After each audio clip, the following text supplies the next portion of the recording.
Chapter 1. As dusk descended, the sun poured its golden rays over Hogwarts Castle, draping a shimmering cloak upon the headmaster's office, located on the 8th floor. This spacious and exquisite circular chamber was alive with a medley of whimsical sounds. Upon a slender-legged table, an array of peculiar silverware spun gracefully, emitting wisps of smoke. The walls were adorned with portraits of former headmasters and headmistresses, both male and female, who animatedly debated within their frames. A massive table, its legs shaped like claws, occupied the center of the room. On a shelf behind the table lay a tattered and crumpled wizard's hat. Behind the table sat an elderly man, lost in thought while clutching a letter. His silver hair and beard were long enough to tuck into his waistband, and behind crescent-shaped glasses, a pair of sparkling blue eyes glimmered. He was none other than Albus Dumbledore, the greatest wizard of this century, who had once vanquished the first Dark Lord, Gellert Grindelwald, and was the only person feared by the second Dark Lord, Voldemort. We must never allow another Dark Lord to enter our school, especially considering Voldemort's precedent. Do you remember, Albus? Suddenly, one of the portraits on the wall called out to Dumbledore. "Oh, Phineas, how can you say such a thing?" It was not Albus' fault, who could have foreseen that a child would ultimately become a Dark Lord. Another portrait chastised Phineas. "I am not blaming Albus, Dolores. That is why I am warning Albus against accepting this student," the portrait identified as Phineas clarified. "I was indeed deceived at the time that child's performance was nothing short of exemplary. I even believed he would one day work at the Ministry of Magic and achieve great things. However, I trust Albus will make his own judgment. He is far wiser than any of us.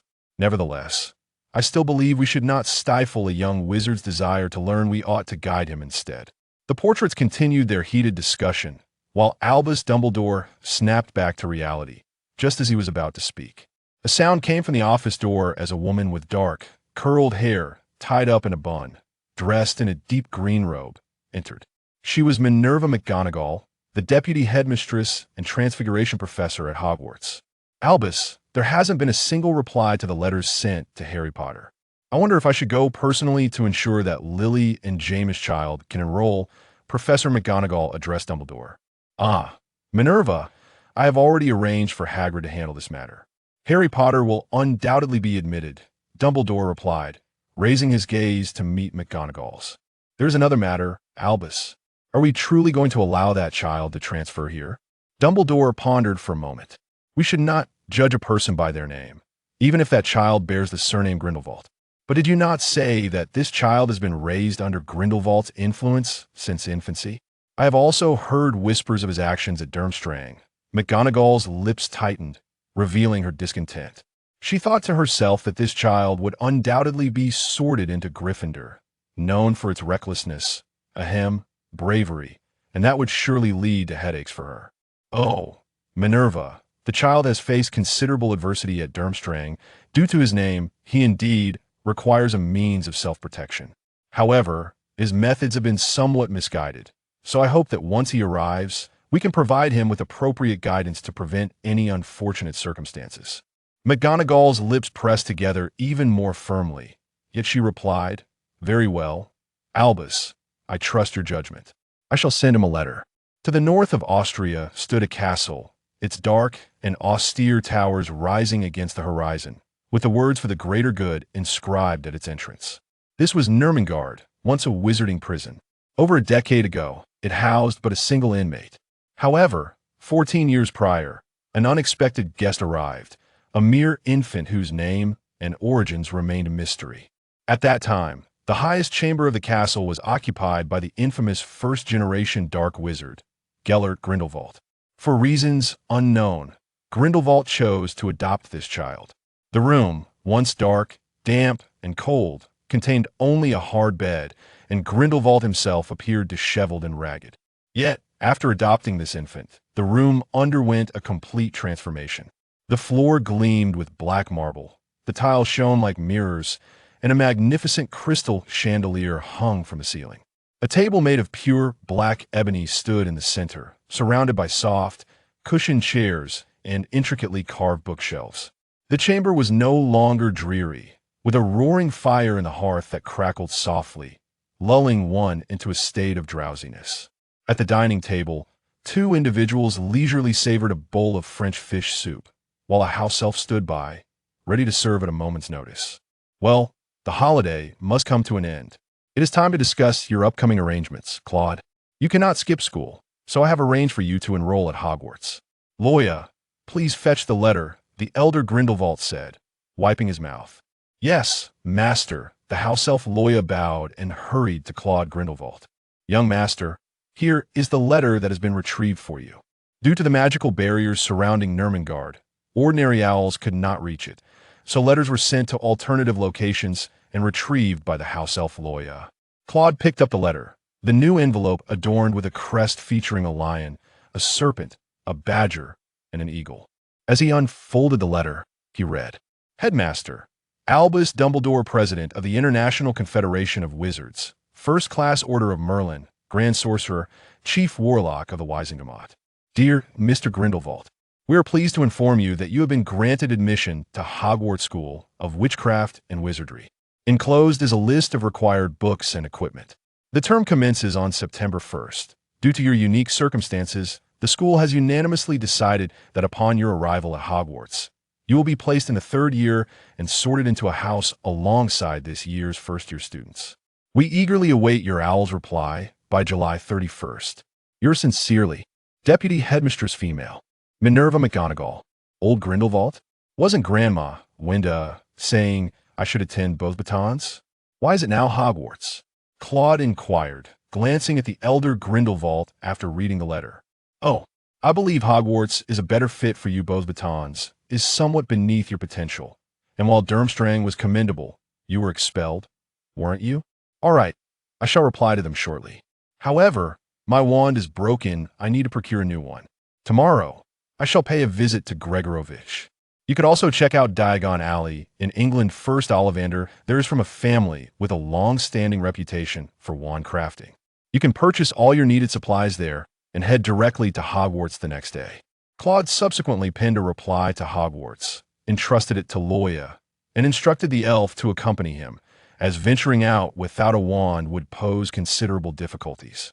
Claude lay upon his bed, preparing to rest, yet his mind wandered to Hogwarts, pondering the environment there and whether it would resemble Durmstrang. When Claude first arrived at Durmstrang in his first year, he was filled with anticipation, having heard from his grandfather, old Grindelwald, about his own illustrious time there, during which he had garnered great respect.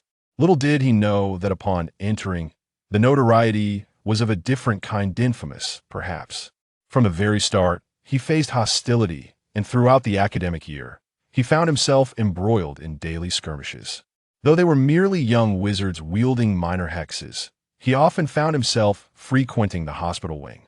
By the time the holidays arrived, Claude was compelled to study intensively under old Grindelwald's tutelage.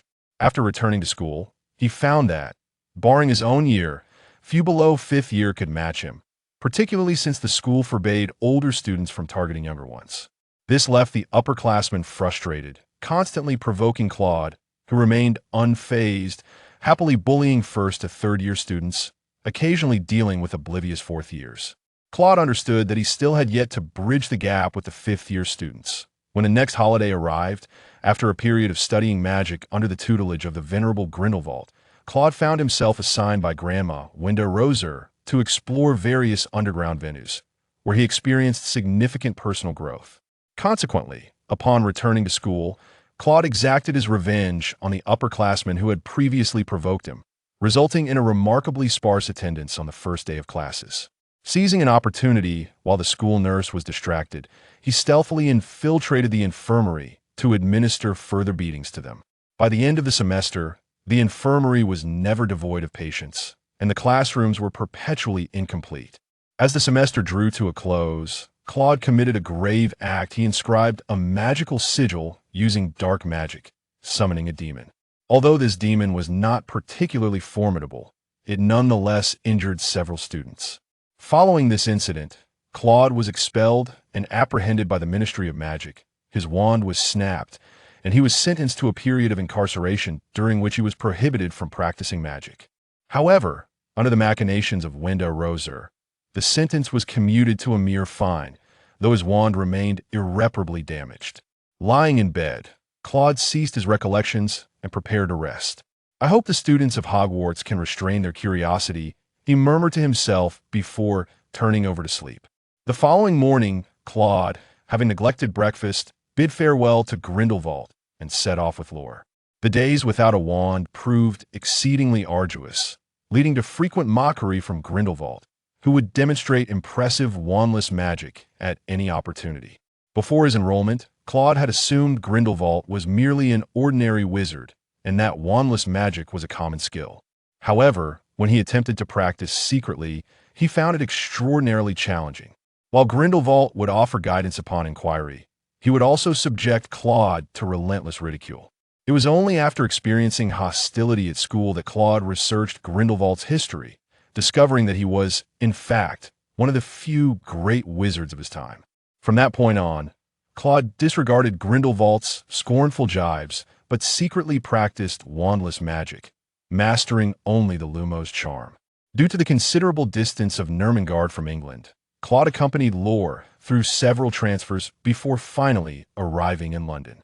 Upon reaching the entrance of the Leaky Cauldron, a quaint and filthy establishment, Claude observed that one side was occupied by a large bookstore, while the other housed a record shop. As a renowned locale, it was surprisingly grimy and dark. Unable to contain himself, Claude remarked, "TSK, the taste of the English is truly difficult to evaluate. Sir, this is the Leaky Cauldron, and Diagon Alley lies just beyond. My master instructed me to bring you here, after which I will deliver the necessary documents for your entry into the United Kingdom to the Ministry of Magic," Lore explained. "Wait, you're not escorting me inside? Without my wand, it would be quite difficult to fend off an ambush," Claude protested. Lore bowed respectfully. "Sir, your situation here differs from your previous one. England has its own dark wizard, so my master's reputation does not carry the same weight here, and Diagon Alley is quite safe." "Very well, then you may leave. I shall enter and procure a wand first," Claude conceded, stepping into the renowned tavern. Upon entering, he noticed several elderly ladies seated in a corner, sipping sherry from small glasses, one of whom was puffing on a long pipe. A small man in a top hat was engaged in conversation with a nearly bald, walnut-like proprietor of the bar. The remaining patrons seemed engrossed in a lively discussion about some matter. Disregarding them, Claude made his way past the bar and into a small courtyard surrounded by walls. Aside from a trash bin and some weeds, there was nothing else to be found. "Let me think, count 3 bricks up and then 2 across," Claude mused, scratching his chin. After a moment of concentration, he gathered magical energy at his fingertips and tapped 3 times. The brick he had tapped began to tremble and shift, revealing a small opening that gradually expanded. Before long, a wide archway, large enough for Hagrid to pass through, appeared, leading to a winding cobblestone street that seemed to stretch endlessly. The dazzling sunlight glinted off a stack of cauldrons outside the nearest shop. Above the cauldrons hung a sign that read, "Copper, brass, tin, and silver cauldrons, all models available, with automatic stirring and collapsible features." Grandma Wenda mentioned that she had opened a vault for me at Gringotts. I should withdraw some money first, then swiftly acquire a wand, Claude thought to himself. Navigating through a few shops with ease, Claude soon located Gringotts, as it stood out conspicuously among the more subdued establishments. Before a towering white building that loomed over the surrounding shops, a gleaming bronze door was flanked by a goblin clad in a scarlet and gold uniform. As Claude entered, the goblin bowed and escorted him into an expansive marble hall. Approximately 100 goblins were seated on high stools behind a long counter, some weighing coins on brass scales while others inspected gems through magnifying glasses, hastily recording entries in a large ledger. Countless doors led to various destinations, and numerous goblins guided the comings and goings of patrons through these portals. "Hello, I need to access my vault to withdraw some money," Claude addressed one of the available goblins. "Please tell me your name and the key to your vault." "Claude Grindelwald," he replied, "is preserved by bloodline magic and does not require a key." Nearby, a few fairies whispered among themselves, "Another celebrity has arrived today. Subsequently, Claude verified his bloodline and followed a fairy down in a small cart. After a series of twists and turns, they finally arrived at the vault, where the guiding fairy opened the grand door. Inside were heaps of galleons, sickles, and nuts. Claude glanced around and noted that the galleons were the most abundant. My Granny Winda certainly is generous, he mused, as he happily stuffed some money into his pockets. Upon exiting Gringotts, Claude hastened to the wand shop. The establishment was small and dilapidated, with the gilded sign above the door peeling away. Inscribed with, Ollivander, crafting exquisite wands since 382 BC. In the dust-covered display window, a solitary wand lay upon a faded purple cushion. When Claude entered, he discovered that 2 customers were already present in the shop. They appeared to have just arrived, as the shopkeeper had yet to emerge. Upon hearing the door open, the pair turned to regard Claude. They seemed to be a mother and son. The boy had a pallid complexion and a frail physique, while the woman, with her fair skin, striking blue eyes, and flowing golden hair, possessed an undeniable beauty, albeit with an air of haughtiness. The two had seemingly been engaged in conversation, but upon Claude's entrance, they ceased their discourse. The woman offered a slight nod to Claude, who reciprocated with a smile, though the boy audaciously scrutinized him from head to toe. Draco, be polite, the woman admonished the boy, who reluctantly muttered a greeting and nodded at Claude. Good afternoon. A gentle voice interjected, startling the mother and son. An elderly gentleman stood before them, his light-colored, large eyes gleaming like 2 bright moons in the dimly lit shop. Ah, it's you, Narcissa Malfoy. I still recall the day you came here to purchase your first wand, a splendid 14 3/4 inches made of holly, with a dragon heartstring core, if memory serves. The protective qualities of holly combined with the power of dragon heartstring create a marvelous synergy. You shall undoubtedly safeguard all that you hold dear. Mr. Ollivander spoke slowly, his gaze unwavering. Then this must be your son, Mrs. Malfoy. He then turned his attention to Claude. And you, young man, I do not recall selling you a wand. However, judging by your age, you are not a first year. Might you be a foreigner in need of a replacement one due to an unfortunate mishap? My one was broken at Durmstrang. Hence, I require a new one.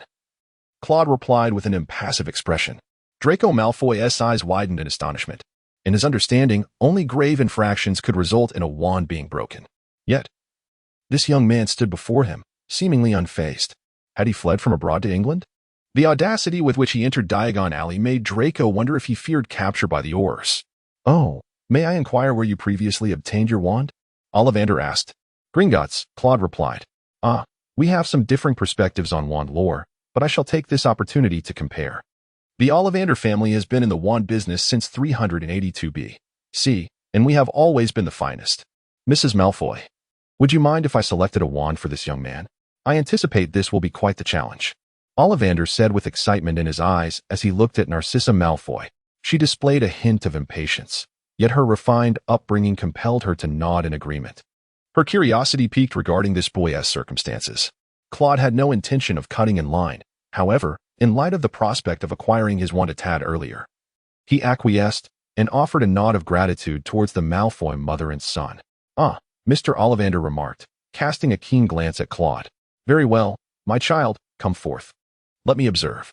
From his pocket, he produced a lengthy measuring tape adorned with silver markings. Which arm shall you wield your wand with? The right. Raise your arm, please.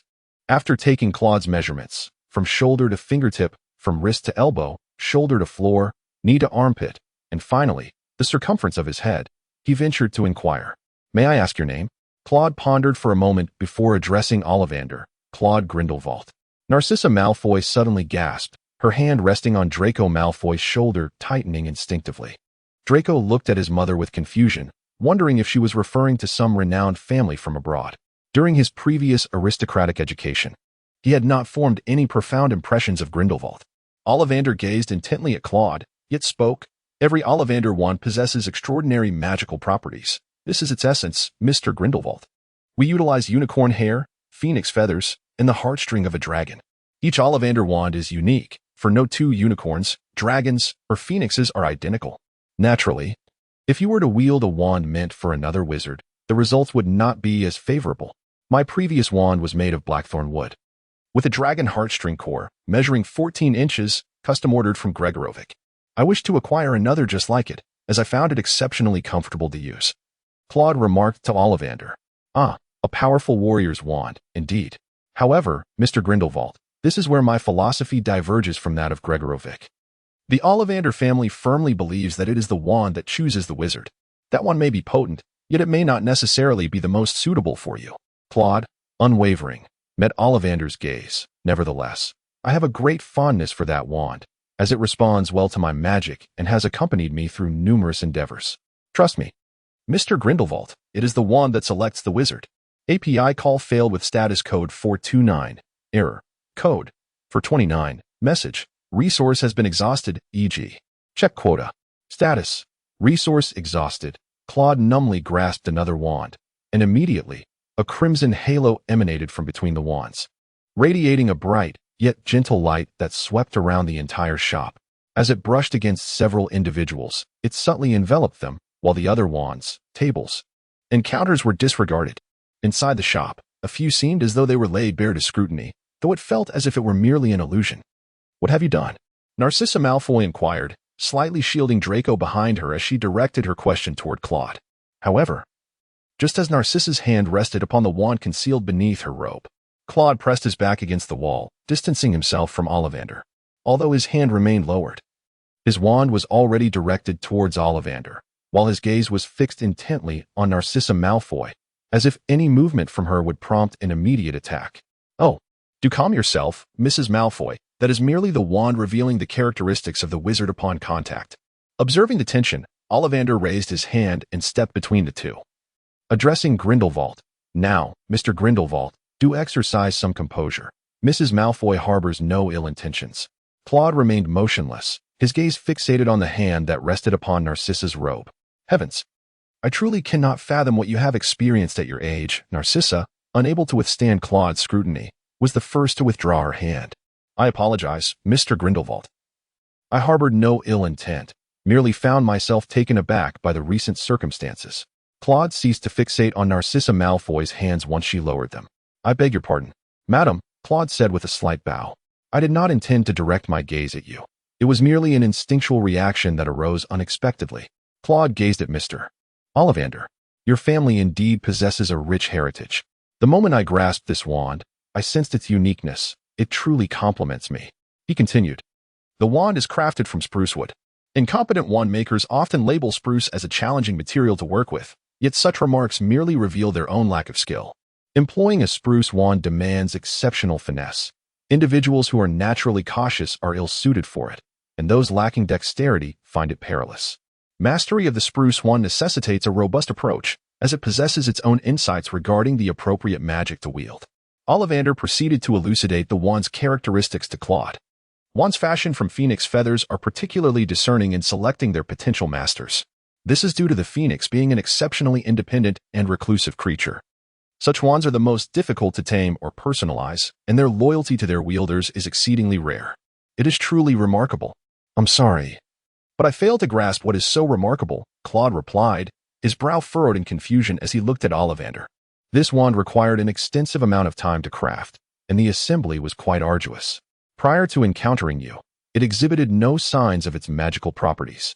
Were it not for my profound confidence in my family's craftsmanship, I might have believed it a failure. It seems that henceforth, it shall pledge its loyalty solely to you, transforming into an extraordinary ally capable of producing spectacular and captivating effects." Suddenly, Ollivander leaned in closer, his pale eyes fixed intently on Claude. "You are destined to achieve great feats, Mr. Grindelwald." API call failed with status code 429. Error. Code. For 29. Message. Resource has been exhausted, e.g. check quota. Status. Resource exhausted. Claude gently patted his face and subtly reminded himself that he must not behave in such a manner. This place was unlike any he had encountered before, where ambushes were scarce. Upon arriving at Hogwarts, he must ensure that he does not get expelled. Even if expulsion were to occur, he would prefer to have thoroughly perused the entire library before such an event. However, he remained uncertain about the criteria for selecting houses at Hogwarts. While he was familiar with the names of the 4 houses, each named after the most illustrious wizards of their time, he was not well versed in the method of sorting. Grandma Wanda likely possessed ample knowledge on the subject. Yet she chose not to share it, claiming she wanted to surprise him. He did, however, understand the characteristics of each house. Gryffindor valued bravery, Ravenclaw esteemed wisdom. Hufflepuff welcomed all without prejudice, and Slytherin prioritized pure blood. Claude pondered to himself that he should not be considered a fool. Hufflepuff appeared rather unremarkable, while Ravenclaw was comprised of intelligent individuals. Thus, it would be prudent to opt for Ravenclaw, as Claude enjoyed conversing with the astute. It would be wise to avoid Slytherin, as the other houses at least valued quality. Slytherin's emphasis on pure blood seemed absurd. Were there not many inept purebloods? He feared that choosing Slytherin would lead to endless troubles. So it would be best to align himself with Ravenclaw.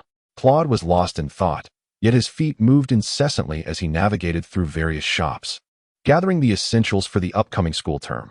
As he strolled through the bustling diagonal alley, he encountered two individuals. One was the tallest person Claude had ever seen. His face was nearly obscured by a tangle of unruly long hair and a thick, tangled beard, yet the glimmering black beetle-like eyes shone through the foliage of hair. Accompanying him was a slender boy, his hair disheveled, adorned with a pair of old spectacles. Claude smiled and nodded at them. The large fellow appeared somewhat taken aback, yet the young boy responded with a stiff smile. Oddly enough, that boy ought to be a senior at Hogwarts. Yet I felt as though I had never encountered him before, Hagrid remarked to Harry after Claude had walked away. Hagrid, I too find it peculiar. He seems different from the others. Whenever they see me, they approach to greet me, yet he appeared not to recognize me. Haha, Harry. It is inconceivable that anyone in the wizarding world would not know you. Perhaps he simply overlooked your scar, Hagrid replied. Harry casually acknowledged this, but he sensed otherwise. When that individual had glanced over, Harry had noticed that his gaze was fixated on Hagrid's pink umbrella rather than on him, which had led him to scrutinize his own scarf first. Claude dined at the Broken Cauldron and subsequently selected a room, intending to stay for the night. Initially, he planned to cast several protective charms before retiring, but upon reflection, he reminded himself that he was in England, no longer in the past, and deemed it unnecessary to perform any magic. Fatigued from a long day, he chose to rest early. In the middle of the night, a thunderous explosion roused Claude from his slumber. He sprang to his feet with agility, brandishing his wand as he peered out the window. Ah, England, so unlike before. Devoid of peril, he had been misled. The explosion had seemingly originated from the direction of Gringotts. After a moment's hesitation, he donned his robes, obscured his face, and leaped from the window, eager to witness the commotion.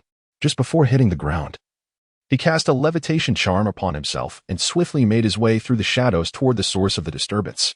Along the route, he heard a dragon's roar. Claude recognized it as the guardian dragon beneath Gringotts. He had seen it during his descent earlier that day. Though the dragon had been confined for many years and was quite ancient, it remained a formidable creature. Anyone lacking sufficient strength would find themselves utterly torn apart in its presence. Claude chose a vantage point to observe the unfolding situation. Shortly thereafter, he witnessed a brilliant flash of light emanating from the Great Hall of Gringotts, accompanied by the frantic voices of several fairies. Capture him. Do not let him escape. There is no need to unleash the dragon. Surround him. Despite the overwhelming number of guards, they failed to apprehend the individual. Claude saw a figure clad in a long black robe emerge from the entrance of Gringotts, their face obscured by a hood, seemingly intent on fleeing toward Nocturne Alley. It was peculiar. Judging by the nature of their spellcasting, they possessed a certain level of power, yet it should have been nearly impossible to evade the dragon. Claude found himself perplexed. Could there be some magical artifact that had rendered the dragon oblivious? Claude resolved to pursue and ascertain whether the thief had indeed amassed a considerable bounty. Perhaps he could serendipitously seize an opportunity. The fairies were unable to catch up, as the thief had conjured a magical barrier of stacked tables and chairs, impeding their progress. However, this delay inadvertently afforded Claude a chance, for the individual was momentarily at ease, blissfully unaware of his presence. Taking advantage of the moment, Claude discreetly cast one of his few silent spells, the petrification charm. Be cautious behind you, you worthless fool. A voice emanated from the thief. Startled, the thief quickly rolled away, narrowly avoiding Claude's spell. He then turned, brandishing his wand menacingly at Claude. The atmosphere grew exceedingly awkward. Claude lacked the confidence to defeat him, and the disembodied voice sent chills down his spine, as though his body were warning him to flee. The thief, equally distressed, realized that encountering a wizard was entirely different from dealing with a mere fairy.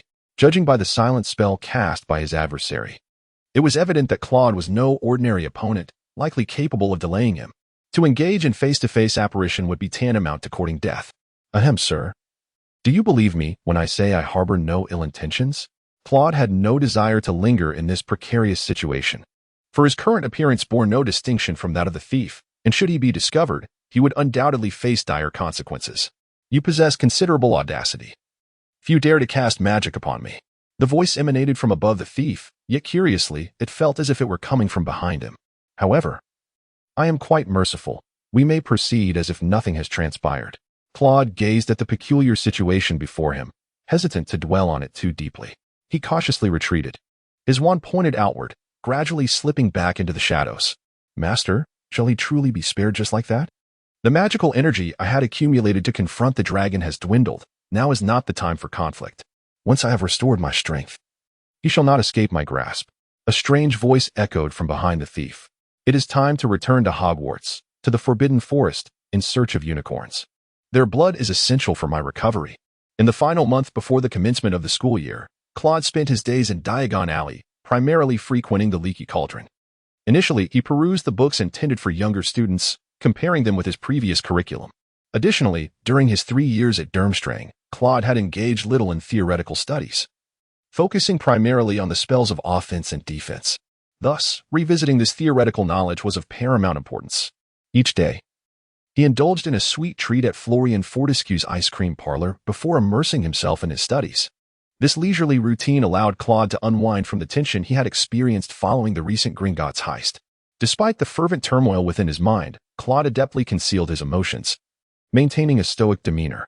This skill was a result of his own reflections from prior duels, where he discerned that one could gauge the potency of an opponent's spell through subtle facial expressions.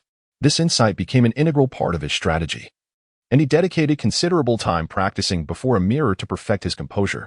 Mr. Tom, tonight marks my final evening here. Tomorrow, I shall embark on my journey to Hogwarts, Claude remarked to the proprietor of the Leaky Cauldron after finishing his dinner. Very well, Claude. I hope you have enjoyed your stay, Tom replied, polishing a glass as he spoke to Claude.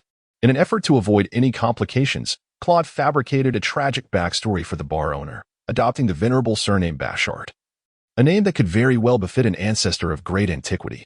He claimed to be an orphan, raised by his ailing grandfather, and explained that he had ventured to this place alone due to his grandfather's deteriorating health.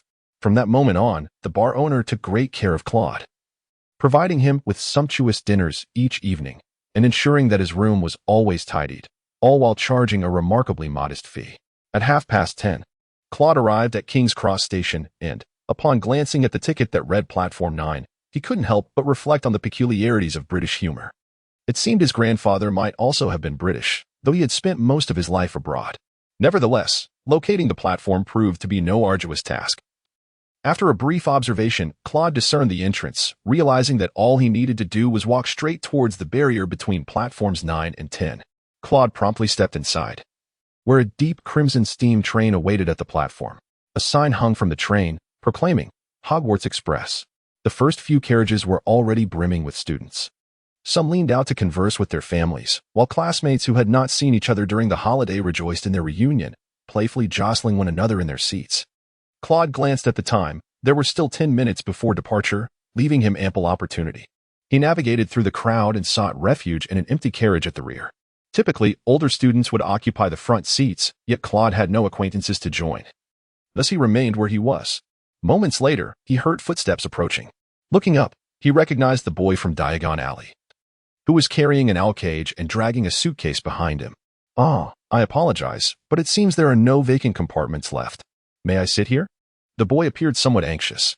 Certainly, please come in, Claude replied with a warm smile. The boy set the owl down before attempting to maneuver his suitcase towards the door. He struggled to lift it onto the carriage, failing twice in his efforts. Just as Claude was about to inquire if assistance was needed, a pair of twins approached and directly lent a hand to the boy.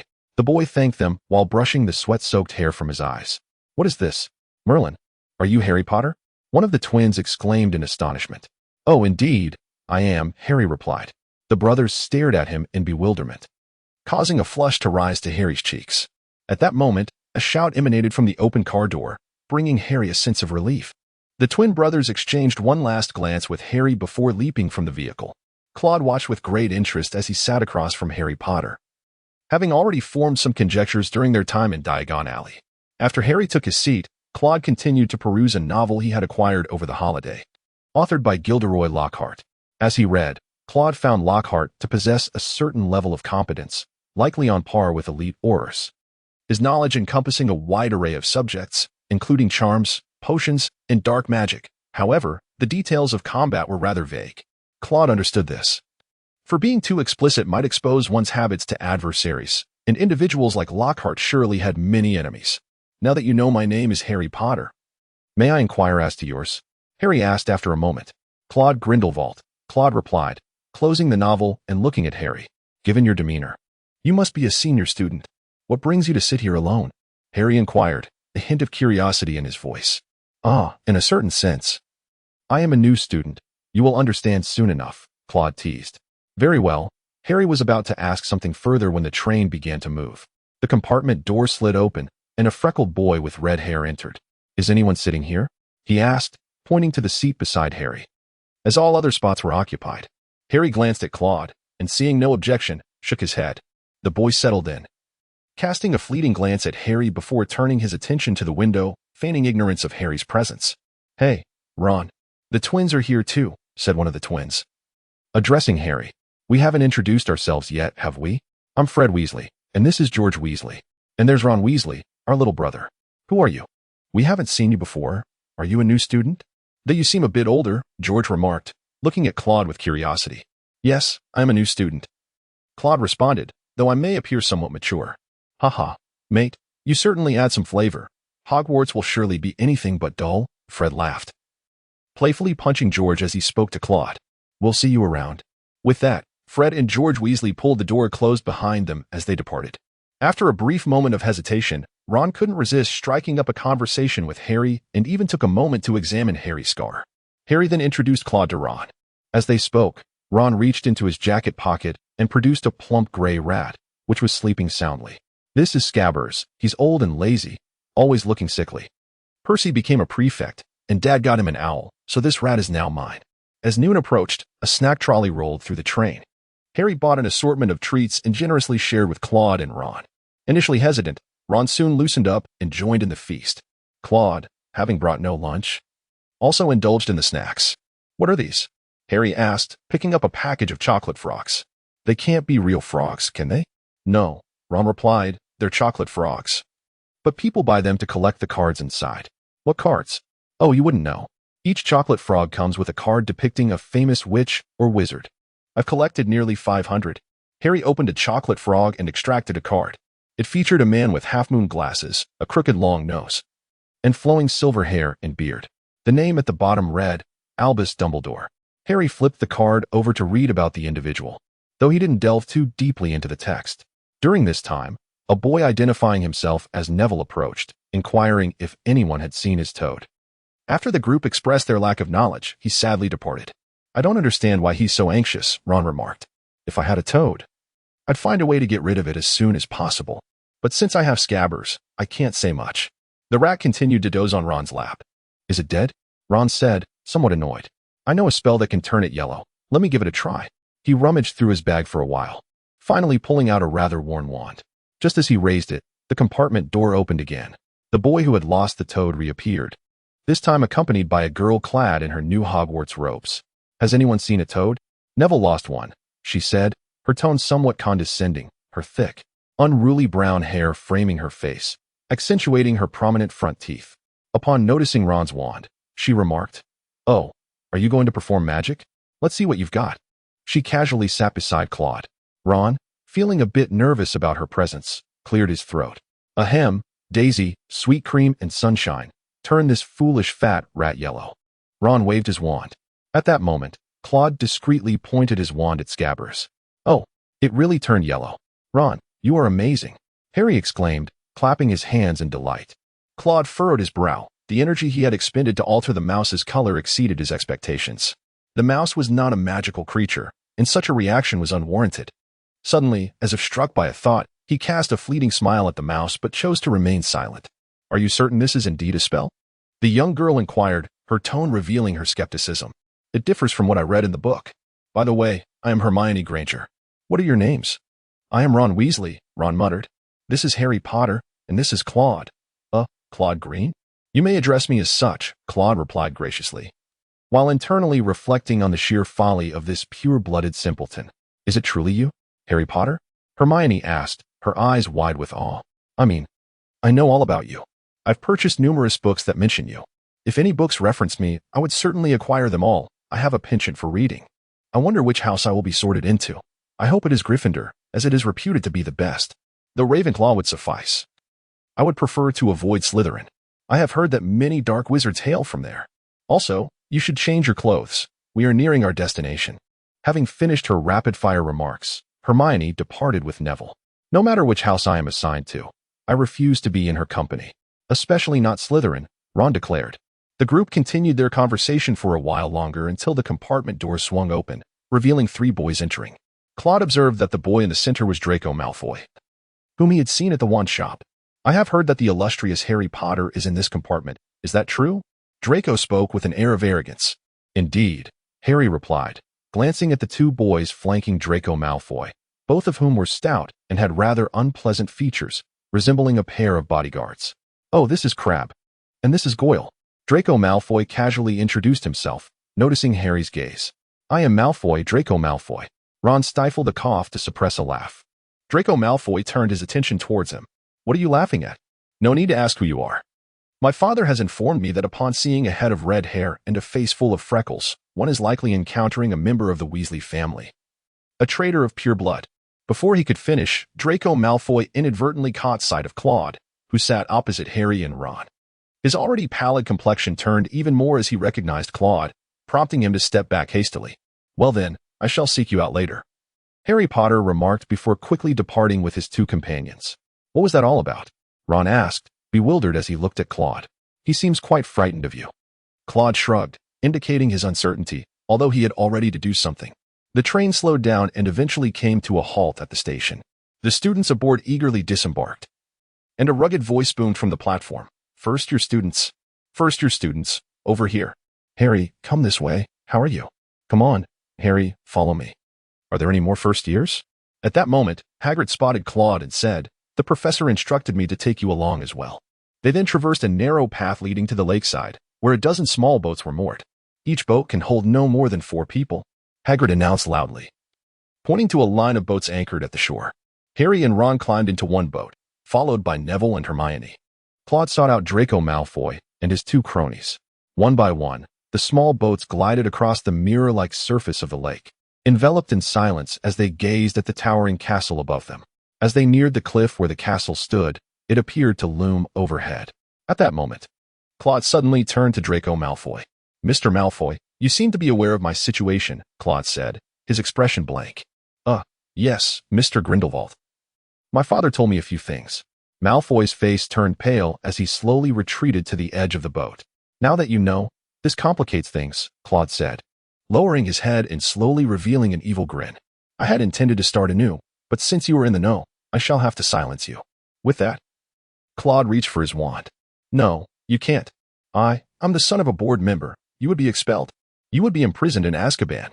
I won't tell anyone, I swear." Draco Malfoy was visibly frightened, but managed to restrain himself from screaming. Goyle and Crabbe trembled beside him, too scared to speak.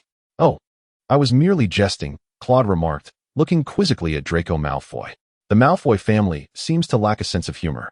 The boat continued its journey until it finally reached the dock. The students disembarked, and Neville found his toad.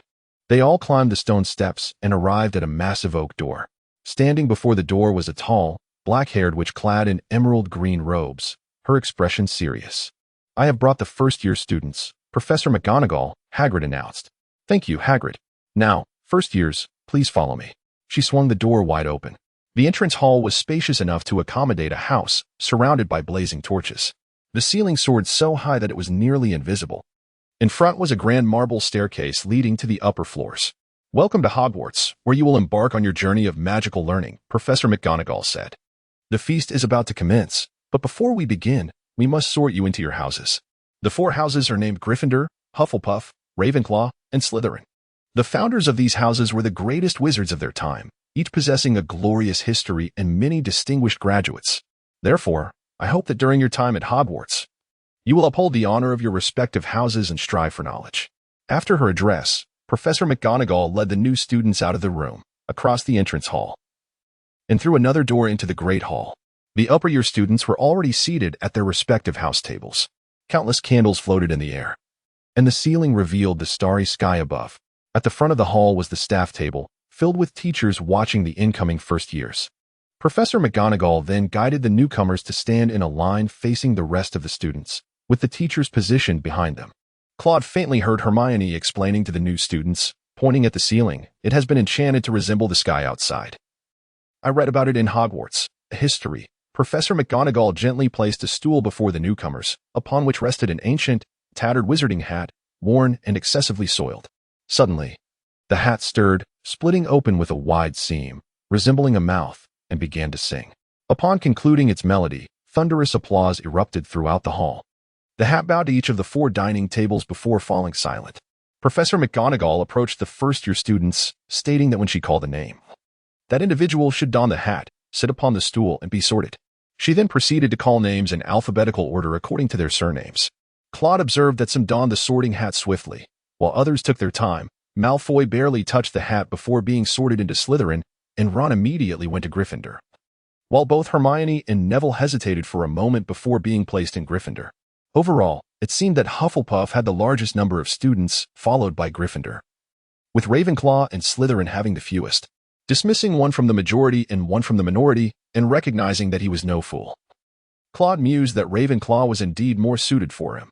When it was Harry's turn, a hushed murmur swept across the table. The sorting hat hesitated for an extended period before ultimately deciding to place Harry in Gryffindor. Claude originally believed that the individual capable of vanquishing the Dark Lord must be someone of equally formidable stature, ideally suited for Slytherin.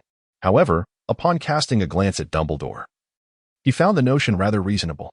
Once the first year concluded, Claude stood alone. At this moment, the students in the Great Hall sensed something amiss. Claude noticed that most of the professors at the faculty table exhibited curiosity, and when he met the gaze of Headmaster Dumbledore, the latter winked at him. As the final student, he was introduced by Professor McGonagall to the assembly of students, indicating that in the forthcoming academic year, he would attend classes alongside the third-year students. Yet first, he required sorting. Professor McGonagall hesitated momentarily, seemingly reluctant to utter his name, Claude Grindelwald. Initially, the hall fell into a hushed silence, only to be abruptly shattered by a cacophony of voices. The upperclassmen from various houses appeared to have made a startling discovery, gasping in unison before engaging in fervent discussions. Hermione covered her mouth, seemingly unable to fathom the revelation. Harry recalled having seen an introduction on a card regarding the dark wizard Grindelwald, which made his stomach churn. He glanced at Ron, who remained bewildered, inquiring about the unfolding events. In contrast, the upperclassmen of Slytherin exhibited a relative calm, as if they were already aware of Claude Grindelwald's enrollment, though they too whispered among themselves, cautioning the younger students. Professor McGonagall, sensing the rising tumult, had to raise her voice to restore order. "Mr. Grindelwald, please step forward to don the sorting hat." Upon hearing this, Claude shrugged, seemingly unfazed by the spectacle before him. He proceeded to step forward and don the sorting hat. It appears you have mastered the art of mental concealment. I perceive nothing but emptiness." The sorting hat mused after a brief contemplation, addressing Claude Grindelwald. "However, during my time in Dumbledore's office, I heard whispers of you. It seems I must." Before Claude could finish his thought, the sorting hat suddenly exclaimed, "Azkaban." At the utterance of Azkaban, the Great Hall, which had previously been filled with murmurs, fell into an abrupt silence. Students from all houses gaped in astonishment at Claude, who sat atop the stool. Dumbledore's lips curled into a subtle smile, while McGonagall's already thin lips pressed even tighter. Claude's lips twitched at the sight, and Hermione suddenly realized that even this individual could lose control of their facial expressions. A louder uproar erupted, and the various houses in the hall engaged in increasingly heated discussions, particularly among the younger students who, after inquiring with the upperclassmen, learned the significance of the name Grindelwald. "Merlin, I always knew he was that dark wizard, Grindelwald, but wasn't he defeated by Dumbledore? Indeed, he appears remarkably youthful. Could it be due to potion use, or perhaps some advanced form of transfiguration? Don't be foolish. That cannot possibly be the Grindelwald of yore, but perhaps a descendant." "Professor McGonagall, are the Aurors coming to take me away?" Claude, still perplexed, turned to Professor McGonagall after removing the sorting hat. "No, the sorting hat must have made a mistake," she asserted as she stepped forward to admonish it. Then, wielding her wand, She produced a resounding noise to quell the discussions among the students in the hall. Claude once again donned the sorting hat, this time having to unravel a portion of his mental barriers. Grandma Wenda had previously mentioned that there were individuals endowed with the magical gift of telepathy, prompting Claude to learn the art of mental shielding. Upon its removal, he sensed a resurgence of his emotions, leading him to deem the sorting hat's antics rather absurd. "Hey, lad, how have you been? Ever since I heard you were coming, I've spent an entire week pondering the perfect opening for our dialogue." The voice of the sorting hat resonated within Claude's mind. "I retract my earlier statement regarding the lack of humor among the British." A faint, involuntary twitch appeared at the corner of Claude's mouth. "Now, let me observe you. Surely, you are not ordinary. You shall accomplish great things, possessing a measure of ambition, a keen intellect, and your courage is evident from your holiday experiences." The sorting hat fell into a contemplative silence. Claude felt compelled to remind the sorting hat that he was not a reckless individual, nor did he wish to associate with a group of foolish purists. Therefore, he requested to be placed in Ravenclaw as he sought the knowledge that resided there. "Nevertheless, I must commend your solitary courage in rising against the odds. Thus, Slytherin," the sorting hat suddenly proclaimed aloud. Claude thought to himself, "Are you jesting with me? After all that drivel, you still believe I belong in Slytherin?" The hall fell silent once more. The expressions of the Slytherin students were rather grim, lacking any applause to signify their welcome. However, Professor Dumbledore appeared quite pleased, while Professor McGonagall seemed taken aback, and Professor Snape's demeanor was particularly dark. A few students from Gryffindor began to murmur quietly among themselves. I knew all dark wizards must be from Slytherin. Just as a few students were about to voice their thoughts, they were silenced by the head of Gryffindor. Harry found the situation quite astonishing, as he perceived Claude to be rather commendable, while Ron regarded Claude with an expression of disbelief, as if he had never expected him to be such a person. API call failed with status code 429. Error. Code. For 29. Message. Resource has been exhausted. E.g. Check quota. Status. Resource exhausted. Claude contemplated for a moment, waved at several houses, and then made his way to the Slytherin table. With a resounding dig in from Professor Dumbledore, a plethora of dishes materialized upon the dining tables, while students from the other houses engaged in lively conversation. The Slytherin table exuded an unusual silence, with most of the students casting awe-filled glances at Claude, though a few displayed curiosity towards him. "Good day, Mr. Grindelwald." A senior student addressed Claude. "I am Edwin Bursted, the prefect appointed by the school." "Greetings, Mr. Bursted. I have heard of the Bursted family, an unassuming yet profoundly esteemed lineage." Claude replied with a smile. At that moment, Claude noticed a boy nearby who was intently staring at him and turned his gaze towards him. Observing this, Edwin introduced. "That is Theodore Nott, a second-year student. He tends to be somewhat reclusive, yet his capabilities should not be underestimated." "Hello, Mr. Grindelwald. I am Warren Shafik. I have heard of your deeds at Durmstrang. I believe your actions are commendable." Another boy approached Claude, eager to engage in conversation. "Another member of the Sacred 28. It appears that Slytherin's heritage is indeed formidable," Claude remarked with a smile towards Edwin. "However, as far as I know, both your families were rather discreet over a decade ago." Edwin and Warren exchanged a cautious glance and replied, "Every family's choices differ across eras. 12 years ago, they triumphed, but now." Edwin cast a mocking glance around. "I believe we can secure the future," Warren added confidently. Claude was taken aback by Warren's blunt insinuation. However, he made no promises. "I am merely a third-year student. This surname holds little significance." As Claude and his companions engaged in hushed discussions, the other students at the Slytherin table gradually joined in the conversation. Claude listened attentively and discerned that the names Potter and young Grindelwald frequently surfaced in their discourse. After satisfying his hunger, Claude found himself with nothing to occupy his time. He glanced around and noticed a teacher at the staff table with greasy black hair, a hooked nose, and sallow skin, intently gazing at the Gryffindor long table. Before Claude could discern whom he was staring at, the teacher seemed to sense something, turned his gaze towards Claude, and soon after, his expression darkened. He averted his eyes, lowering his head to stab at his food with fervor.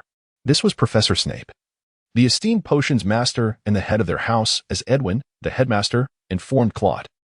When he first assumed the position of Slytherin House's head, his youth and lack of connections made him a target for the students.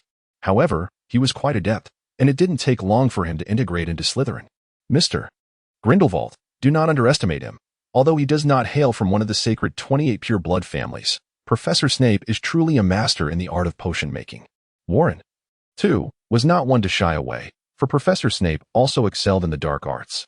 Claude pondered to himself that Hogwarts did not seem to be as averse to dark magic as the rumors suggested, at least not Slytherin. Once the desserts on the long table had vanished, Headmaster Dumbledore rose, and the cacophony in the hall subsided into a hushed stillness. Dumbledore then proceeded to outline a few important notices. Finally, he addressed the gathering, stating, "I must inform you all that those who wish to avoid unforeseen accidents and a painful demise should refrain from entering the corridor on the right side of the fourth floor." "What lies in the fourth floor corridor?" Claude inquired of Edwin. "I'm not entirely certain. That warning was present last year. However, since Headmaster Dumbledore has mentioned it, there must indeed be danger," Edwin replied with a chuckle, for aside from the reckless Gryffindors, no fool would underestimate the cautionary words of a great wizard. Edwin hesitated for a moment before tentatively asking, "How is Grindelwald faring these days?" "You know, the old Grindelwald. To be honest, he has been a thorn in my side. No one else has dared to confront him," Claude replied languidly. Afterward, the students in the hall completed the school song in a scattered manner before retreating to their common rooms. Edwin stood up and led the Slytherin first years to their common room. The Slytherin common room was situated underground. After traversing a corridor, they arrived at a stone door. The password is pure blood, and the first years must remember this. The password changes every 2 weeks, and I will post it on the notice board in the common room. Edwin diligently informed the newcomers. Soon, the group entered the common room, which was a narrow and low chamber crafted from rough-hewn stones. However, it did not possess the damp and chill typically associated with underground spaces. The communal fireplace had already been lit, and the crackling of the wood made the well-fed students yearn for slumber. Standing before the fireplace, Edwin addressed the first year's. Slytherin house is distinct from the others. Each year has a hidden prefect, determined by the victor of a duel. The duels are conducted in a free-for-all format, and the last one standing is declared the winner. The hidden prefect enjoys certain privileges. Aside from the occasional deduction of points, the benefits are equivalent to those provided by the school. Some of you may have heard of the Slytherin Alliance founded by alumni. The hidden prefect can become a provisional member of this alliance. Students who fail may challenge the hidden prefect, but each individual only has one opportunity per month. If you choose not to participate, you may concede automatically, but doing so will disqualify you from future selections for the hidden prefect. Mr. Grindelwald, as a transfer student in your third year, the hidden prefect for this year will be allowed to engage in a new free-for-all. Edwin then turned to Warren. "You are the hidden prefect for the third year. Do you have any opinions on this?" "No. I eagerly anticipate the selection of the third-year hidden prefect," Warren responded with a noble bow to Grindelwald. "A sparring session would be acceptable, but as for the hidden prefect, I have no interest," Grindelwald remarked dismissively. Claude exhibited little interest in the head of house. Yet he was curious about the caliber of the Hogwarts students. Edwin, somewhat hesitant, explained that traditionally, the selection of the head of house was overseen by senior students to ensure protection and fairness. "However, Mr. Grindelwald, I shall assume the role of protector this time." Professor Snape materialized silently behind the group. Edwin, feeling a surge of excitement, announced that the selection for the third-year students would commence. With a wave of his wand, Professor Snape cleared the central area. One by one, the third-year students entered the space, but Claude noticed that they gradually encircled him. He raised an eyebrow in response. Warren explained to Claude that, after all, none of them were particularly confident. This was a gesture of respect towards him. As Snape called out the start, the students standing behind Claude immediately unleashed their spells. Just as Claude deflected a prank spell aimed at him from behind, he heard a shout from the front. Together, they cast their spells, overwhelming him. Firestorm. Collapse. A standard dueling incantation was unleashed by Warren. Among the third-year students, few were adept in dueling spells, with only a handful possessing the disarming charm, albeit lacking in proficiency. Claude, feeling a sense of ennui, deftly dispelled the unconsciousness charm and evaded the other lackluster and ineffective jinxes with agile footwork. With a flick of his wand, he collided 2 students together and, with another flourish, commanded a table to hurl towards the individuals behind him. However, the table was intercepted by Snape, eliminating several students from the fray. With only a handful of participants remaining, Claude quickly gestured several times, yet shouted Warren to demonstrate how to properly execute a dueling spell. He unleashed a series of petrifying spells directed at the remaining opponents, but one, notably larger and swifter, veered towards Snape, whether by intention or accident. Upon witnessing this, Snape's expression darkened, and he conjured a shield charm. The arena was devoid of students, yet Claude's wand continued its relentless assault, sending 3 petrifying spells in a triangular formation to restrict Snape's movement. In response, Snape tapped the carpet, which instantly expanded and thickened, effectively blocking the petrifying spells. Edwin and several upperclassmen lifted the petrification curse from the third-year students, watching from the sidelines as Claude engaged in a fierce duel with the headmaster. Claude and Snape were incessantly moving, gracefully maneuvering across the arena. Claude transformed a nearby chair into a length of rope, intending to ensnare Snape. The Slytherin students gasped in astonishment. However, before the rope could bind Snape, it shattered into several segments, cascading to the ground and morphing into a few hissing black serpents, slithering menacingly towards Claude. Claude, with a flick of his wrist, transformed the small snake into several ravens that soared into the sky, their sharp beaks aimed directly at Snape. Unyielding, Snape responded with a deft motion, merging the ravens into a formidable wolf that charged towards Claude. The two appeared to share an unspoken understanding, proceeding to engage in a contest of transfiguration. From majestic lions to diminutive mice, they conjured creatures that raced back and forth across the arena. Ultimately, the enchanted chair could no longer withstand the strain, shattering with a resounding crash, fragments scattering across the ground. Enough. This shall suffice for today, Snape declared to Claude. Claude inwardly sighed, realizing how perilous the situation had been. He had merely intended to test the waters, yet after just a few exchanges, his limitations became glaringly apparent. He could hardly withstand the challenge. Severus Snape truly deserved his reputation as headmaster. Claude respectfully acknowledged Snape with a dual salute, to which Snape subtly inclined his head in return. With a decisive flick of his wand, Snape made the debris vanish into thin air. He then turned to exit the Slytherin common room, but before stepping out, he addressed Edwin with a proclamation. Henceforth, all 5th year and above Slytherin students must master the silent spell. Without another word, he departed. Edwin, wearing a rueful smile, turned to Claude and lamented that this was indeed a 6th year curriculum, and they were in quite a predicament. Upon hearing this, Claude shrugged. But he noticed that the 2nd-year student, Theodore Nott, was gazing at him with bright eyes. Draco Malfoy's face remained ashen. Severus Snape hurried into Dumbledore's office. Dumbledore, I do not comprehend your reasoning for admitting Grindelwald this year. He is a considerable nuisance, a significant one, Snape stated. Ah, Severus, do take a seat. Would you care for a soothing beverage before bed? Perhaps some herbal tea or juice? Dumbledore replied leisurely. However, Dumbledore, Potter has also commenced his studies this year. You assured me you would safeguard him, yet you have allowed Grindelwald to enter. You are aware of the implications of that surname. He could very well exploit Potter's potential. Do not be hasty, Severus. A name alone does not dictate one's destiny. Besides, you shall be keeping watch over him, Dumbledore reassured. I cannot oversee him entirely. I just had an encounter with him. Although we both exercised restraint and merely tested one another in transfiguration, do you know the outcome? Despite my lack of proficiency in transfiguration, the results were nearly equal. He is merely in his 3rd year. Actually, he ought to be in his 4th year. But due to his transfer, he had to select courses, thus he is placed in the 3rd year. That is not the crux of the matter. Snape bellowed. Do you know who he reminds me of? The Dark Lord.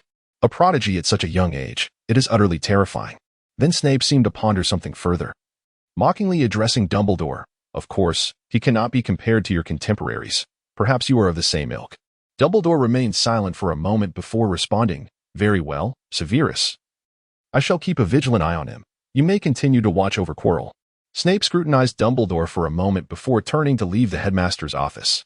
Meanwhile, in the common room, Edwin briefed the students in 5th year and above on mastering the silent spell, before directing Claude to the location of his dormitory.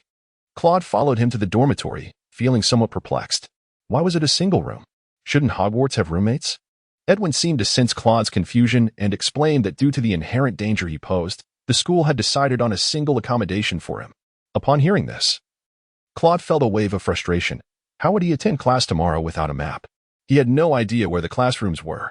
Edwin, noticing Claude's concern, offered reassurance that Warren would accompany him to class in the morning. With that, he bid farewell to Claude. Claude entered the dormitory intending to rest, but after some reflection, he decided to take out pen and paper to compose a letter. Dear Grandfather, I have arrived at Hogwarts and been sorted into Slytherin. All is well, do not worry. Dear Grandma Wanda, today I arrived at my new school, and the classmates seem to be quite amiable. Some have heard of my name, while others have not. I have been sorted into Slytherin, which I had previously wished to avoid. As you may have heard, Slytherin has a head boy system. I engaged in a bit of a scuffle, but I hold no interest in the head boy position whatsoever. I discovered that Hogwarts falls short in dueling compared to Durmstrang. Thus I easily triumphed.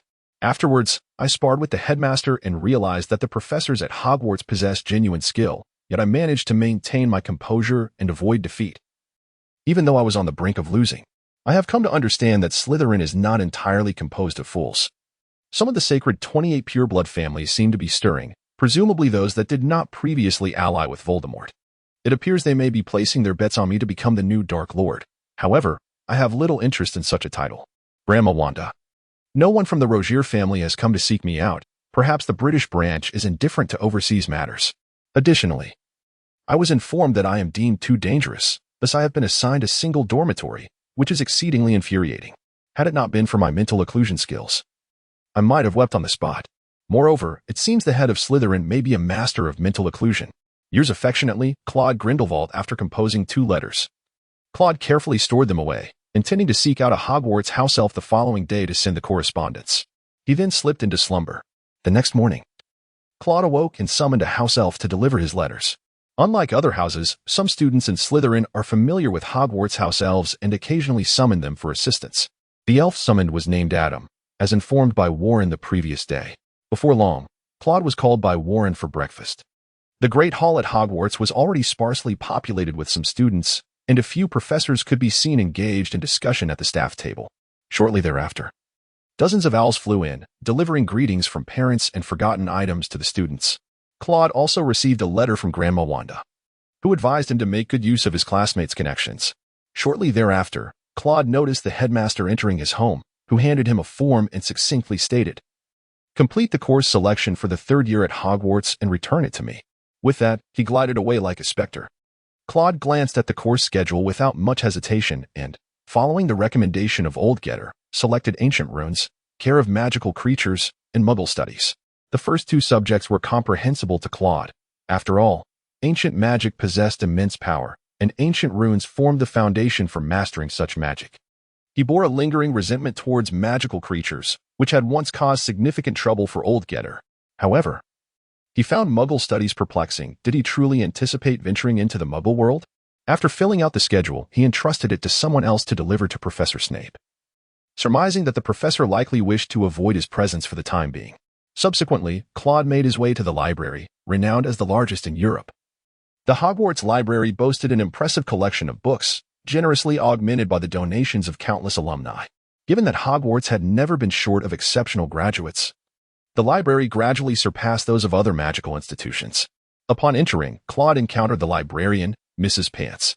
A stern individual, Mrs. Pants harbored an immense passion for books. Thus, any damage to the library's collection or inappropriate behavior within its confines would result in the expulsion of the offending student. "I know you. You are the new transfer student," she admonished him quietly. "Let me remind you that defacing books is strictly prohibited, and loud noises are not tolerated in the library." "Understood, madam. May I inquire where I might find a history of Hogwarts?" "I wish to borrow it," Claude politely requested. After Mrs. Pants guided him to the book, she departed. Claude took a seat and began to read. On the first day of school, the library was devoid of other students, save for the occasional few who entered to borrow books, none of whom lingered. After a short while, Claude observed Edwin entering. "Indeed, you are here. I searched for you after class for quite some time," Edwin whispered as he settled beside Claude. "Did you urgently seek me for something?" "Well, there is a matter." Edwin glanced towards Mrs. Pants. "This is not the place for discussion. Follow me." Thus, Claude and Edwin exited to find a secluded corner in the hall. "What are your thoughts on the dueling prowess of Slytherin students?" Edwin inquired. "And how do they compare to Durmstrang? I have only sparred with 3rd-year students. I cannot speak for others. 1st and 2nd years are of little consequence. It is normal for them to lack experience," Claude reflected. "To be honest, 3rd-year students are slightly inferior to those from Durmstrang. Warren is decent, but merely average by Durmstrang standards. Slytherin students may not be the elite at Hogwarts, yet their average skill level surpasses that of other houses. Otherwise, we would not have secured the House Cup championship for 7 consecutive years. Do you have time this evening? Would you be able to duel with some upperclassmen to gauge their level?" "Upperclassmen? Is it a free-for-all?" "That may pose some difficulty. Duels can be lengthy." I would likely lose in a confined space, but I would prevail outdoors. After all, I am skilled in silent spells, which provides a significant advantage in dueling. No. It is not a free-for-all, just a few participants will suffice. A one-on-one duel primarily aims to allow you to experience the competition and assess the average skill level. Claude contemplated for a moment before acquiescing, as he too was curious about the caliber of Hogwarts students. After lunch, the afternoon session was devoted to charms. Taught by Phileas Flitwick, the esteemed head of Ravenclaw House, who possessed a lineage of fairy blood. His magical prowess was exceptional. In his youth, he was a champion duelist. Claude intended to seize the opportunity to seek his guidance and observe the techniques of a champion in action. However, given the vast difference in their skill levels, the seasoned professor's experience was not yet applicable to Claude's current stage of development. Today's class was attended jointly by Slytherin and Ravenclaw students, who entered the classroom in a steady stream. Claude spotted Warren and took a seat beside him. "All right, class," Professor Flitwick announced in a high-pitched voice, signaling the commencement of the lesson. Claude discovered that Professor Flitwick was standing on a stool, allowing students to see him more easily. Logically, a wizard of Flitwick's caliber should have no trouble maintaining the levitation charm throughout the class. His choice not to employ it might have been an attempt to bridge the gap with the students. "All right, class. I hope you all took the time to review your studies during the holiday, as first and second years have quite a number of spells to master," he continued. "This year, we will focus on a single spell, the cheerful charm, which is quite challenging. The rest will be a review of previously learned spells. Therefore, if you have diligently reviewed your studies during the break, this term should be remarkably easy." Professor Flitwick, standing on tiptoe, cheerfully surveyed the classroom as he spoke. "Oh, by the way, we have a transfer student this year. Mr. Grindelwald, I wonder if you are familiar with the spells taught in the first and second years at Hogwarts."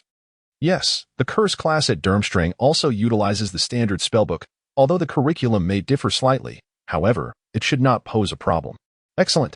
If there are any spells you have not yet learned, you may practice with older students or come to me after class, and I will assist you in acclimating to Hogwarts."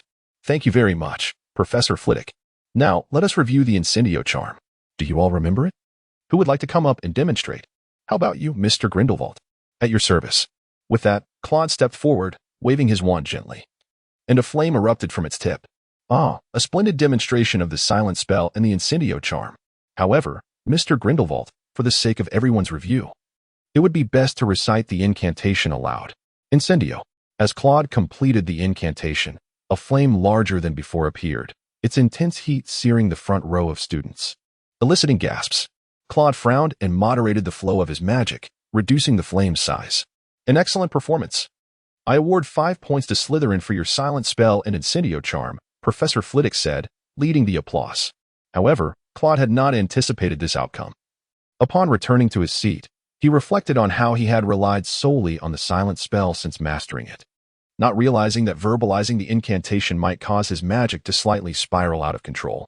The class passed slowly as students engaged in review. Once the lesson concluded, Claude signaled Warren to head to the History of Magic classroom first, while he approached Professor Flitwick to inquire about the earlier issue. Professor Flitwick appeared unsurprised by Claude's approach and began, "Your question is quite common among wizards who have learned the silent spell. The incantation and wand movements serve as excellent conduits for magical flow. However, the silent spell does not involve verbalization, which hampers the efficacy of your magical flow. You must consistently practice a spell, allowing your body to adapt to the magical flow when casting. With diligent practice, this issue will dissipate. Nonetheless, most wizards only master a few spells to perfection. Others still require verbalization, or their power will diminish significantly. A wizard of Dumbledore's caliber might disregard this issue, but that belongs to an entirely different realm." Due to time constraints, Claude and Professor Flitwick engaged in only a brief discussion before hurrying to the History of Magic classroom. Professor Flitwick welcomed Claude to return anytime with questions. The History of Magic class was taught by a ghost named Professor Benz. While he possessed vast knowledge, having experienced much of magical history firsthand, his monotonous tone often lulled students into slumber. Even the studious Ravenclaw eagles struggled to maintain focus, managing only to take notes while gazing blankly at Professor Benz. As the class bell rang, the drowsy classroom suddenly buzzed with activity. Slytherin and Ravenclaw students streamed out, hurrying to the Great Hall for dinner. "Don't forget, there are activities after dinner, so don't eat too much," Warren reminded Claude. clearly eager to witness his duel against upper-year students. In the Great Hall, they encountered Edwin and other Slytherin students from various years. Edwin mentioned he had reserved an empty classroom with Professor Snape for their activities. After dinner, Claude, Edwin, and Warren made their way to the empty classroom. Initially, there were few Slytherin students present, but soon many began to arrive. Claude noticed students from different years among them. Edwin explained, "I invited some of the more outstanding students from each year, including a few from first year, as you can imagine." Indeed, Claude spotted Draco Malfoy, standing beside a girl who resembled a griffin and another girl who was rather attractive. Draco Malfoy acknowledged Claude with a nod and introduced, "These are Pansy Parkinson and Daphne Greengrass." Pansy appeared somewhat reserved, seemingly intimidated by Claude, while Daphne was quite at ease. "Hello, Mr. Grindelwald. I am the eldest daughter of the Greengrass family. Your duel with the headmaster last night was impressive," Daphne said, offering a slight bow. "The headmaster went easy on me.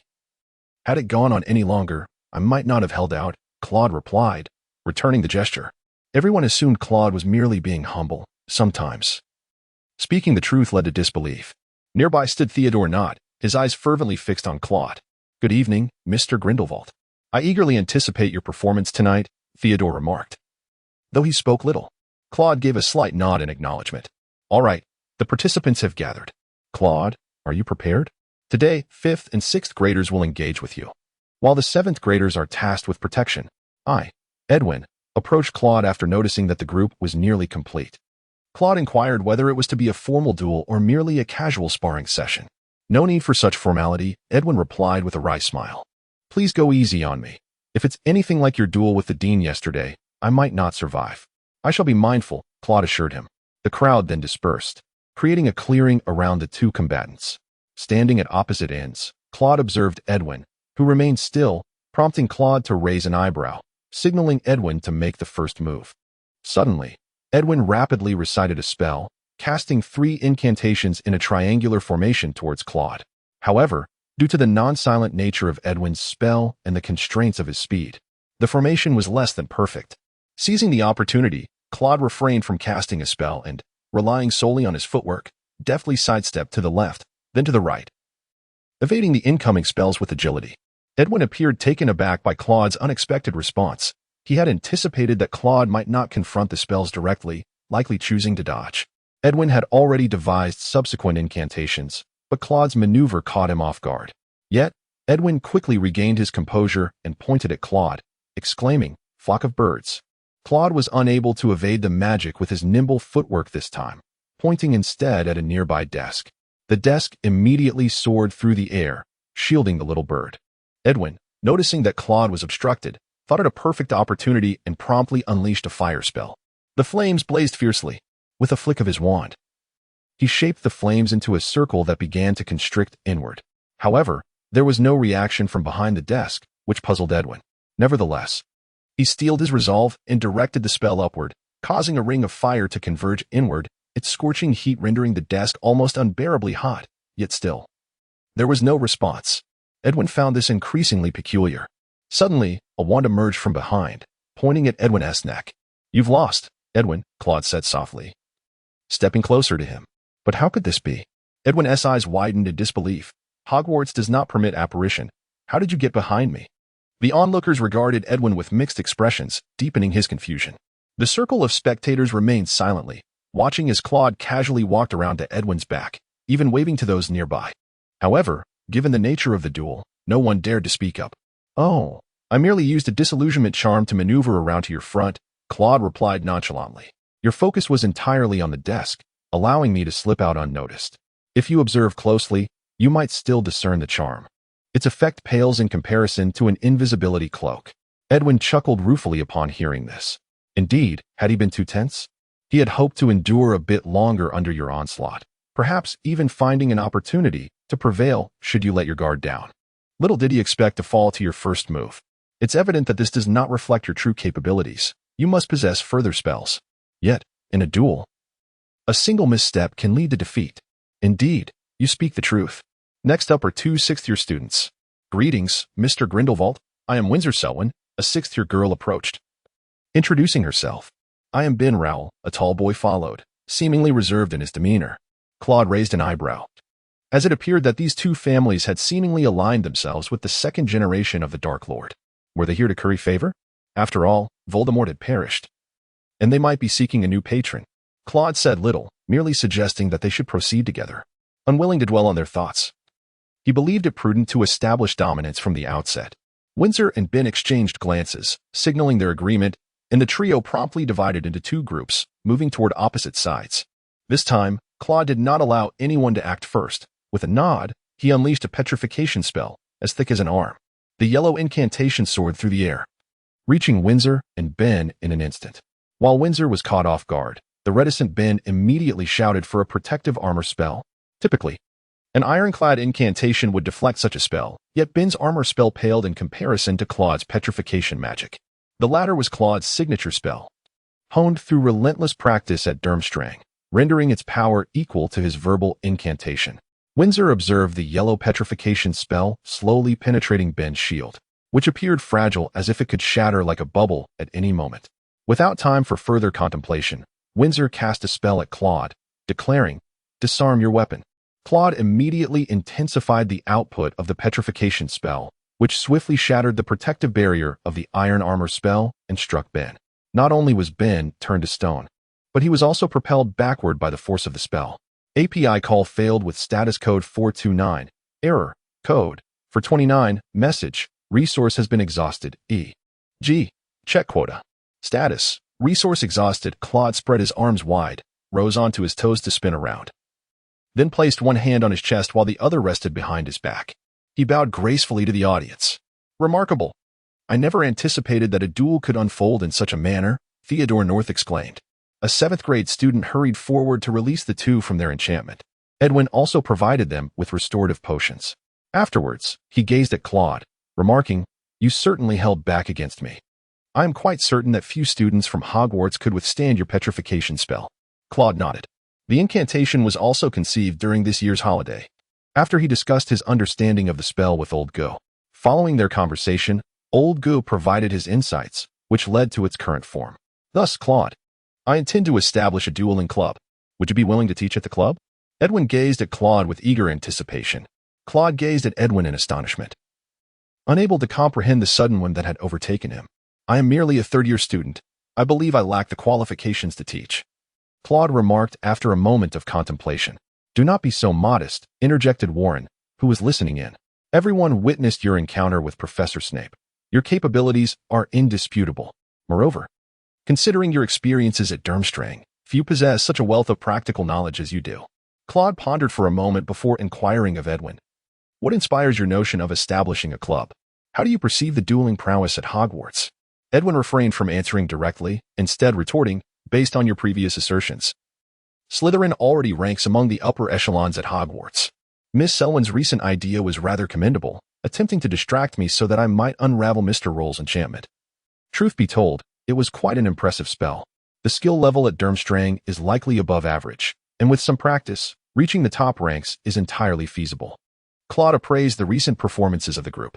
"Mr. Roll possesses a solid foundation and exhibits quick reflexes. At Durmstrang, he would likely rank among the top contenders. As for you, Edwin, I believe you would also find yourself among the elite at Durmstrang, exhibiting commendable tactics, though your awareness could use some refinement. Thus, I surmise that the overall dueling standards at Hogwarts are indeed quite commendable," Claude concluded. Edwin and Windsor exchanged a glance and solemnly stated, "We three have already attained the highest dueling standards in our year at Hogwarts." Claude was quite astonished. The headmaster of Hogwarts required no introduction. Being the most formidable wizard of the age, and the professors of each house were esteemed figures within the magical community. Consequently, Hogwarts' overall caliber ought to surpass that of Durmstrang by a slight margin. Due to the curse imposed by the Dark Lord, the defense against the dark arts professors seldom remained for more than a year. Edwin had to explain that initially it was manageable, as Professor Dumbledore was always able to recruit highly skilled wizards. However, the annual turnover led to many talented wizards becoming reluctant to teach, resulting in a continual decline in the quality of the defense against the dark arts instruction. Slytherin's strength was largely attributed to its pure blood lineage. Many students excelled in magic due to their families' teachings, surpassing their peers from other houses. Daphne Greengrass interjected, "Yet, while familial magic is commendable, it is not a sustainable solution. Other houses also boast a considerable number of purebloods, and the half-bloods are numerous as well, with many having access to magical instruction at home. Therefore, I propose the establishment of a dueling club to further amplify Slytherin's advantages.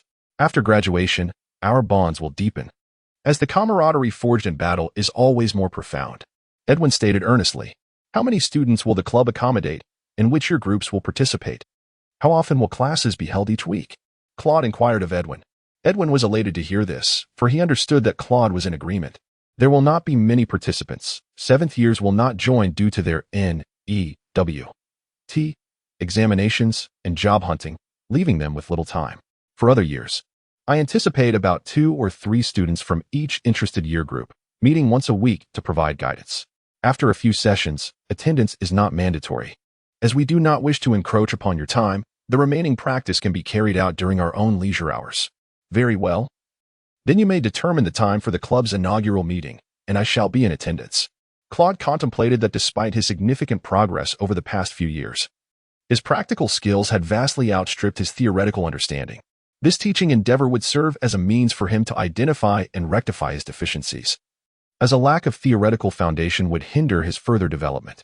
He decided to approach Professor McGonagall to seek approval for the establishment of a club, which required the consent of the vice principal.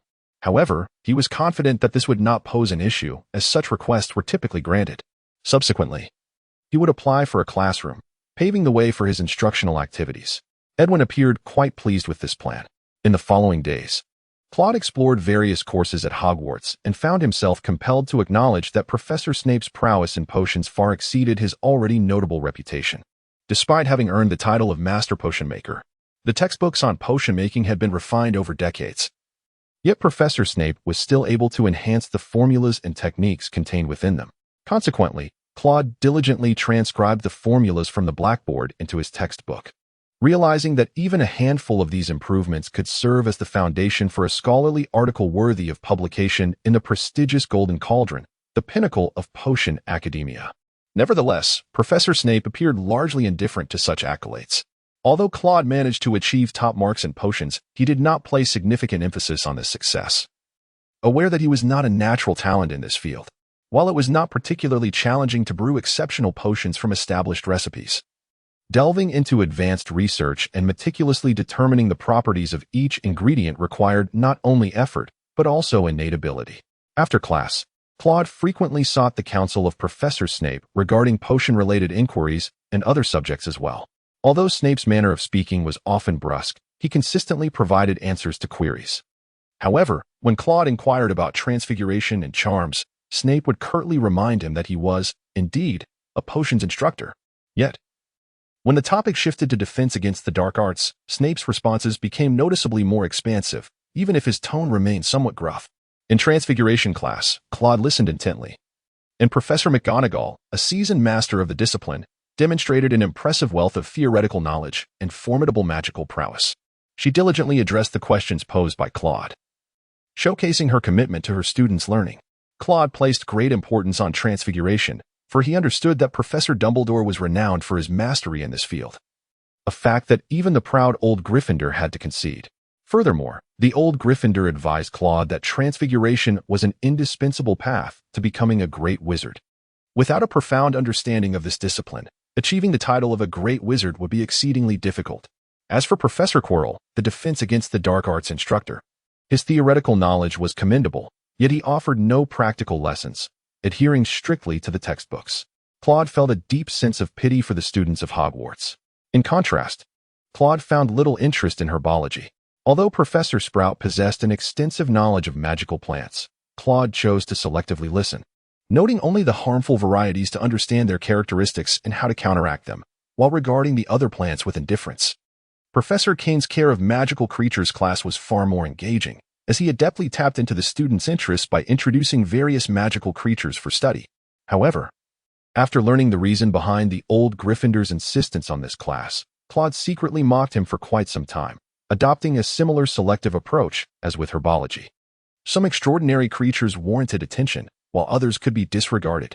Claude paid little heed to the more dangerous magical creatures, as he firmly believed that no creature, no matter how formidable, could surpass Dumbledore or defeat Voldemort. though he did acknowledge that the old Gryffindor had indeed bested the latter.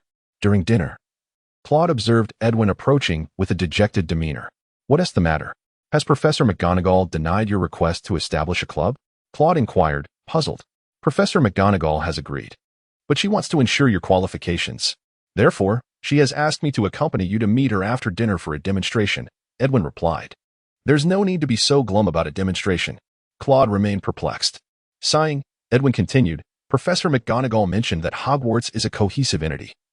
Such a club should involve participation from all houses, not just Slytherin. While you may teach alone, the club's formation must include representatives from each house, ensuring no disproportionate representation. In other words, if Slytherin had 10 students, the other houses could not be underrepresented." Claude reflected on Professor McGonagall's thoughtful approach. Indeed, during his few days at Hogwarts, he had observed a fierce rivalry among the houses, with Slytherin being somewhat isolated. Perhaps Professor McGonagall aimed to foster closer relationships among students. After all, there were no collective activities at the school, and any club that could diminish house prejudices would be beneficial. "It's all right. We need not worry about Slytherin students being left behind. We must have some confidence. Without it, there's little point in practicing dueling magic," he asserted. "You are correct. Let us proceed to meet Professor McGonagall," replied Edwin. After finishing their dinner, Claude and Edwin made their way to Professor McGonagall's office. Knock, knock, knock. Claude rapped lightly on the office door. "Come in," came Professor McGonagall's voice from within.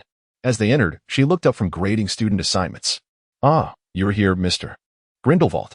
Mr. Burst has already informed me, and I have reported to the headmaster and discussed this matter with the heads of the other houses. They are quite interested and supportive of your initiative. Let us find an empty classroom." With a wave of her wand, Professor McGonagall conjured a tabby cat Patronus to notify the headmaster and the respective house heads. Claude and Edwin followed closely behind her. Upon reaching an abandoned classroom, Professor McGonagall turned to Claude and said, "Now, Mr. Grindelwald, please tidy up the classroom." Claude understood that Professor McGonagall intended to test his abilities. With a willingness to serve, he waved his wand and began the cleaning process. Shortly thereafter, Professors Flitwick and Sprout entered the room. Upon witnessing Claude casting spells, they chose not to assist, instead observing with great interest. After Claude meticulously tidied the classroom, he transformed the desks and chairs on the floor into flickering candles, levitating them in the air, and conjured a rectangular dueling platform adorned with a lavish green carpet. "Remarkable transfiguration, Mr. Grindelwald," he noted. Just then, Professor Dumbledore entered, followed closely by Professor Snape. "If this were a classroom setting, I dare say Minerva would not hesitate to award points. At least 10, Dumbledore remarked with a wink at Claude. Professor McGonagall cleared her throat. "Now, Mr. Grindelwald, let us commence. Do not hold back your magic. We must witness the extent of your prowess." With a gentle wave of her hand, the carpet transformed into a splendid display of red, green, blue, and yellow, featuring an embroidered Hogwarts crest at its center, with the 4 house animals intricately stitched in gold thread, appearing lifelike. "This will be much improved," she concluded. Claude realized the scope of his previous limitations and understood the professor's intention to apply targeted spells. Claude and Professor McGonagall stood at opposite ends of the platform.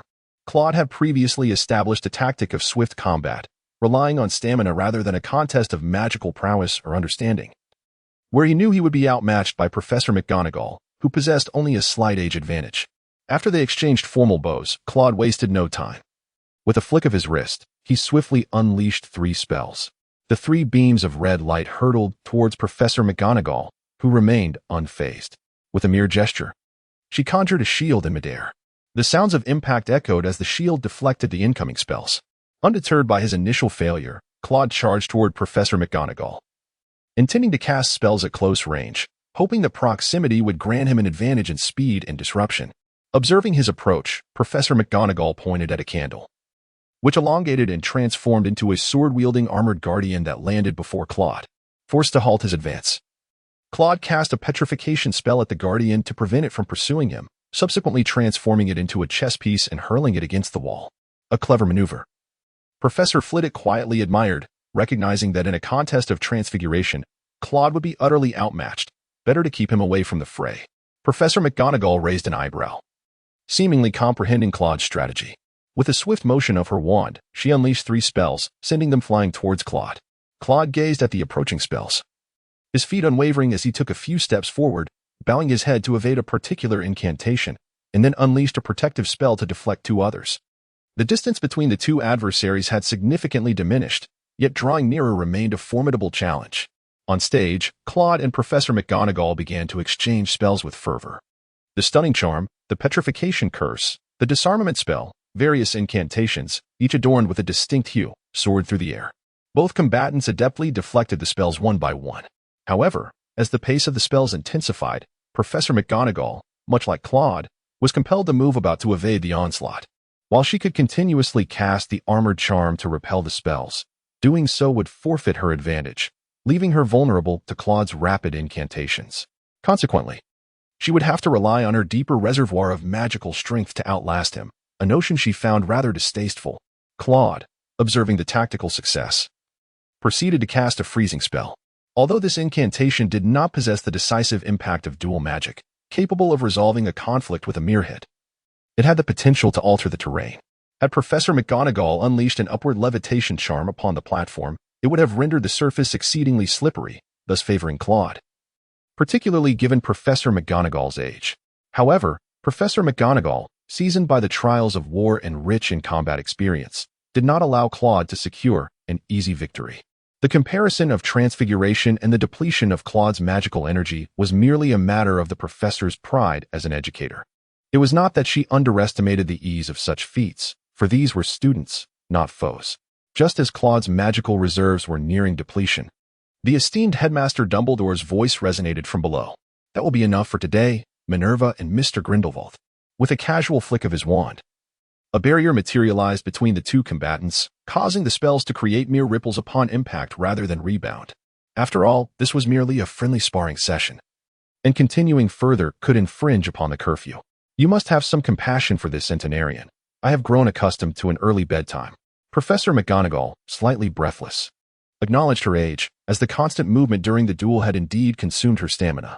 On the other hand, Claude still brimmed with energy.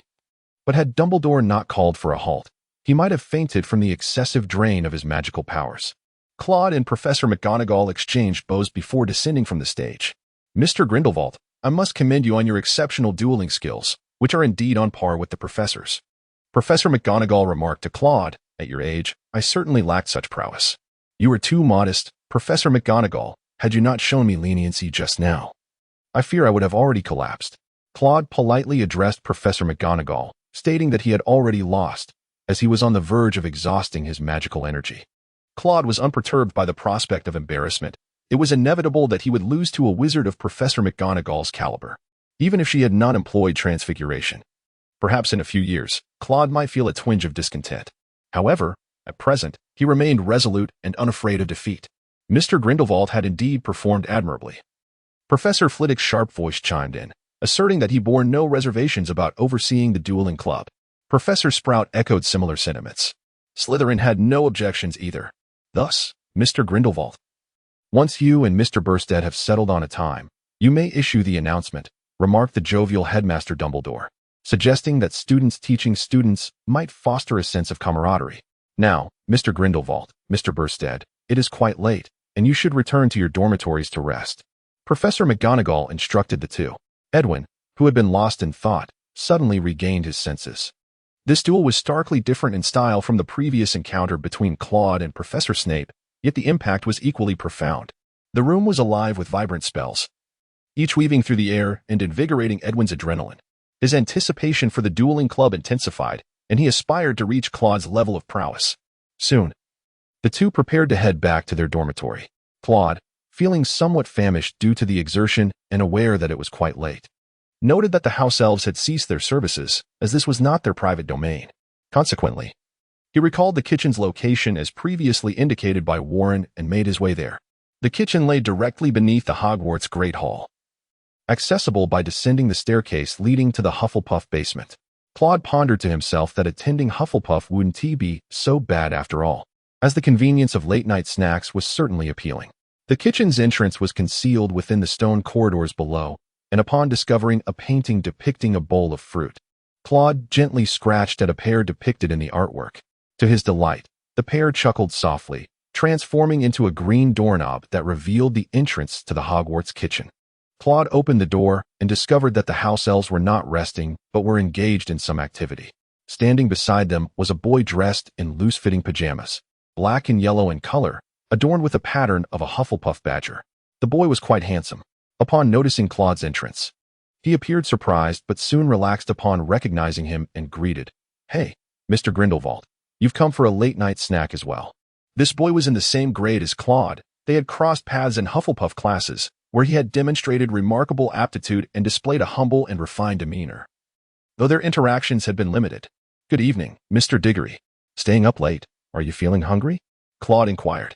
Cedric Diggory, curious, responded, "Indeed.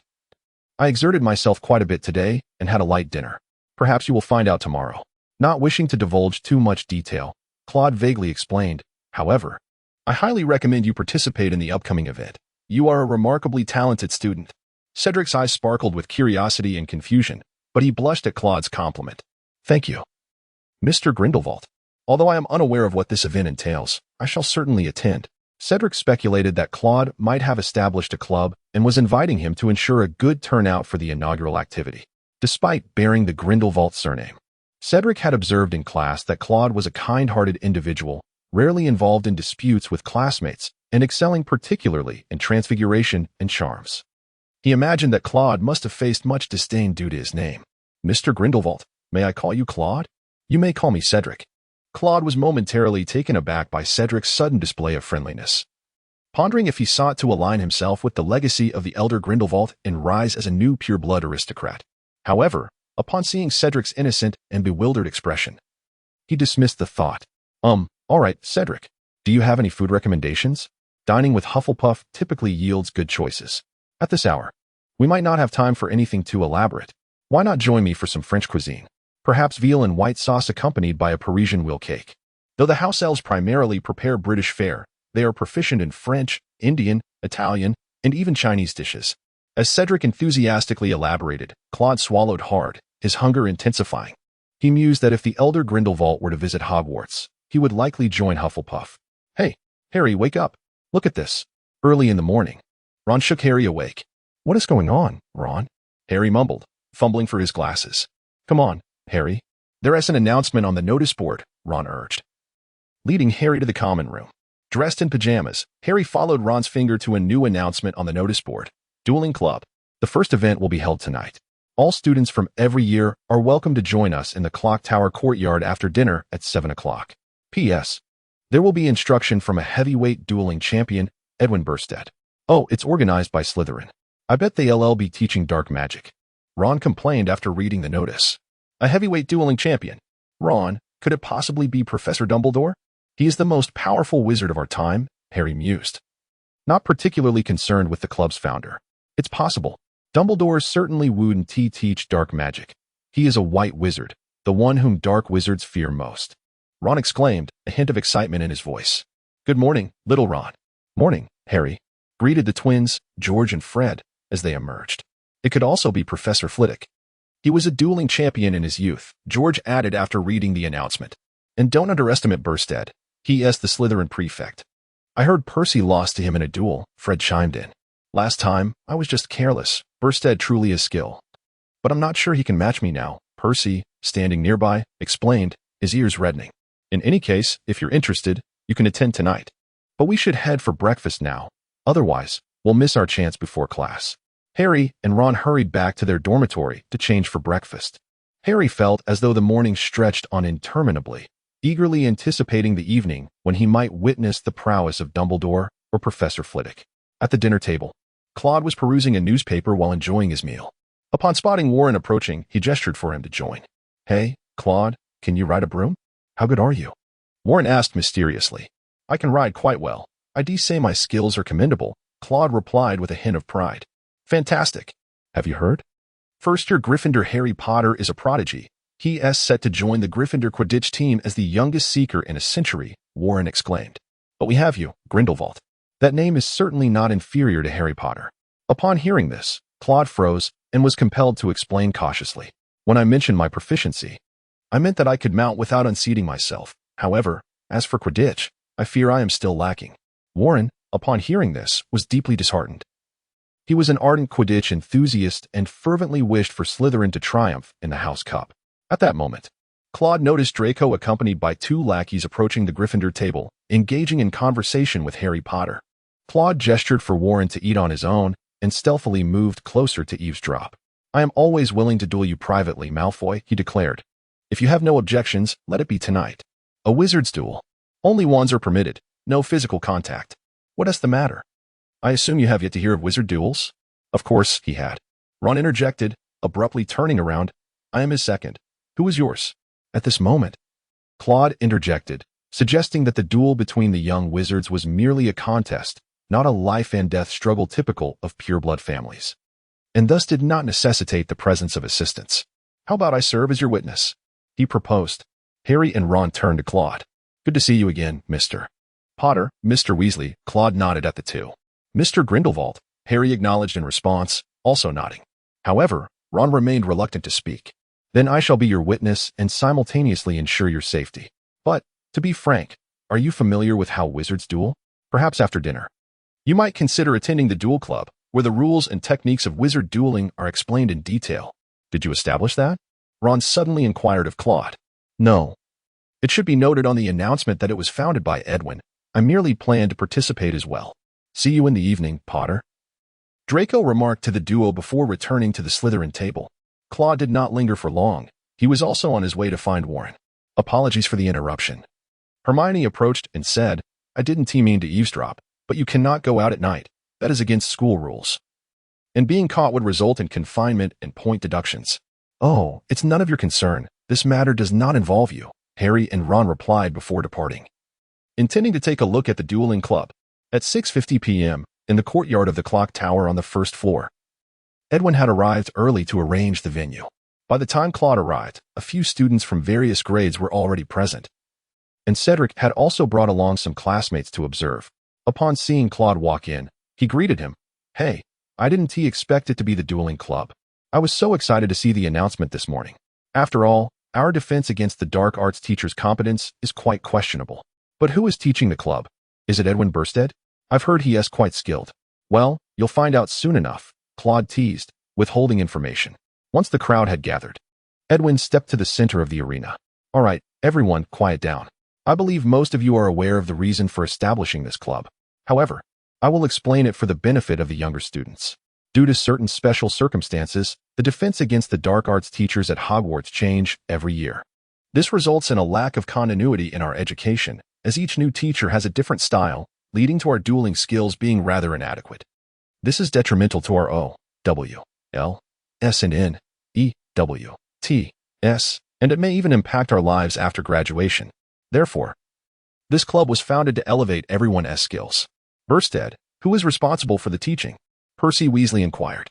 "If it's you, I won't be participating. You may be able to guide the younger students, but you can't possibly instruct the older ones." "Oh, Weasley, don't worry. It's not me teaching," Edwin reassured. "I mentioned I would find a heavyweight dueling expert." At that moment, Edwin brought Claude to the forefront. "Now, allow me to introduce our instructor, Claude Grindelwald." A sudden hush fell over the crowd. Aside from the Slytherin students, others could hardly believe it. Cedric's eyes widened in disbelief, realizing that Claude's earlier cryptic words were coming to fruition. "Hey, are you joking? April Fool's Day ISNT until next month." George Weasley shouted from below. "You've brought in a student from our year to teach us?" Fred Weasley chimed in, equally incredulous. Harry and Ron exchanged glances, astonished that a third-year student would be instructing them. Even a senior student would have been more acceptable. Hermione, standing nearby, furrowed her brow, lost in thought. "I am not joking. You may not comprehend what the surname Grindelwald signifies, but I can reveal a little secret. Claude has previously dueled with the headmaster, and the result was a draw." A murmur of disbelief rippled through the crowd at this revelation. "May I duel him to test my skills?" Percy Weasley stepped forward to inquire. "Of course, Mr. Weasley, but I would advise against it, as it may lead to your humiliation," Edwin replied with a smirk. "Hey, there are many Mr. Weasleys here," George remarked to Edwin. "How about all the Weasleys take him on together?" Claude suggested, turning to Percy. Percy's ears turned red. "No, I can manage on my own." "Come on, Percy, let's do it. But leave little Ron out of it," Fred said, stepping closer to Percy. "I want in." Ron quickly added. "Then let us begin," Edwin said, seemingly enjoying the spectacle. The crowd parted to create a space in the center, and Claude stood relaxed on one side. In contrast, the Weasleys appeared more serious. Percy was stern, shielding his younger brothers behind him, while George and Fred appeared at ease. And Ron looked a bit anxious at the back. Next, I will demonstrate and explain as I duel, sharing insights about the art of dueling. This will be the content of our first gathering, Claude announced with a bow. In a typical wizard duel, it begins with a bow. With that, Claude bowed to the group of Weasleys, and Percy frowned slightly but led his brothers in return. Seize and bind. George suddenly cast a spell. A commendable spell. Claude lazily deflected the incantation. This is an excellent tactic. After bowing, one can initiate the duel with a swift spell to gain the upper hand. With that, Claude flicked his wand, sending 3 spells flying toward the Weasleys, but he deliberately refrained from targeting Ron. Percy stepped forward, shouting, "Armor protection," to shield his brothers from the spell. That's the shielding charm. It's quite practical for defense and battle, as it can deflect spells, Claude explained to the audience. George and Fred seemed to share an unspoken understanding, each moving to the left and right, respectively, to launch their spells toward Claude. Cackle and wham. Toothpick. Some minor prank spells unexpectedly emerged during the duel. API call failed with status code 429. Error. Code. 429. Message. Resource has been exhausted, e.g. check quota. Status. Resource exhausted. Claude gently bent down to evade the spell, raising his gaze to find Fred ensnared by the enchantment, while George, unable to escape, unceremoniously dropped to the ground. Percy hastily cast several spells towards Claude, hoping to buy George some precious time. Claude casually cast a spell that transformed into a snake, ensnaring George beneath him. He deftly evaded the incantation hurled by Percy. One must never gaze upon the adversary when they target a comrade. Percy exemplified this perfectly, not only granting his teammate precious time, but also seizing the opportunity to strike while the opponent was distracted. Claude elucidated to the audience that transfiguration is indeed quite practical in dueling, gesturing toward Percy and Ron. Suddenly, the ground beneath the remaining Weasley brothers began to writhe, morphing into a quagmire. Ron shouted in alarm as he sank, while Percy stumbled unsteadily. "Ron, fly." This time, Claude refrained from casting a silent spell. Some everyday charms are not prohibited in duels. Instantly, Ron soared from the mire, colliding with Percy, and Claude then cast a disarming spell that sent Percy's wand flying. He suspended Ron in midair, his wand aimed directly at him, causing Ron's wand to slip from his grasp and fall to the ground. The wand is our most vital companion in a duel. We must never relinquish it. Upon hearing Claude's words, both Percy and Ron felt their cheeks flush. "Well then, Mr. Weasley, I concede," Claude declared, lifting the spells that bound the Weasley brothers and bowing to them. Dueling is not a matter of life and death, thus. Etiquette holds great significance, he explained as he bowed. The Weasley brothers returned the gesture, and the surrounding students offered enthusiastic applause, with Warren even whistling. Younger students clapped fervently, while older students pondered how long they could withstand such a duel, realizing their own abilities paled in comparison to Percy Weasley's. Faced with Claude, they feared they could endure only a few exchanges. Harry clenched his fists, yearning to elevate his skills to Claude's level, dreaming of besting Malfoy come midnight. "I never anticipated your prowess," Cedric approached Claude and remarked. "I was just worried you might end up in the hospital wing at the hands of the Weasley brothers." Claude smiled and shook his head in response. "Now, regarding the duel we just had, I introduced some of the etiquette involved," he explained to his classmates. "Next, let me elaborate on the spells used in dueling. These spells can be broadly categorized into dueling spells, such as Mr. Percy Weasley's Shield Charm and Disarming Charm, as well as my Binding spell, minor curses, like those employed by the twin brothers, fundamental spells, such as the Summoning Charm, various transfiguration techniques, and of course, we must not overlook the dark arts, although we shall not demonstrate them today." Hermione was taken aback by Claude's words. Could he truly practice dark magic? A domain reserved for dark wizards? The incantation of spells can be vocalized for greater potency or performed silently, as I do, which catches opponents off guard. The choice depends on the circumstances, he continued, imparting additional tips to his classmates. Now, it is nearly curfew. Today, we primarily covered the basic concepts of dueling. In our next dueling club meeting, I will teach you some practical spells. You may also inform Edwin of any particular spells you wish to learn. Should there be enough interest, I shall instruct everyone. My recommendation is for students in their 3rd year and above to join the dueling club. Though 1st and 2nd years may also participate, acquiring some dueling skills in advance is certainly beneficial. Following this, the crowd began to disperse noisily. Hey, Ron. The spells Claude cast were truly impressive. I wonder when we will be able to master such skills. Harry exclaimed excitedly as they walked back to their dormitory, even affectionately referring to Claude by name. Well, at least we must be in third year to do so. Just look at Grindelwald. He was in third year. Ron mused, imagining how remarkable it would be to possess such power. Don't get your hopes up. Mr. Grindelwald's magic is something we won't grasp until at least sixth year. Hermione interjected, unable to suppress her discouragement. Many of his spells can only be learned in fifth year. As for the silent spell, I asked Percy, and it won't be introduced until sixth year. Nevertheless, perhaps by participating in the club, we might learn them ahead of schedule. Ron countered. Hermione remained uncertain about whether the club would indeed teach such spells. After witnessing Mr. Grindelwald's duel, you two shouldn't be thinking of attending tonight, right? Your duel with Malfoy would merely result in exchanging sparks, which is dreadfully dull. Claude will be there as a witness. He might even teach us a thing or two. Harry argued, insisting on their attendance. What would he think of us if we chose not to go? Hermione frowned, deep in thought. At midnight, in the Slytherin common room. What? You say you won't attend tonight's duel? And you plan to inform Filch that Potter and Weasley will be there? Claude looked at Draco Malfoy in disbelief. We are Slytherin. I would never engage in such foolishness, Draco explained. You won't be going either, will you? Slytherin will do whatever it takes. But only by legitimate means, Claude said sternly, fixing his gaze on Draco Malfoy. Mr. Malfoy, do not tarnish your pure blood, nor the reputation of Slytherin House. And certainly not your family name. To abstain would be a disgrace. Draco, however, had other motives in mind, merely wishing to prank Harry and have Filch catch them, resulting in detention. I didn't think that far ahead. I just assumed. Fine, I will attend tonight, he replied, a touch of dejection in his tone. I would never bring shame to the Malfoy family. Excellent. Claude clapped Draco on the shoulder. You are not entirely hopeless. After all, you are only in your first year. I was considering binding you and dragging you along if you refused, but let us be on our way. With that, Claude led Draco out of the Slytherin common room, heading towards the trophy room in search of Harry and Ron.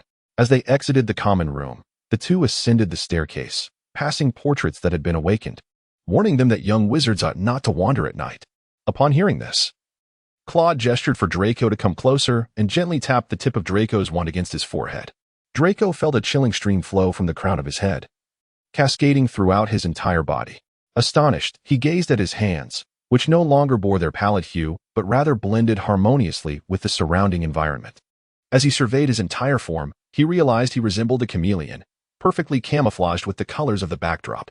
This was the disillusionment charm, quite effective under the cover of night. Claude then proceeded to cast the same charm upon himself. Now, allow me to introduce you to the sensory charm, Claude said, casting another spell on Draco. This incantation heightened one's awareness of magical fluctuations, amplifying the five senses beyond the ordinary, a significant advantage in dueling. Such was the cunning nature of Slytherin. Draco seemed to grasp the implications, nodding in understanding as the two continued their journey towards the trophy room. Upon reaching the fourth floor, they overheard the hushed whispers of three individuals. P.S. late, Malfoy must be terrified, Ron muttered quietly. Look, Malfoy, if you don't participate, you'll be scorned by the pure blood traitors you so despise, Claude teased Draco. A blush crept onto Draco's cheeks, but he quickly retorted, I am not afraid, Weasley. The Malfoy family does not engage in dishonorable conduct. Very well, you two shall attend the dueling club tonight. You both understand the rules. Let us settle this swiftly. Claude urged Harry and Draco. The two took their positions on opposite sides, bowing to one another before locking eyes in a fierce stare. Why so formal? Are you both waiting for the other to cast a spell? The initiative is crucial in a duel, Claude remarked with amusement, observing their antics. They have yet to learn anything. The only spell taught in class thus far has been the levitation charm, Hermione interjected, her arms crossed and her head held high with pride. Harry and Draco flushed at Hermione's statement, yet they could not deny the truth in her words. In that case, Claude pondered, if you concentrate your magical energy into your wands, you can launch sparks at one another. Just remember, you cannot resort to muggle tactics like throwing punches. After hearing Claude's advice, Harry and Draco pointed their wands at each other, striving to channel their magical energy. However, only a few sparks flickered at the tips of their wands, failing to be projected outward. Mr. Grindelwald, is the principle behind your spell and the duel similar? Hermione approached Claude to inquire. Essentially, yes, Miss Granger, though it is slightly more complex. The sparks of a spell are relatively easy to deflect, and I shall teach you that in due course. If you continue to participate in the dueling club, I have been formulating a concept regarding the shield charm that I will share with you once I have perfected it. It will prove far more practical than mere deflection. Claude explained to Hermione. Oh, splendid, Harry, Ron suddenly exclaimed. It seemed that Harry had discovered a method as he sent a spark flying toward Draco. In response, Draco swiftly ducked, refusing to be outdone, and retaliated with a spark of his own. The two appeared to find their rhythm, gradually exchanging bursts of energy. Albeit their aim left much to be desired. Focus on your aim. No matter how many sparks you conjure, they are futile if they fail to hit their mark. Claude reminded them. Draco appeared to have an epiphany, launching 2 sparks simultaneously, one to the left and one to the right. Harry dodged one but could not evade the other, which struck him unexpectedly. Eyes wide, he recalled Claude's words about concentrating magical energy at the tip of his wand and deftly deflecting the incantation. Claude mused. What a remarkable feat for the youngest seeker in a century. His dynamic vision is truly impressive. This unrefined defense greatly tests the wizard's reflexes and eyesight. After Harry expertly deflected a spell, he immediately retaliated against Draco. Unwilling to yield, Draco widened his eyes and countered the spell with precision. Even with the aid of the insight charm, Draco's reactions were impressively swift. While the charm allowed one to perceive spells, it could not substitute for physical response.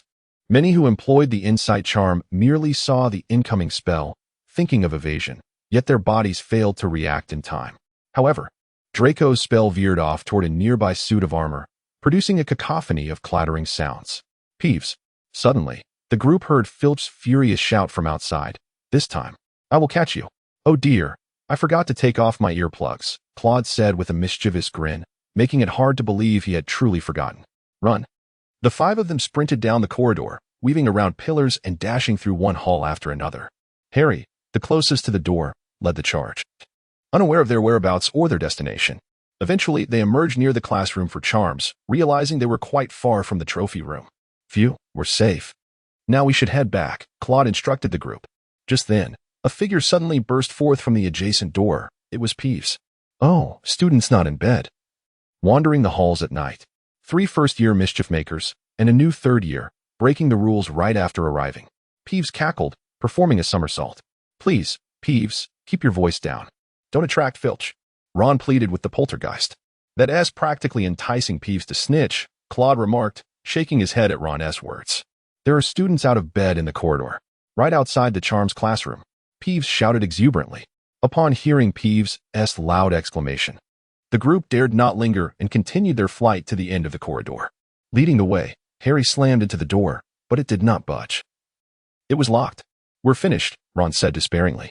Give me your wand, Hermione demanded, snatching Harry's wand and pointing it at the lock. Alohomora. The door swung open in response. Claude furrowed his brow, having intended to halt Hermione, for he had distinctly observed the counterlocking charm on the door. Yet, uncertain if it was merely an illusion, a subtle wave of magic brushed past, and the door unlocked. Were it not for Claude's heightened sensitivity spell still being active, he would not have detected that surge of magic. The group hurried inside, swiftly closing the door behind them. Harry, Ron, and Hermione pressed against the door, straining to hear the sounds from outside. They could hear Peeves teasing Filch, playfully tormenting him without divulging their whereabouts. Soon after, they heard Filch grumbling as he walked away. A sigh of relief escaped Harry. Filch must assume that the door was locked. He patted his chest, while Ron and Hermione also exhaled in relief. However, they were startled by Draco's raspy, indistinct sounds, turning to see him wide-eyed. The trio quickly understood why the door to the 4th floor was locked and recalled Claude harbored certain speculations regarding the imposing canine. Thus he unleashed spells designed to decelerate its movements. Observing the minimal effect of these incantations on the formidable beast, he quickly discerned the truth. Indeed, it was a Cerberus.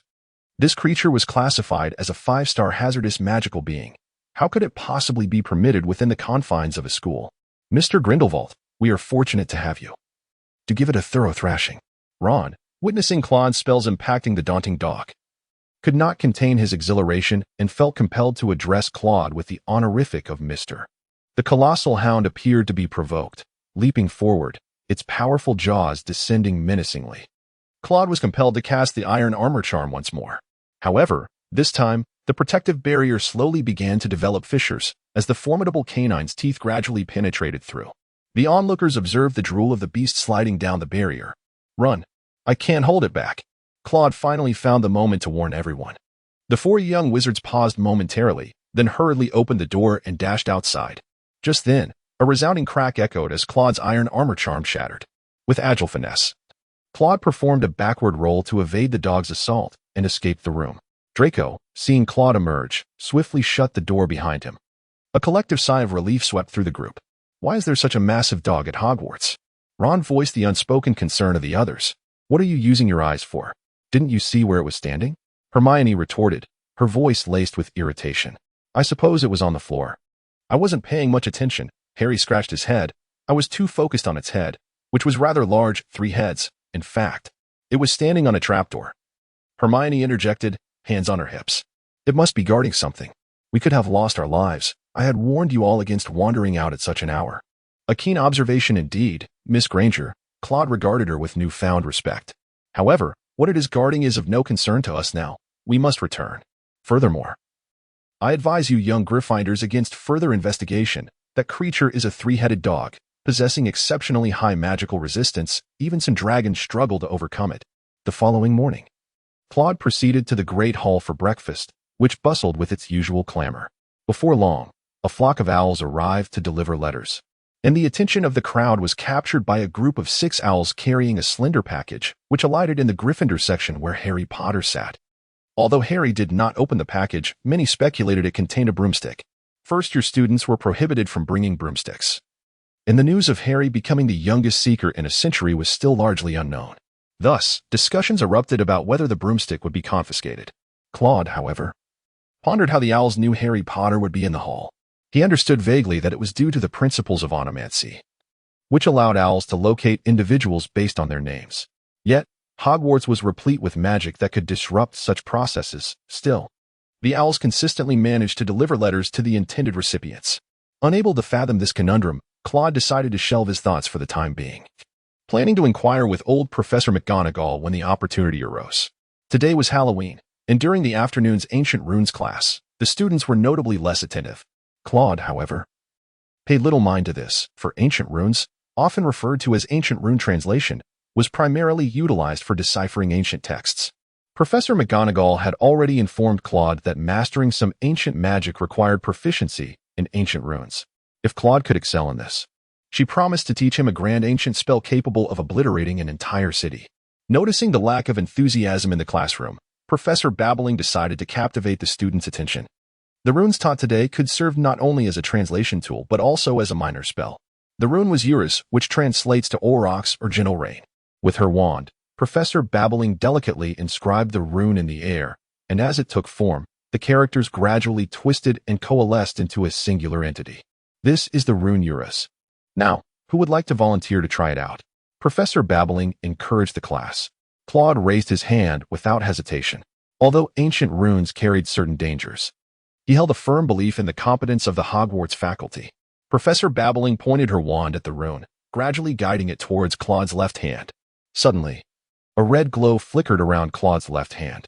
Following this, Professor Babbling regarded Claude with encouraging eyes, eager for him to share his sensations. Indeed, there was a subtle chill upon contact with the rune, soon followed by a surge of warmth as the blood coursed through his veins. Yes, Mr. Grindelwald. You may wish to test your abilities while the rune's effects remain potent, Professor Babbling urged, prompting Claude to demonstrate. Upon hearing this, Claude approached an unoccupied desk. Gently lifting his left hand, and effortlessly raised the desk. The classroom erupted in gasps of astonishment, and Professor Babbling expressed her satisfaction with Claude's performance. Thanks to Mr. Grindelwald, Slytherin earns 2 points. The rune Eurus is among those that can be directly wielded for magical purposes. Others may also serve as spells, but those will be covered in advanced classes.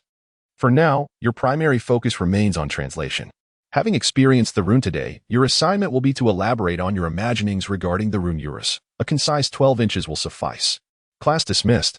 I shall not delay your Halloween festivities. With that, the students noisily exited the classroom, captivated by the practical application of ancient runes. A stark contrast to the tedious nature of translation studies akin to Professor Bint's history of magic.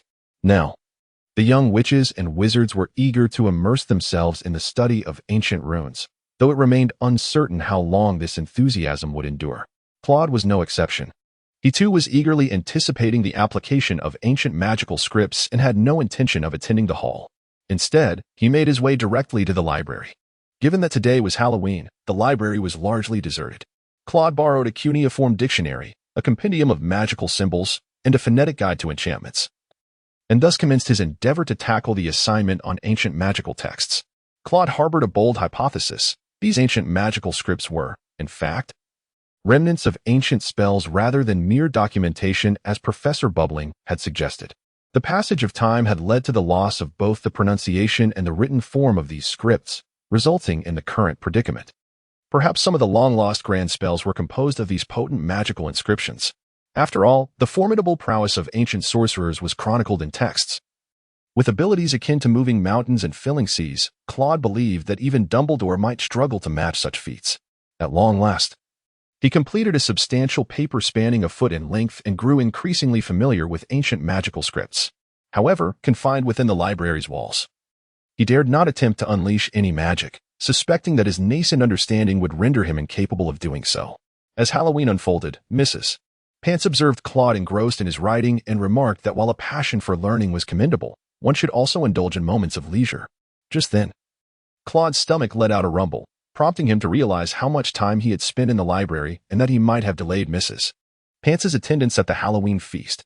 My apologies, Mrs. Pants, for taking up your time. I shall head to the banquet now. You should hurry along as well. Claude expressed with genuine remorse. Not at all.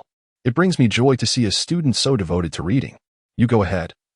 I will tidy up and join you shortly, Mrs. Pants replied graciously. Claude expressed his gratitude once more as he hurried toward the hall, his stomach already protesting against him. However, just as he approached the entrance, he noticed a professor, adorned with a headscarf, preparing himself outside the door. He adjusted his scarf slightly and tousled his attire before pushing the door open and darting inside. Claude recognized this professor as Professor Quirrell, the Defense Against the Dark Arts instructor. Professor Quirrell rushed into the hall and collapsed onto the teacher's table, exclaiming, "A troll! A troll has appeared in the underground classroom. Dumbledore, you must be aware of this." With that, he collapsed onto the floor, unconscious. Instantly, the hall erupted into chaos, with the 7th and 6th year students expressing their astonishment, while the 4th and 5th years gasped in alarm, and the 1st and 2nd years looked on in confusion. Professor Dumbledore was compelled to use his wand to create a loud noise, gradually restoring calm to the hall. "Prefects, immediately escort your respective students back to their dormitories," Dumbledore commanded. The prefects promptly began calling out to their housemates, leading them out of the hall. Claude originally intended to return to the dormitory with the students from his academy. However, he noticed that Harry and Ron had stealthily departed from the group, heading in a different direction. Claude informed Warren that he would venture into the kitchen to find something to eat, thus detaching himself from the group. He cast a disillusionment charm upon himself, following closely behind Harry and Ron with an invisibility spell.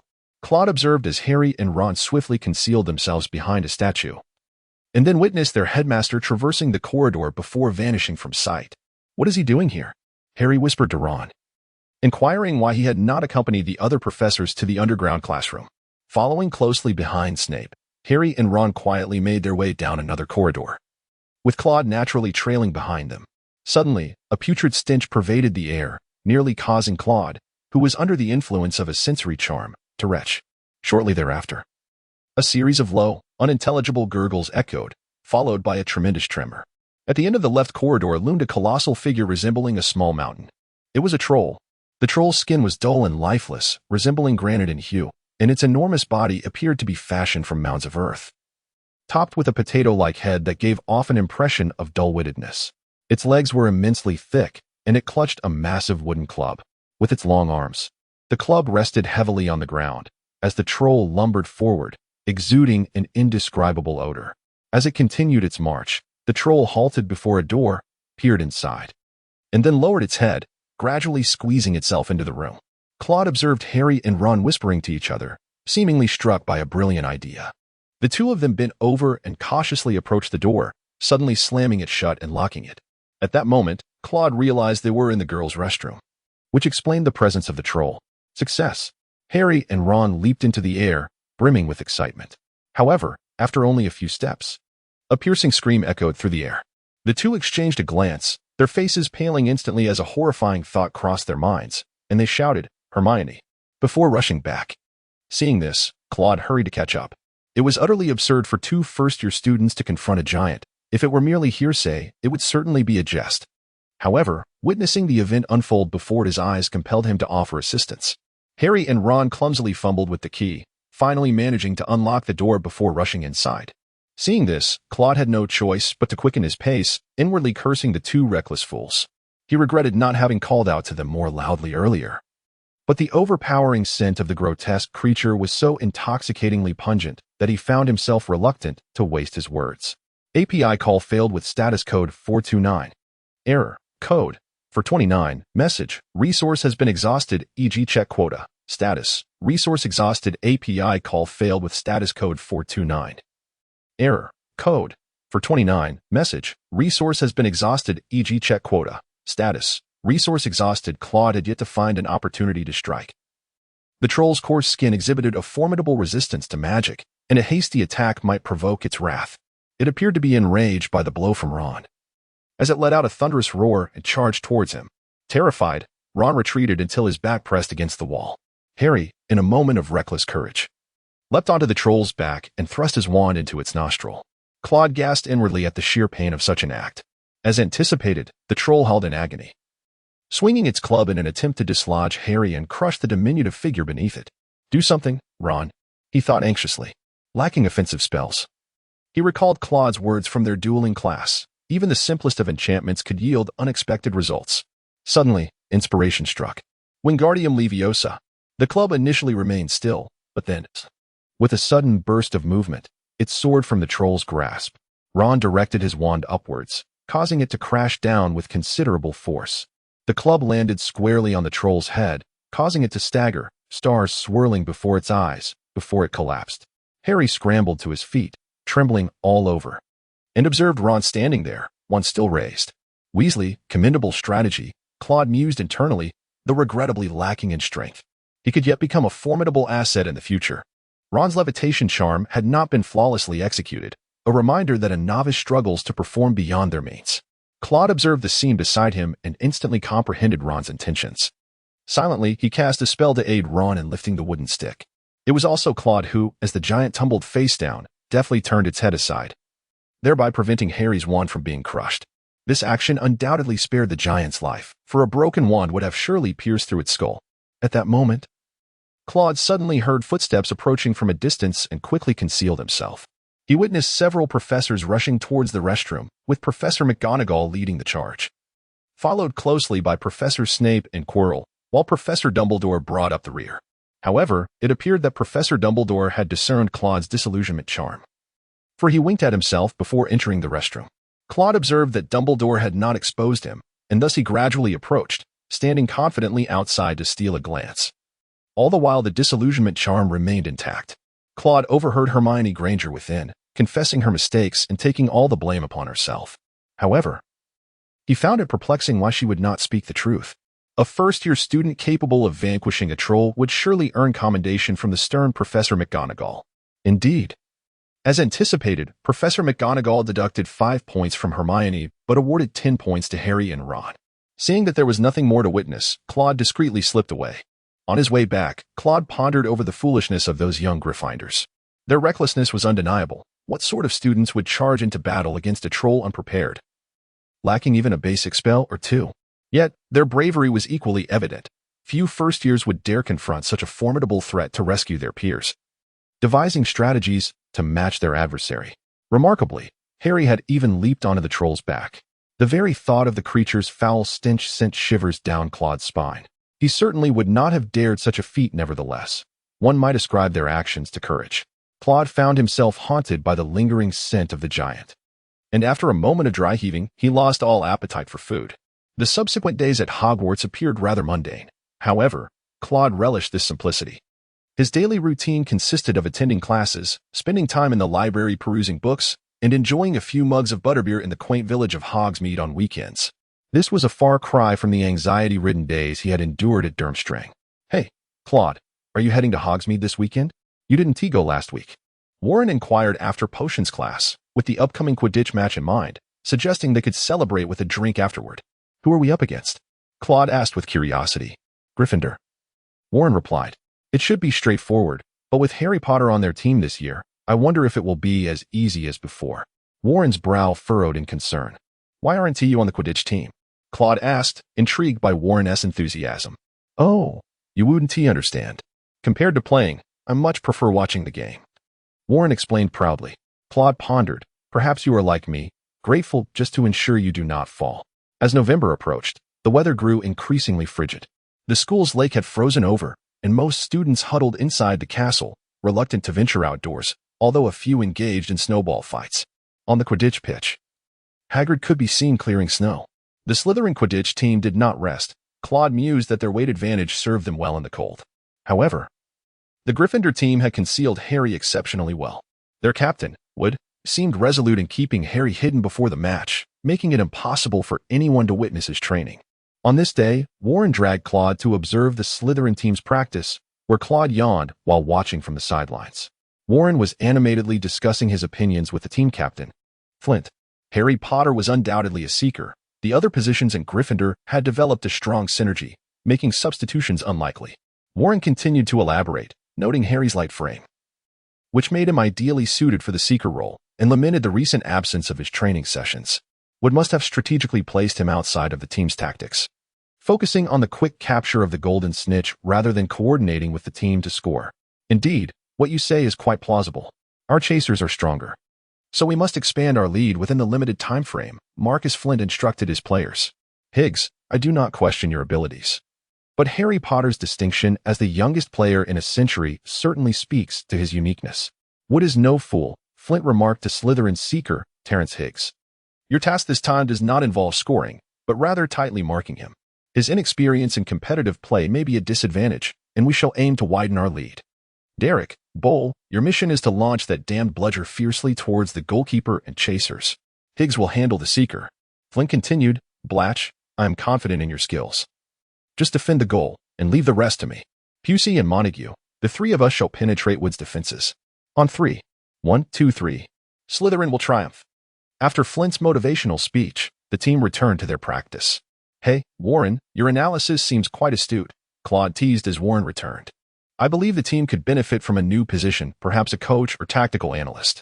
You could gather intelligence on other teams and devise strategies tailored to their unique styles. Previously, these responsibilities fell solely on the captain, who likely lacks the time to manage all aspects. Warren, considering Claude's suggestion, brightened. Exactly, Claude. That is precisely what I need. Though not on the field, I can still contribute comprehensively. However, observing their enthusiasm, Claude felt compelled to lend a hand. Once the practice concluded, Claude called out to them. Flint, is magic permitted during Quidditch matches? He needed clarity before determining how he could assist. Mr. Grindelwald. While one may carry a wand during Quidditch, the use of magic is strictly prohibited against opposing players, brooms, or surrounding spectators, Flint replied earnestly. And what about casting spells on oneself? Claude inquired further. There are no explicit regulations against that. Generally, it is overlooked, particularly since heavy rain may necessitate the use of water-repelling charms to ensure visibility. The referees typically do not intervene. Is physical contact allowed in Quidditch? That depends on the situation. Grabbing an opponent is prohibited, and different player types cannot collide. Otherwise, penalties will be imposed. I understand. So, collisions are permissible between players of the same type? Indeed, some professional teams deploy such tactics against physically weaker opponents, leveraging their strength to apply pressure. However, excessive strength can hinder broom speed, presenting both advantages and disadvantages. Higgs, come here, Claude beckoned the seeker, Terrence Higgs. Eurus. Claude traced the ancient script in the air before directing it onto Higgs. Now, try to collide with Flint, he signaled. Higgs and Flint were vastly different in physique. Flint towered and was as robust as a mountain troll, while Higgs, being a seeker, was slender, resembling an oversized garden gnome. Higgs swallowed nervously and charged at Flint. To the astonishment of onlookers, Flint was knocked to the ground. Flint stared in disbelief at Higgs, who mirrored his astonishment. Gradually, the realization dawned upon everyone, and they turned their gazes toward Claude. This is an ancient script. How proficient are you in ancient runes? Mastering this could grant you a significant advantage in matches, Claude explained. Flint wore an awkward expression, hesitating. Mr. Grindelwald, we do not offer ancient runes as an elective, replied Deering Pusey on Flint's behalf. The course is notoriously difficult to pass. Claude contemplated for a moment, realizing that it was too late to learn anything new. He had no choice but to reduce the potency of the incantation while extending its duration, and thus, he decided to cast it for them before the competition. Nevertheless, this approach required some refinement. Claude assured everyone that he would resolve the matter and would unveil the enchantment to them before the match. Slytherin's captain, Flint, could not contain his excitement. With a targeted strategy and robust physique, they might just overpower Gryffindor. Flint, who had 2 years until graduation, aspired to secure several trophies during his tenure as captain, believing that such accomplishments might lead to a direct recruitment by a professional team post-graduation. In the following days, Claude tirelessly traversed between the library and Professor Babbler's office. Professor Babbler expressed his support for Claude's intention to enhance the enchantment. With the professor's assistance, Claude ultimately succeeded on the last Friday before the match, achieving a duration of nearly 40 minutes, which was sufficient to grant Slytherin a significant advantage. The next morning dawned bright, yet slightly chilly. In the Great Hall, everyone eagerly anticipated an exhilarating Quidditch match, engaging in animated discussions. Claude discovered that the majority of people still supported the Gryffindor team, with the allegiance to Slytherin likely limited to the Slytherin house itself. However, Claude believed it unnecessary to concern himself with the jealousy of others. Winning the match spoke louder than any words could. By 11 o'clock, nearly all faculty and students had gathered at the Quidditch pitch. Claude followed Warren into the Slytherin locker room. "I shall cast the spell for you." Claude signaled for the players to approach one by one. "The enhanced magic I have devised will last at least 30 minutes. Though it will not possess the same potency as the demonstration that day, it will merely augment a portion of your strength. But that shall suffice. We are inherently strong." Flint clenched his fist in affirmation. As Claude completed the incantation, the players huddled together, roaring "Slytherin shall prevail." Before setting off, Warren and Claude returned to the stands, where Edwin enthusiastically beckoned them to join him. Slytherin had only 2 stands, resulting in a tight squeeze. Unless one wished to sit next to Professor Snape in the adjacent stand, they were left to cram into this one. Although Professor Snape was indeed supportive of his house, few students dared to breathe in his proximity. Unfortunately, Slytherin had but these 2 stands, with the remainder occupied by supporters of Gryffindor, whose 7 consecutive victories in the House Cup had fostered a formidable unity among the other 3 houses. Amidst the clamor of the students, Edwin shouted to Claude. Claude observed Madame Hooch officiating the match. She stood at the center of the field, addressing the players on both sides. Shortly thereafter, he witnessed Flint and Wood from Gryffindor shaking hands, both robust men seemingly attempting to crush each other's hands. However, after the handshake concluded, Wood lightly shook his hand, indicating that Flint's jinx had indeed taken effect. With a sharp whistle from Madame Hooch, the players soared into the air, marking the official commencement of the game. The quaffle was immediately seized by Gryffindor's Angelina Johnson, an exceptional chaser, not only skilled but also strikingly beautiful. The audience was entertained by the light-hearted commentary of Lee Jordan, a Gryffindor himself. Despite his evident bias, one could not deny his eloquence and composure. She sprinted with the quaffle, executing a splendid pass to Aaliyah Spinette. Alas, the quaffle was snatched from her grasp by Slytherin's Marcus Flint, nearly dragging Aaliyah off her broom in the process. Was that not a foul? Flint soared above, with Pusey and Montague flanking him, employing a classic triangular tactic. Gryffindor's chasers attempted to disrupt their formation, but Slytherin stood like an impenetrable wall, leaving the poor girls unable to make any headway. The trio continued to pass the quaffle, inching closer to Gryffindor's goal. Wood, the Gryffindor keeper, kept a vigilant eye on the quaffle, but the numbers were overwhelming. He was deceived by a feint from Pusey and dove to the side. The quaffle was effortlessly tossed into the goal by Montague. With a collective sigh from the spectators, the score read Slytherin 10, Gryffindor 0. The cheers from the Slytherin stands echoed through the frigid air. Slytherin's performance was exceptional, granting Gryffindor no respite, while their 2 beaters caused considerable trouble for Gryffindor's chasers. The twin brothers valiantly struck the bludger towards Slytherin's chasers, yet whether it was Montague, Pusey, or Captain Flint, they effortlessly sent the bludger flying away. How peculiar. Did they consume a giant before taking the field? George Weasley was utterly perplexed. With no other recourse, the twins abandoned their offensive strategy and stayed close to assist Gryffindor's chasers in fending off the bludgers. Harry, high in the air, felt a rising anxiety as the score had now reached 10-50 in favor of Slytherin.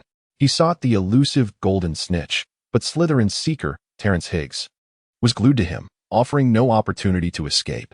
Fortunately, Harry's Nimbus 2000 was swifter, making it impossible for Higgs to keep up completely. Suddenly, Harry felt his broom vibrating uncontrollably, gripping it tightly. It seemed the Nimbus 2000 was intent on throwing him off. Harry attempted to fly closer to it to signal for a timeout. It appeared that no one on the field noticed Harry's distress. Higgs, however, mistook it for a tactic to shake him off. The broom climbed higher, twisting even more vehemently as students in the stands pointed and murmured, bewildered by his antics. "Oh!" A gasp arose as Harry was nearly thrown off, now clinging with only one hand. The twin brothers from Gryffindor rushed over, eager to catch Harry. But the violent shaking prevented them from securing him. They could only offer protection from the side. Without their beaters, Gryffindor was increasingly vulnerable, and the score rapidly escalated to 110-20, with further widening of the gap seemingly imminent. Claude glanced at Harry, a flicker of speculation crossing his mind, when suddenly a beam of light caught his attention. Squinting, he looked in the direction of what appeared to be the Gryffindor stands, and it seemed to be Granger. The Gryffindor Seeker, however, did not relent. Wood was also performing remarkably well at that moment, preventing the score from ballooning too excessively, bringing it to 140-40. Claude was momentarily distracted by the beam of light, scanning the surroundings for something, while his fellow classmates remained oblivious to his preoccupation as Slytherin reveled in the imminent triumph. Suddenly, Claude noticed Granger approaching the nearby stands, seemingly beneath Professor Snape's chair. She ignited a flame and hurriedly departed. Claude observed Professor Snape's eyes fixated on Harry, his wand in hand, muttering something under his breath.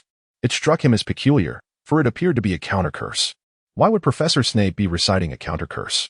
API call failed with status code 429. Error. Code. 429. Message. Resource has been exhausted, e.g. check quota. Status. Resource exhausted. Claude pondered for a moment, then discreetly pointed his wand in that direction, causing the flames to suddenly intensify, engulfing not only Professor Snape but also Professor Quirrell behind him. The two ceased their incantations and hurriedly extinguished the fire upon their garments, while Harry, who had momentarily regained his composure, observed the scene unfold. Suddenly, all the players fixed their gaze upon Higgs, who seemed to have spotted the golden snitch, darting swiftly towards a particular direction. An unsettling churn gripped Harry's stomach as he suppressed his discomfort and pursued Higgs. It must be noted that the Nimbus 2000 truly lived up to its reputation as the fastest broomstick. Although Higgs was closer, Harry was quicker. As the golden snitch darted left and right, descending lower, the two were now neck and neck. However, Higgs's reach was greater. He extended his hand, on the verge of seizing the elusive snitch. Harry, though unable to grasp it, made a bold leap from his broom, fortunate that both were flying close to the ground, thus minimizing his fall.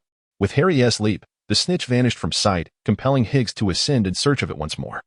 The spectators watched in astonishment as Harry clutched his mouth, seemingly on the verge of being sick.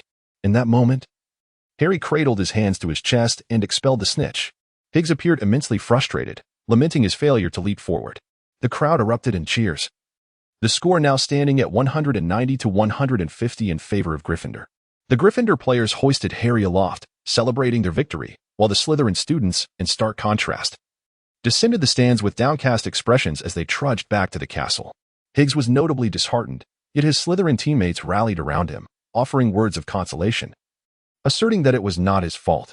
After all, Potter's broom was exceedingly swift, and they had not lost by a significant margin, leaving room for redemption in the future. Several Slytherin students descended to bolster their team's spirits. What a pity it was, just a hair's breadth away, both in score and for Higgs. If only Higgs had a slightly better broom, today's victory would have been ours, lamented Warren to Claude.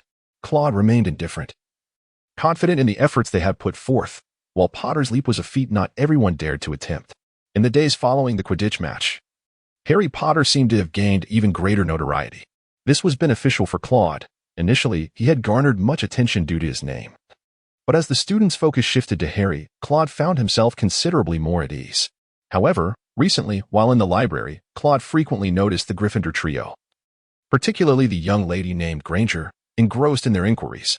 In just a few days, it seemed she had perused no fewer than 5 books.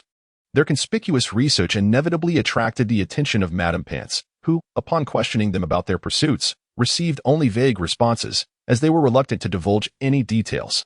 If you seek something and prefer not to ask me, you might consider inquiring with that boy named Grindelwald. He has been in the library since the first day of term and is perhaps the most diligent student I have encountered, Madame Pants suggested to the trio.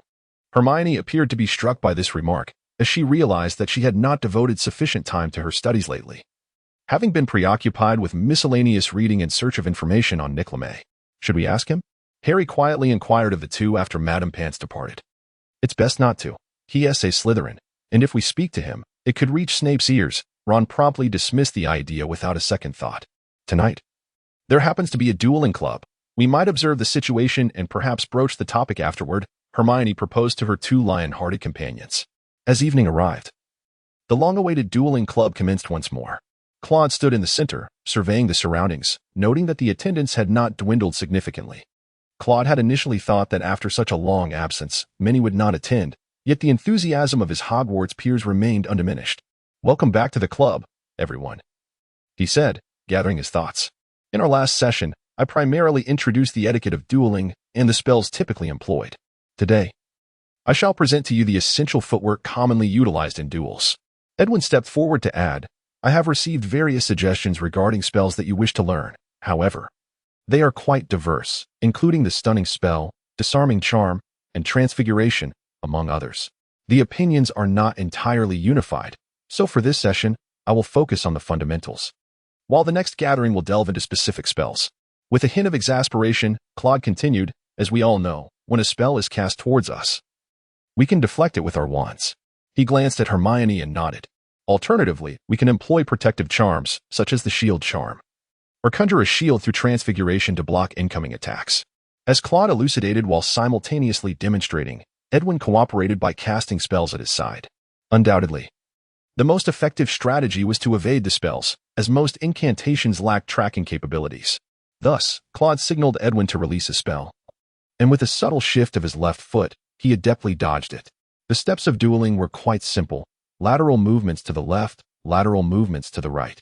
Retreating backward, advancing forward, and crouching down, Claude meticulously showcased each one. These fundamental maneuvers were essential, yet it was crucial to consider how to adapt them to the circumstances at hand. Claude surveyed Mr. Weasley and addressed him directly, "Mr. Percy Weasley, would you kindly step forward to collaborate with Edwin?" After Claude summoned Percy, the two stood poised, one on each side, with a slight distance separating them from Claude. "All right. Now both of you take turns casting spells on me. A simple incapacitation charm will suffice, primarily for demonstration purposes. Maintain a steady pace." Subsequently, the two alternated in casting their spells, to the astonishment of the onlookers. Claude's movements were deliberate, shifting from side to side, advancing and retreating, evading some spells by executing a graceful turn, allowing the charms to glide past him. "Indeed, you have observed that my footwork can influence my opponent's rhythm, guiding the trajectory of their spellcasting." Claude gracefully maneuvered across the floor, akin to a waltz, evading attacks with finesse. "You two, pay attention. I shall now commence my counterattack. Remember my steps, find the rhythm, and showcase your skills," he proclaimed. With that, Claude initiated his counter, though his pace was not exceedingly rapid. Initially, Edwin and Percy appeared somewhat stiff, but they gradually acclimated to Claude's tempo. Slowly, the trio began to sway and dance in unison. Cedric gasped in astonishment, realizing that a duel could unfold in such a manner. Wizard dueling was certainly not merely a matter of two individuals stationed at opposite ends, exchanging spells. After signaling for the two to cease, Claude addressed the onlookers. "This rhythm is merely foundational. There exists a more advanced style of wand combat, which has nearly been forgotten in the magical realm. Fortunately, there is one who possesses this knowledge, and he graciously imparted it to me. Should the opportunity arise, I would be delighted to share it with all of you." With a smile, Claude elaborated further, explaining that the steps were not absolute. Claude promptly cast a transformation spell, conjuring a serpent that coiled around the two individuals, but he soon dispelled the magic. Mastery of transformation is of utmost importance, and everyone must diligently study Professor McGonagall's lessons. Subsequently, Claude fell into deep contemplation. After a moment, he gestured for everyone to practice that particular gait. "Mr. Weasley, I wonder how proficient you are in transformation?" Claude inquired as he approached Percy. Percy puffed out his chest, confident in his abilities. "Have you noticed which animal you find easier to transform into among the creatures of the four houses at Hogwarts?" Claude continued. "It should be the lion." Percy reflected. "As I am a Gryffindor, I often transform into a lion. Thus I am more adept at it." Upon hearing this, Claude simply remarked, "I see," and walked away. Although Percy had stated otherwise, Claude was well aware that this was not the case. Before arriving at Hogwarts, he had not experienced significant transformations, but once at Hogwarts, he discovered that transforming into a serpent was remarkably effortless. It was not that he was incapable of transforming into a lion, eagle, or badger. Rather, the magic within him imparted a sense that the power of the serpent was unparalleled. A serpent? Slytherin? Claude murmured softly to himself. In a moment, his eyes brightened with excitement. He could hardly wait to rush to the library for verification or to engage in a discussion with Professor McGonagall. However, at that moment, he found himself unable to do so. Claude thought to himself, how fortunate it was that he chose to stay at school during Christmas. Edwin glanced at the time and signaled that the evening's activities were coming to an end. With Christmas break just around the corner, he wished everyone a joyful holiday. Claude appeared quite pleased, offering a broad smile to all. The trio of Harry, Ron, and Hermione intended to linger a bit longer to ask Claude one last question. However, Claude was the first to dash out, unbeknownst to them that he wished to write a brief paper to present to Professor McGonagall. What is the matter? Is something going on? Edwin, the last to remain, inquired curiously upon seeing the three still present. Nothing, just pondering the pace, Hermione replied before hurriedly ushering her companions away. Harry, I'll be heading home for the holidays, and since you and Ron are staying at school, the investigation into Nicolame's matters will be left in your capable hands, Hermione advised early the next morning, just before boarding the train. Perhaps you could consult your parents. It should be quite safe, Ron suggested to Hermione. She couldn't help but roll her eyes, affirming that it indeed was safe. As they were all muggles, make sure to visit the library often, or simply ask Claude Grindelwald directly. I don't expect you to take any indirect approaches. At her words, Harry flushed slightly, assuring her that he and Ron would make the most of their holiday time. Claude approached Professor McGonagall with the small paper he had stayed up late to write the previous night. Professor McGonagall expressed her pleasure upon seeing Claude arrive early on a holiday to inquire about transfiguration. As for your observation, Mr. Grindelwald, regarding the assertion that it is easier for Slytherin students to transform into snakes and for Gryffindor students to transform into lions, I believe that you are still young wizards, unable to fully master your magical abilities. With more practice, you may indeed become more proficient. Upon hearing this, Claude felt a twinge of disappointment. He believed his instincts were infallible. However, Professor McGonagall was regarded as an authority in the field of transfiguration, and her words carried substantial weight. Could it truly be a mere figment of his imagination? After extending his Christmas greetings, Claude took his leave. Once Claude departed, Professor McGonagall settled down to attend to some paperwork, her mind lingering on Claude's recent remarks. She then retrieved her wand and pointed it at a piece of parchment, which instantaneously morphed into a small lion that roared with a sense of majesty. With another flick of her wand, the lion transformed into a miniature eagle that circled gracefully above her desk. McGonagall carefully sensed the fluctuations of magic, finding nothing amiss. How could there be any influence from the school? A faint smile escaped her lips as she resumed her writing. After a while, a realization seemed to dawn upon her. With a look of inquisitiveness, she directed her wand once more at the eagle, which promptly descended onto the desk, coiling up and emitting a hissing sound. This.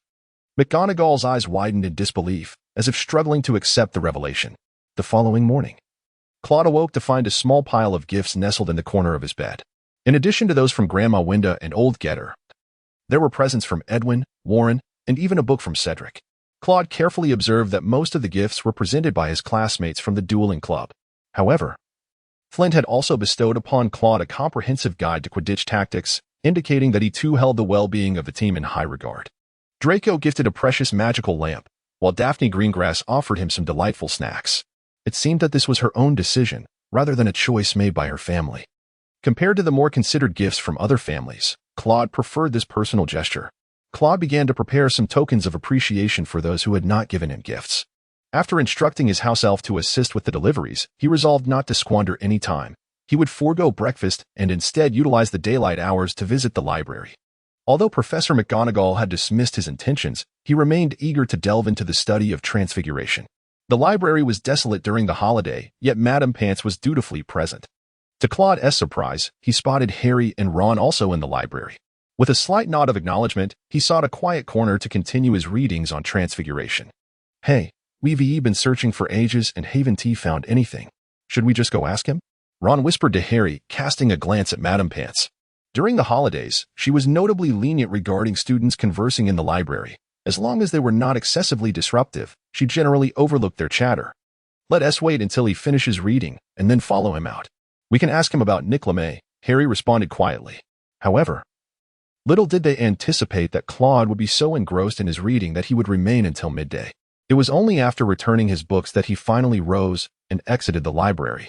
Seeing this, Harry called to Ron, prompting them to follow Claude out. Mr. Grindelwald. Please wait, Harry shouted, realizing Claude was about to disappear from view. Claude turned curiously to the approaching duo. What is it, Mr. Potter and Mr. Weasley? Is there something you need? Harry and Ron exchanged glances, uncertain how to articulate their inquiry. Directly asking if he knew Nick LeMay felt somewhat abrupt. Are you inquiring about the dueling club? Claude prodded when the two remained silent. Suddenly, a light bulb went off in Harry's mind. Oh, yes. Ron and I are quite interested in dueling, and we're hoping you might be willing to give us some special training during the holidays. Oh, then, Mr. Potter, could you provide me with a reason? A justification for assisting you, as I too wish to make the most of my holiday, Claude replied, his expression shifting to one of intrigue. And mind you, I hail from Slytherin. I might very well turn into a dark wizard. Absolutely not. I know you're a good person, Claude. Not all Slytherins are bad, Harry asserted suddenly, his unexpected trust leaving Claude somewhat taken aback. Yet, he quickly regained his composure. Continuing to observe the two. We can share a secret with you, one that is exceedingly valuable and quite confidential. Ron seemed to grasp Harry's intentions. Upon hearing this, Claude raised his eyebrows. He harbored a deep dislike for those who claimed to share a secret, for if the secret remained unspoken, his curiosity would only intensify. Go on. Then, you may reveal just a portion, and I shall assess the value of the secret to determine whether I shall assist you. Harry and Ron exchanged glances. And then Harry, in a hushed tone, mentioned a name, Nick LeMay. Nick LeMay? The one who has lived for over 6 centuries? Claude pondered for a moment before inquiring further. Harry and Ron feigned knowledge, yet remained silent. Ha ha ha, very well. I comprehend. It is a matter of equivalent exchange. This secret indeed piques my curiosity, and I shall dedicate 2 hours each afternoon during the Christmas holiday to train you. Claude observed their silence and added with a smile. In just 2 weeks, I can teach you several spells, sufficient for you to stand out among your peers. Let us commence tomorrow, after lunch in the Great Hall. We shall find an empty classroom for our lessons. There is a banquet tonight, so I shall not tire you too much. Now, I shall take my leave for dinner. I wish you both a Merry Christmas. With that, Claude departed, heading towards the Great Hall. Once he was out of sight, the two erupted in cheers. You are a genius, Harry. Not only will we learn magic, but we also gleaned information regarding Nick LeMay. Ron, however, was not preoccupied with thoughts of newfound power, but rather the prospect of besting Malfoy. Claude mentioned that Nick LeMay has lived for over 6 centuries and is still alive. We have uncovered a vital clue. Harry felt elated at the prospect of discovering who Nick LeMay was, knowing that Hermione would not reproach them upon her return. Moreover, the anticipation of learning magic from Claude was exhilarating. At the evening banquet, the house elves of Hogwarts seemed to have exerted their utmost efforts, presenting not only roasted chicken and meats but also generous platters of delectable sausages and an array of thick, rich sauces, alongside numerous desserts. With few students remaining at school, everyone gathered around with their teachers. Dumbledore was present, joyfully seizing a wizarding cracker from the table, pulling it with vigor, which resulted in a loud bang and a cloud of smoke, from which a sun hat sprang forth. Everyone eagerly pulled their crackers, donning the hats. As they neared the end of the meal, they slumped back in their chairs. Claude, having dined heartily, contentedly sipped a cup of pumpkin juice.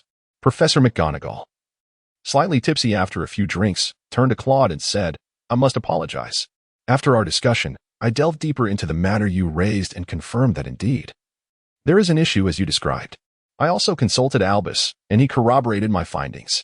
A sudden hush fell over the table, particularly among the Gryffindor students, who appeared incredulous. Minerva indeed discussed this with me, Dumbledore interjected. Many talented young wizards have encountered this phenomenon. Noticing the confusion among most students, particularly those from Gryffindor, he elaborated, Gryffindor students find it easier to transform into lions, while Slytherin students transform into snakes with greater ease. This is rooted in the study of onomancy. Upon entering Hogwarts, you are sorted into houses, which were established by the 4 great wizards, each bearing their names. Thus, you unwittingly enter into a covenant. Gryffindor students inherit certain traits associated with the Gryffindor surname, and the same applies to the other houses. Each of the 4 founders had their preferences, which manifest in transfiguration. Though this phenomenon dissipates after graduation, Minerva's situation likely stems from her role as head of a house named after Gryffindor. Dumbledore provided a succinct explanation. However, it was evident that most students remained perplexed, as the field of onomancy had yet to attract significant scholarly attention. Claude, meanwhile, pondered intently, after listening to Dumbledore's explanation. Although his understanding was somewhat limited, it at least provided him with a direction for his research. Claude perceived that the esoteric art of onomancy, seemingly obscure, was subtly influencing the magical realm. It was not as insignificant as it appeared, for it permeated every facet of existence. This encompassed the simple act of outpost, the vaults of Gringotts, the inheritance of certain families, the invitations extended to new students at Hogwarts, and even its current impact on the practice of transfiguration. Claude harbored a faint premonition that perhaps through the study of onomancy, he could unravel a thread of the essence of magic. Following the evening banquet, the students remaining at the school returned to their dormitories, and Claude was no exception. However, he found himself perplexed by the inquiries regarding onomancy that Professor Dumbledore had just elucidated, rendering him unable to slumber. Ultimately, Claude resolved to seek out Professor Dumbledore for clarification. Claude understood that he ought to seek out answers during the daylight hours of tomorrow. However, the allure of delving into the mysteries of magic was simply too captivating. Claude cast a disillusionment charm and stealthily slipped out of the dormitory, making his way to the door of the headmaster's office. Standing before the stone statue at the entrance, he felt a surge of uncertainty. Should he knock? What if Professor Dumbledore was asleep? After a moment's hesitation, Claude resolved to employ an ancient wizarding technique. He drew his wand, took a deep breath, and rapped gently on the statue. As he unleashed the revealing charm, Claude directed his wand towards the magical circuitry of the stone statue, a task fraught with difficulty. The immense magical energy of Hogwarts enveloped him, making it arduous to discern the unique magical flow of the statue, even with the aid of his wand. Suddenly, with a creak, the statue sprang to life, stepping aside to reveal a staircase that ascended into the unknown. Claude understood that Professor Dumbledore had sensed someone using magic to knock at the door, which was why he had permitted him to enter. Claude took a deep breath and stepped into the office. Inside, Professor Dumbledore was clad in a purple robe, seated behind his desk. The silverware on the table was swirling, emitting wisps of smoke, which Claude surmised was for aiding sleep. The portraits on the wall depicted past headmasters, all of whom were dozing, their snores filling the air. On a nearby shelf perched a vividly colored phoenix, though it appeared rather aged, as its feathers lacked vibrancy. It dozed off, letting out faint chirps. Noticing Claude's gaze on the phoenix, Dumbledore introduced it, saying, "That is Fawkes, a phoenix.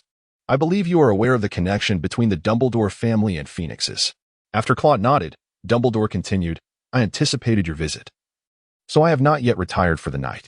However, it would be wise to have a drink before bed. What would you prefer, milk or hot tea, Claude?" Claude requested a cup of warm milk and settled before Dumbledore's desk, enveloped in a profound silence.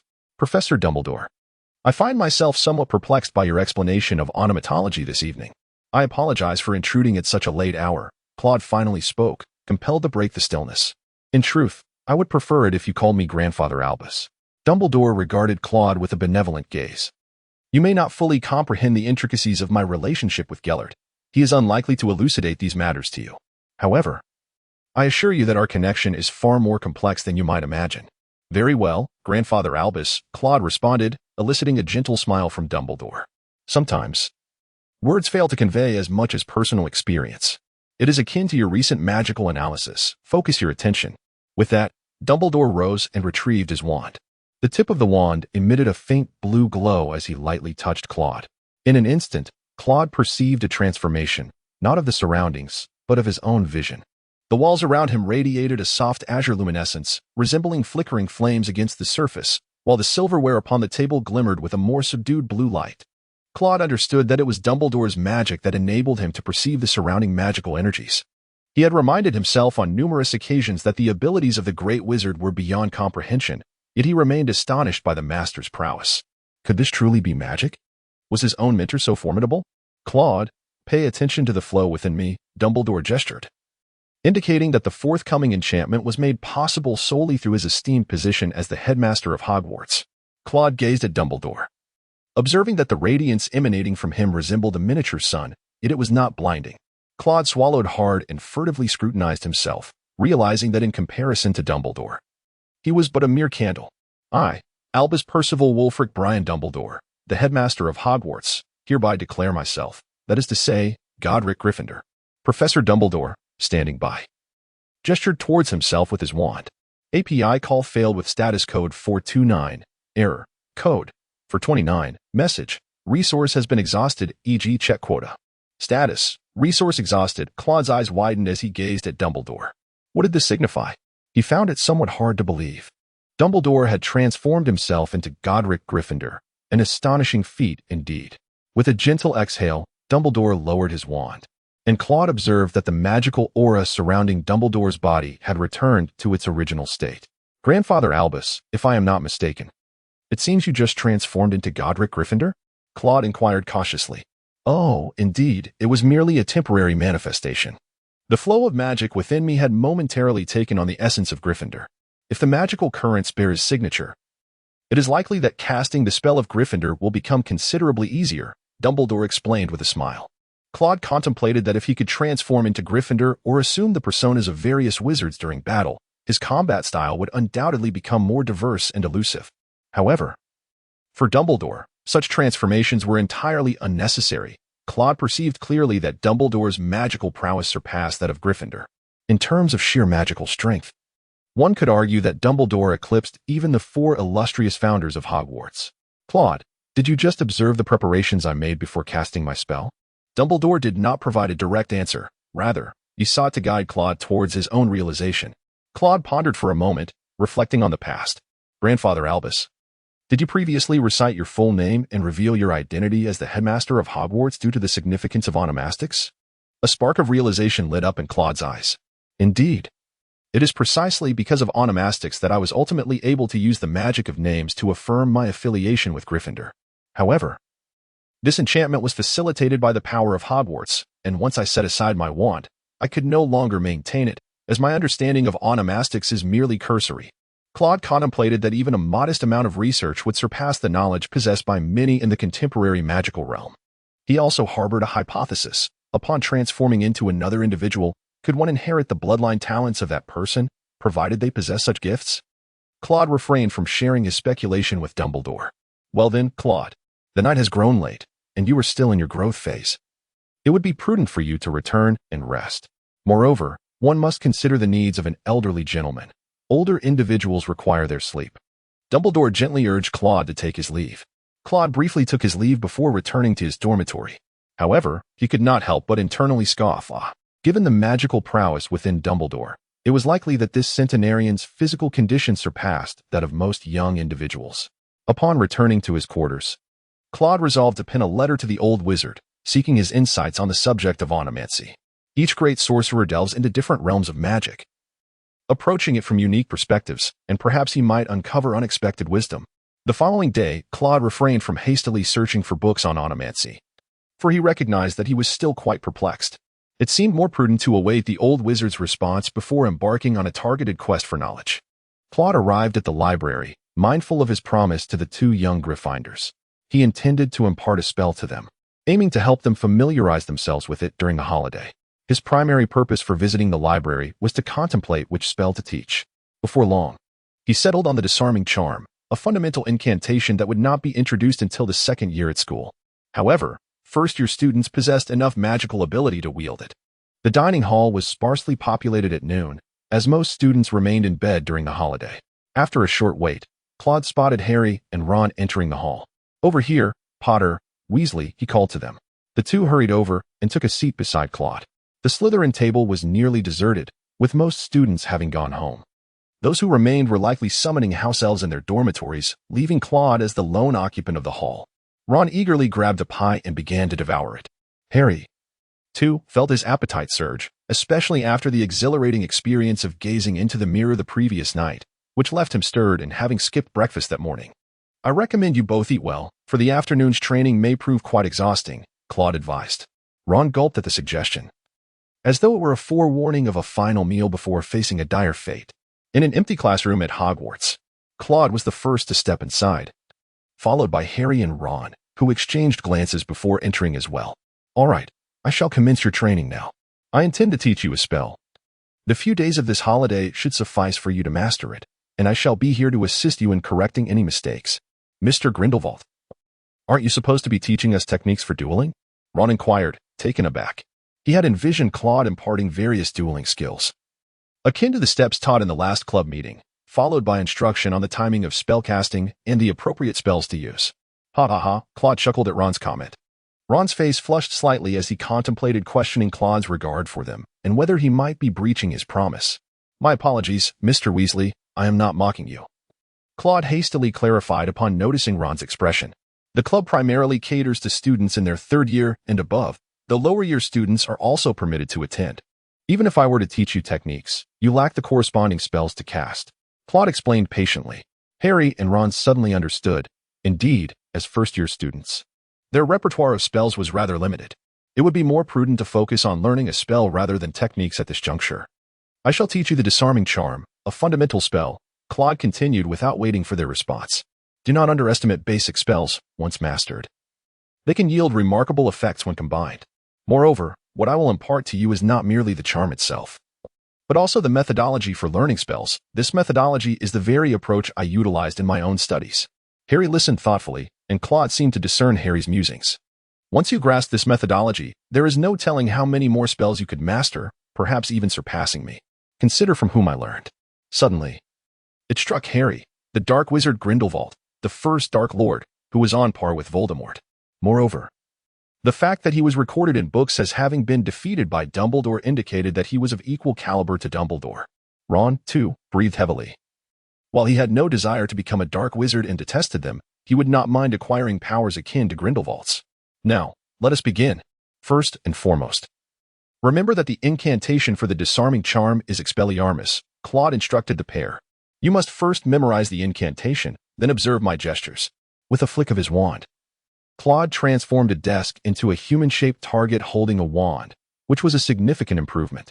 Expelliarmus, Claude pronounced slowly, allowing both of them to see clearly. The wand in the target's grasp was dislodged and flew toward Claude, who effortlessly caught it. Now, you try practicing. Initially, your incantation must be clear and your gestures precise. Once you can cast it correctly, focus on internalizing the flow of magic during the spell's release. With over a week of holiday remaining, he encouraged them to master the spell within that time frame. Even if they did not fully grasp it, they could practice using this method. Thus, Harry and Ron began to wave their wands incessantly, repeatedly chanting Expelliarmus. Though both were earnest in their efforts, the scene appeared rather foolish. Even as the class concluded, they had yet to successfully cast the spell. All right, we shall conclude for today, Claude declared, handing each of them a cup of pumpkin juice. Adequate rest is also crucial. We shall reconvene at the same time tomorrow afternoon, until the end of the holiday, as per our agreement. Oh, yes, we did agree, Ron said, feeling slightly guilty. As he and Harry had no knowledge of Nicklame, they would have to wait for Hermione to return and see if she could find any relevant books. Mr. Grindelwald, if we master the spell before the holiday concludes, could you teach us another? Harry asked eagerly. Oh, you are quite confident, aren't you? Certainly. But I do not hold high hopes for that. To motivate you, if you succeed, you may choose any spell to learn, provided I know it, Claude replied, raising an eyebrow in acknowledgement of Harry's request. In the ensuing days, Harry and Ron endured a rather monotonous routine, mindlessly waving their arms in the classroom while shouting the incantation. Gradually, sparks began to emit from their wands. Just 2 days before the holiday's end, Harry finally succeeded. Expelliarmus. Harry shouted the spell with determination. A spell, the thickness of a finger, shot toward the target, and the wand flew back, which Harry nimbly caught, feeling exhilarated. Magnificent, Harry. You've done it, Ron exclaimed, devoid of jealousy and genuinely happy for his friend. Weasley, you must exert yourself further. However, I sense that your wand's tip is gathering magic as well. You are on the brink of success, Claude encouraged Ron, feeling motivated. Ron intensified his efforts while Harry continued to practice. Ultimately, before the lesson's conclusion, Ron also succeeded. Ha ha ha, Merlin. I've learned it too, Ron exclaimed, brimming with excitement as he embraced Harry.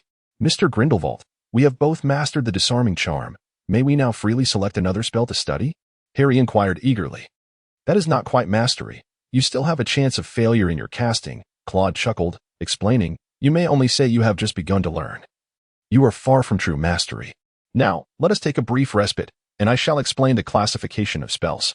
Claude gestured for them to sit closer. I have categorized spells into 3 levels. The first level is as follows, Claude said as he demonstrated. Expelliarmus, he articulated with standard gestures and a clear incantation. Sending a spell the thickness of a finger toward the target, this exemplified the beginner's state. What does mastery look like? It is when the body has internalized the flow of magic. The incantation merely facilitates the movement of magic within. Synchronization between incantation and magic becomes unnecessary. Consequently, casting becomes exceedingly effortless, and one may even perform it in this manner. After Claude returned the wand to the target, he merely advanced a step forward. With a resounding crash, the target was shattered into countless pieces. As Claude's spell struck the target, it did not disintegrate. Rather, the wand was disarmed. Did you see that? This is what it means to embody the spell, he proclaimed.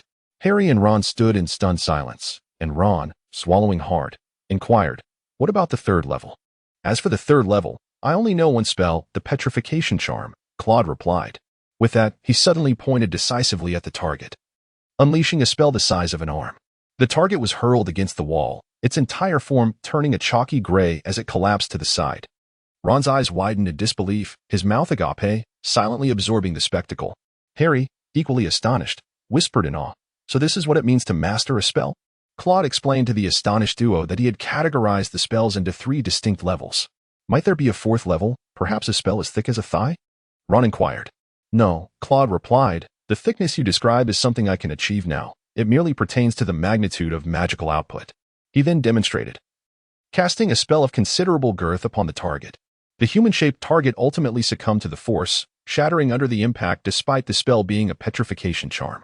Perhaps there exists a higher level beyond this, but for now, even Claude finds himself slightly out of breath after casting such a spell. The expenditure of magical energy is indeed substantial. Moreover, the cost-effectiveness of such a spell is too low. In reality, a second-level spell suffices to achieve the desired magical effects. For other effects, one should employ different spells, Claude explained, regaining his breath. "Mr. Grindelwald, how can one master second or even third-level spells?" Harry asked, curiosity piqued. Ron was equally eager for answers. Achieving the second level requires nothing but continuous practice. I must reiterate, allow your body to memorize the spells, rather than laboriously committing them to memory. In battle, your body's instincts will aid you in casting magic. The mind is reserved for executing tactics. Do not squander it on recalling how to cast spells. Is it truly just practice? Ron questioned, a hint of skepticism in his voice. I practiced the petrification charm nearly 1,000 times before naturally reaching the second level. As for the third level, it necessitates a deeper understanding of the underlying theory. Claude patiently elaborated. Let us conclude for today. The holidays are drawing to a close. Do not be disheartened if you do not reach the second level. The method is already known. Hermione returned the day before school commenced, alarmed to learn that Harry had been wandering at night to view a mirror. She feared for his safety, knowing the consequences if caught. Nevertheless, she was satisfied that Harry and Ron had uncovered the identity of Nickleme. Hermione discovered a bookend. Combining the information gleaned by Harry and Ron from Claude, deduced, the large dog must be guarding the Philosopher's Stone. I wager it was Nickleme who sought Professor Dumbledore's assistance in its protection. He must be aware that the stone is coveted by someone else, prompting him to enlist the help of his good friend, Dumbledore. A stone that can conjure gold and grant immortality, Harry remarked. It is no wonder Snape is interested in it. However, Hermione was incensed. But how could you agree to share this secret with Grindelwald? He is from Slytherin House. He could very well inform Snape. Hermione, you do not comprehend how much we have gained these past few days. You truly ought to hear Grindelwald's insights on the categorization of spells, Ron explained, with Harry nodding in agreement. They proceeded to recount Claude's previous teachings, which caused Hermione to furrow her brow in disapproval. That is not how it is stated in the book, Hermione interjected. The correct gestures are of utmost importance.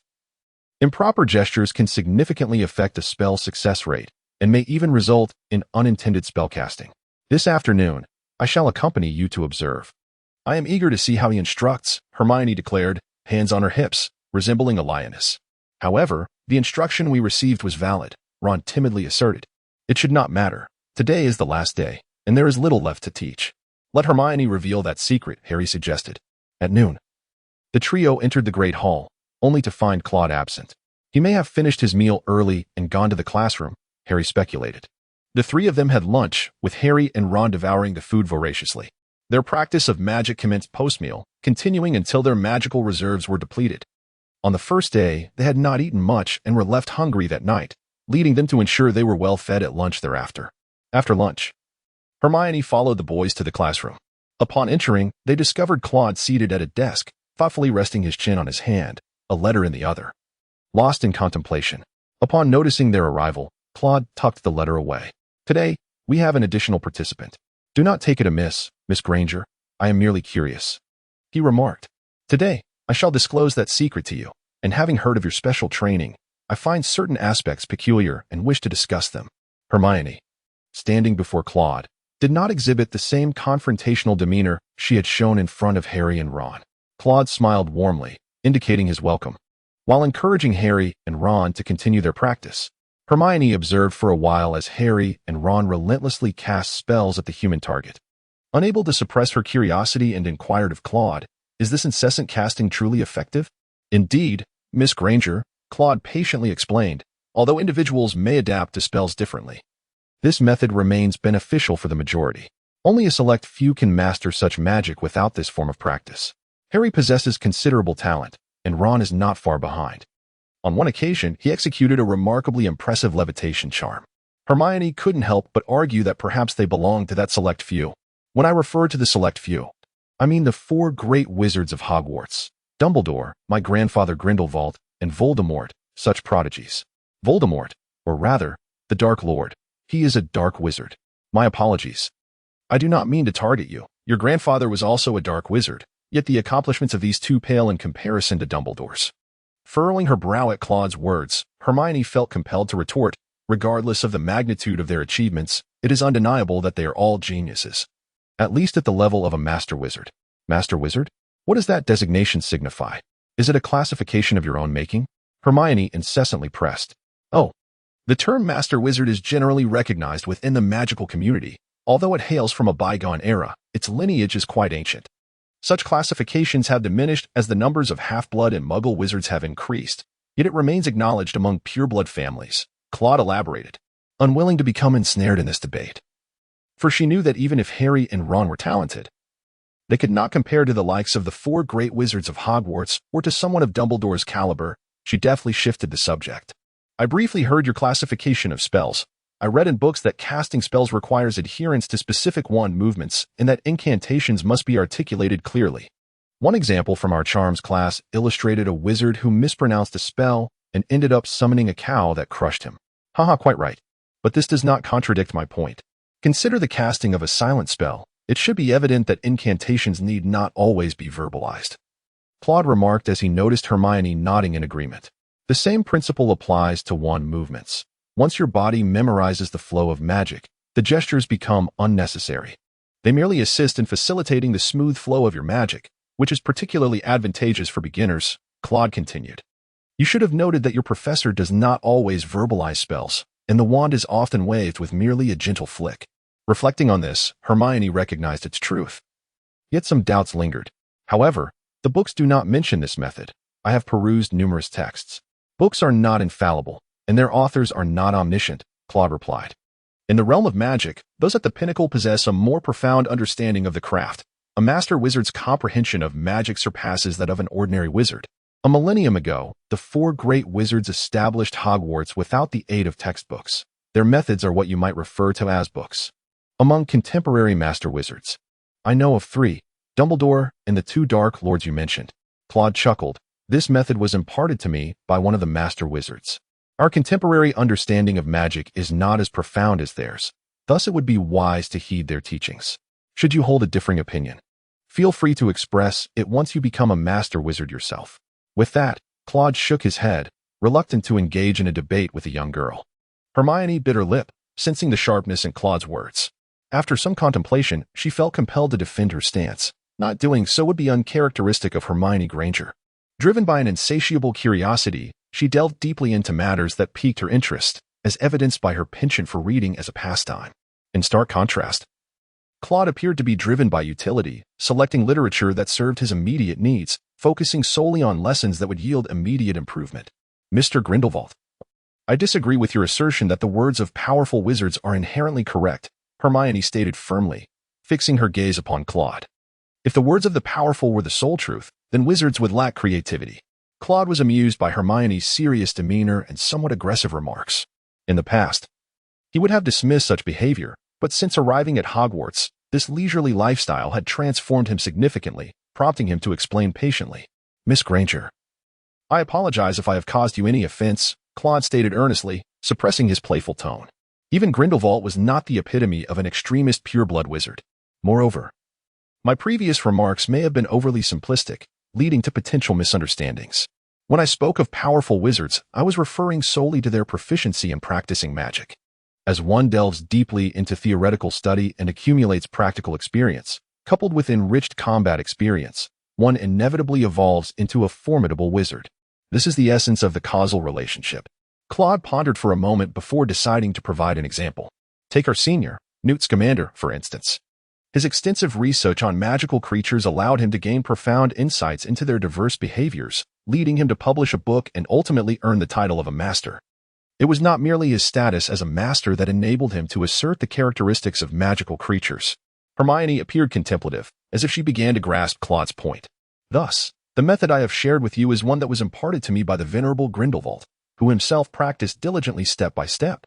If you were to investigate, you would discover that his dueling skills were remarkably advanced.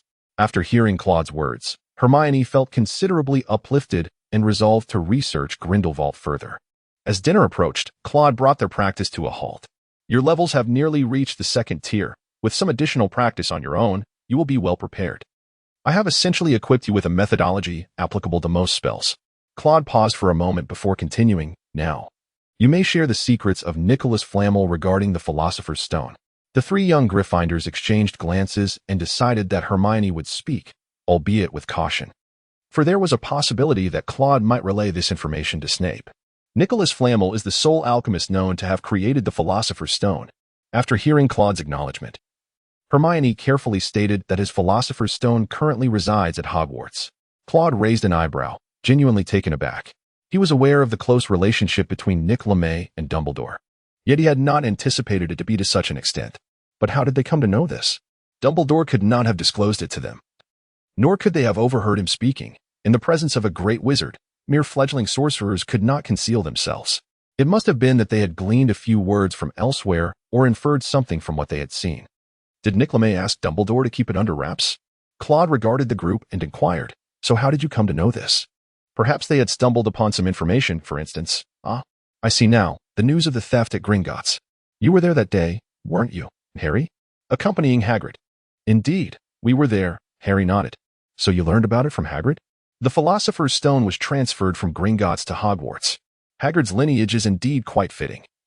He could not possibly be controlled by anyone else. The three of them were still puzzled about Hagrid's lineage when Claude continued, seemingly to himself. That night during the duel, we unexpectedly found ourselves on the fourth-floor corridor, where there was a trapdoor. So, the Philosopher's Stone is safeguarded there? The three-headed dog is indeed an excellent guardian. Its resistance to magic is extraordinarily high, making it exceedingly difficult for any single wizard to defeat it. The three young lions stared at Claude in astonishment, wondering how he had deduced so much from merely a mention of the Philosopher's Stone being at Hogwarts. They contemplated whether to inform him about Snape, as perhaps his assistance in thwarting Snape would prove more manageable. After all, the rumors suggested that Claude had held his own against Snape and even Professor McGonagall. Indeed, with Fluffy watching the door, that is the safest place in Hogwarts, Ron remarked. Claude chuckled lightly, pondering that Dumbledore likely harbored different intentions. After all, to safeguard the Philosopher's Stone, one merely needed to conceal it within Dumbledore's pocket. No one in the world could then seize it. Even Old Grump, armed with his wand, would be powerless to intervene. However, Claude chose not to contest Ron's assertion. After a moment's contemplation, Harry resolved to confide in Claude regarding Snape. For Claude appeared to be a decent fellow. Mr. Grindelwald, Harry began, I shall disclose something to you, but you must promise not to share it with anyone, not a soul. Upon hearing this, Claude's curiosity was piqued. That insatiable thirst for knowledge stirred within him. He nodded thoughtfully. Snape intends to seize the Philosopher's Stone. Harry whispered. Oh, and what evidence do you possess? Furthermore, you ought to address him as Professor Snape, Claude interjected, correcting Harry's remarks. On Halloween, when everyone returned to their dormitories. You may not be aware, but Snape vanished for a time. I suspect he ventured to the fourth floor, only to be deterred by the presence of Fluffy. Subsequently, I observed him limping noticeably, clearly injured by the three-headed dog. Upon hearing this, Claude furrowed his brow. These were not direct pieces of evidence. Yet they undeniably posed a significant disadvantage for Professor Snape. Harry felt a surge of satisfaction as he noticed Claude did not immediately defend Snape. We must intervene. I also witnessed him threatening Professor Quirrell. Harry pressed on. Why would he threaten Professor Quirrell?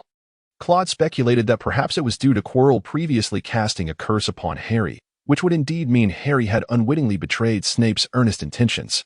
Perhaps Professor Quirrell knows something, Hermione conjectured. Claude harbored skepticism towards their assertions, primarily due to Professor Quirrell.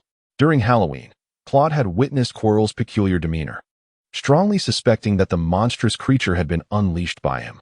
It seemed that Professor Snape had uncovered something that compelled him to intervene, and Quirrell's audacity to cast a curse on a student was a profound breach of a teacher's ethics. Nevertheless, Claude refrained from elaborating on these matters to the others. After all, what could a few young wizards possibly do? Moreover, with Dumbledore present, the enigma surrounding the Philosopher's Stone was laden with too much strangeness for Claude's liking. After Claude assured them he would remain silent, the trio of Gryffindors proceeded to their meal. As the Christmas holiday drew to a close, the students of Hogwarts resumed their studies, revealing the disparities among them.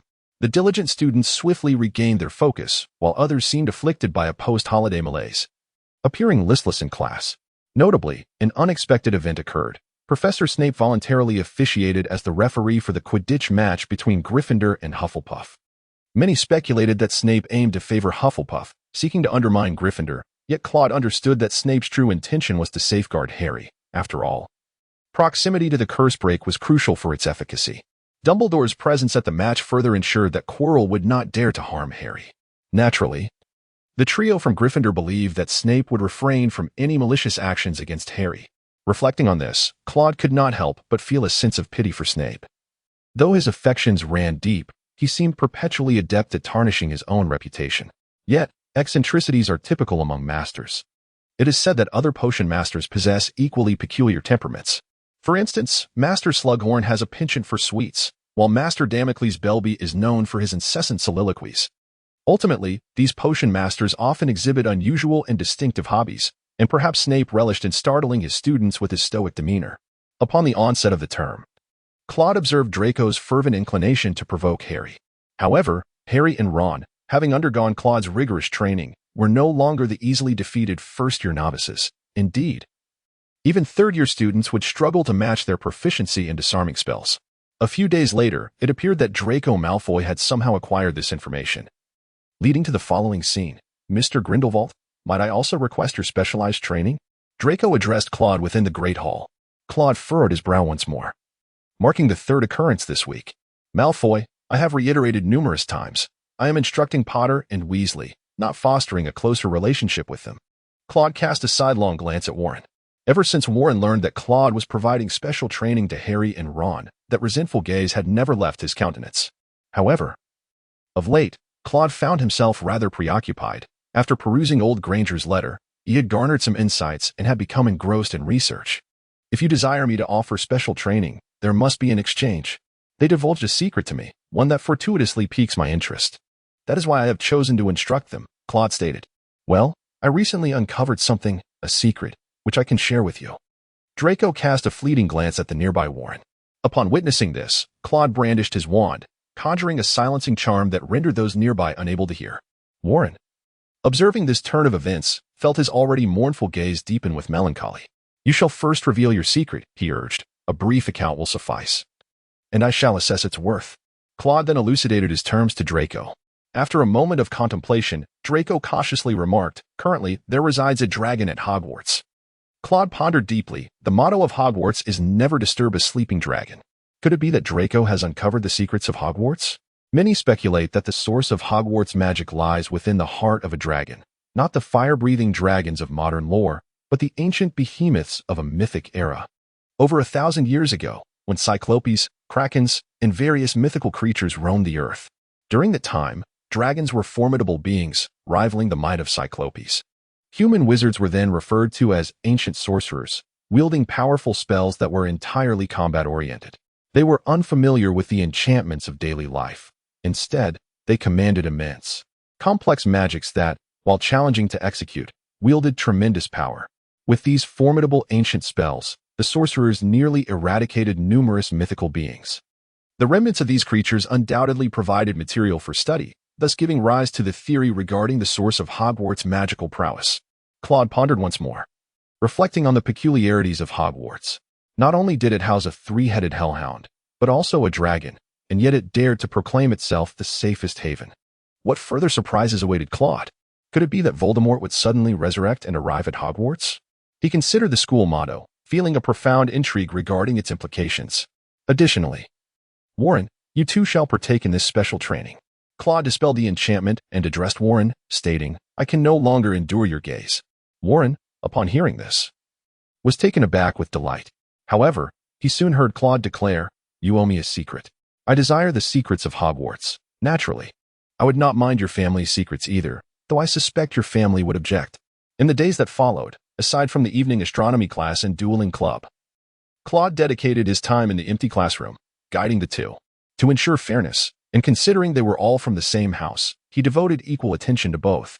Claude decided to impart his most adept petrification spell to Draco, while also teaching Warren the sensory charm.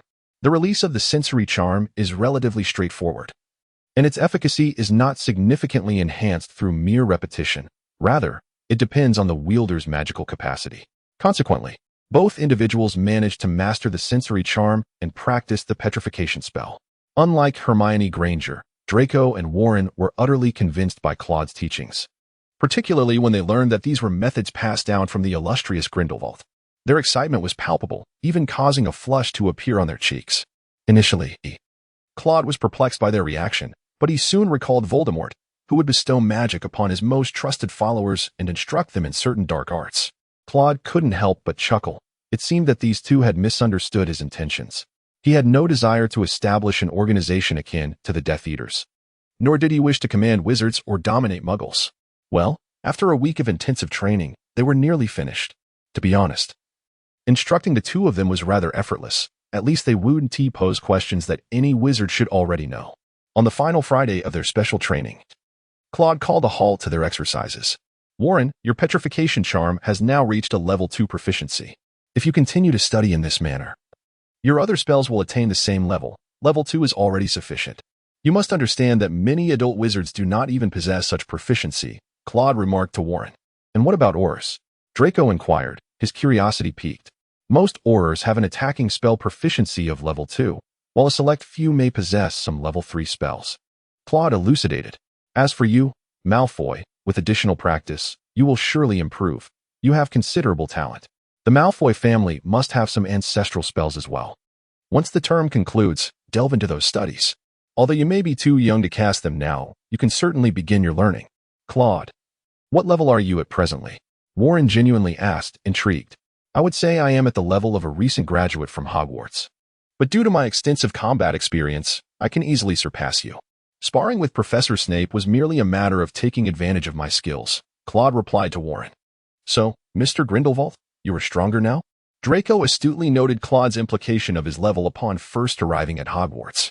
During this time, I have immersed myself in books and absorbed various theories, so naturally, my proficiency has improved somewhat.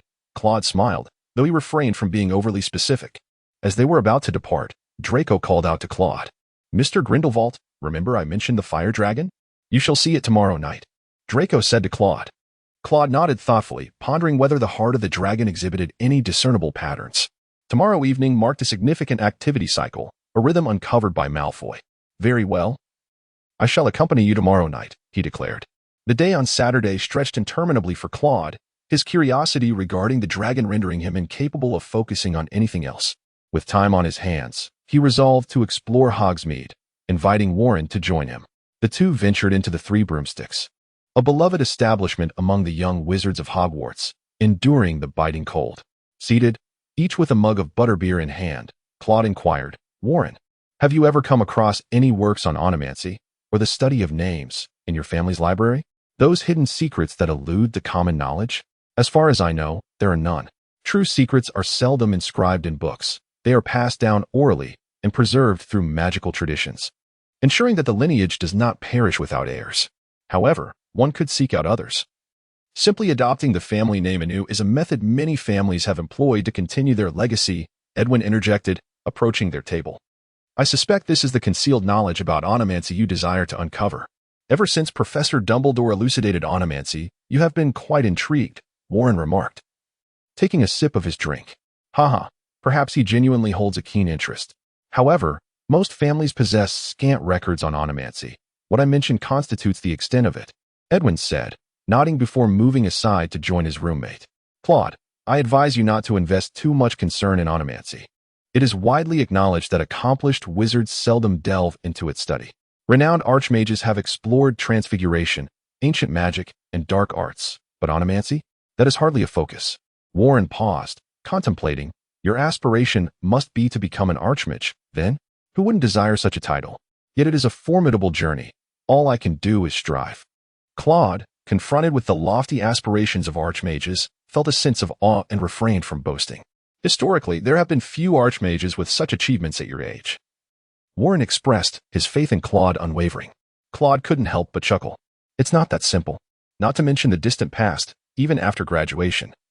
Professor Dumbledore had few rivals in the world, and he was only 17 at that time.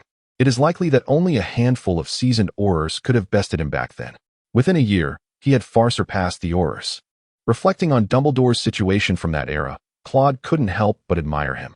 After sitting for a while longer, Claude and Warren decided to return. Claude wished to prepare himself early and rejuvenate for the nocturnal adventure ahead. Who knows, perhaps uncovering the secrets of dragons could grant him immense magical power. When night fell, Claude cast the disillusionment charm and settled into the Slytherin common room, where an entire wall was transparent, revealing the dim depths of the lake. The moonlight filtered through, casting an ethereal glow within the room. Before long, Claude noticed a shadowy figure stealthily entering. It could only be Draco Malfoy. Claude unraveled the enchantment and greeted Draco. Quickly, let us make our way to the astronomy tower, where we shall behold the fire dragon, Draco murmured softly. Indeed, let us go, replied Claude, as he cast a silencing charm upon the two of them. They ascended the staircase in silence, surrounded by the faint snores of portraits and the creaking of armor. Yet, Claude's thoughts wandered elsewhere. Was their journey to the astronomy tower connected to the manifestation of the dragon and the celestial alignments? It seemed plausible. Claude vaguely recalled that there had not been any notable celestial events recently, only Mars shining a bit brighter, which typically signified impending conflict. Suddenly, a thought struck Claude. In ancient times, the arrival of dragons heralded war. This realization piqued Claude's curiosity further, and his pace quickened. Draco, trailing behind, had to break into a light jog to keep up. We shall conceal ourselves here. Soon we will be able to see, Draco whispered. Although Claude felt somewhat perplexed, he concealed his emotions. After approximately 10 minutes, he faintly heard the sound of footsteps and hushed whispers, yet there was no one in sight before him. API call failed with status code 429. Error. Code. For 29. Message. Resource has been exhausted, e.g. check quota. Status. Resource exhausted. API call failed with status code 429. Error. Code. For 29. Message. Resource has been exhausted, e.g. check quota. Status. Resource exhausted. Claude discovered that two individuals were carrying a large chest from which emanated a sound akin to whimpering. Subsequently, he beheld a dragon hatchling peering out, exhaling a few sparks of flame. Harry and Hermione, brimming with excitement over their successful exchange, inadvertently left behind their invisibility cloak as they departed. Mr. Grindelwald, did you see that? It is indeed a dragon. They ventured out at night to deliver a dragon. Draco exclaimed with palpable enthusiasm. Claude felt a slight ache in his tooth, realizing that what Draco referred to as a fire dragon was indeed this. He blamed himself for his overactive imagination and incorrect assumptions. Moreover, the events of the day unfolded with an air of peculiarity at Hogwarts. No broomstick could soar through the skies without permission, a privilege seemingly reserved for Headmaster Dumbledore and Professor McGonagall alone. Let us depart, Claude said with a hint of melancholy. Draco acquiesced, and as they descended, they overheard Professor McGonagall's voice below. It appears Potter has deceived Malfoy, and now Longbottom has taken it at face value and come looking for trouble. Potter and Granger have joined in the fray, have they? Professor McGonagall expressed her ire, stating, I have never felt such shame for a Gryffindor student, especially you, Granger. From their vantage point above, Claude and Draco absorbed the unfolding drama. And Draco let out a soft chuckle. They could never have anticipated that I had preemptively approached the professor to clarify the situation. Our concealment ensures we remain undetected. Draco whispered to Claude. Upon hearing this, Claude's body stiffened, caught in a perplexing dilemma of whether to laugh or weep. His illusion spell could not conceal itself in the presence of a professor of McGonagall's caliber. Ignorance would have been bliss, but now that the truth was known, discovery was inevitable. Claude also comprehended why those individuals were able to enter. It was likely that Professor McGonagall had granted them access, permitting the retrieval of the dragon, albeit with the necessity of imposing punishment upon the students. Aren't the two of you coming down? Professor McGonagall inquired, gazing upwards at the desolate corridor. Draco stared at Claude in astonishment, pondering how they had been discovered. Upon hearing Professor McGonagall's words, Claude realized that she must have cast the spell of extrasensory perception, and that his disillusionment charm would undoubtedly be unveiled. With a flick of his wand, Claude dispelled the enchantment binding himself and Draco and descended the staircase. Professor McGonagall regarded Claude with a questioning gaze, inquiring, "What brings you here? Is it possible that Mr. Malfoy desires your assistance in providing him cover? Surely, you are aware that I can discern the disillusionment charm." Claude could not help but reveal a wry smile. "Good evening, Professor McGonagall, Mr. Potter, Miss Granger, and Mr. Longbottom." Claude cleared his throat once more. "Professor McGonagall, would you believe me if I said this was a beautiful misunderstanding?" Professor McGonagall listened intently, her lips pressed tightly together. Yet she refrained from responding. Turning to a few individuals, she stated, "Regardless of the circumstances, students are prohibited from roaming the grounds after Hogwarts curfew. Therefore, I am compelled to deduct 50 points from both Gryffindor and Slytherin." Professor McGonagall announced this punishment resolutely. "Oh, no, Professor, you cannot," Hermione exclaimed, covering her mouth, on the verge of tears. For her, violating school rules was already a significant transgression, and the deduction of 50 points was simply unbearable. "I meant 50 points from each of you. Furthermore, you will also face detention," McGonagall added, casting an angry glance at Hermione, Harry, and Neville. She then turned back to Claude and Draco, saying, "I will discuss this punishment with your head of house. I doubt he will object to my decision." Claude thought to himself that there would certainly be no objections, especially since Gryffindor had lost 150 points. "Now, all of you, go to bed." The following morning, the students were astonished as they gazed at the hourglass of the house, particularly the students of Slytherin and Gryffindor. Several students rubbed their eyes repeatedly, questioning whether their vision was at fault. Yet, in just one night, Slytherin had lost 100 points, while Gryffindor had lost 150. This was truly remarkable. Such an occurrence had never transpired before. Claude approached the hourglass and beheld Edwin. Edwin's brow was furrowed with great intensity. He intended to return shortly to post a notice on the bulletin board, seeking to uncover the perpetrator and any possible remedies. It was imperative for him to devise a strategy to regain lost points. "Edwin, there is no need to ponder." Claude observed the perplexity etched on Edwin's face.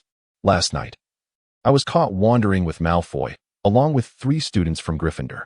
Each of us was penalized with a deduction of 50 points. What transpired? Was there a particular circumstance? Is it possible that even you could be apprehended? Could it be that Dumbledore himself was involved in the capture?" Claude offered a wry smile as he explained to Edwin. "Ah, my friend, your knowledge seems rather eclectic," Edwin remarked, gently patting Claude on the shoulder. "Do not fret about the scores. Slytherin excels in unity more than any other house. No one shall trouble you or Malfoy. Rest assured, each member of Slytherin will regain a point soon enough." With that, Edwin took his leave. After reflecting on Edwin's words, Claude found himself lost in thought, recalling the Sorting Hat's initial proclamation, "Here you will find true friends." However, the situation for Harry, Hermione, and Neville in Gryffindor was rather dire, as the gazes of students from various years were decidedly unfriendly. While Harry and Hermione had Ron by their side, forming an inseparable trio, poor Neville found himself alone, as Gryffindor had not been particularly harsh on him, deeming him a fool. One morning, Claude received a note stating, "Your detention begins tonight at 11. Find Mr. Filch in the entrance hall." Claude was puzzled by the mention of detention with Filch. Upon inquiring among other students about the nature of detentions, he learned that they usually involved assisting professors with tasks such as handling materials or grading assignments, with Filch detentions being an exception. As night fell, Claude accompanied Draco to the entrance hall. Upon arrival, they discovered Harry, Hermione, and Neville being lectured by Filch about past punishments. When Filch spotted Claude and Draco, he led everyone out of the entrance hall. They traversed the dark grounds, arriving at Hagrid's hut. "Is that you, Filch?" Just hand over the students." Hagrid's voice called from a distance. The Gryffindors perked up at the prospect of following Hagrid, thinking it wouldn't be a punishment at all. However, Filch seemed to perceive their thoughts and ominously declared, "Do you think this is a game? I assure you, you are headed to the Forbidden Forest at night. I hope you come back with all your limbs intact. I will return at dawn to collect your remains." With that, he departed. The Forbidden Forest? We cannot go there. I've heard it is home to werewolves. Draco's voice quivered.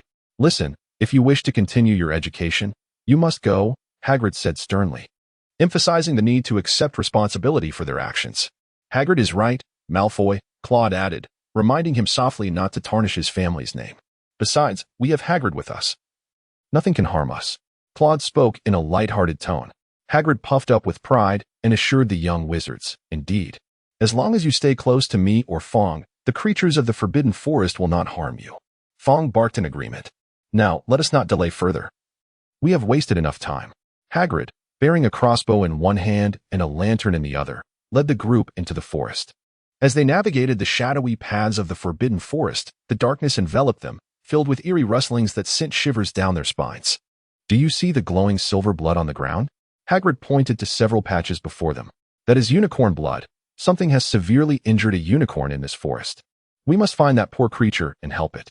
What if the creature that harmed the unicorn finds us first?" Draco's voice trembled, aware that unicorns were not easily subdued. Hagrid pondered for a moment. "As long as you remain with Fong and me, the forest's creatures will not harm you. They know us." "I want Fong," Draco quickly replied, eyeing Fong's sharp teeth. "All right, we will split into two groups," Hagrid decided. "Grindelwald, I hear from Dumbledore that you possess some skills. So you will take 2 students, and I will take the other 2. I will take Harry and Hermione. You will take Fong, Malfoy, and Neville. If you spot anything, shoot up a red flare." Hagrid swiftly assigned the roles. Noticing Neville's trembling form, Harry voiced his concern. "Neville should stay with Hagrid. I'll go with them." Hagrid regarded Harry with curiosity but ultimately did not object. The group then split into 2, with Harry and Malfoy following Claude, who trailed behind Fong. Fong was sniffing the ground intently when suddenly he stopped and emitted a low growl. The 3 boys looked ahead to see a pristine white unicorn lying on the ground. Its legs unnaturally stretched, lifeless and hauntingly beautiful. A hooded figure was crouched over the unicorn, and upon hearing their approach, it stood and turned toward them, its mouth and chest stained with silver blood. At that moment, Harry was struck by a splitting headache, a sensation he had never experienced before. It felt as though his scar was ablaze, threatening to split open. His vision blurred, and he stumbled to the ground. "Draco, take care of Harry," Claude instructed, raising his wand toward the figure before them. Claude's body was on high alert, every hair standing on end, instinctively urging him to turn and flee. The individual before him exuded an unmistakable aura of peril. Claude gazed upon the individual before him, experiencing a sensation akin to standing before his grandfather. However, the person's aura gradually diminished, prompting Claude to reflect on Harry's current predicament, leading him to form certain conjectures. Claude smiled faintly at the corners of his mouth, lowering his wand as he addressed the figure before him. "Good evening, Mr. Voldemort." Following Claude's greeting, the hooded figure shifted its gaze from Harry to Claude. "I know you." Voldemort rasped, "Claude Grindelwald, a remarkably gifted young wizard. You remind me of my former self." Voldemort licked his lips, savoring the unicorn blood that lingered there. "Would you be interested in joining my ranks?" Voldemort began to entice Claude. "Your talents have surpassed what you need to learn at school, and I can impart to you even more profound magic, knowledge that even Dumbledore lacks. Together, we could command all wizards, subjugate muggles, and reign over this world. I can offer you a share of the Dominion. What do you say? You could continue the unfinished legacy of your grandfather." At this moment, Draco was paralyzed with fear, collapsing onto the ground, trembling incessantly as he watched the exchange between the 2. Harry, on the other hand, was in agony, teetering on the brink of unconsciousness. Oblivious to their conversation, Claude employed the magic that Dumbledore had cast upon him previously, keenly sensing Voldemort's presence. Although Claude's magic did not allow him to perceive magical energy as vividly as Dumbledore, it was sufficient for him to assess the situation before him. "Mr. Voldemort, your aura is ever fluctuating. I am quite astonished that you are still alive. Yet, in such a state, do you truly believe you can entice me?" Claude could not help but chuckle. Claude was resolute in his belief that Voldemort would not take action. The scant magic he possessed was derived solely from the blood of unicorns and would not be squandered on him at this moment. Moreover, It seemed likely that Voldemort was attempting to manipulate him into ensnaring the old Grindelwald to confront Dumbledore. I have died once, Voldemort fixated on Claude, and I was careless. I have yet to comprehend the principle, but I harbor certain conjectures. It must be an ancient protective magic. At present, I am even less than the most humble of specters. Yet, I triumphed over death. I have returned. Regardless of the circumstances, I have uncovered the secret of immortality. Observing Claude's unwavering demeanor, Voldemort continued to entice him. In addition to dark magic, I can share with you the secret of everlasting life. Do you know why my companions are called Death Eaters? Because we pursue immortality. We seek to devour death itself. Claude raised an eyebrow. To be frank, the notion of immortality held little allure for the relatively youthful Claude. Nonetheless, he was somewhat intrigued by how Voldemort had achieved it. I am not interested in such a state of eternal life, nor do I wish to linger for too long. My patience is finite, yet out of kindness, I can divulge the secrets of Hogwarts. No one knows it better than I do. Voldemort began his persuasion anew. My stipulation is that you first share this secret briefly, and I shall then assess its value. After careful deliberation, Claude articulated, Hogwarts bears the legacy of Slytherin. And the entrance to the Chamber of Secrets is located within a girl's bathroom. Noticing Claude's wand subtly waved to prevent the other two from hearing, Voldemort grinned. Ah. Do you wish to keep this secret all to yourself? He licked his lips and continued, your approach is quite Slytherin-like. The entrance to the chamber is guarded by a serpent statue, requiring Parseltongue to unlock it. I shall not divulge how to speak Parseltongue. That is my test for you. Furthermore, this secret is a gift to you, demonstrating my sincerity. Despite Voldemort's words, Claude sensed an unfriendly glint in his eyes. The chamber was likely fraught with peril. Not easily accessible. At that moment, a sound of hoofbeats echoed from the Forbidden Forest, and a creature with the upper body of a human and the lower body of a horse leapt forth. Upon seeing this, Voldemort turned and fled. A cloud of black smoke trailing behind him as he vanished into the shadowy depths of the forest. Are you all unharmed? Inquired a centaur with platinum hair. After Voldemort's departure, Harry finally felt relief from his headache and stood with the support of Claude and Draco. The centaur's sapphire eyes fixated on Harry's scar. You are the child of the Potters, he stated. You should return to Hagrid. The forest is not safe, especially for you. With that, he began to walk ahead. My name is Firenze, he added. The trio made their way along the path. Claude had previously cast red sparks, ensuring they would soon encounter Hagrid. Mr. Grindelwald. Do you know why that individual sought the blood of a unicorn? Harry asked with curiosity. Because unicorn blood can prolong life and restore magical energy. Yet the consequence is often dire, leaving one in a state of half-life. It is a curse, Claude elaborated. The centaur's ears perked up, surprised by Claude's extensive knowledge. Then why would he still desire it? Draco inquired, his complexion paling. Ever since he had learned the identity of that individual, he had remained visibly shaken. Because he requires the restoration of his magical strength and vitality. In his condition, he has little choice. Consider this. Who might be lurking in the shadows, seeking a resurgence? Firenze interjected. Restoration of magical energy, Harry murmured. Could it be him? He desires magic. Noticing Draco's inquisitive gaze, Harry quickly stifled his thoughts. Claude cast an approving glance at Harry. Fortunately, he was not entirely foolish.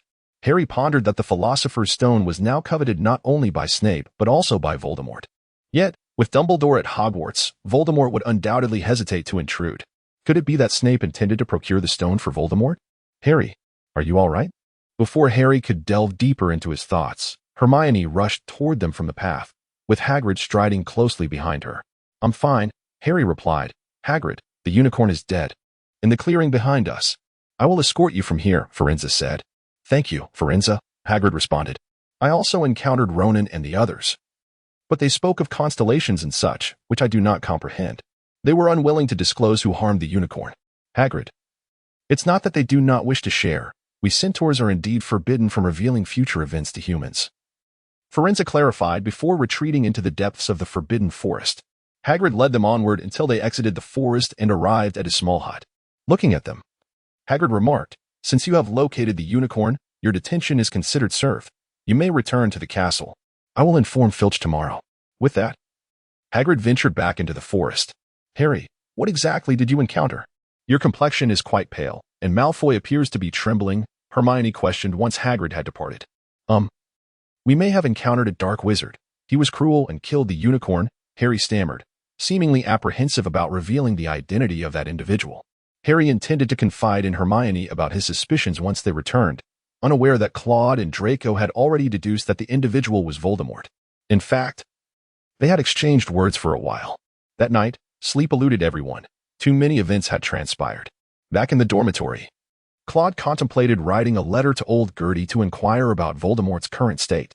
However, after some reflection, he dismissed the thought, for he had never heard of such circumstances in the annals of magical history. Claude's distant ancestors are quite familiar with the history of magic, which is why there are numerous tomes on the subject in Numengard. If Claude has not encountered them within those pages, it is likely that even old Gertie remains oblivious. Following the chance encounter in the Forbidden Forest, Hogwarts is swiftly approaching the end-of-term examinations, leaving most students too preoccupied with their studies to attend to other matters. However, Draco has not fared well of late. Ever since the incident in the Forbidden Forest, he has been unable to concentrate in class and resorts to copying his classmates' assignments. One day, while Claude was engrossed in reading at the library, Draco entered and, upon spotting Claude, made his way directly toward him. "Mr. Grindelwald, may I have a word with you?" Draco inquired in a hushed tone, glancing around cautiously. Upon hearing this, Claude acquiesced and followed Draco into an empty room. Without waiting for Draco to speak, Claude waved his wand and cast a silencing charm to prevent any eavesdropping. "Malfoy, you may speak now," Claude gestured to Draco. "Mr. Grindelwald, I wish to confirm one thing. Was it truly the Dark Lord that we encountered that day?" Draco inquired cautiously. "I fear so. No ordinary wizard possesses such an aura. Although that oppressive presence dissipated swiftly, it is not something an average sorcerer could achieve," Claude replied. "But he is dead, isn't he?" Draco asked, a hint of disbelief in his voice. Clearly, Voldemort has indeed made significant strides in his quest for immortality. He is not dead, however. His condition, well, I can only say that if I were in his place, I would prefer death. Claude shook his head. "Mr. Grindelwald, do you know? I once greatly admired the Dark Lord, believing he led the pureblood families down a distinct path, albeit one that ended in failure." Draco paused momentarily, his emotions surging. Initially, he was a hero to the pureblood families, although his demeanor became increasingly unstable, witnessing his state that day. How could he appear thus, like a lost soul? He ought to have faced death with dignity, thus preserving his status as a hero. Draco lowered his head, sighing softly. He should have met his end with grace, maintaining the dignity of nobility. Draco shook his head once more. "I once aspired to become a Death Eater, but seeing his condition, I felt a profound sense of revulsion." Claude quietly listened to Draco finish speaking, his hands weakly dropping to his sides as he sat down and leaned against the table. "You must be feeling disillusioned by the shattering of your idol," Claude mused. "Previously, you had a goal, though he was a dark wizard. He indeed ascended to the ranks of a grand sorcerer, and his research into dark magic reached astonishing heights. It is entirely understandable that you once held admiration for him. He possessed a remarkable charisma that drew numerous followers." Claude first acknowledged Draco's feelings of adoration, noting that many Slytherin students joined him right after graduation. But now, to think he would resort to such measures merely to survive, Draco said, utterly disheartened. His actions undoubtedly contravene the principles of nobility. In his pursuit of success, he has committed numerous wrongdoings, indiscriminate slaughter, the creation of abominations, and instilling terror. This is precisely why many pureblood families have ceased to support him. Claude gently patted Draco's shoulder, offering words of encouragement. "Do not dwell on these thoughts any longer. What is of greater importance now is your self-improvement. Let the idol fall. It was never a worthy one, after all. His actions have been quite contradictory from beginning to end, and I seriously suspect he may have suffered a blow to the head during his battle with Dumbledore. Focus on bettering yourself. The title of Grand Sorcerer is indeed a distant aspiration, but at the very least, aim for the level of a Hogwarts professor." "Thank you, Mr. Grindelwald. I feel much better now. You are not as cold-hearted and ruthless as the rumors suggest." Claude was quite taken aback. It seemed that Durmstrang had orchestrated such a portrayal of him. He had always presumed that his reputation would be characterized by strength, shrewdness, and a propensity for vengeance. However, it appears he had overestimated himself. The examination week was approaching, and for Claude, the third-year curriculum was not particularly challenging. There was little to prepare. Transfiguration, charms, and defense against the dark arts were rather enjoyable subjects. During the Transfiguration exam, Professor McGonagall assigned the students the task of transforming a hot teapot into a turtle, which posed a certain level of difficulty. Claude entered the examination room where Professor McGonagall was present, offering a slight bow before gently waving his wand. Before him, The teapot began to gradually flatten, its handle morphing into a tail, while the spout retracted to form a head, and limbs unexpectedly sprouted forth. Claude did not forget the intricate patterns of a turtle's shell. The transformed turtle appeared startled by its surroundings, slowly attempting to crawl away from the table. Professor McGonagall raised an eyebrow and remarked, "A splendid piece of transfiguration. The turtle you have conjured seems to align beautifully with the instincts of the creature. Mr. Grindelwald, I am aware of your exceptional talent in transfiguration. I hope you do not squander such a gift." Claude nodded and departed from the classroom. Next was the charm examination, which focused on the joyous charm. Paired with Claude was Warren, and the two of them effortlessly cast the charm upon one another, finding the task quite manageable. Upon exiting the examination hall, Claude promptly dispelled the joyous charm, as he was not particularly fond of his emotions being swayed by enchantments. In the afternoon, the Ancient Runes class involved translating a passage of text, where merely identifying 10 ancient runes learned this year would suffice for a commendable score. However, before the session concluded, Professor Babbling summoned Claude, expressing that if he could utilize the ancient runes to cast spells directly, he would be awarded additional points. Claude was not particularly concerned about the score. However, he wished to present his work to Professor Babbling in hopes of receiving some feedback. He promptly unleashed his improved Ura's incantation and the soul spell. The former was designed to enhance physical strength, a preparation Claude had previously devised for a Quidditch match with Professor Babbling's assistance. The latter was a refined version of the Lumos spell, inspired by his earlier thoughts. As he inscribed the incantations, a gentle white light emanated from them. Unlike the flickering glow of the Lumos spell, this illumination resembled sunlight, soft and radiant without being glaring. However, should he amplify the magical output, it would likely become blinding. Is this the application of the Solace Lumen incantation? Professor Babbling immediately deduced Claude's choice of enhancement. Indeed, Professor. This incantation is relatively simple and closely resembles everyday language, making it easier to modify. Excellent. I am certain you will secure the top score, Professor Babbling discreetly informed Claude. The subsequent potion examination involved brewing a confounding potion. It was no wonder that Professor Snape often bore a certain expression. As long as the students followed his previously outlined steps, failure was uncommon. Nevertheless, strange odors pervaded the examination room. The remaining subjects, magical creatures, history of magic, astronomy, and herbology, were rather similar, with the examination content having little correlation to magical proficiency. Attending classes regularly sufficed. Notably, the defense against the dark arts examination benefited from the establishment of the dueling club. As most young wizards exhibited fluidity in their spell casting and maintained composure in the face of dark creatures. While the exam was not particularly challenging, it certainly carried a sense of pressure. After completing the tests, Claude took the opportunity to recline on the grass outdoors, admiring the beauty of the lake and observing as a giant squid playfully maneuvered fish with its tentacles, which was quite entertaining. However, moments of leisure are always fleeting. And soon Claude heard the sound of approaching footsteps. Claude rose and discovered it was the trio from Gryffindor, Potter, Weasley, and Granger. Claude nodded in acknowledgement. This is bad. Mr. Grindelwald, someone is attempting to seize the Philosopher's Stone, Harry hastily informed Claude. Claude gazed at the three individuals before him with a look of confusion. I beg your pardon, but I did not quite grasp what you were discussing. The Philosopher's Stone. Did we not surmise that it was hidden on the 4th floor? Harry exclaimed anxiously. Now we are aware that the method to access it has been discovered by someone. Did you actually witness anyone entering? Claude inquired. Not exactly. But it is likely that someone will attempt to breach it soon, Ron speculated. What do you expect me to do with this information? Claude asked, a hint of perplexity in his voice. Such matters should be addressed with Professor Dumbledore or other faculty members. Why come to me? His confusion deepened. We did seek them out. Professor McGonagall informed us that Professor Dumbledore had received a letter and gone to the Ministry of Magic, Hermione promptly clarified. This must be a ruse to draw him away. They intend to seize it, and we must enter before they succeed. I still fail to comprehend your intentions, Claude remarked. To enter before them and take the Philosopher's Stone? Are you not, in essence, thieves? Claude then remarked that if one were to enter just shortly after Voldemort had, it would indeed mean encountering him. Frankly, survival would be utterly impossible. Entering after him would prove to be of no consequence as well.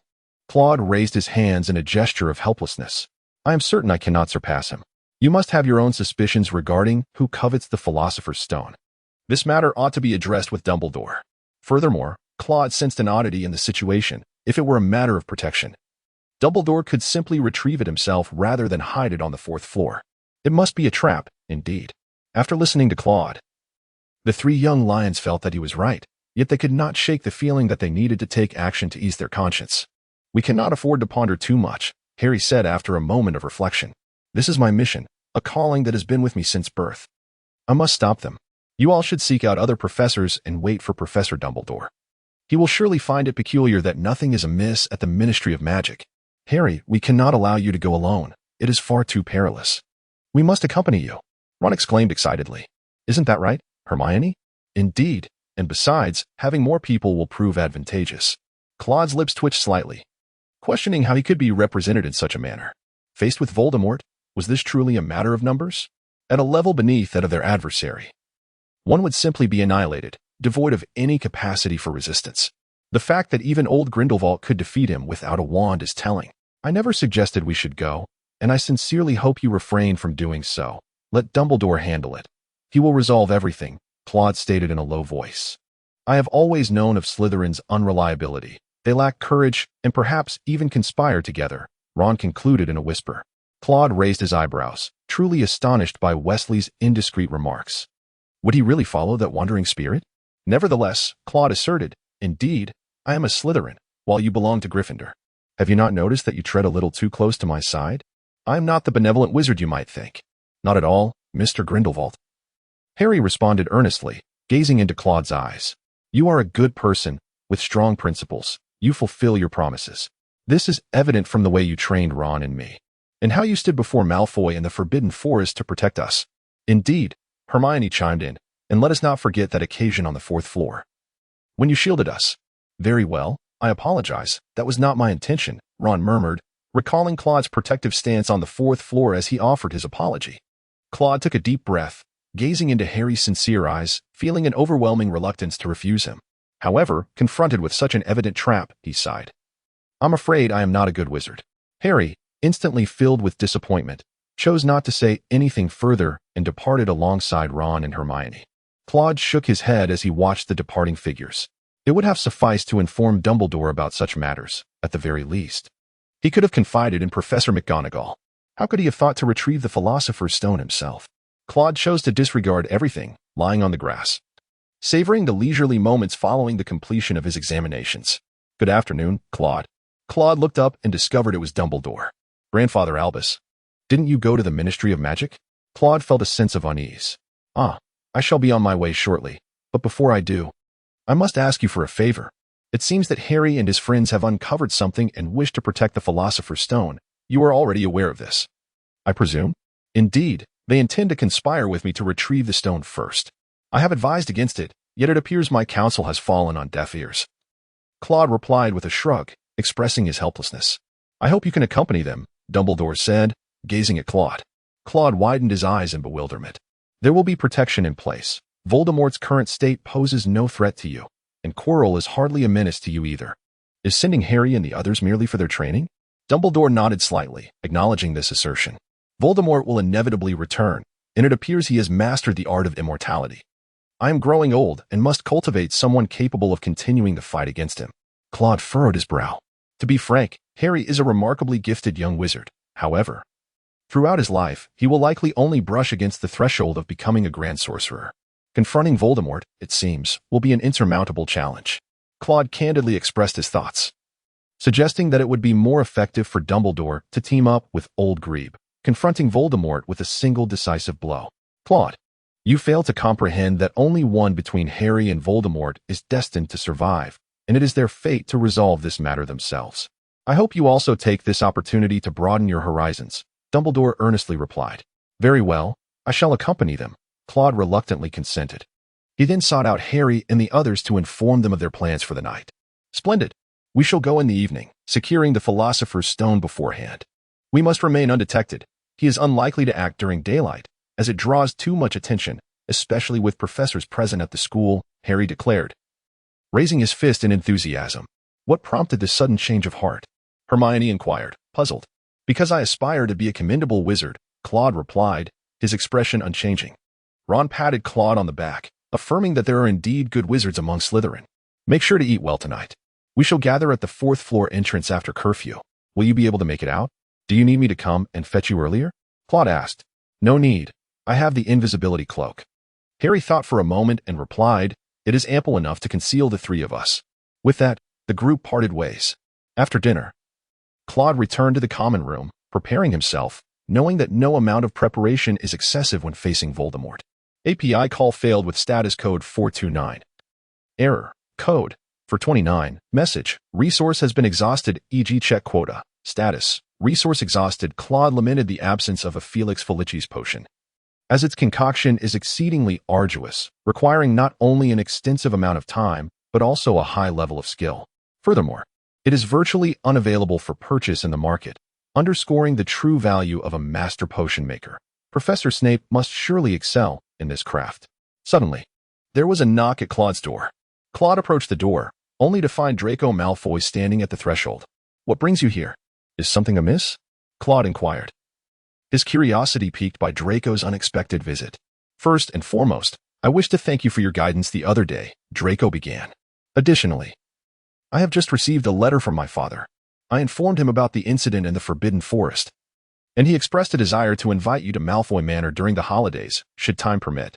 Claude pondered for a moment, suspecting that old Malfoy was quite alarmed upon hearing that Voldemort was still alive. It was rumored that the Malfoy family had hastily distanced themselves from him following his downfall, likely seeking to confirm Voldemort's status with him. Certainly, I shall write to you before I depart. Given that there is no formal invitation, I shall refrain from a formal reply, Claude remarked to Draco. Of course, it is merely a dinner, with no one else in attendance. With that, Draco bid Claude good night and took his leave. API call failed with status code 429. Error. Code. For 29. Message. Resource has been exhausted, e.g. check quota. Status. Resource exhausted. Claude pondered that it seemed Voldemort had only just arrived, and fortunately, he had delayed his entrance, avoiding a direct encounter. There were still some mechanisms inside. Let Voldemort confront them first. However, it struck him as odd that Harry, Hermione, and Ron had yet to arrive. API call failed with status code 429. Error. Code. For 29. Message. Resource has been exhausted, e.g. check quota. Status. Resource exhausted. Claude chuckled to himself, lamenting that after 2 consecutive encounters, he would surely find himself on Voldemort's blacklist. Should he successfully regain his former strength, he might ascend to the top ranks of the assassination list. Perhaps Dumbledore would claim the first position, followed by Harry Potter, and then himself? After a brief wait, Claude discerned footsteps approaching, yet he could see no one moving before him. Mr. Grindelwald, are you there? A soft voice inquired, revealing Hermione's presence. Claude rose to his feet. Dispelling the illusion spell that cloaked him, his gaze fixed intently on the source of the sound before him. In that moment, a grand, cloak-like garment was unfurled, revealing 3 figures concealed beneath. The last time Claude had observed them, his view had been unclear. Now, standing in close proximity, he was certain that this was not crafted from the hide of an invisible beast. It evoked memories of the invisibility cloak from the fabled Deathly Hallows, a relic that old Greg had long coveted. He had even adopted it as his emblem. You have arrived later than I, and even later than him. When I arrived, I overheard that he had just passed through the passage. Claude addressed the 3 individuals. Why did you not stop him? Ron inquired, astonished. How could I possibly stop him when I am no match for him?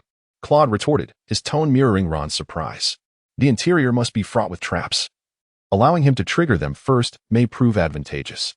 By the time he is finished, he will surely be exhausted, and perhaps we can easily defeat him, Hermione added thoughtfully. Then we must not delay any longer. Let us hasten inside, Harry urged the group. Claude walked ahead and opened the door. Upon entering, he beheld Lewis sprawled on the ground, beside him a harp gently emanating soothing melodies. Claude lightly waved his wand, allowing the claw of Rui to withdraw from the trapdoor, while also ensuring that the music of the harp lingered a little longer, avoiding an abrupt cessation. Peering into the trapdoor revealed a dark abyss below, obscured from sight. I shall descend first. Await my signal before you follow. Should I fail to provide a signal, seek out the professor immediately for assistance. Do you understand? Claude addressed the trio, who promptly nodded in agreement. Taking a deep breath, Claude cast a levitation charm upon himself, poised to unleash a protective spell at any moment, and then leaped into the void. The descent was not as profound as Claude had envisioned. He landed upon a patch of vegetation, soft to the touch. It's safe down here. You may jump down, he called up to the others. The three exchanged glances before each one leaped down in succession. How peculiar that someone would arrange for such a landing of plants, Ron remarked, intrigued. No, this is Devil's Snare, Hermione suddenly shrieked. I recognize it. Professor Sprout spoke of it. Devil's Snare thrives in dark, damp environments and is averse to light and heat, Hermione continued. Claude, fearing that the flames of the spell might engulf several individuals, promptly unleashed the Lumos charm. As the incantation resonated, the infernal web immediately recoiled, retreating to a shadowy refuge beyond the reach of light. Claude was somewhat contemplative, pondering why the mechanism here employed the Devil's Snare. It was not that the Devil's Snare lacked potency, but rather that it was exceedingly well known. Most individuals were aware of its tendencies, making its use glaringly obvious even to a first-year wizard. Voldemort, too, would likely have discerned this, yet he willingly chose to play the role of a sparring partner. For Dumbledore must have used a genuine Philosopher's Stone as bait. Voldemort's intention, it seemed, was to engage in a game of heroic adventures while secretly consuming the bait. Well done, Mr. Grindelwald, and you too, Hermione, Harry encouraged the pair. The group continued along the corridor, and after a short distance, they heard rustling sounds accompanied by a clattering noise. They arrived at the end of the passage, revealing a brightly lit chamber. The room was lofty, filled with keys enchanted to fly about, each adorned with a pair of delicate wings, while on the opposite side stood a large, locked door. Claude attempted to unlock the door, only to discover that it was ensnared by a magical array. Without a key, the only means to unravel it would be through a laborious method, painstakingly dismantling the magical pathways one by one, a task that would undoubtedly consume a considerable amount of time. It seemed that the only solution to this predicament was to ascend into the heavens in search of a key. Claude glanced at his companions, gesturing for them to direct their attention toward the corner. There, neatly arranged, were 4 flying broomsticks. Upon witnessing this scene, Claude could not suppress an inward jest at Dumbledore's overt display. Was such blatantness truly necessary? Claude glanced at Harry and the others, wondering if they had yet to perceive the obvious nature of the test before them. Surely, Harry and Ron could be excused, but Hermione, too, had failed to notice? The tension was palpable, and it seemed this was part of Dumbledore's design. I understand now. We must mount our brooms to seize a key and unlock this door, Harry declared with certainty. You 3 should ride. Perhaps the keys will assault you while I provide protection, Claude instructed the oblivious trio. In agreement, Harry and his companions each took a broom and soared into the air. As anticipated, the keys began their pursuit. Below, Claude lazily batted away the keys that approached, though he occasionally allowed a couple to slip through, eliciting shrieks from the others as they were struck. True to his reputation as the youngest seeker in a century, Harry captured a key within mere minutes, prompting sighs of relief from Ron and Hermione. The trio descended, arriving before the grand door. I apologize. The distance was too great for me to provide adequate protection, Claude said, his brow furrowed with self-reproach. Yet internally, he reveled in the challenge, believing that this was the essence of trial and tribulation. Otherwise, the endeavor would lack significance. It's all right. We don't hold you accountable, Harry replied nonchalantly, hastily inserting the key into the lock to open the door. However, darkness enveloped them inside. To maintain his cover, Claude stepped in first, as the others followed. The room suddenly illuminated, revealing a colossal chessboard at its center, adorned with stone pieces taller than themselves. Before them stood the black pieces, while the white ones loomed at the far end of the chamber. It seems we must play a game of chess to proceed, Ron, the perplexed lion, queried, uncertain. Recognizing Ron's chess skills, both Harry and Hermione admitted their inadequacy, while Claude, having discerned the nature of the challenge, also confessed his lack of expertise, suggesting Ron step in. Yet, in keeping with tradition, I shall make an attempt first, Claude announced. He cautiously approached the chessboard, only to be confronted by a white piece that brandished its weapon to block his path. Claude stepped back a few paces and swiftly cast several spells, shattering the chess pieces before him. However, in an instant, the pieces restored themselves to their original state. Are we to play the role of the chess pieces? Inquired the Mongolian lion, Ron, addressing the Black Queen. The queen turned her head and nodded in response. Then, Harry, you shall assume the role of the bishop, Hermione. You will be the castle. Mr. Grindelwald, you will take on the role of the knight, and I shall be the knight. Ron quickly assigned roles to each participant, and thus began an exhilarating game of human chess. However, the situation was quite precarious, as Ron needed to safeguard his comrades from being struck, leading to numerous missed opportunities. Nevertheless, it must be said that Ron possessed a remarkable talent for chess, and he eventually discerned an opportunity. Listen, I must sacrifice myself now. Allowing you to checkmate the opposing king, Ron declared gravely. No, Ron, you will be harmed, Hermione replied, her voice filled with concern. There is no other way. This is the only path to victory. Surely you do not wish for the Philosopher's Stone to be taken from us? Ron fixed his gaze upon Harry, urging. Once I fall, do not stray. Ensure you checkmate him. With Ron's command, he willingly threw himself into danger, and the others remained still, successfully checkmating the White King. Once the game concluded, the group hurried towards Ron. He had merely fainted. He was not seriously harmed. Claude examined him and remarked, I have brought some white fresh herbs. My healing magic is not particularly adept. Now, Hermione, you take good care of him while Harry and I return. Claude assigned Hermione to look after Ron while he and Harry pressed on. Nonetheless, Claude held a deep admiration for Ron's bravery. As he was willing to sacrifice himself to create opportunities for his teammates, this exercise was not in vain. Before Claude and Harry continued their journey, Hermione shared her deductions with them. The first challenge pertained to herbology, imposed by Professor Sprout. The second challenge would undoubtedly involve a spell cast by Professor Flitwick. And the third challenge was clearly related to Professor McGonagall's transfiguration. Thus, Hermione speculated that the following challenges would certainly include Professor Snape's potions and Professor Quirrell's trials. Claude held a measure of admiration in his heart. Hermione was indeed remarkably intelligent, capable of discerning the questioner through various spells. She would undoubtedly excel as a scholar in the future. However, to his surprise, the next challenge was not a potion, but rather a troll, which had already been rendered unconscious upon the ground. Claude pondered that this was likely a challenge set by Quirrell. However, its placement here seemed remarkably out of place. The other challenges were established by the four house heads, while this one was not, and the professor was not a long-serving teacher at Hogwarts. Why had Dumbledore chosen to do this? Was it to allow Voldemort to witness the Philosopher's Stone firsthand? To entice him to willingly engage in a game alongside a few young wizards? This challenge had already been resolved. We must hasten to enter. Furthermore, we have a hypothesis that we have not shared with you, Mr. Grindelwald, Harry remarked, gazing at Claude. Oh, what hypothesis? Claude inquired. We have deduced that Snape is an inside man, Harry asserted confidently. Numerous peculiarities regarding Snape had already been noted, and he had persistently interrogated Professor Quirrell. He must be seeking to uncover the troll's vulnerabilities. He should have been aware of the other challenges well in advance of their arrangement, Claude realized. No wonder Hermione had guessed that there was still Professor Quirrell's challenge. However, Potter, I must insist that Professor Snape is not the traitor, Claude said to Harry with a hint of helplessness. The two did not engage in any further debate, circumventing the foul-smelling troll and entering the next chamber. This room, however, presented no peculiar mechanisms. It merely housed a table adorned with 7 oddly shaped vials. Yet, as soon as they stepped inside, a black magical flame ignited before them, while a purple flame flared up behind them. There lay a piece of parchment. Harry approached and picked up the parchment.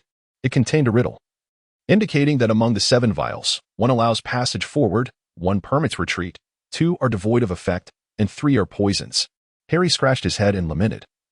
This is dreadful. I am not adept at riddles. If only Hermione were here. Mr. Grindelwald, are you skilled at puzzles? I am not particularly good at riddles. Harry expressed his frustration, just as Claude interjected, but I excel at potions. Thus, Claude began to carefully examine the vials from left to right, taking caution to avoid any deadly poisons that Professor Snape might have concealed. This vial is poison, he declared upon inspecting the first. This one is a potion. Aha. This vial allows us to move forward. By the time he reached the 3rd vial, Claude had already identified the potion for advancement. This vial is poison.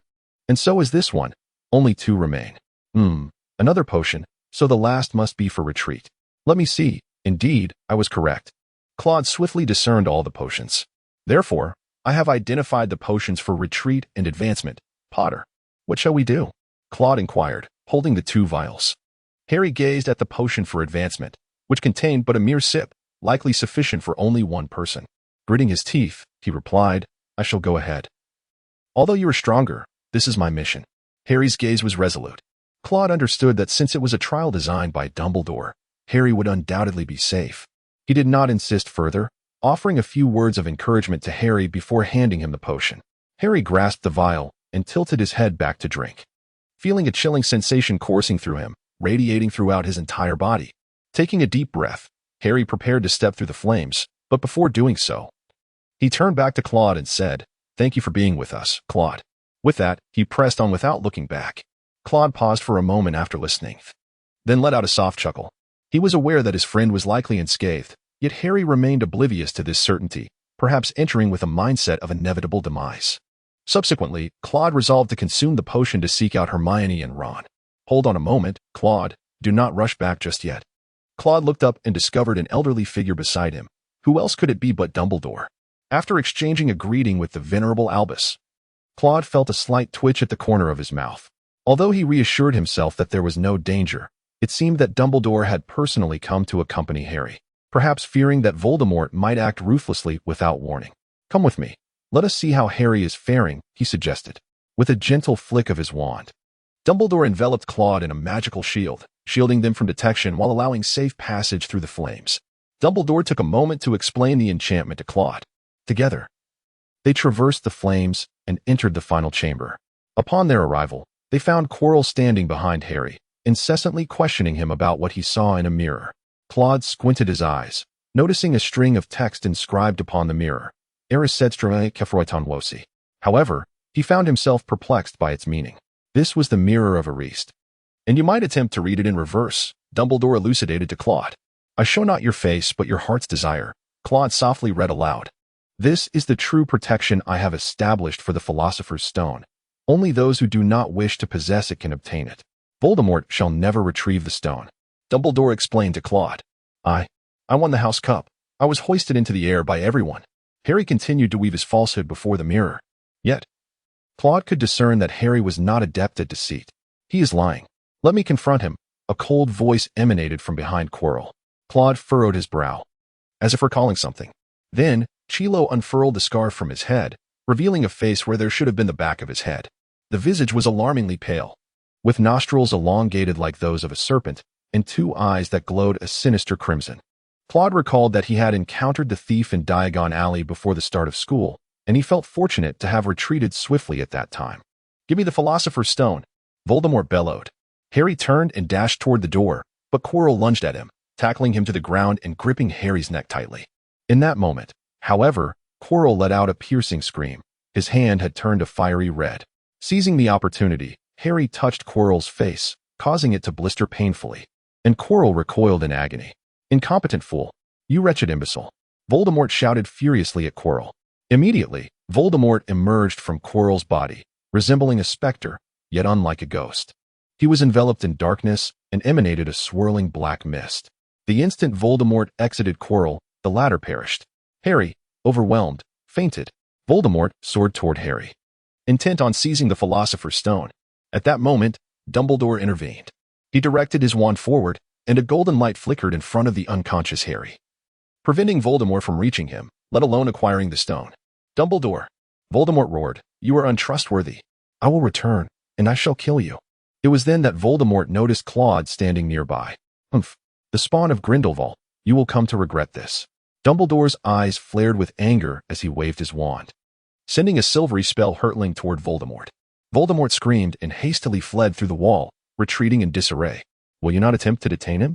Claude questioned, puzzled. Given Dumbledore's magical prowess, it seemed an easy task. It is futile. In his current state, he is nearly indestructible.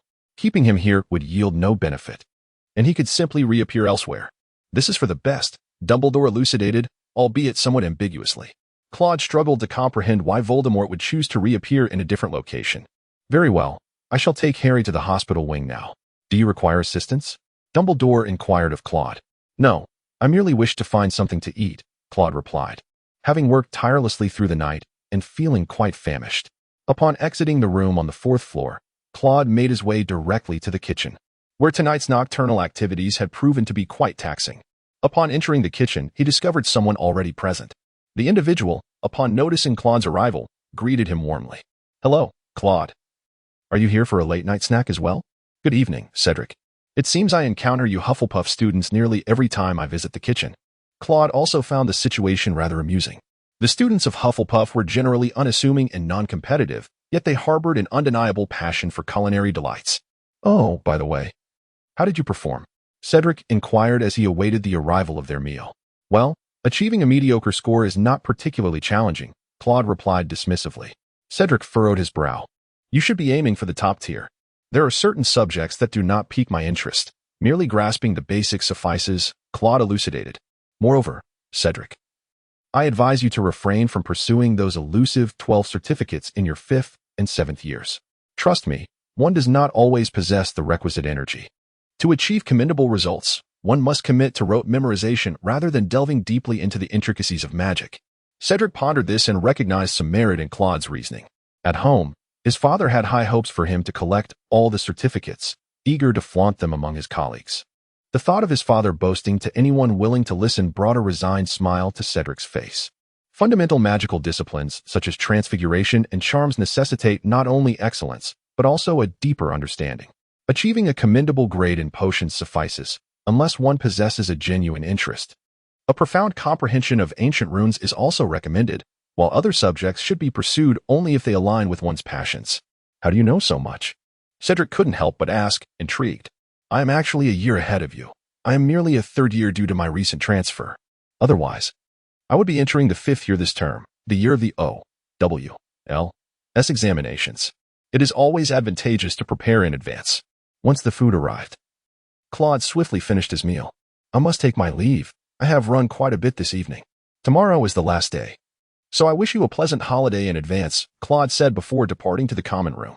The following evening marked the end-of-year banquet, and the hall was filled to capacity. This term, Slytherin, through their diligent efforts, unsurprisingly claimed the championship. The hall was adorned in shades of green and silver. This marked Slytherin's 7th consecutive victory of the House Cup, a fact that incited considerable resentment among the students of other houses, particularly the Gryffindors, who reacted most vocally. Claude faintly discerned the snippets of conversation emanating from the Gryffindor table. Snape leaned towards Professor McGonagall with an air of justice. However, moments later, the hall fell into a sudden silence. Claude looked up to see what was amiss and discovered Harry entering the room. A tremendous wave of discussion ensued. Rumors had circulated earlier in the day that Harry had once again vanquished the Dark Lord, presumably originating from Gryffindor. Curiously, Claude noted that he was conspicuously absent from these tales. Shortly thereafter, Dumbledore rose, and the cacophony of the hall quieted. Another year had passed. Dumbledore addressed the young wizards within the hall, announcing that some students would soon graduate and depart from this hallowed campus. He urged them to forever cherish Hogwarts and to recognize it as their home, wishing them success in crafting their own legends within the future magical realm. Next came the awarding of the House Cup. Dumbledore proceeded to announce the scores. Gryffindor with 312 points in 4th place, Hufflepuff with 352 points in 3rd place, Ravenclaw with 416 points in 2nd place, and Slytherin with 422 points in 1st place. As Dumbledore's words concluded, the Slytherin table erupted in thunderous cheers and stomping. However, Dumbledore felt compelled to raise his voice, indicating that recent events must also be taken into account, and there were additional points to be awarded. The first matter was regarding Miss Hermione Granger, who, in the face of perilous magical plants, had displayed remarkable composure in her analysis. I shall award Gryffindor 50 points for her bravery. The Gryffindor students cheered for her, while Hermione buried her face in her arms, weeping, since the time she lost points. Her fellow Gryffindors had largely met her with mockery. The second matter concerned Mr. Ron Weasley, who had triumphed in what was deemed the most spectacular game of wizard chess in Hogwarts history. Consequently, I award him an additional 50 points. The Gryffindor table erupted in fervent applause, with Percy loudly proclaiming, "That's my brother. My youngest brother, who successfully navigated Professor McGonagall as chessboard magic." The third matter regarded Mr. Claude Grindelwald, who showcased an extensive knowledge of potions. Thus, I shall grant him an extra 50 points. This announcement fell upon Gryffindor like a bucket of cold water. They had hoped that with the addition of 100 points, they might catch up to Slytherin. And now with Harry Potter's contributions, it seemed Gryffindor might claim the House Cup, only to be thwarted by the mention of Grindelwald. Some Gryffindor students cast resentful glances at Claude. Meanwhile, Slytherin was equally unwilling to concede, with Edwin glaring back defiantly. Theodore not even brandished his wand, casting a frigid stare towards the Gryffindor table. Had it not been for the considerable distance between Slytherin and Gryffindor, a confrontation may well have ensued. The fourth matter pertained to Harry Potter, who, in the face of adversaries, exhibited extraordinary courage. For this, I shall bestow upon him 60 points. Gryffindor erupted once more into exuberant cheers, and the scores now leveled between Slytherin and Gryffindor. leaving the latter with a sense of triumph while Slytherin students glared sullenly at their rivals, viewing the tie as a disgrace. Dumbledore smiled, remarking that courage manifests in many forms. Confronting enemies requires exceptional bravery, yet standing firm before friends demands an equal measure of valor. Therefore, I shall reward Mr. Neville Longbottom with 10 points. The hall fell into an astonished silence, with everyone unable to believe Dumbledore's words, until Gryffindor erupted again in raucous celebration, their cheers rising in waves. Nearby, students from Hufflepuff and Ravenclaw joined in the jubilation. Seeing that he could no longer interject, Dumbledore waved his wand, transforming the hall's decorations from silver and green to gold and red. The imposing Slytherin serpent was replaced by the Gryffindor lion. Professor Snape let out a heavy huff, reluctantly shaking hands with Professor McGonagall, his expression one of discomfort. The Slytherin students wore grim expressions, particularly the 7th years. This was their final year. And since their arrival at Hogwarts, Slytherin had always been champions. Yet now, as they prepared to graduate, they would face mockery from their predecessors. Nevertheless, Slytherin remained silent. For they respected strength, Dumbledore's actions must surely have been justified. The following day, students' belongings were collected, and a notice was distributed to each student, warning them against the use of magic during the holiday. However, Claude disregarded this warning, as he had long been aware that the so-called tracking charms could not detect individuals, and casting spells in the company of adult wizards would be attributed to others. Of course, this was common knowledge among most pureblood families. Upon boarding the train, Claude and Warren engaged in wizard card games to pass the time.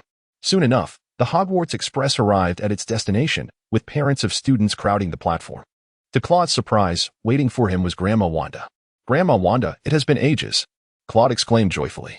Though Wanda Rogier had aged, her waist-cinched attire in black had still radiated an air of elegance and nobility, rivaling her youth. "You've grown taller," she remarked, ruffling Claude's hair. "You shall spend the first half of this holiday resting with me, and afterward, your grandfather will take you out for an excursion." Claude was taken aback upon hearing the unexpected presence of old Grindelwald. "Good day, Mrs. Rosier," Lucius Malfoy greeted as he appeared before Wanda with his wife and son. With his elongated golden locks and fair complexion, Wanda scrutinized Lucius Malfoy and inquired, "Are you the current head of the Malfoy family?" "Indeed, during this holiday. I wish to extend an invitation to Mr. Claude Grindelwald for a meal at our residence, as he has been quite attentive to my son Draco at school." "And it is a gesture of gratitude," Lucius replied. Wanda regarded Lucius with a knowing smile, perceiving his desire to seek out a new ally. However, she harbored no objections to this notion, recognizing that all of old Grindelwald's legacy would ultimately belong to Claude, whose brilliance was undoubtedly on par with that of his grandfather. Wanda then turned to Claude, seeking his thoughts, as she was not inclined to dictate every decision as a parent. A noble eagle should not be confined.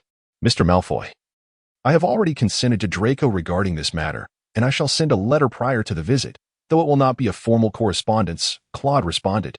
Lucius Malfoy's brow twitched slightly as he gleaned the implications from the demeanor of Wanda Rosier and Claude Grindelwald.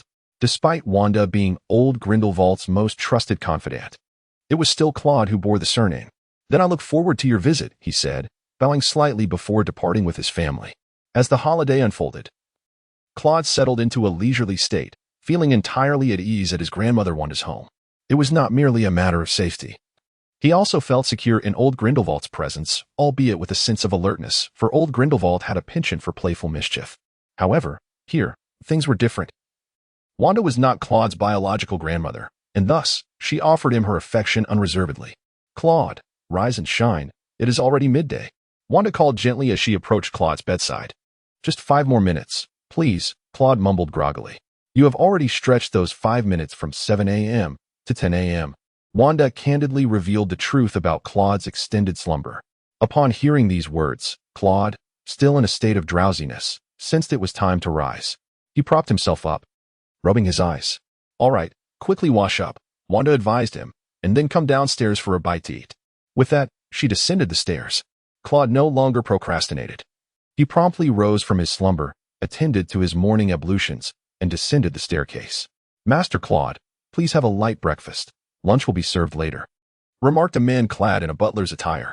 "Very well, I have mentioned this numerous times. There is no need for such formality, Virginia," Claude replied with a hint of exasperation as he regarded the butler.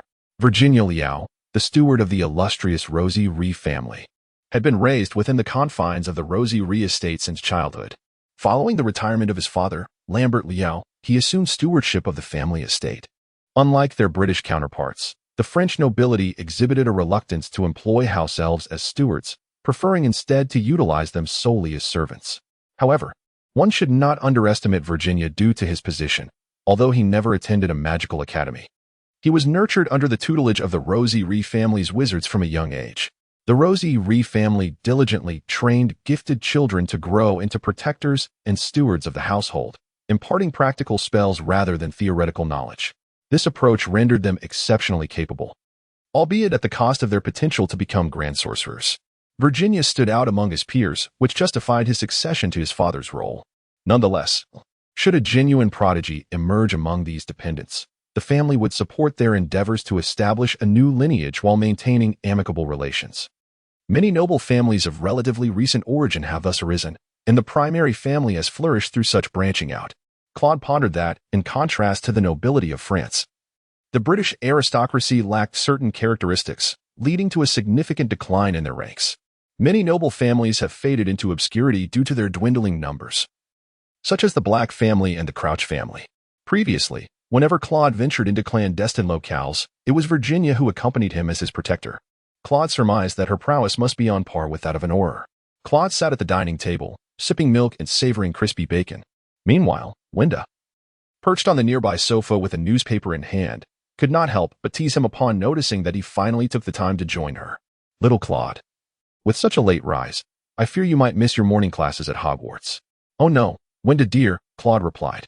I am quite diligent at Hogwarts, rising early most days.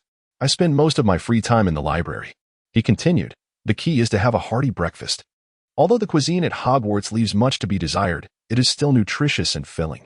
Rest assured, I am quite friendly with the house elves in the kitchen. I often request them to prepare some French dishes, and they turn out rather delightful, Claude added. Wenda huffed upon hearing this. Indeed, British cuisine is lacking. It is French fare that truly delights the palate. Claude's penchant for criticizing England seems to have been influenced by Wenda, who appears to harbor dissatisfaction with every aspect of the country. Claude speculated that perhaps the failures of the old leader were indeed a consequence of the British. By the way, when do you intend to visit the Malfoy family? They are a family that always wavers in their loyalties and possesses little beyond wealth, Wenda casually inquired. I plan to go in a few days. I need to delve into some research first.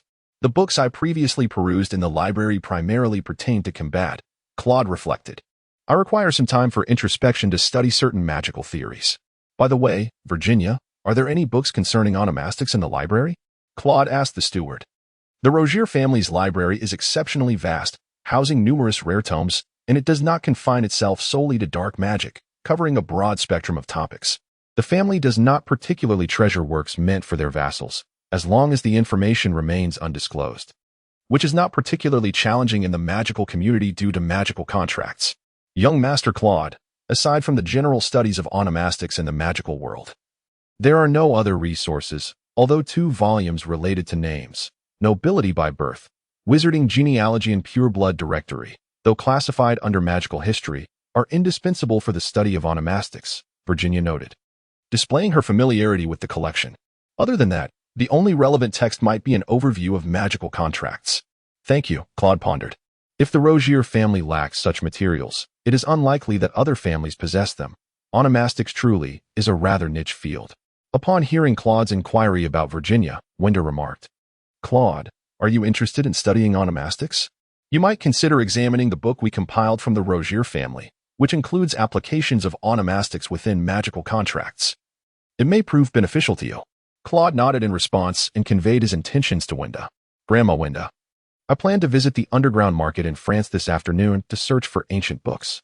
Wenda suggested, then let Virginia accompany you on this excursion. Wenda made the necessary arrangements for Virginia.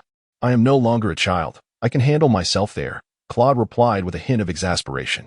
Virginia insisted, young master. It would be wiser for me to accompany you. Although your magical prowess rivals my own, you still lack experience in navigating the underground market. Allow me to guide you in this unfamiliar realm. Claude reflected on his solitary visit to the underground market, which had taken place in Austria. His experience was rather limited, and without Virginia's company, it was unlikely that Grandmother Wanda would approve. However, upon returning to England, he could explore this aspect further. The underground market there had developed a certain prominence, situated adjacent to Diagon Alley, known as Nocturne Alley. After his visit to the Malfoy family, he intended to venture into this intriguing Nocturne Alley. It appeared that for this trip to the Malfoy residence, Grandmother Wanda was inclined to allow him to go alone, as she wished for Claude to gain more experience in this regard. The Rogier family's estate was located in the suburbs of Dijon, France, a locale favored by many French families as their territory. Dijon could be considered an owl city, with owl symbols adorning various corners of the town, a remnant of the influence wielded by French wizards during the era of the Duchy of Burgundy. Unlike other nations that persecuted wizards, the Duchy of Burgundy employed certain wizards as court magicians to aid in governance. Wizards, in turn, utilized owls to convey messages, which gradually infused the city of Dijon with a multitude of owl motifs. After Claude and Virginia stepped out, Virginia guided Claude in a carriage towards the southeast. Young master, there exists an underground market in Dijon, albeit of modest scale, Virginia informed Claude. The underground markets throughout France are relatively limited, as the French Ministry of Magic exerts significant pressure on dark wizards. It's fine. We'll take a look first. If I find nothing of interest, I shall explore Nocturne Alley in England, Claude replied.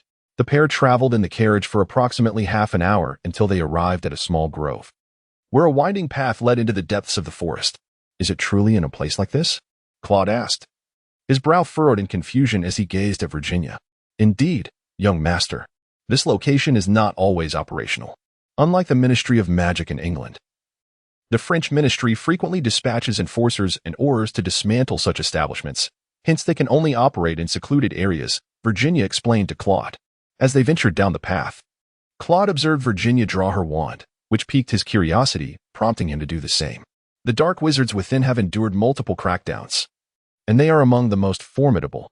We must exercise caution, Virginia stated, her expression grave. Claude nodded, casting a heightened perception spell upon himself before proceeding forward alongside Virginia. Both donned their hoods, concealing their true identities. Hold on a moment, you two. Tickets, please, suddenly interjected a wizard emerging from the shadows, his wand firmly in hand as he scrutinized Claude and Virginia. Virginia adeptly retrieved several galleons, handing them to the man, who then permitted their passage. Young sir, entering here necessitates a fee. The organizers are responsible for ensuring everyone's safety and will collect a venue charge. Of course, this is primarily for protection against dark wizards. Should the Ministry of Magic arrive, they will flee, though a signal will be given. Upon traversing the narrow path, Claude discovered a realm unlike any other. At the heart of the forest lay an expansive clearing, vast enough to accommodate a Quidditch pitch, flanked by several makeshift wooden structures serving as a tavern and an inn.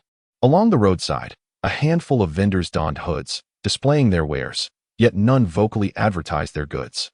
My dear sir, here one must rely solely on their discerning eye for purchases. Treasures may be unearthed, yet one might also fall victim to deception, Virginia remarked, gesturing towards a nearby vendor.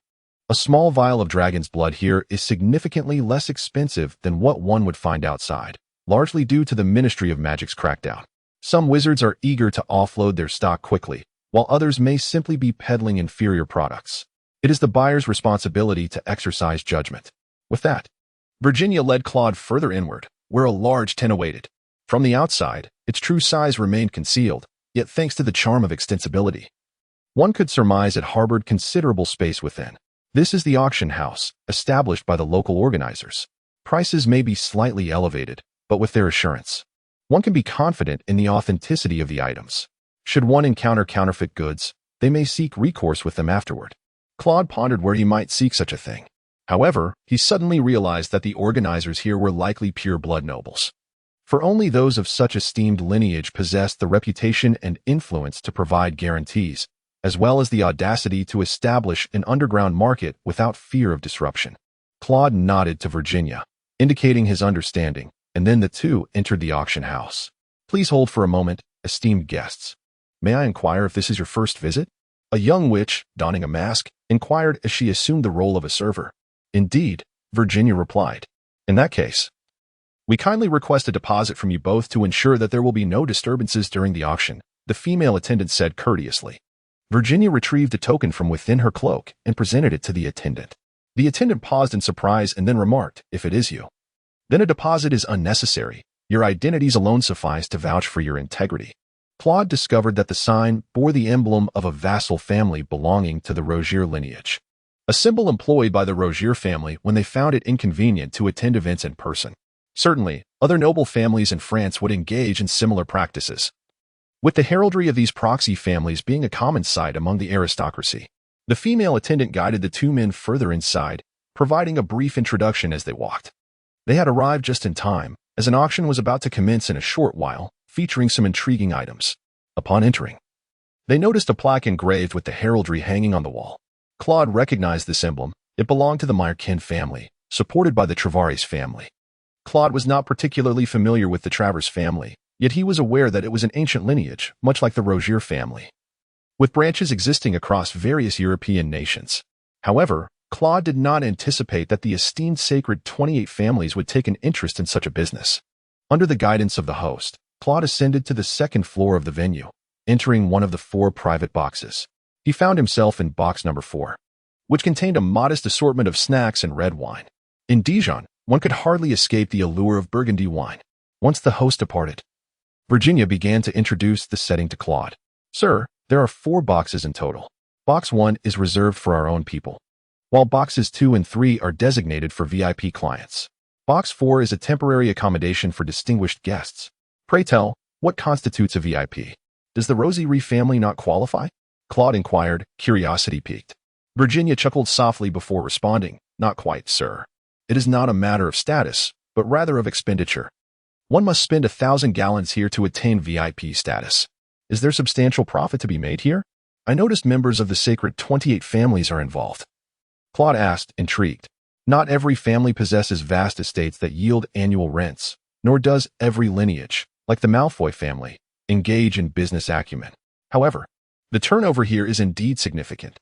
The transactions operate on a commission basis, requiring a 20% fee to be paid to the auction house, typically shared between buyers and sellers. Virginia paused before continuing. The small vendors outside merely pay a fee to remain for a day. Coupled with the earnings from taverns and inns, the profits are considerable. Moreover, the Travers family is not limited to this one marketplace. They likely own dozens in France, some of which are controlled by other families, with the Travers family being the largest among them. API call failed with status code 429. Error. Code 429. Message. Resource has been exhausted, e.g. check quota.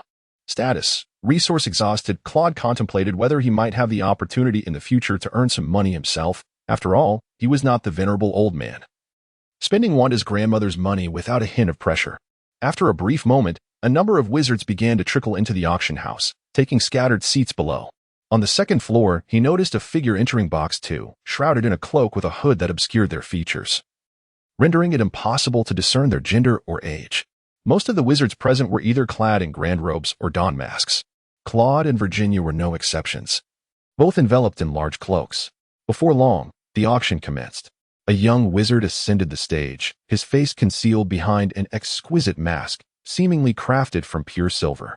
He struck a small hammer, capturing the attention of the audience, then cleared his throat and proclaimed, "Welcome to the auction. I shall be your host today. While many of you may not be regular patrons, we have a number of new faces, so I shall outline the rules.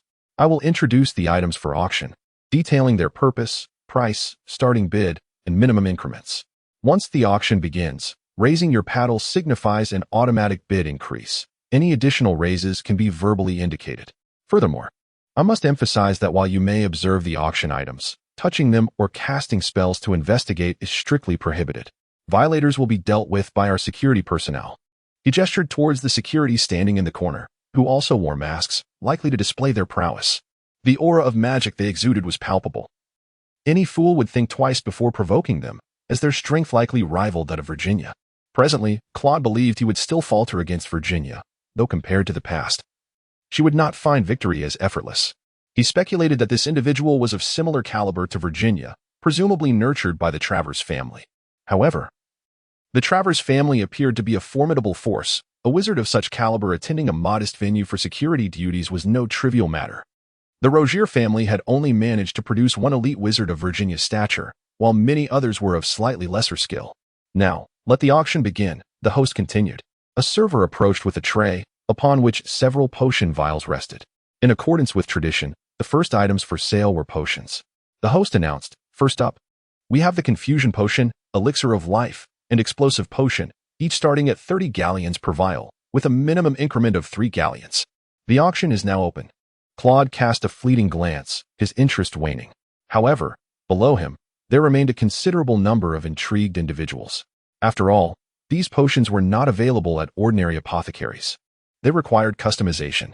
To obtain such bespoke concoctions, one would likely need to part with nearly 50 galleons for a single vial. Claude could not help but ponder that Professor Snape was likely quite affluent, with his esteemed title as a master of potions. The brews he concocted would undoubtedly be of superior quality and correspondingly expensive. The young wizards at Hogwarts seemed to take for granted the presence of such a potions master. It is worth noting that public classes conducted by potion masters outside were charged by the minute. It was not long before 3 vials of potions were sold for over 40 galleons. Claude mused that these wizards were rather wealthy. Next on the agenda were 2 vials each of the Polyjuice Potion and the Enhancer, priced at 70 galleons apiece, with each increase no less than 5 galleons. Both potions required a considerable amount of ingredients and longer brewing times, and were subject to regulation, making them likely unavailable at the apothecary. Claude surmised that the final selling price would reach around 100 galleons. As anticipated, the Polyjuice Potion was sold for 95 galleons and 15 sickles, while the Enhancer fetched 90 galleons and 12 sickles. Finally, the piece de resistance of the potions, the Veritaserum, was presented. The host lifted a small vial of the Veritaserum and introduced it, assuring the audience of its potent efficacy and the product's compliance with quality standards. The starting bid for this vial was set at 100 galleons, with no limit on price increases. Claude pondered the rarity of the Truth Serum, considering the precious materials required for its creation. Among them, the nearly extinct echo bird, whose feathers were exceedingly difficult to procure. It seemed likely that these potions had been supplied by the family alchemist of the Traverse lineage, ensuring that the auction was filled with remarkable items. Below, few raised their paddles, with most merely calling out bids. The auctioneer did not deter the crowd. Rather, he relished their enthusiasm, knowing that higher bids would yield greater profits, thereby increasing his own commission. Soon enough, the Truth Serum reached a bid of 280 galleons. Claude had no intention of acquiring it. His purpose for attending was primarily to observe and broaden his understanding. Additionally, truly powerful wizards did not require such concoctions. They were adept at the art of mental domination and influence, although Claude had not yet attained such prowess. He possessed the ambition and resolve to avoid reliance on external aids. Ultimately, the Truth Serum was sold for 290 galleons, a price that, while not insignificant, was justifiable given the rarity of the potion. Even if one managed to gather the necessary materials, there was no guarantee of success in brewing it according to the potion's tome. Congratulations to Lot 14 for the successful acquisition of the Truth Serum, the auctioneer announced. And the focus shifted to a selection of magical artifacts. Claude observed as a severed hand was placed upon a tray. This was known as the Hand of Glory, a companion for nocturnal endeavors. Once a candle was inserted, only the holder could perceive the emitted light, rendering it invisible to others, even capable of piercing the darkness created by Peru's stealth smoke bombs. It was indeed an indispensable tool for nighttime operations. Young master, the Hand of Glory is considered a prohibited item. Its danger lies not in the object itself, but in the cruelty involved in its creation. This hand is an alchemical artifact fashioned from a genuine human hand. The specifics of its fabrication elude me, Virginia explained to Claude. The starting bid was set at 100 gallons, with increments of no less than 5 gallons. The auctioneer continued to elaborate on the Hand of Glory's price. Ultimately, it was sold for 230 gallons, a sum that held little value for Claude, who refrained from bidding. Subsequently, several rare magical materials were introduced, including the venom of the 8-eyed giant spider. This venom is exceedingly rare, as the deceased 8-eyed giant spider's venom dries up, while the living creature is classified as a 5-star dangerous dark magical entity.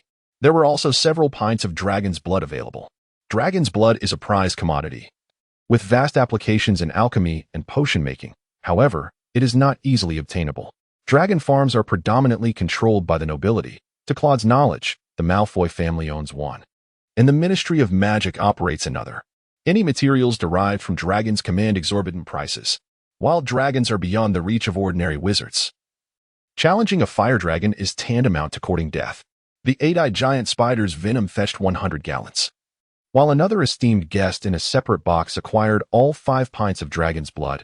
Each pint sold for 100 gallons. Although dragon's blood is highly versatile, it cannot be utilized directly, and few of these casual black wizards possess the ability to brew potions. Now, for today's final auction item. With this declaration, the host signaled for another tray to be brought forth. Upon it lay a scroll of parchment, faintly emanating magical energy. This was an ancient magical contract, which, according to our appraisers, dates back approximately 500 years. Its purpose is to formalize an agreement between two parties, the content of which can be inscribed on the spot. However, the peculiar principle of violation is the loss of one's name. Upon hearing those words, Claude's pupils constricted, for the loss of a name was an exceedingly peculiar matter. It seemed to lack any binding force. However, having delved into the study of onomastics, he understood that names are far from trivial. This loss likely signified the forfeiture of a sorcerer's identity. "Virginia, how much money have we brought today?" Claude inquired of the steward, as he was eager to acquire this item for further examination. "Do not worry, young master," the steward reassured him. "Our status allows us to settle the payment at a later time. Even if we do not have sufficient funds today, it is of no consequence." API call failed with status code 429. Error. Code 429. Message. Resource has been exhausted, e.g. check quota. Status. Resource exhausted. Upon hearing the host's words, Claude felt a surge of amusement. Perhaps today he might seize an unexpected opportunity. He promptly raised his paddle, initiating a bid. However, it seemed that the audience below held a modicum of interest, as a few individuals joined in the bidding. Yet, upon observing Claude's immediate response to raise the bid again, they gradually withdrew. For no ordinary patron would dare to compete with those in the VIP section, not solely due to status, but also because of the insurmountable financial disparity. After a while, the price reached 65 gallons, leaving only Claude's bid in contention. At that moment, a young woman's voice emanated from box 2, declaring 100 gallons. Upon hearing those words, Claude furrowed his brow. It wasn't so much the expense that troubled him, but rather the presence of VIP participants, making the acquisition seem rather daunting. Claude decided to gauge whether this was merely a casual shout or a genuine desire. 150 gold crowns, Claude proclaimed. 200 gold crowns, came the counter from box 2. 300 gold crowns. Claude continued to raise the bid. Claude's face remained impassive, yet internally he felt utterly dismayed. It seemed that the price today would be considerably elevated. The host, however, was secretly delighted, initially believing that this would fetch merely around 70 gallons.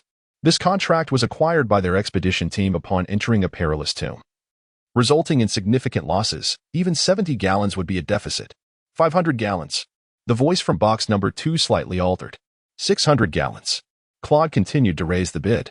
612 gallons. From box number 2, there was a hint of gritted teeth. Upon hearing this, Claude felt a surge of amusement. It seemed that the individual in box No. 2 did not possess substantial funds. Consequently, Claude proposed an even more infuriating price, 617 gallons. He merely added the smallest increment.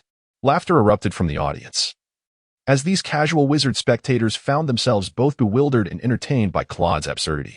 Host, as a VIP client, may I pay a portion of the deposit in advance and receive the remainder later? Box number 2 seemed reluctant, attempting to inquire with the host. Regrettably, that is not permissible, dear guest. I sincerely apologize, the host responded with genuine regret to box number 2. He was aware that box No. 2 was also occupied by nobility, albeit not of this nation. Under ordinary circumstances, the auction house would have acquiesced, but given the presence of the Rogier family, they favored local aristocracy over foreign nobility. Humph. The individual in box number 2 let out a heavy scoff, subsequently refraining from bidding further. Claude obtained the magical contract with a bid of 617 gallons. We extend our gratitude to all the guests present today. This auction has concluded, and we warmly invite you to join us next time. The host bowed gracefully, expressing appreciation to those in attendance. After the event, Claude and Virginia made their way backstage to collect their belongings. This contract is for you, a staff member said as they handed it to Claude. We shall send the payment shortly. Virginia produced the token to show the staff member. Upon seeing it, the staff member nodded, acknowledging the trust that exists among the nobility, ensuring that their reputations would not be tarnished over such a trivial matter. However, this scene caught the attention of a guest in box 2, who had come to claim their purchase of dragon's blood. Why are they allowed to settle payment later while I am not? Do they deem my status insufficient or my means inadequate? The individual expressed their displeasure, questioning the staff member. The host, noticing the commotion, hurried over, I apologize, esteemed guest. This arrangement stems from our ongoing business relationship, which has always been the practice. Others do not enjoy such privileges. Despite the host's explanation, the individual remained quite irate. I recognize that family crest. I understand its implications. The Rogier family, is it? Humph. I shall remember that French nobility, the guest in box 2 scoffed. Virginia drew her wand, subtly directing it toward the individual, her expression stern. You would do well to tread carefully. The reputation of the Rogier family is not yours to tarnish. The host, overhearing this exchange, wore a displeased expression, for to belittle the Rogier family was to cast aspersions on their own family, the Travers. At this moment, Claude stepped forward, wishing to alleviate any lingering concerns this individual might have regarding the Rogier family. Although Claude was acutely aware that Grandmother Wanda harbored no fear of this person or the ensuing troubles, he nonetheless desired to contribute in some manner. Every grievance has its origin, and every debt has its debtor. The Rogier family is merely assisting me. Remember my surname, Grindelwald. Claude intoned, casting a piercing gaze at the individual. Upon hearing this, the person stiffened, seemingly struggling to fathom that the young wizard before him hailed from the esteemed Grindelwald lineage. It appeared the rumors were indeed true. Gellert Grindelwald was not imprisoned as purported. The host was equally astonished, noting that it was not the Rogier family making the purchase this time. However, considering the connection between the head of the Rogier family and Grindelwald, it seemed perfectly reasonable. What of Grindelwald? Indeed, our family cannot contend with the great wizard. Yet you are not a great wizard. A patron from box number 2 articulated the undeniable truth. Upon hearing these words, Claude slightly furrowed his brow. It appeared that this individual was likely of noble descent. Such wealth to attend an auction could only belong to someone of high standing. However, this person did not seem to belong to the nobility of their own country. The French nobility remained united in their dealings with foreign peers. While I am not a grand sorcerer, the future will reveal much. Claude was undeterred by her verbal jabs, having encountered such remarks countless times at Durmstrang. Perhaps we should not remain so adversarial. What if we approach this differently? Shall we consider a trade? The tone of the individual shifted suddenly, becoming less confrontational. Not interested. Claude replied, genuinely unenthusiastic about her offer. I have numerous other matters to attend to and lack the time for such negotiations. Subsequently, Claude and Virginia prepared to return home. As the security personnel from the auction approached, keenly observing both parties to prevent any altercation, the individual dared not make any sudden movements. Virginia, how would you assess that person's skill? Claude inquired, having sensed nothing of her aura. Young master, I could only discern a hint. She appears to be quite adept. However, she seems distinct from traditional wizards, which may explain why you could not perceive her presence. She might well be a non-human sorceress, perhaps of mixed heritage with magical creatures. Virginia responded. Furthermore, young master, you need not defend the Rogier family. They have endured for so long that such individuals' grudges hold little weight. Even if she is also of noble lineage, Virginia added. Isn't this just giving old Grindelwald something to occupy himself with? How can he solely expend Wanda's resources without contributing anything? Claude chuckled. Virginia shook her head. She dared not speak carelessly about SAPI call failed with status code 429. Error. Code. For 29. Message. Resource has been exhausted, e.g. check quota. Status. Resource exhausted. Claude furrowed his brow. Realizing that this was a protective enchantment imposed at the time of the contract's creation, without the corresponding spell to unravel it, he feared it might jeopardize the contract itself. However, during his last inquiry with old Gur, he had learned of an ancient incantation meant for analysis. Gur, Claude murmured softly, while simultaneously tapping the parchment. Suddenly, vast arcane symbols emerged upon the parchment, interconnected by delicate lines of magical energy. Claude gazed intently, realizing that such a seemingly simple contract was adorned with an abundance of arcane script. This only reinforced his conviction that the abandonment of one's name was far from a trivial matter. The complexities of the inscriptions overwhelmed him. He recognized only a few, yet discerned elements that suggested the siphoning of ambient magical energy as well as references to names. However, he pondered the inclusion of light magic inscriptions. In a short span, Claude felt a surge of dizziness, understanding that this was a consequence of scrutinizing the intricate and potent magical texts for too long. Consequently, he decided to cease his efforts.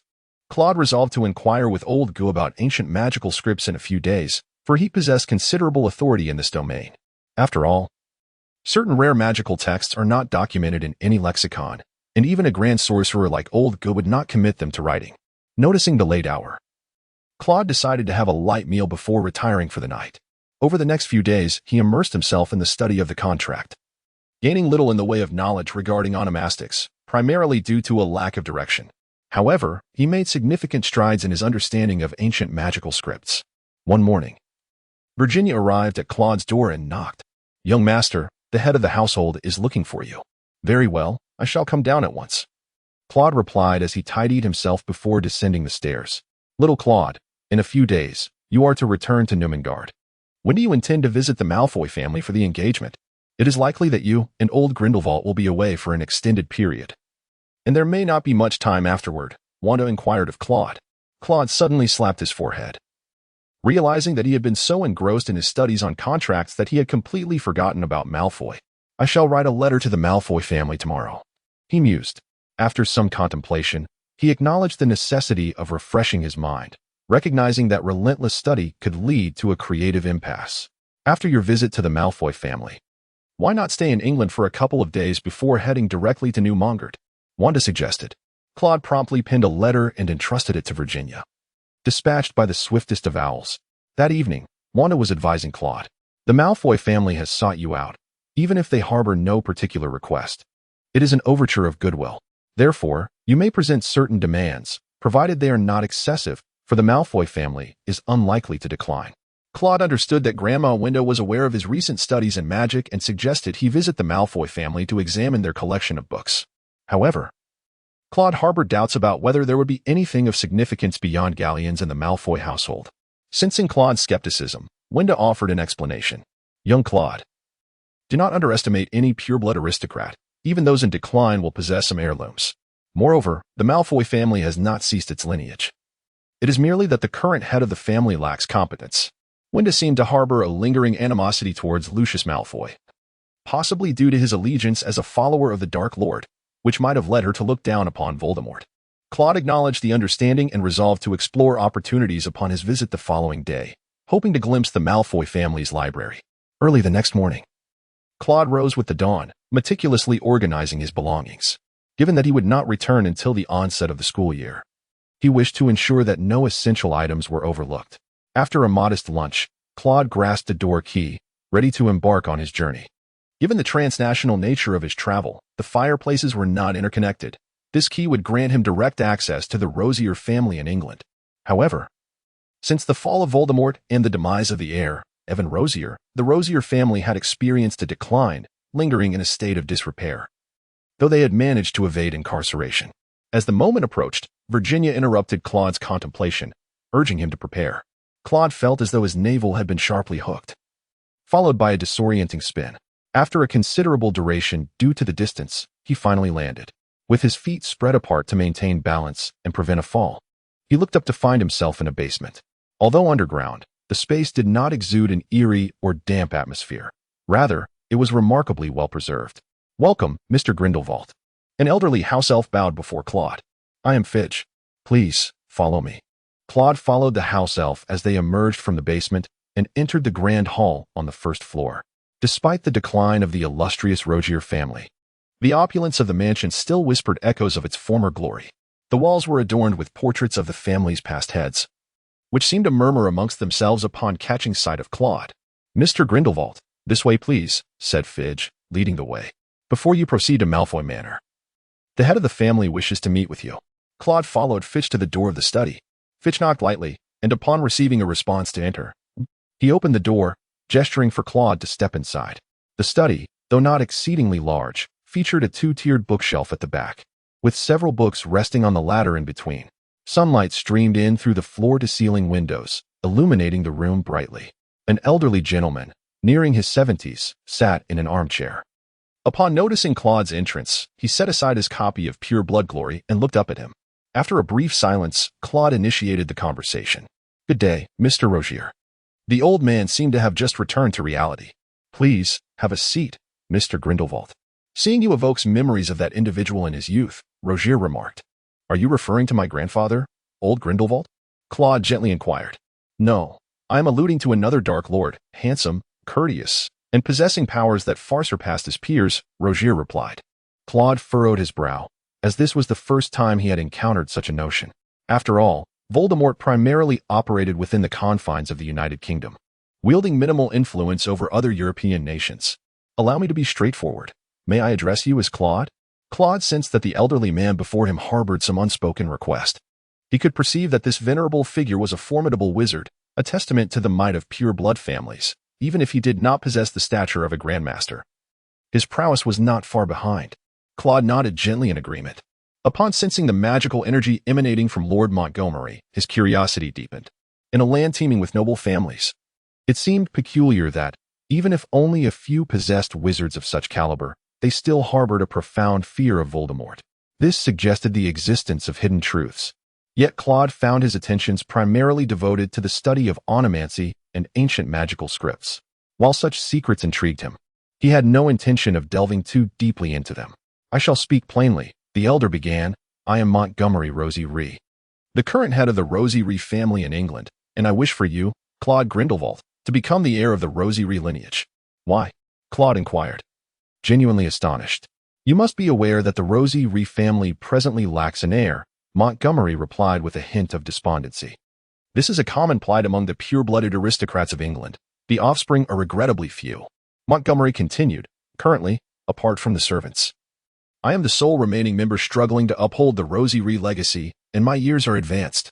The prospect of progeny is no longer feasible. Furthermore, he paused before elaborating, to my knowledge, the Rosie Ree family in France also lacks an heir. Considering the relationship between Wenda and the late Grindelwald, it is highly likely that you are also the heir to the French Rosie Ree family. Therefore, it would be more advantageous for you to inherit both lineages and forge an even greater legacy. Claude pondered carefully and concluded that it was still unfeasible. Even if Grandmother Wenda were to allow him to inherit, she would not impose any demands upon him. However, the situation with Montgomery remained ambiguous. Are there any requirements? Claude tentatively inquired of Montgomery.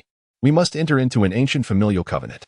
As the new heir, you are required to uphold the lineage of the Rogiers. Montgomery responded before Claude could refuse. Do not be hasty in your rejection. My venerable British pure-blood family possesses profound heritage. Moreover, there is no necessity for you to alter your name. I recognize that Grindelwald carries considerable pride, and this surname is no less esteemed than any of the traditional pure-blood aristocracy. I merely hope that when you have offspring, one may be adopted into the Rogiers family. Montgomery Rogiers gazed intently at Claude. Claude bowed his head in contemplation, harboring a sense of perplexity. It was not solely regarding Rogier, but also concerning Malfoy, as well as Edwin and Warren. What was it that instilled in them such unwavering confidence in their future endeavors, prompting them to invest in themselves at such an early stage? Mr. Rogier, may I pose a question? Claude inquired, fixing his gaze upon Montgomery's eyes. Certainly, Claude. As long as I possess the answer, Montgomery replied. Why did you choose to invest in me at such an early juncture? Claude resolved to confront the matter directly, seeking clarity on the rationale. Let us not deny it. It is not merely one pure-blood family that has acted thus. Is this a tradition among the purebloods of Britain? Claude's uncertainty lingered, as he noted that such practices were not prevalent in other countries. Haha, my dear child, so this is what has been troubling your mind. Montgomery chuckled heartily while stroking his beard. Claude found little humor in the situation. Rather, he was perplexed for quite some time. Initially, the interaction among first-year students seemed trivial, as it was not an official family alliance, and these future heirs needed to establish their own networks, with classmates serving as the most advantageous connections. However, the subsequent appearance of Lucius Malfoy, the current head of the Malfoy family, along with Montgomery Rozier, only deepened Claude's confusion. Claude Grindelwald, with a surname like yours. Your magical prowess is bound to reach considerable heights, Montgomery remarked earnestly, abandoning his earlier jest. Why? Simply because of a name? He is he, and I am I. His potential to become a great wizard does not guarantee mine, Claude retorted, skepticism lacing his words. I cannot claim to fully understand the intricacies of this phenomenon, and even other pure-blood families struggle to grasp it. But do you truly believe the sacred 28 families are ranked arbitrarily? Montgomery said with a touch of pride. Intriguing. Please continue, Claude urged, gesturing for Montgomery to elaborate. Unfazed by Claude's demeanor, Montgomery pressed on. The sacred 28 families were established by wizards of considerable prowess, each a master in their own right. And those who inherit the names of such great wizards are unlikely to come from a lineage of mediocrity for at least several generations. Montgomery paused, Noting that other non-master pureblood families were not so fortunate, such innate talent could not be easily passed down. This must be some form of blood magic or name magic. Though I am not entirely certain, he concluded. Claude's pupils constricted, as the inquiry seemed to circle back to the arcane realm of onomancy. Upon returning, he would certainly inquire with old Gu about the matter. However, Claude had come to comprehend that these ancient families must possess some form of recorded lineage, albeit obscure, yet acknowledged, thus gradually fostering connections. Yet, a question arose. Why had these families produced the phenomenon of the mute canon? Claude suddenly realized a significant oversight. I am equally in the dark, Montgomery replied with a shake of his head, indicating his lack of knowledge on the subject. Matters of this nature had not been thoroughly examined. They merely lingered within the annals of history, which is indeed a lamentable oversight. Claude expressed his agreement. For as far as he knew, although notable individuals may emerge from these pureblood families, none have risen to the level of archmages since. It is indeed easier to seize a throne than to maintain it. The pureblood families have, in their pursuit of power and profit, become somewhat complacent in their magical endeavors. Thus, Claude, will you acquiesce to my request? If you do, the Rogier family will no longer pose a threat to you. Do not underestimate the current Rogier family. Their vast collection of tomes, magical heritage, and diverse enterprises are quite substantial. Montgomery continued to tempt Claude. From a young age, Claude has excelled in this regard, possessing a wealth of magical knowledge from old Gutu and the fortune bestowed by Grandma Wanda. Thus, Montgomery's words did not resonate with Claude. Moreover, when it comes to signing a contract after witnessing an ancient agreement, Claude understood that such matters were far from simple and could impose significant constraints upon him. I apologize, Mr. Rogier, but I must respectfully decline. Claude reiterated his refusal. Upon hearing this, Montgomery seemed to age several years, displaying a hint of despondency. The imposing aura of a powerful wizard dissipated, leaving Montgomery resembling an ordinary elder. Very well, I cannot compel you. However, should you reconsider, do not hesitate to reach out. The Rogier family will always welcome you. API call failed with status code 429. Error. Code 429. Message. Resource has been exhausted, e.g. check quota. Status. Resource exhausted. Claude took a small handful of flue powder and tossed it into the fireplace, then stepped inside, declaring, Malfoy Manor. In an instant, he vanished amidst a whirl of motion. After witnessing Claude's disappearance, Montgomery slowly rose to his feet and addressed the house elf. Please draft a will for me. My health cannot endure for many more years. All that belongs to the Rogier family shall be inherited by Claude Grindelwald. The house elf diligently began to write, during which Montgomery's murmurs could be heard. Let this serve as an apology for not aiding Winda all those years ago. With that, he unsteadily made his way back to the study. Accompanied by a swirl, Claude arrived at Malfoy Manor. Welcome, esteemed guest, a house elf bowed to Claude. Allow me to tidy your attire, the house elf remarked, noticing the soot upon Claude's garments. No need, I shall manage myself, Claude replied, subsequently drawing his wand to rectify his appearance. He was reluctant to permit another's house elf to perform magic upon him, though, due to old Grumble's influence, no family would dare to act against Claude. Caution was always prudent. Welcome to Malfoy Manor, Mr. Grindelwald, Lucius announced, emerging beside the fireplace to greet Claude. Good day, Mr. Malfoy, Claude responded upon seeing Lucius. It is getting late. Let us partake in a meal, Lucius suggested, guiding Claude towards the dining hall. The banquet laid before them was lavish. However, Claude noticed the absence of Lucius's wife, Narcissa, and his son, Draco. Sensing Claude's confusion, Lucius hastily explained, Today, Narcissa and Draco have visited the Lestrange residence. We are related by marriage. API call failed with status code 429. Error. Code 429. Message. Resource has been exhausted, e.g. check quota. Status. Resource exhausted. Claude raised his brow, realizing they had been waiting here all along. The Malfoy family had previously allied themselves with Voldemort, but after his downfall, they swiftly distanced themselves from the Death Eater identity. Claude surmised that Lucius sought to ascertain Voldemort's condition through his own words, in order to gauge his own position. However, Lucius's subsequent remarks left Claude utterly astounded. I heard from Draco that the Dark Lord mentioned the Chamber of Secrets. Indeed, he did refer to the chamber, yet I remain rather perplexed about this matter. Perhaps I shall present Mr. Grindelwald with a grand gift, information regarding the chamber. Oh, pray, do elaborate. Claude found himself intrigued. The chamber truly exists, and it was opened once 50 years ago, resulting in the death of a student and the expulsion of another. Thereafter, the chamber was sealed. The information Lucius provided was exceedingly vague, rendering Claude incapable of discerning anything of value. At that time, Voldemort informed me that there lay Slytherin's legacy within. Lucius confessed his ignorance regarding the specifics, yet continued, "What exactly was there? I cannot say, but I know the one who opened the chamber was the Dark Lord. And the expelled student was Rubeus Hagrid." The implications of Lucius's statement were profound. From this information, it can be inferred that Hagrid's expulsion was linked to the death of a student, likely caused by a perilous magical creature. Moreover, considering Voldemort's assertion that entry to the chamber required Parseltongue, and that Slytherin's emblem is a serpent, it stands to reason that the creature involved was likely one associated with serpents. Yet, a lingering question remained. Why did a student perish upon the chamber's opening? Claude inquired of Lucius. There is a rumor that the chamber left behind by Slytherin was intended to purify Hogwarts, to rid it of wizards of Muggle descent. Claude found this rather unreliable. Although Slytherin is notorious for dark magic, he is by no means a dark wizard. Rather, he is someone whom dark wizards fear the most. Furthermore, with the pride characteristic of a Slytherin, he would unlikely resort to violence against underage wizards. If these rumors are to be believed, they hardly align with what Mr. Malfoy described as a grand gesture, Claude remarked as he took a sip of juice. Lucius, swirling his glass of red wine, replied, "It certainly would not be so meager. The Dark Lord entrusted me with a magical artifact, claiming it could unlock the chamber and purify Hogwarts." "Oh, so you still possess this magical artifact?" Claude inquired. "This is not difficult to ascertain, for aside from 50 years ago, there have been no rumors of the chamber being opened at Hogwarts." "Indeed," Lucius confirmed.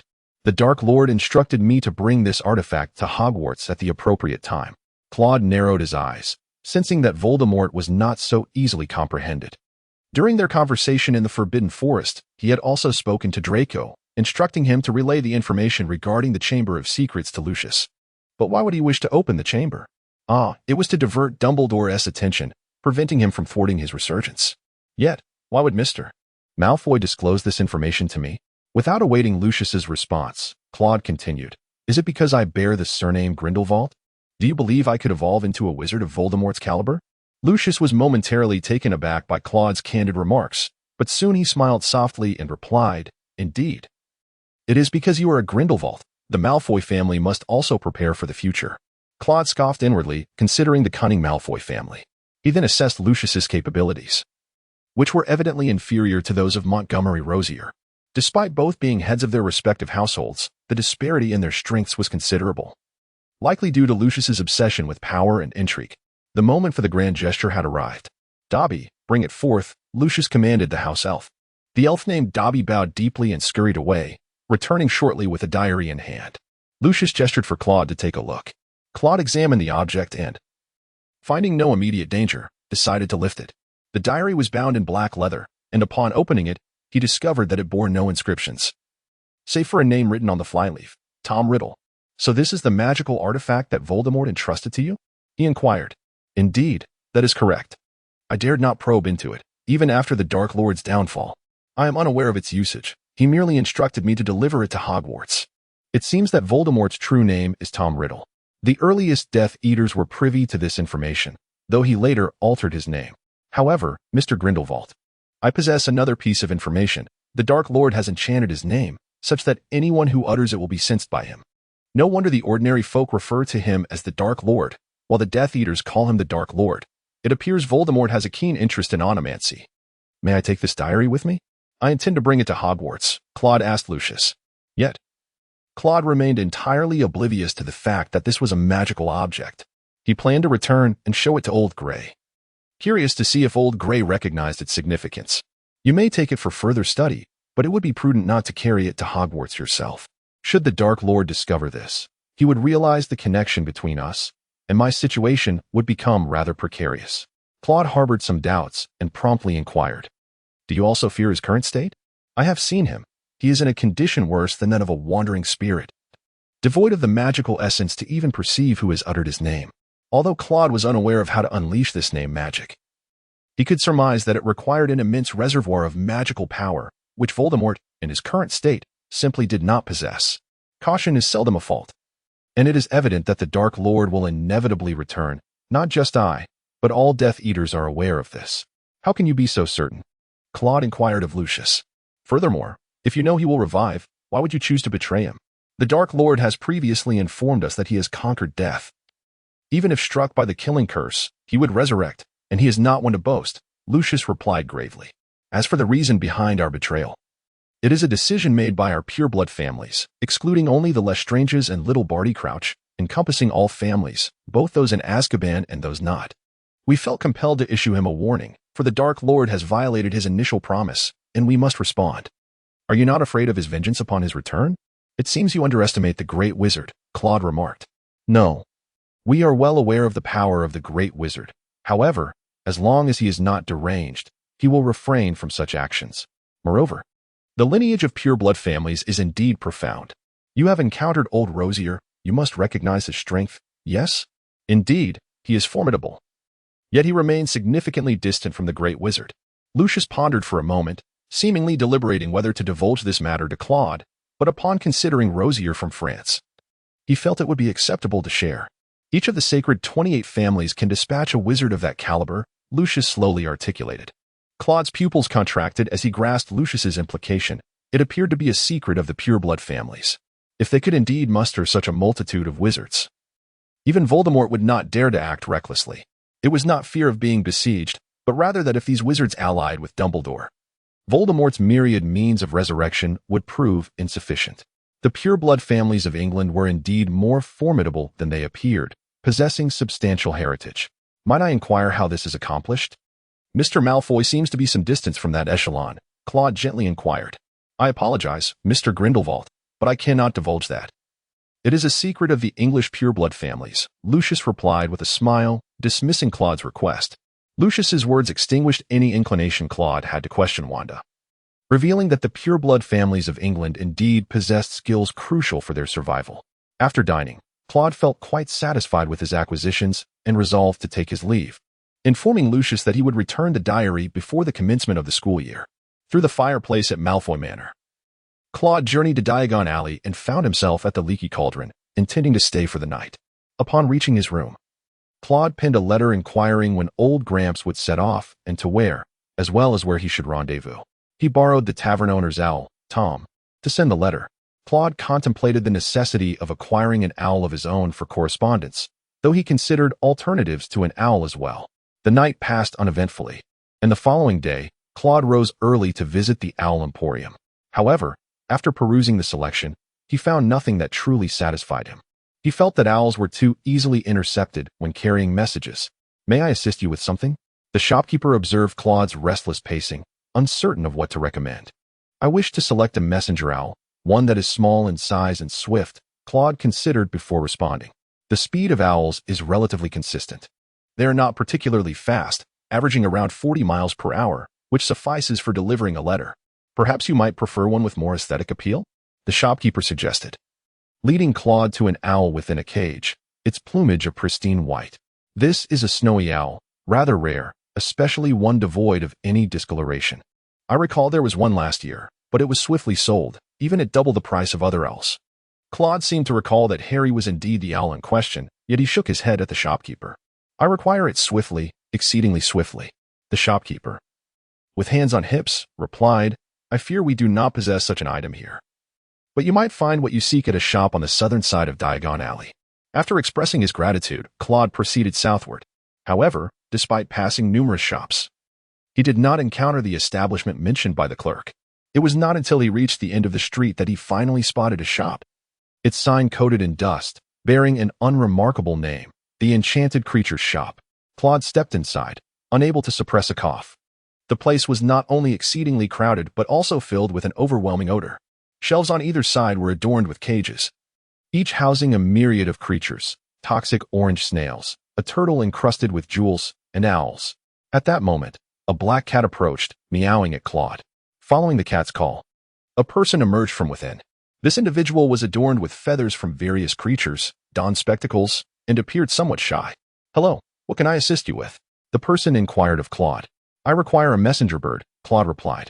Although an owl would have been most suitable, you did not visit the Owl Emporium, where a greater selection of owls could be found. Therefore, what type do you seek? Claude was slightly taken aback.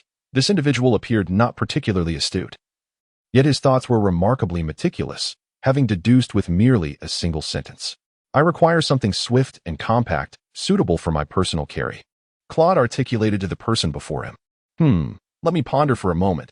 If it pertains to magical creatures, it seems that only the bird snake could meet your criteria. It can vary in size and possesses commendable flight speed, the shopkeeper exclaimed with enthusiasm. Claude raised an eyebrow and remarked to him. The bird snake is a creature of level 4 danger and is quite rare in England. Indeed, it poses a significant threat. However, with ample experience, it can be tamed. Regrettably, I do not possess one, as acquiring bird snake eggs proves to be exceedingly challenging. The shopkeeper scratched his head, expressing a sense of disappointment. Claude pondered that even if one possessed a creature, it would be unwise to bring a bird snake to school, as it posed an immense danger. One need not confine oneself to magical beasts. Other options exist. Perhaps it would be worth considering the white-throated needletail swift, a creature renowned for its astonishing speed. Capable of reaching up to 220 miles per hour, surpassing any flying broomstick, let alone being intercepted. Upon hearing this, Claude's eyes sparkled with interest. It was quite commendable. However, the attendant, with a hint of regret, remarked that the swift's petite size rendered it incapable of grasping letters effectively. Let me take a look before making a decision, Claude suggested thoughtfully. All right, please hold on for a moment. With that, the attendant turned and ventured to the back. After a brief interlude, the attendant emerged with a cage, within which resided a bird, measuring approximately 6 inches in length. The bird's plumage exhibited a splendid blend of bluish-purple hues, and its tail feathers shimmered with a touch of deep green. Claude was quite pleased with the size of the creature, finding it conveniently portable. Is it a magical beast? How can it fly so swiftly? He inquired with curiosity. That is the marvel of nature. Whether magical or ordinary, each creature possesses its own unique charm. The shopkeeper replied, captivated as he gently caressed the swift. The swift has a lifespan exceeding a decade, yet even as an ordinary animal, we can assure that those sold in our shop are suitable as pets. However, as a messenger, she might not be adequate. With that, the shopkeeper lifted the small swift, showcasing its petite claws to Claude. That's all right. She must understand human speech, right? Will she get lost? Claude continued to probe. Not at all. Her sense of direction is on par with that of an owl, the shopkeeper stated with pride. So, can she carry small items for people? Absolutely. Any pet store's offerings can comprehend human language, and if conditions permit, they are capable of delivering messages. Claude was indeed unaware of this, murmuring softly, "Isn't it wondrous? This magic?" Claude acquired the swift and named her Fairst, harboring hopes that she would indeed fly with such swiftness. He intended to create a small, inconspicuous object imbued with a seamless extension charm, making it convenient for Fairst to carry. API call failed with status code 429. Error. Code 429. Message. Resource has been exhausted, e.g. check quota. Status. Resource exhausted. Claude suddenly turned and entered a nearby alley. The pursuers, upon seeing this, hurriedly followed. However, Claude did not flee down the narrow passage. Instead, he remained in place, brandishing his wand toward the figure before him. The person, cloaked in a hood, remained unperturbed by Claude's gesture. "We meet again, Mr. Grindelwald." A youthful female voice emerged from beneath the hood. Claude faintly recalled having heard this voice before. "You seem to know me?" Claude inquired. The figure before him lowered her hood, revealing a remarkably exquisite visage, her pupils a striking crimson, her skin an unusual shade of pale. "You are a vampire?" Claude, having once traveled alongside vampires, recognized her identity instantly. "Our last encounter was at the auction in Dijon." The vampire spoke softly. Claude suddenly recalled the individual he had not contended with at the auction. "So, you are stalking me with the intent to rob?" he remarked with a sardonic smile, casually toying with the wand in his hand. "Not at all. I merely came here to procure dragon's blood and happened to spot Mr. Grindelwald. I thought I would extend my greetings. Furthermore, I am Lilith Hornbell." Claude pondered carefully and realized that he had never heard of the surname Hohenberg being associated with nobility. However, she was a vampire. And no matter how ancient a vampire family might be, they would never be regarded as noble by wizards. "Greetings, Miss Hohenberg," he said, "but your recent actions seem to suggest you seek more than just a simple greeting." Was she jesting? Such overt stalking and hostility were unmistakable. Claude had activated his heightened awareness spell, sensing an imminent magical attack from behind, compelling him to retreat into an alley. Lilith chuckled softly. "This is merely our way of greeting in the vampire world." No sooner had she spoken than a crimson spell darted swiftly toward Claude. he remained vigilant, deflecting the spell with precision. It resembled a disarming charm, yet bore subtle differences. Had Claude not been cautious and infused his magic with greater potency, he would not have succeeded in countering it. Lilith raised Claude hurriedly crouched down and gently tapped the ground with his wand, conjuring a rudimentary magic circle. The circle immediately emanated a blue luminescence, subsequently forming a shell-like barrier that expanded outward, effectively blocking the chains from all directions. After securing the chains, Claude did not remain idle. He unleashed his most formidable petrification spell directed at Lilith. However, to his astonishment, Lilith's form became semi-transparent, allowing the potent spell to pass through her and strike the wall behind. Ineffective. My family has researched various magics specifically designed to counter wizards, Lilith taunted, gazing mockingly at Claude. Yet, Lilith sensed that relying solely on magic would not suffice to subdue Claude. With a swift flick of her wand, it transformed into a slender sword, racing towards Claude, leaving a trail of phantoms in its wake as it lunged at him. Claude's pupils constricted as he swiftly pointed his wand forward, conjuring a silver shield. A sharp sound echoed as the shield developed cracks and subsequently shattered. You are indeed a formidable opponent, Lilith remarked, observing the broken shield. With that, she pivoted and delivered a powerful kick towards Claude. Claude managed to release a barrier, momentarily slowing Lilith's advance, before raising his left arm to block her whip-like leg strike. Struck by the force of the blow, Claude was sent flying, his left arm throbbing with pain, suggesting a possible fracture. Lilith's combat style had sparked a memory within Claude, evoking a familiar dueling technique once wielded by Godric Gryffindor. However, Lilith was not inclined to grant him further contemplation. She lunged forward, leaping into the air to deliver a punch aimed at Claude.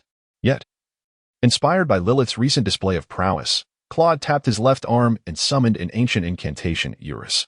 He murmured softly, and then launched a counter-strike towards Lilith's fist. The tremendous force of his blows sent Lilith tumbling, but she executed a backflip, landing gracefully on the ground. Claude slowly rose to his feet, as if he had just unlocked the door to a new realm. Then, with a swift motion of his right hand through the air, he conjured a gleaming sword. Claude was not particularly skilled in swordsmanship. However, his strength was undeniably formidable. As the old adage goes, with great power comes the ability to shatter bricks. He conjured an enormous English sword, wielding it effortlessly with a single hand. Lilith squinted her eyes at Claude and remarked, "An admirable notion. You are the most astute wizard I have ever encountered. But can you truly master such a form of combat?" Claude murmured. "How can we know if we do not try?" At that moment, Lilith seized the opportunity to charge once more. Claude swiftly raised his sword to parry her attack. However, Lilith's wand was not idle. With a flick, a bloodsucker disarmament spell shot forth. Faced with such a close-range incantation, Claude dared not deflect it. Instead, he hastily cast an improved iron shield spell, which created a small barrier in front of his wand to block the spell. Gradually, Claude began to adapt to this combat style. Lilith's expression soured slightly. Claude's adaptability was impressive, and his magical prowess formidable. Although his magic was not as potent as hers, his combat experience surpassed that of Lilith. In her family, Lilith held a noble status and rarely encountered such combat scenarios. Even during training with her kin, they often allowed her to prevail. Consequently, despite her immense power, she struggled to unleash it fully. Had Claude been skilled in swordsmanship, their contest would likely have tilted in his favor, and he might have easily overpowered her. "Enough, my lady. Let us conclude this battle. The rest is for us to handle." Two figures suddenly appeared beside Lilith. Judging by their appearance, they were both vampires, standing on either side of her. "You need not intervene. I can manage on my own," Lilith huffed, yet she ceased her assault, recognizing her inability to subdue Claude. "Quickly eliminate him and seize that contract," the figure on the left said, licking his lips as he regarded Claude. "No, Lawrence, we cannot kill him. He is Grindelwald. If we wish to avoid extermination, we must not lay a finger on him," the other figure replied. After a moment of silence, Lilith added, "Uncle Cain is right. Uncle Lawrence, we cannot kill him. We must demonstrate our strength to defeat him, then negotiate for the contract." "Humph. Who would know if we were to kill him here?" Lawrence retorted. "Cain and I have already set up the surroundings. No one will come." Claude's heart sank. It seemed that this time, he might not prevail. The emergence of Lawrence and Cain, both possessing formidable magical prowess, likely surpassed even that of Virginia. Facing one alone posed a daunting challenge, and now two were upon him. Moreover, his left arm bore an injury that still throbbed painfully, rendering him unable to exert his full strength. The recent confrontation had relied solely on the power of his magical inscriptions. Claude gently caressed the fast nestled against his chest, which had been trembling throughout the recent battle, yet remained motionless, seemingly to avoid causing any inconvenience to Claude. Suddenly, a peculiar expression crossed Claude's face, and he relaxed his entire body, gazing mockingly at the three individuals before him. "What are you chuckling about, little one?" Lawrence, noticing Claude's expression, felt a surge of anger. "You were quite right earlier. Killing you all here would go unnoticed." An elderly man abruptly appeared in the arena, his silver hair meticulously styled, his tall frame clad in a fitted dark robe, casually playing with a wand and not even sparing a glance at the vampires. "Who are you?" Kane tensed, yet a vague suspicion lingered in his mind. "Oh, did you not just mention me?" The old man replied nonchalantly. "I am Grindelwald, Gellert Grindelwald. Were you not imprisoned in Nurmengard?" Kane asked, his voice trembling faintly. "Nurmengard has no guards. The only one who can restrain me is myself." The elder Grindelwald continued to toy with his wand, seemingly indifferent to the three before him. "Kane, do not fear him. Wait for the right moment to test him. If he still possesses his former prowess, we shall flee," Lawrence advised, his gaze dark as he scrutinized the old Grindelwald. "Do not act impulsively, Uncle Lawrence. There may still be a chance to salvage this," Lilith urged anxiously. However, Lawrence ignored her, abruptly pointing his wand forward. A torrent of blood erupted, swiftly transforming into a line, then swirling into a cross, and finally coalescing into a dense web, hurtling towards the elder Grindelwald. Upon casting the spell, Lawrence's complexion paled further, his focus unwavering. It was evident that the spell had drained him considerably. Only then did the elder Grindelwald lift his head, casually flicking his wand. The blood-formed web froze in place, gradually solidifying, before it became riddled with cracks and shattered. Kane's eyes widened in disbelief. This was a forbidden spell among the bloodline, drawing nearly half of one's blood, infused with substantial magical energy, akin to that of certain magical creatures. Given Lawrence's capability, the spell would have obliterated even a dragon, yet the web, comprised of magical essence, had solidified and broken apart, shattering Kane's understanding of magic. How could magical energy possibly solidify? At this moment, the elder Grindelwald pointed his wand at Lawrence, but Lawrence reacted swiftly, dispersing into blood before Grindelwald could direct his wand at him. Yet, the elder merely smiled lightly, drawing a circle in front of him, causing the scattered blood to swiftly converge into a mass, where Lawrence's face faintly became visible upon the large clump of blood. Then, the elder Grindelwald raised his arms. Like a conductor, and with a sweeping motion, the blood ignited in blue flames, rapidly evaporating. Lawrence let out a scream, a sound that seemed to pierce the very soul. Claude surmised that the flames were not merely incinerating Lawrence's body, but also his soul. Truly, the elder's methods were quite brutal. Kane and Lilith stood helplessly, merely gazing at the unfolding horror. Kane, having experienced much and possessing considerable strength, remained somewhat composed. However, Lady Lilith was far less fortunate, trembling uncontrollably, her teeth chattering. It was not that she had never encountered scenes of cruelty, but standing beside those blue flames, the agonizing scream struck her soul, causing her own spirit to feel a faint agony. "Your Excellency Grindelwald, I deeply regret our previous actions. We are willing to make amends if only you would spare us. Or rather, spare Lady Lilith." Kane inhaled deeply and addressed the elder Grindelwald. "TSK, TSK, TSK, I am not a bloodthirsty tyrant. Your words make me sound like a slayer." The elder Grindelwald shook his head.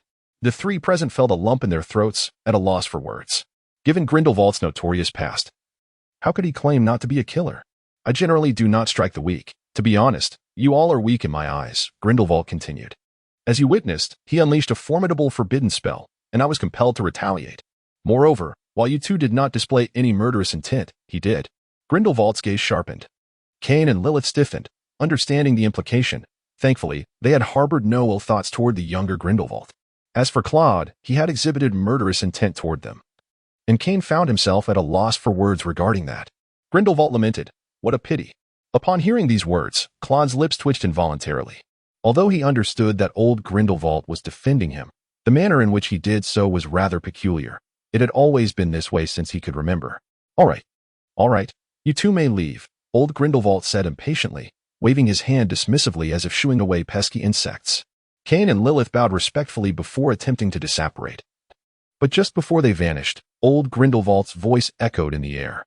"Remember to compensate young Claude, 10,000 galleons each, along with 2 of your family's magical artifacts. If you wish to maintain contact, that's permissible, but should it be in the same manner as today, I may have to pay your family a visit." The two of them committed this admonition to memory before disappearing into Diagon Alley. "Old man, where did you acquire your wand?" Claude inquired with a hint of curiosity. Old Grindelwald approached Claude, pointing his wand at the young man's left arm, mending the slight fractures in his limb. "This one was pilfered from Gringotts, and the previous one was stolen from Ollivander," Old Grindelwald replied nonchalantly. "Ollivander has his own philosophy about wands choosing wizards and such. I once dismissed it. But after delving into the study of onomancy, I began to sense there might be some truth in it. This one may not be suited for you. Perhaps you should consider purchasing one directly." Claude pondered for a moment before responding. Old Grindelwald's eyes widened in disbelief as he placed a hand over his heart, lamenting dramatically. "How can you harbor such distrust towards your grandfather? I would never steal. I certainly purchased it. I cannot believe you would think I resorted to thievery." He recalled the earlier encounter at the wand shop. Naturally, he had used an alias to procure the wand, not out of fear, but rather due to a distaste for tea. Upon listening to the nonsensical words of Old Grindelwald, Claude could not help but feel an overwhelming sense of powerlessness. Then, he heard Old Grindelwald remark, "You truly lack competence. Those few insignificant mosquitoes were too much for you to handle. Compared to my prowess in those days, you are vastly inferior. Dumbledore once told me that I was far stronger than both of you at your age." With a stoic expression, Claude retorted to Old Grindelwald, "Nonsense. That was merely a form of consolation for you. You are still far from that mark." Old Grindelwald scoffed dismissively. Claude was taken aback by the gravity of Old Grindelwald's words, realizing they were no jest. How formidable they had been in their prime. However, after this holiday, the circumstances might shift. Perhaps one would find oneself invincible among peers. Old Grindelwald murmured to himself, a remark that went unheard by Claude. "Since you have come in person, where shall we venture?" Claude inquired. "Before your school term commences, let us embark on a journey to Brazil. We shall depart tomorrow evening."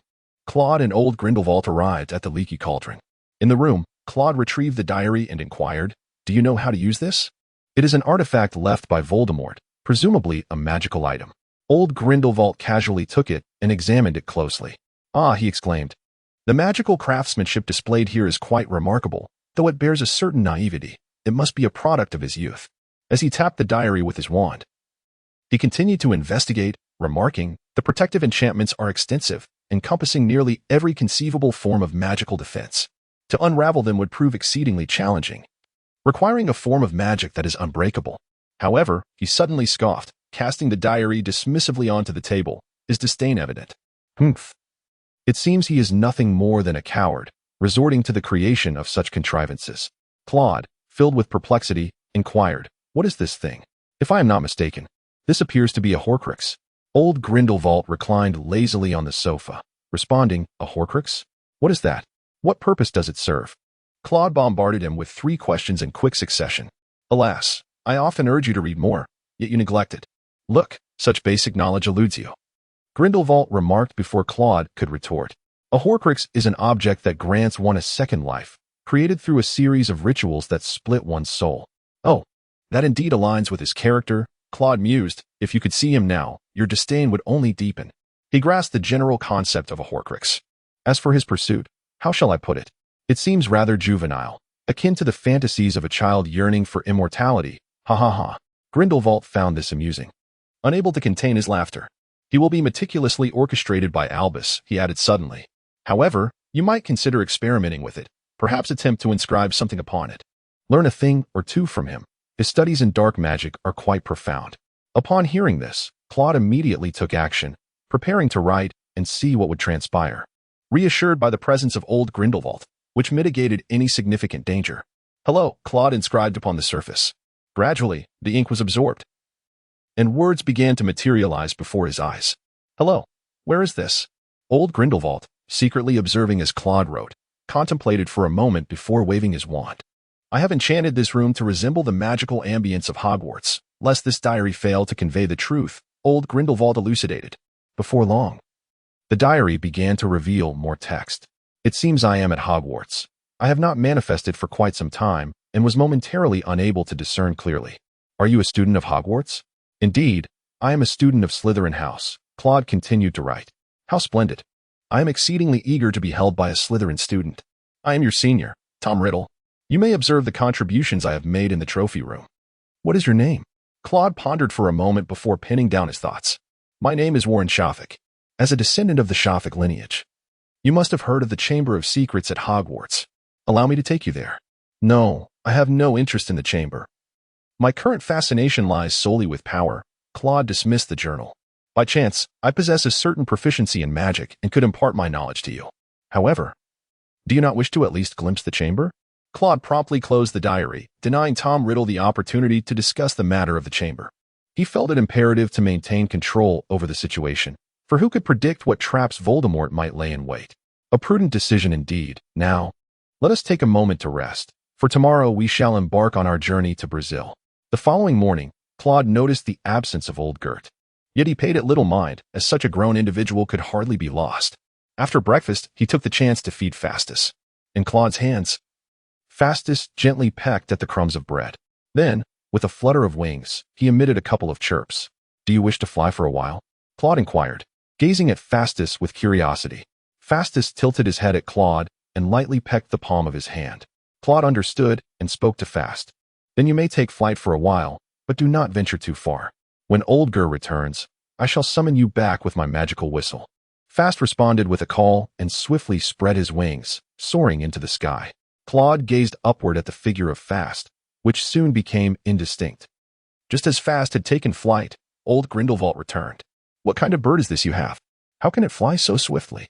Old Grindelwald inquired, a hint of surprise in his voice. This is a white-throated needletail swift. It is not a magical creature, yet it indeed flies with remarkable speed, Claude replied, a touch of pride evident in his tone. Are you planning to use her for delivering messages? To prevent interception, perhaps? Old Grindelwald suggested. But she is too small to carry any letters. After old Grindelwald finished speaking, Claude extended his hand towards a small object in front of him. What are you doing? Old Grindelwald inquired, somewhat perplexed. Please conjure a discreetly expandable item for me, suitable for Fawkes to carry, Claude asserted with conviction. Old Grindelwald took a deep breath. Feeling a bit exasperated, yet he retreated into the room to procure one, conveniently awaiting Fawkes' return as well. About half an hour later, Fawkes returned. Claude was engaged in a heartfelt conversation with his journal, while old Grindelwald was busily attending to Fawkes' accessories at his desk. Upon noticing Fawkes' arrival, old Grindelwald raised his hand in greeting. Fawkes, ever astute, flew directly into old Grindelwald's palm. Let us give this a try and see if it fits, old Grindelwald said, placing a small ring onto Fawkes' toe. With a flick of his wand, the ring diminished in size, transforming into a delicate band around Fawkes' tiny toe. Old Grindelwald then produced a piece of parchment and addressed Fawkes. I shall teach you how to utilize it. After speaking, he tapped the small gem atop the ring with the parchment. The parchment spun and was drawn into the ring, only to re-emerge when he gently tapped the gem once more. Now, you try, old Grindelwald encouraged Fawkes. Fawkes tilted his head curiously and called out, extending his foot to touch the parchment with the gem. Once the parchment was absorbed, he pecked at the gem with his beak, and the parchment reappeared. Hee. What a clever little creature you are, old Grindelwald remarked, clearly delighted. Then, old Grindelwald rose to his feet and turned to Claude, stating, It is time for us to embark on a journey to Brazil. Claude rose and gathered his belongings, placing them into a small wallet that had been enchanted with the undetectable extension charm by the venerable Grindelwald. On the floor, Grindelwald traced a magical circle with his wand. Brazil was far too distant.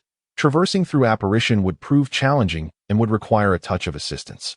Once Grindelwald completed his intricate design, he gestured for Claude to come forth and grasp his arm. Claude had just grasped the arm of the aged Grindelwald when he felt the world spin around him. In a daze, he sensed the ground beneath his feet. It was slightly yielding, composed of moist earth. Raising his gaze, Claude beheld a makeshift encampment, comprised of numerous tents. This temporary settlement was situated not far from a recently discovered ruin, where he sought an object that would be of use to him. And he had fortuitously brought you along. Grindelwald provided a brief explanation. Come, let us visit an old friend. With that, the venerable Grindelwald strode confidently ahead. API call failed with status code 429. Error. Code. For 29. Message. Resource has been exhausted, e.g. check quota. Status. Resource exhausted. Claude did not linger in his observations, following the venerable Grindelwald ahead. The surrounding wizards scrutinized the two newcomers, their thoughts shrouded in mystery. One among them contemplated approaching, yet upon witnessing the duo making their way toward a large tent, he froze, muttering something before taking his seat once more. The expansive tent before them resembled a tavern, albeit somewhat dilapidated. Grindelwald led Claude to a central table, where they settled and ordered 2 glasses of wine. "You have matured. You are of age to indulge in drink," Grindelwald remarked. Claude sensed an oddity in the atmosphere, although the tavern was filled with patrons.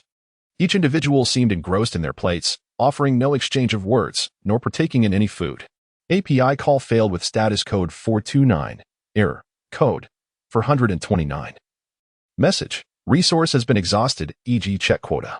Status. Resource exhausted. Claude was startled, instinctively retreating as a sharp sound echoed from the chair against the floor. At that moment, every patron in the tavern lifted their heads, their pallid, gray eyes fixed on Claude. It dawned upon him that there was not a single living soul in that bar. Old Grindelwald let out a heavy huff. "Is this how you welcome an old friend?" he remarked, before brandishing his wand and tapping the table.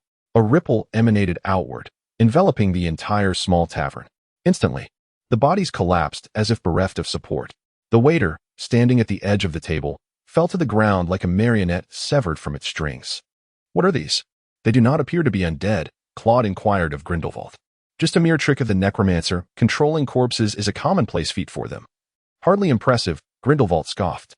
"To think it truly is you. You've escaped from prison." A voice emerged from a small room behind the bar. Soon, there were thuds resonating as a figure leaned on a cane, making his way forward. As he approached, his stature loomed large, resembling a towering edifice. Draped in a tattered black robe, the hem of which was torn by the muck and thorns of the grass, he appeared undeterred by the disarray of his attire. His skin was as pale as parchment, and his gray eyes reflected a profound disinterest in all matters. His hair, dark and glossy, cascaded over his broad shoulders, bound at the nape with a simple sheepskin cord, forming a modest ponytail. On his gaunt face, a pair of profound eyes glimmered with a terrifying light, as if capable of penetrating into one's very soul and instilling a primal urge to flee. In his grasp was a staff woven from black branches, emanating a chilling purple-black glow from its tip. This was no ordinary wand. It appeared to be a relic of dark magic, brimming with unfathomable power. Claude speculated that the necromancer must be an exceedingly ancient sorcerer, still wielding a staff, an artifact long abandoned by wizards in favor of more convenient wands. "So, you emerge with aspirations to continue your endeavors? Or perhaps to persuade me to join your ranks?" the individual inquired of the venerable Grindelwald. In response, the elder Grindelwald waved his hand dismissively. "Had I wished to persist in my pursuits, I would not have emerged from there. Furthermore, I find your petty tactics unworthy of consideration. When I sought you in my youth, it was merely a fleeting intrigue. Only you would deem a necromancer's skills as insignificant." The man retorted, his countenance darkening. He then turned his gaze towards Claude, addressing him directly.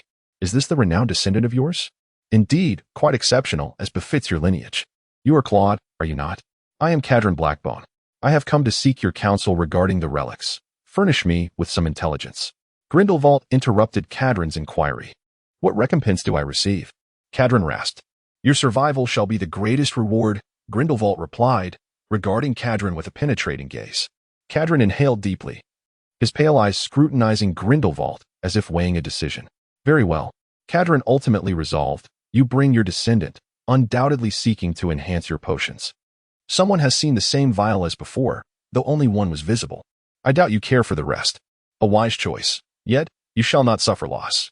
Your concerns may find resolution once Claude matures," Grindelwald remarked, subtly assuring Cadron of his worth. Cadron's pale eyes flickered with a sudden realization. The final destination of the relics has manifested temporal distortions. Even if you were to become ensnared, complications would ensue. Grindelwald chuckled lightly, well acquainted with Cadron's obfuscation regarding the traps. Noticing the elder's amusement, Cadron furrowed his brow. "Your grasp of human nature remains formidable, though I doubt you would condescend to deceive me." With that, Cadron fixed his gaze firmly upon Grindelwald's eyes. The elder returned a knowing smile. "Your character merits my trust. As for Claude, this is for you." Cadron produced a tattered doll and handed it to Claude. "This is a substitute doll for death. Inscribe your name upon this parchment and affix it to the doll. It shall bear one fatal blow on your behalf within a day." Claude took the doll, which bore a large mouth stitched shut with fine thread, creating an eerie appearance. Its hair appeared to be a collection of threads in various colors, loosely hanging from the crown of its head. The doll's body was assembled from tattered pieces of fabric, suggesting it had been mended numerous times. Claude turned to old Grindelwald, who nodded at him. Claude accepted the doll. "If I can assist you in the future, I shall endeavor to do so," Claude promised. "Once you have grown into a great wizard, I shall seek your aid," Cadron replied expressionlessly. Cadron then turned and returned to the small room behind the bar. The corpses within the tavern stirred once more. Old Grindelwald led Claude outside, preparing to venture into the ruins. Upon emerging, the other dark wizards were astonished to see the two alive. However, none dared to approach, for probing and courting death are not the same. To walk away unscathed in front of the infamous necromancer Cadron Blackbone was no small feat. The air had recently crackled with magical energy. Grindelwald guided Claude through the camp, leading him a short distance into the depths of the forest, arriving at the entrance of the ruins. As Claude approached the stone door, he sensed a mysterious energy emanating from it. The door was adorned with ancient runes and reliefs inscribed in arcane script, their details eroded by the passage of time, yet still revealing enigmatic patterns. Claude understood that this was an ancient site, possibly concealing secrets lost to the annals of history. Flanking the stone door were two massive stone pillars, intricately carved with peculiar symbols and magical designs. These patterns undoubtedly concealed formidable magic, and the enchantments on this door might serve as the protective force of the ruins. Claude gazed at the runes inscribed on the door for a moment, endeavoring to decipher their meaning. He sensed a mysterious aura of magic emanating from the door, and he could almost hear the rhythmic beating of his own heart. As Claude ascended the stone steps, he caught faint whispers that seemed to arise from the surrounding stones, as if they were recounting an ancient tale to him. Suddenly, the elderly Grindelwald tapped Claude on the head with his wand, causing the visions before him to vanish entirely. This was a simple trick of ancient alchemists. The magic inscribed here had endured for so long that it had lost its potency. Otherwise, what he would have witnessed was the life story of this alchemist. Grindelwald explained to Claude. Claude seemed to grasp the concept. This was akin to a business card, a calling card for adventurers. Should an explorer behold this card and perceive the relic's owner as formidable, they would wisely retreat, avoiding futile attempts. Let us proceed. It is not too late. The periphery of the ruins has been cleared, and no one dares to venture into the most sacred areas. With that, Grindelwald stepped forward, entering through the grand entrance. Claude hastened to catch up. Upon entering the depths of the ruins, he found the initial passageway somewhat constricted. However, to his astonishment, as he ventured further inside, the space expanded dramatically. The two of them walked in succession. With Grindelwald's presence, Claude felt a measure of calm. After casting a luminescent charm, he leisurely examined the walls. The walls were adorned with murals depicting various scenes, albeit rather peculiar ones. Numerous small figures knelt in reverence before an individual seated upon a grand throne. Strangely, these kneeling figures bore the garb of wizards, wielding wands or donning hoods. If the figure on the throne were a wizard and the kneeling ones mere muggles, Claude could comprehend the imagery, as there were indeed wizards in the past who enjoyed masquerading as deities among Muggle society. Yet, the current depiction was perplexing. It showed wizards bowing to a figure who, perhaps, should be classified as an ancient sorcerer. Claude speculated this from the weathered stones and the artistic style of the murals. As he proceeded deeper, the imagery became increasingly elaborate. Predominantly, it illustrated the figure on the throne leading wizards into battle against monstrous foes, emerging victorious. Initially depicted were cyclopes, hydras, and the fearsome three-headed hellhound. Subsequently, even more mythical creatures, revered among wizards, appeared, such as the kraken of the North Sea and the fiery giant Surtur. Notably, as this figure confronted these monsters, he did not sever their heads as one might expect. Instead, he contained them. Further along, there were scenes of this figure imparting spells to the wizards. The most curious depiction showed him presenting a wand to a wizard. Could it be that he was the inventor of the wand? The subsequent images were damaged, obscuring their meaning, until reaching the final mural. Curiously, the figure released the previously captured kraken and Surtur, along with other mythical beings. Claude even beheld a titan, whose colossal form occupied a significant portion of the scene. Behind him were ancient sorcerers, gathered to inscribe a magical circle. They stood united, gazing skyward, where an enormous eye dominated the heavens, seemingly wrought with considerable effort, exuding an aura of cold dread and despair. Yet, Claude also noticed a wizard among the throng of mythical creatures, wand in hand, also gazing skyward. It seemed evident that the owner of this ruin was indeed this individual. Claude turned to Grindelwald for confirmation. "Humph, this ruin's significance is limited at best," Grindelwald remarked, gesturing towards the far corner of the mural, where a group of wizards appeared to be performing a war dance, akin to cheerleaders. Claude's lips twitched slightly, pondering the improbability of such a depiction. How could this relic portray such a grand conflict? Is the war illustrated here authentic? He inquired further. Moments ago, he had observed the murals alongside the venerable Grindelwald. Who can say? Replied the elder with a shrug. It occurred thousands of years ago. Perhaps it is true. Perhaps it is mere fiction. Regardless, it is all in the past. As he spoke, Grindelwald furrowed his brow, seemingly lost in contemplation. However, during my youth, while traversing the world, I encountered similar artistic styles in other relics. Claude speculated that this should be a pivotal battle for the wizards. A confrontation for supremacy within the magical realm, particularly in comparison to the skirmish with various magical creatures. The fairy rebellion seemed trivial alongside this. Not to mention the threat posed by Voldemort. Here we are, at the first trap. The voice of the old Grindelwald echoed from ahead. Upon hearing this, Claude focused intently, subsequently casting a heightened perception spell upon himself. However, at the very moment he invoked the spell, a wave of overwhelming malevolence assailed him from all directions, leaving his mind in a state of disarray. Simultaneously, a prickling sensation enveloped his skin, as if a malevolent curse could strike at any moment. Were it not for the presence of the venerable Grindelwald, Claude would have undoubtedly fled in terror. Observing Claude's predicament, Grindelwald erupted into hearty laughter. Within the ruins, the casting of heightened perception spells was prohibited. Most areas were fortified with counterspell arrays specifically designed to thwart wizards. Instead, Grindelwald suggested attempting a sensory enhancement spell, which would amplify the five senses without augmenting magical perception. Upon concluding his explanation, Grindelwald lifted the heightened perception spell from Claude and instructed him on how to cast the sensory enhancement spell. After successfully invoking the spell, Claude felt a significant relief, and the enhancement of his senses provided a sense of security that rivaled that of the heightened perception spell. Now, attempt to analyze this area, Grindelwald prompted, gesturing towards several magical inscriptions etched upon the wall. Claude looked up to see a magical inscription in one corner of the wall, reading as. This seemed to signify freezing, and it appeared that if one were to overlook this corner, they would likely find themselves encased in ice.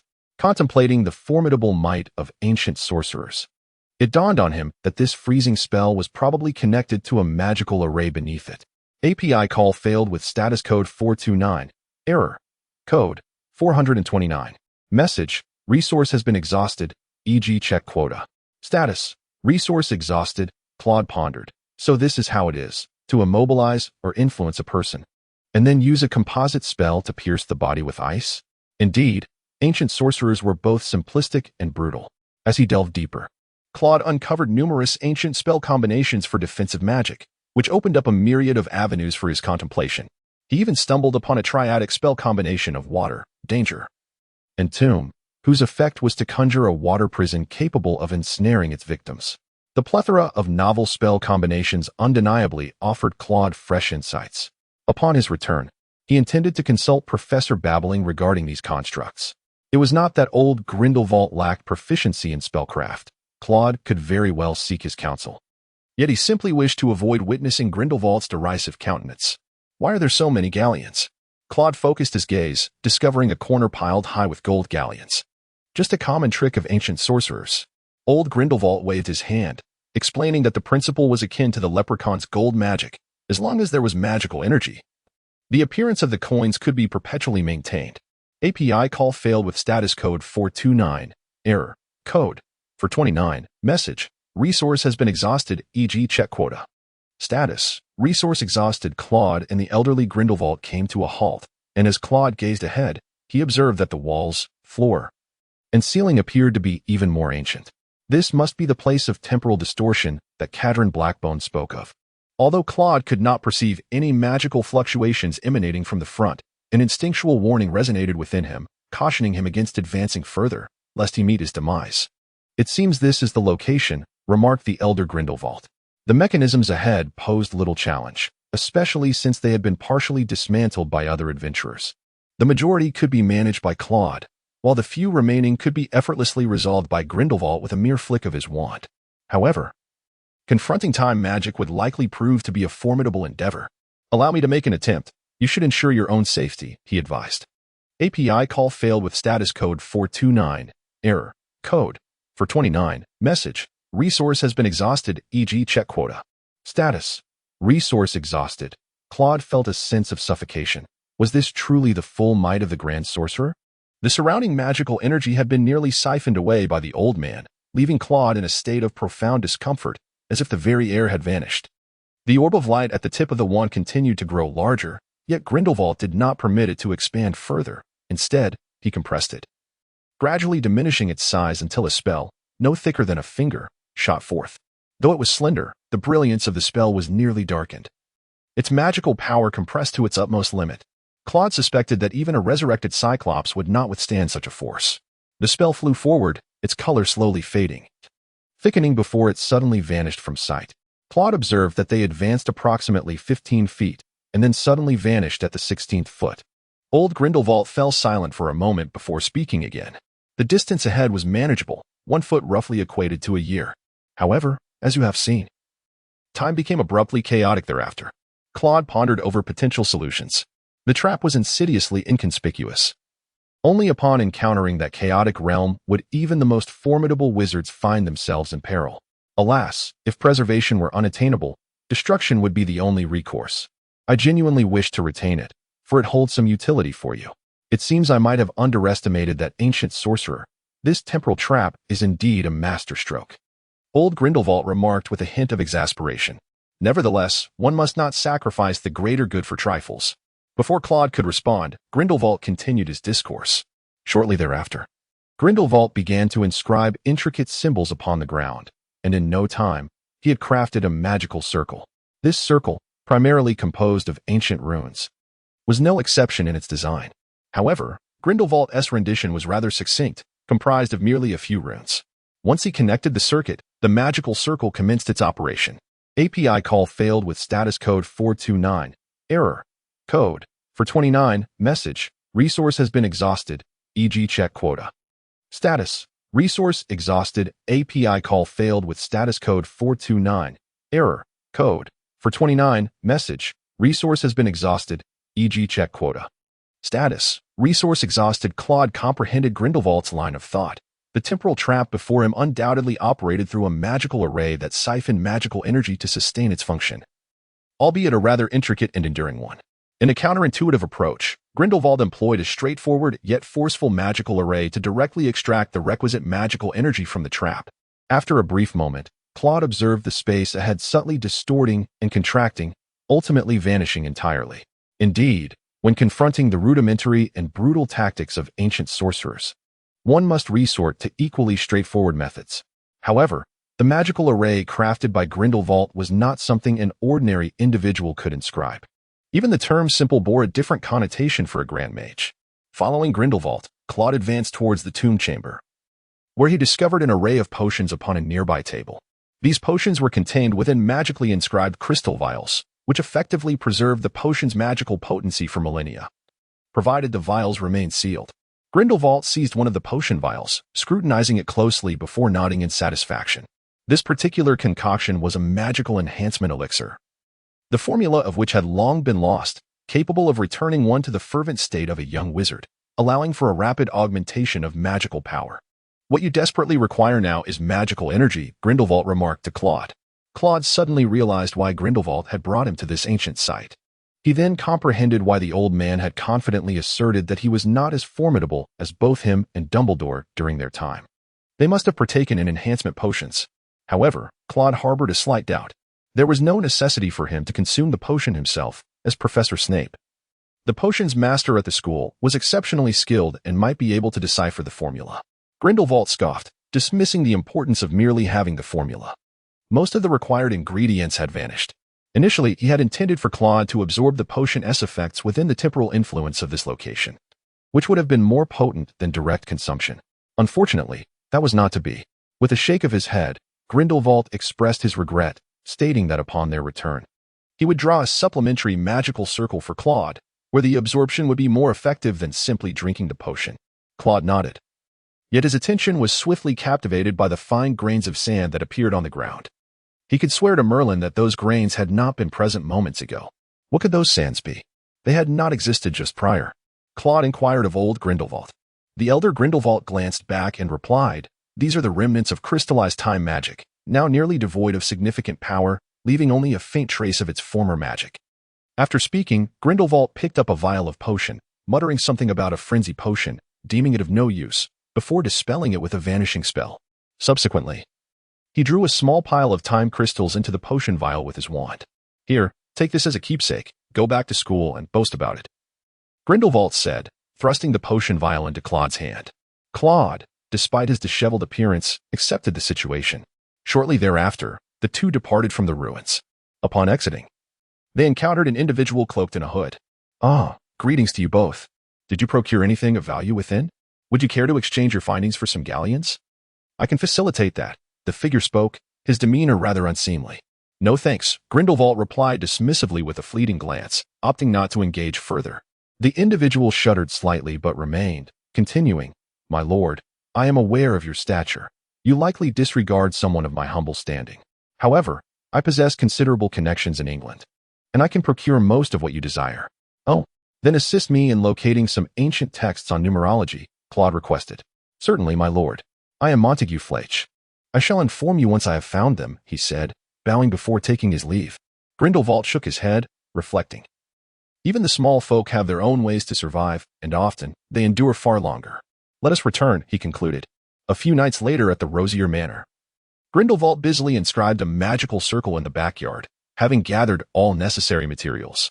Wanda assisted him. Although such tasks were typically assigned to Virginia, Wanda insisted on participating personally. When Claude and Grindelwald first arrived at the manor, Wanda exhibited a sense of excitement, her emotions bubbling over. Yet, the French Rose quickly composed herself, calmly stating, "You have returned." Grindelwald showed no signs of nostalgia upon reuniting with an old friend, comrade, or subordinate, merely nodding in acknowledgement. During the subsequent dinner, their conversation flowed naturally, as if they had not been apart for decades, sharing tales from the magical world. Once Grindelwald completed the magical circle, he beckoned Claude to approach. "Tonight is the night of the full moon. This magical circle requires the moonlight's power to ensure the potion's tranquility. Sit at the center of the circle, and when midnight strikes, simply consume the potion in one gulp." Upon hearing this, Claude nodded and promptly seated himself at the center of the magical array. Old Grindelwald gazed up at the night sky. Although it was a clear evening, a few clouds lingered overhead. He then raised his wand and pointed it towards the heavens, summoning a powerful gust of wind that swept away the clouds entirely. Before long, the hour struck midnight, this very moment. Claude whispered softly and then uncorked the vial, draining the potion in one swift motion. The taste of this elixir was indescribably foul.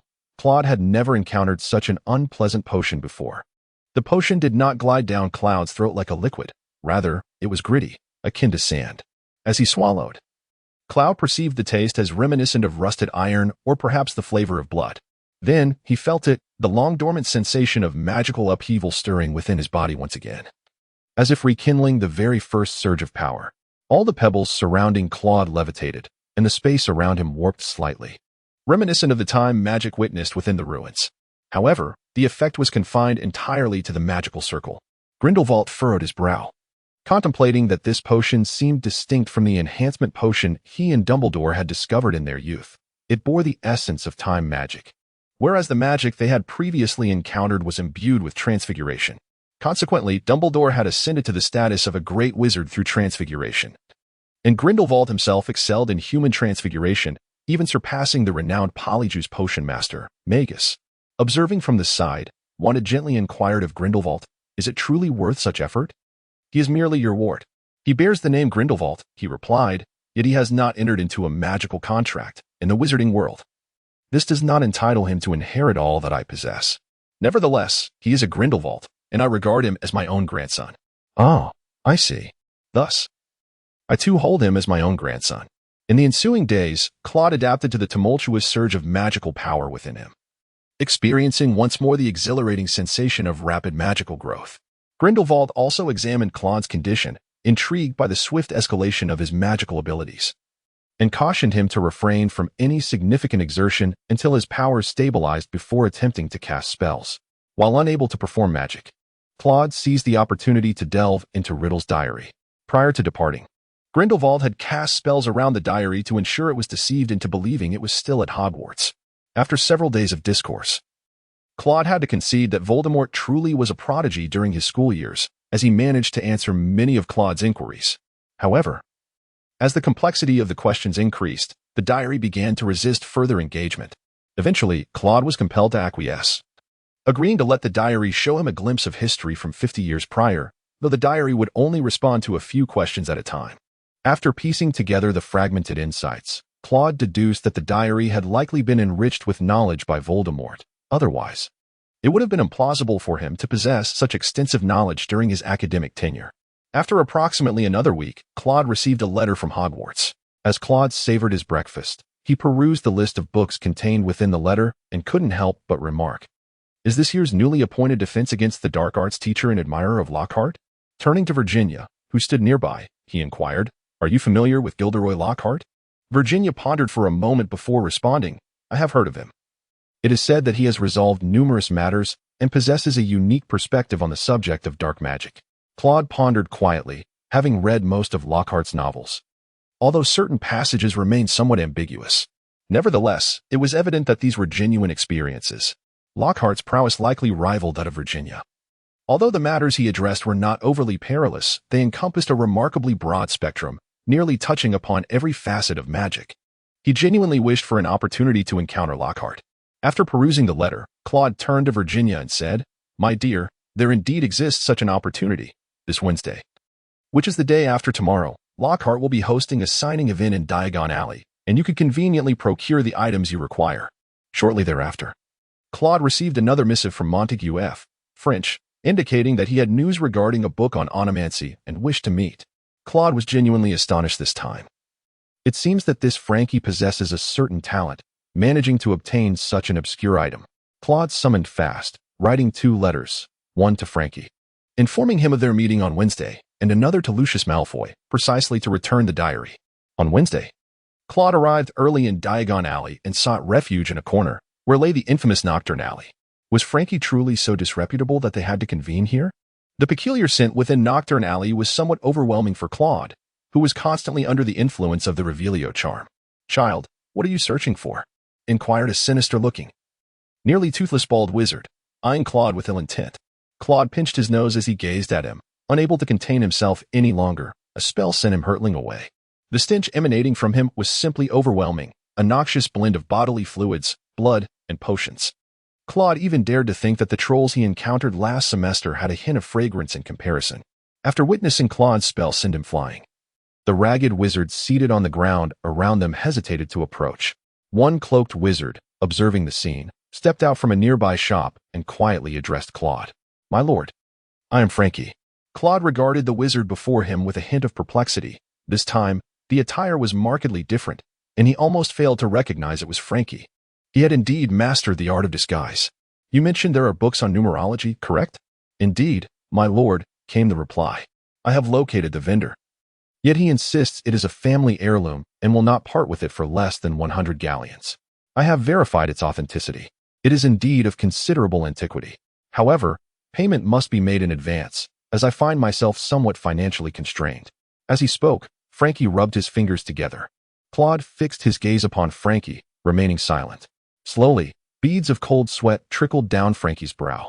Just as Frankie could no longer withstand Claude's penetrating stare and was about to propose a price reduction, Claude finally spoke. "I possess ample funds and can certainly allow you to profit. Your ability to earn is your own merit. However, should you resort to deception with counterfeit goods, the consequences will be dire, I assure you." Upon concluding his statement, Claude tossed a bag of cash towards Frankie. "Rest assured, sir, I uphold a strong reputation in this regard. I have never engaged in one-time transactions," Frankie replied, bowing and scraping. Claude turned to leave Nocturne Alley. However, just as he was about to step out, he was taken aback to find Harry there. Harry was entangled with an elderly witch, appearing quite distressed. "What are you doing here?" Claude approached Harry and inquired. Before Harry could respond, the old woman regarded Claude as if he were a precious treasure. "Two little darlings, you must be lost. Come, follow me, and I shall lead you out." Yet, it was evident that Claude and Harry had no intention of following her. "Harry, have I trained you in vain? In Nocturne Alley, you must always be prepared. Draw your wand and teach her a lesson," Claude advised Harry. But students are not permitted to use magic during the holidays," Harry stammered nervously, though he obediently retrieved his wand. "Harry, what are you doing here?" A loud voice suddenly called from a distance. Hagrid strode towards Harry, brushing the old witch aside as if she were a mere chick. Claude nodded at Hagrid, and then turned to Harry, saying a brief farewell before departing from Nocturnally. Hagrid, I'm lost. I ended up here, Harry said, his voice slightly hoarse. I can see that. I'll take you out, Hagrid replied as he guided Harry out of the alley. Along the way, Hagrid gruffly remarked to Harry, wandering aimlessly in Nocturnally is unwise.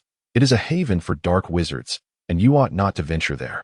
Upon hearing this, Harry couldn't help but recall having seen the Malfoys and Claude within, pondering whether they were indeed dark wizards. The Malfoys certainly were not of good character, but he doubted that Claude belonged to the same category. Claude visited Gringotts to withdraw some money and fortuitously encountered the Malfoy father and son.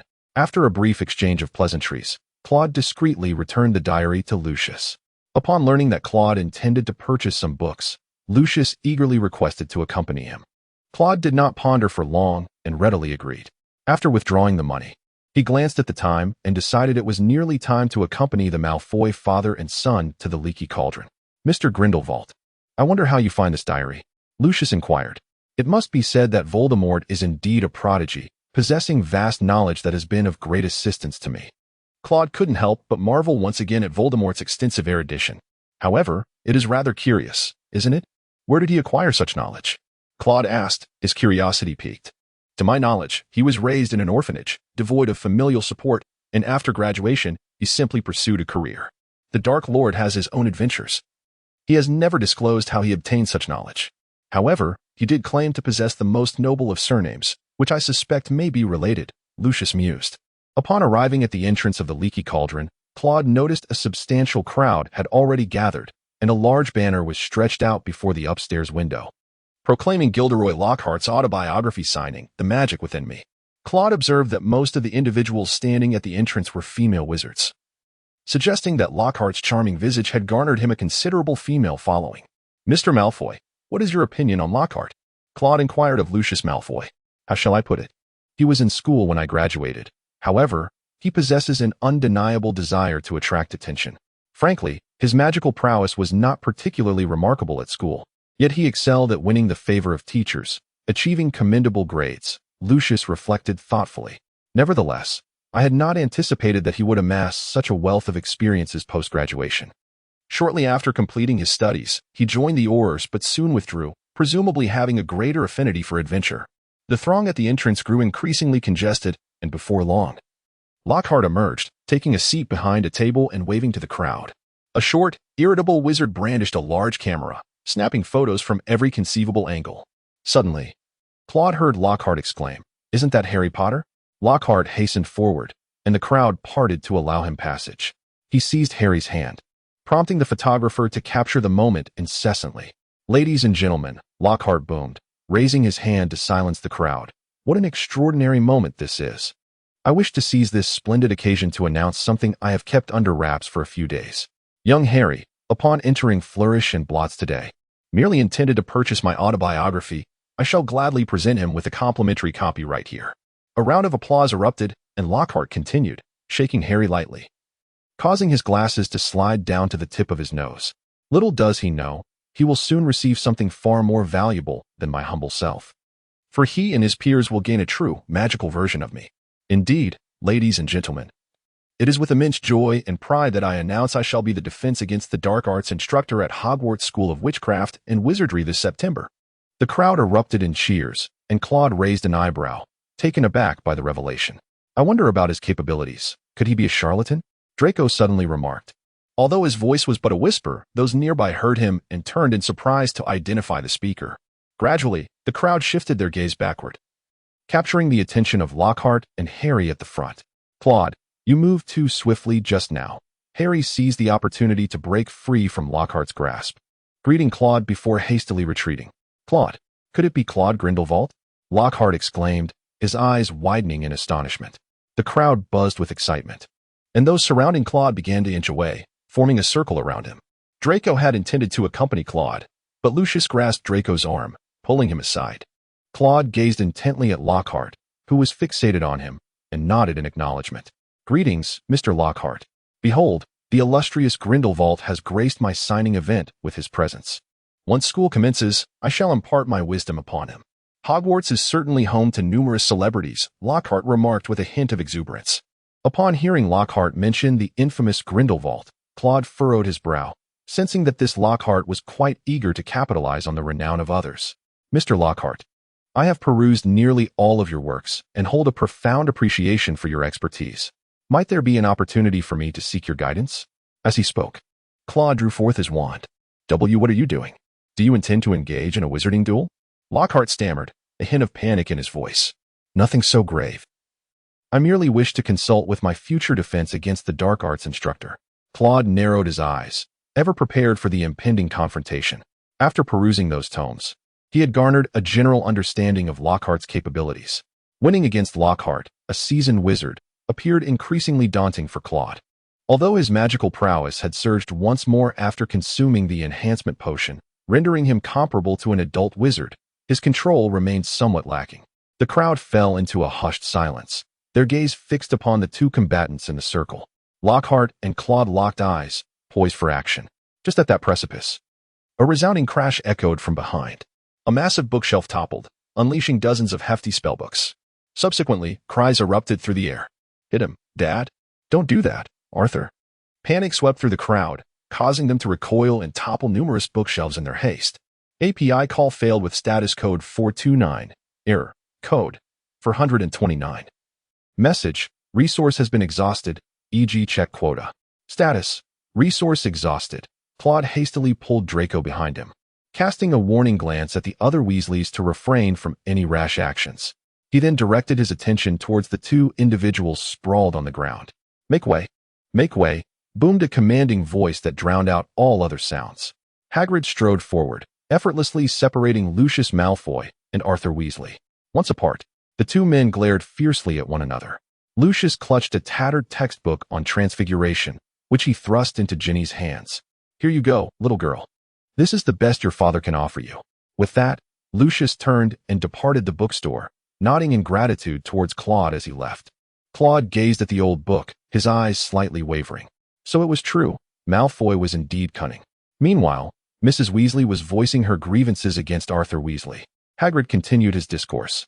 Their entire family was utterly detestable. Everyone was aware of it. You ought not to engage with him.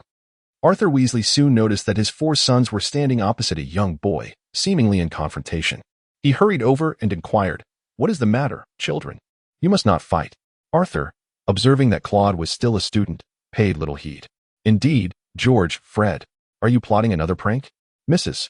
Weasley seemed to sense something amiss and rushed over to reprimand the twins. The twins protested their innocence. Even Percy, in exasperation, remarked, "Mother, this is Claude Grindelwald. If he were to engage us in combat, I fear we would be defeated in an instant." The Weasley couple was taken aback. Was this young boy truly of such high caliber? Even Arthur himself could not vanquish his son so swiftly, especially considering Percy's prowess. "Greetings, Mr. Weasley, Mrs. Weasley," Claude said, giving a slight nod before preparing to depart. "Claude, why did you venture into Nocturne Alley? And why are you associating with Malfoy?" Harry approached and whispered.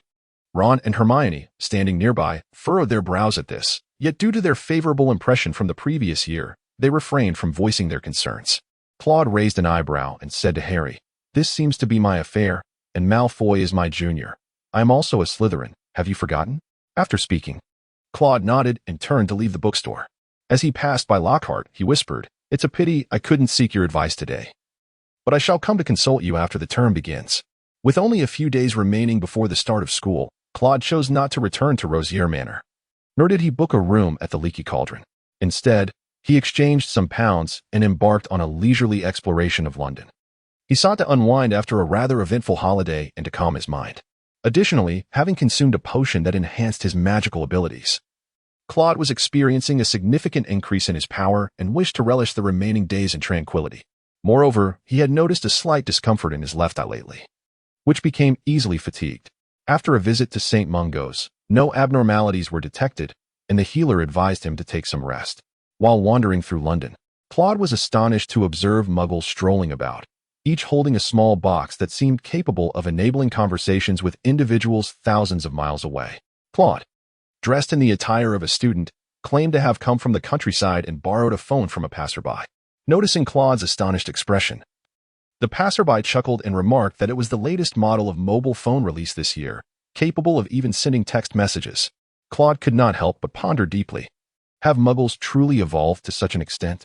Without the aid of magic, they can converse with individuals at such great distances, while the magical realm possesses two-way mirrors, allowing one to see the other. These mirrors are rare alchemical artifacts, their exorbitant prices beyond the reach of ordinary wizards. Reflecting on the words of old Gellert regarding the threat posed by Muggles, Claude found himself in slight agreement. Observing the television and telephone invented by Muggles, and now even the convenience of mobile phones, he was struck by their remarkable advancements. Claude was aware that Muggles had already managed to escape this planet, and it seemed that in the future, wizards might find it increasingly difficult to conceal themselves.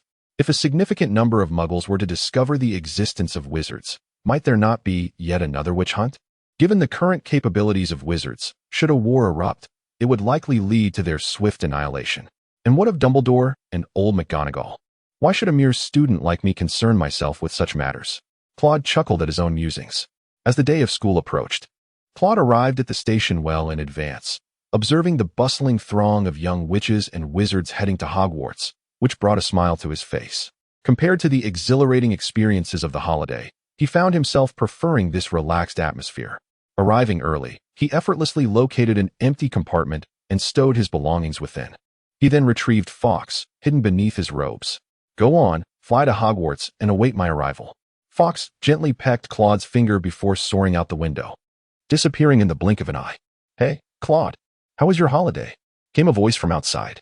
It was Cedric, who greeted Claude upon seeing him seated inside. It's a long story, but overall it was quite pleasant, Claude replied, acknowledging Cedric. After a brief conversation, Cedric departed to find his own roommates. A few moments later, Warren, Edwin, and Theodore also stopped by to say hello, yet after exchanging a few words, they too went off in search of their companions. Claude couldn't help but realize that he seemed to have no roommate. However, he brushed off the thought and began perusing Gilderoy Lockhart's latest book. Claude, it's been ages. Came a bright voice from outside. Claude looked up and discovered it was Daphne Gringlass. He felt somewhat at a loss before this beautiful and familiar junior. He greeted her, but soon noticed a little girl following behind, who bore a resemblance to Daphne. However, in comparison to Daphne, the girl had not yet fully blossomed and appeared to possess a gentler, more introverted disposition. This is my sister, Astoria Gringlass, a first-year student this year. Daphne introduced her to Claude. Hello, Mr. Grindelwald, Astoria said formally, bowing to Claude. Claude experienced a moment of surprise, yet he managed to rise and return the gesture. With a hint of melancholy, he gazed at Daphne, pondering her intentions. What was the purpose of such formality? There was no need for it. I shall join my roommate now, she continued. Please do take care of my sister. She is destined to be a Slytherin as well, and she will be your junior. Having uttered these words, Daphne slipped away before Claude could respond. Claude helplessly shook his head as he gazed at Astoria before him. He retrieved his wand and placed her luggage atop the overhead compartment. Before long, a mournful sound echoed in the air. The Hogwarts Express had departed. Mr. Grindelwald, is it true that you reached a stalemate with the headmaster? This is what my sister told me, Astoria inquired after the train had been in motion for a while. The two headmasters were simply being considerate towards me, and had I sought their counsel a little longer, I would undoubtedly have faced defeat, Claude replied. Mr. Grindelwald, you are far too modest. My sister described your battle scene as unimaginable, filled with dazzling displays of magic. Astoria began to chatter excitedly. API call failed with status code 429. Error. Code. For 29. Message. Resource has been exhausted, e.g. check quota. Status. Resource exhausted. Claude heard a series of rhythmic tapping at the window. Turning to look, he discovered it was Fast who was knocking at the glass. Claude opened the window, allowing Fast to enter. Upon entering, Fast lifted her foot, and with a gentle touch, released a letter. Astoria, standing nearby, gazed wide-eyed at Fast. Is this your pet? Why is she so small? Surely she is not an owl, yet she is capable of delivering messages. Astoria began to inquire incessantly. This is Fast. A white-throated needletail, known for her remarkable speed, Claude offered a brief introduction. Impressive. Upon receiving the compliment, Fast puffed out her chest and let out a call. Then turned and soared out, vanishing in the blink of an eye beyond the horizon. Claude followed the silhouette of Faster and discerned a substantial dark mass lurking among the clouds. Claude felt a twinge of curiosity and discreetly cast an enhanced perception spell upon himself, slightly augmenting his vision. Was that a car soaring through the sky? To his astonishment, Claude discerned that the driver was Ron, and the passenger beside him was Harry. Claude felt somewhat speechless, pondering whether it was typical of Gryffindor to seek the spotlight even in academic matters. He shook his head and withdrew his gaze. "What's wrong, Mr. Grindelwald?" Astoria inquired with a hint of curiosity. "It's nothing, just glimpsed something peculiar." Claude refrained from elaborating, as Harry was likely aware, though Ron probably was not, and he was too disinterested to explain. Afterward, Astoria chattered for a while until the compartment door swung open. "Oh, not here. Hello, Mr. Grindelwald." A girl's voice emanated from outside. "Greetings, Miss Granger," Claude replied to Hermione, who stood at the threshold. "This is Astoria Greengrass, a new student this year." After the two girls exchanged pleasantries, Hermione turned to Claude and asked, "Have you seen Harry and Ron? I've searched nearly the entire train and haven't spotted them." Hermione found it rather odd since she had seen the other Weasleys board.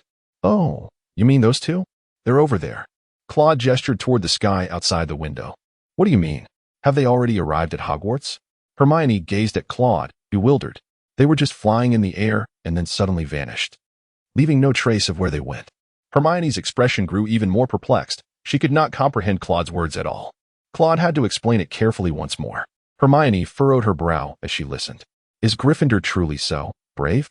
Astoria remarked after hearing this. "Not at all. Only those two fools would act that way." Hermione pressed her lips tightly together, pondering what Professors McGonagall and the others were thinking. They would be expelled. "No, I must find Percy." With that, Hermione hurriedly dashed out. Soon, the Hogwarts Express glided across the fields, nearing its destination. Claude also prepared his belongings, imparting some essential advice to Astoria, and patiently awaited the arrival of the train. Upon its arrival, the students disembarked in a cacophony of excitement. One could hear Hagrid calling out to the first-year students in a booming voice. This year, Claude did not need to take a boat. Instead, he joined the throng as they made their way to the carriages. He observed that the horses harnessed to the front were Thestrals.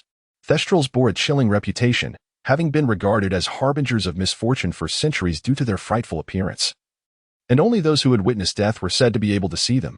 Claude is indeed capable of perceiving the night steed. However, the ominous symbolism surrounding it warrants further examination, as there exists an abundance of legends regarding witches. Tales of the night steed, the headless horseman, and the harbinger of death are countless. If one were to take such matters to heart, a witch would scarcely need to engage in life, but rather simply await their demise. Claude glanced around and noticed that most of the Hogwarts students were oblivious to the nightmare, and he couldn't help but reflect on the innocence of youth, so distant from the shadows of darkness.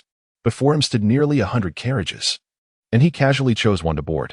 Yet, he faced the awkward predicament of being without a roommate, as most students sat together with theirs, leaving him alone in a carriage. The jolting carriage traversed the night, with the towering spires and majestic walls of Hogwarts Castle looming in the distance. And he mused to himself that he had returned once more. As the students gradually settled into the great hall, the classic sorting ceremony commenced. Professor McGonagall called out names, and one by one, the new students stepped forward to await the Sorting Hat's decision. Soon, it was Astoria's turn. The young girl gently placed the hat upon her head. And after what felt like an eternity, the hat finally declared, "Slytherin." A wave of applause erupted from the Slytherin table. Daphne, somewhat displeased that her sister had hesitated for so long before being sorted into Slytherin, remained silent, accepting the outcome. Following this, Claude also noticed the youngest Weasley child, presumably named Ginny Weasley, being sorted into Gryffindor. Claude held a certain regard for her, as the diary belonged to the young girl. Nevertheless, he felt no apprehension regarding her safety, especially with Dumbledore still present at the school. As Dumbledore proclaimed, "Let's eat," the little wizards, who had long been ravenous, began to feast with great enthusiasm. Warren leaned over to inquire about Claude's holiday. "How was your break?" "Mine was absolutely thrilling. I ventured to Egypt and even entered a pyramid, nearly falling victim to a curse." Claude gazed at Warren, shaking his head in exasperation as he boasted. "My holiday was rather uneventful. I merely strolled about and wrote in my journal," he said. "You actually keep a journal?" Warren remarked, somewhat astonished. "Oh, spare us your bragging." "Warren, Claude's holiday was indeed filled with remarkable experiences," Edwin interjected.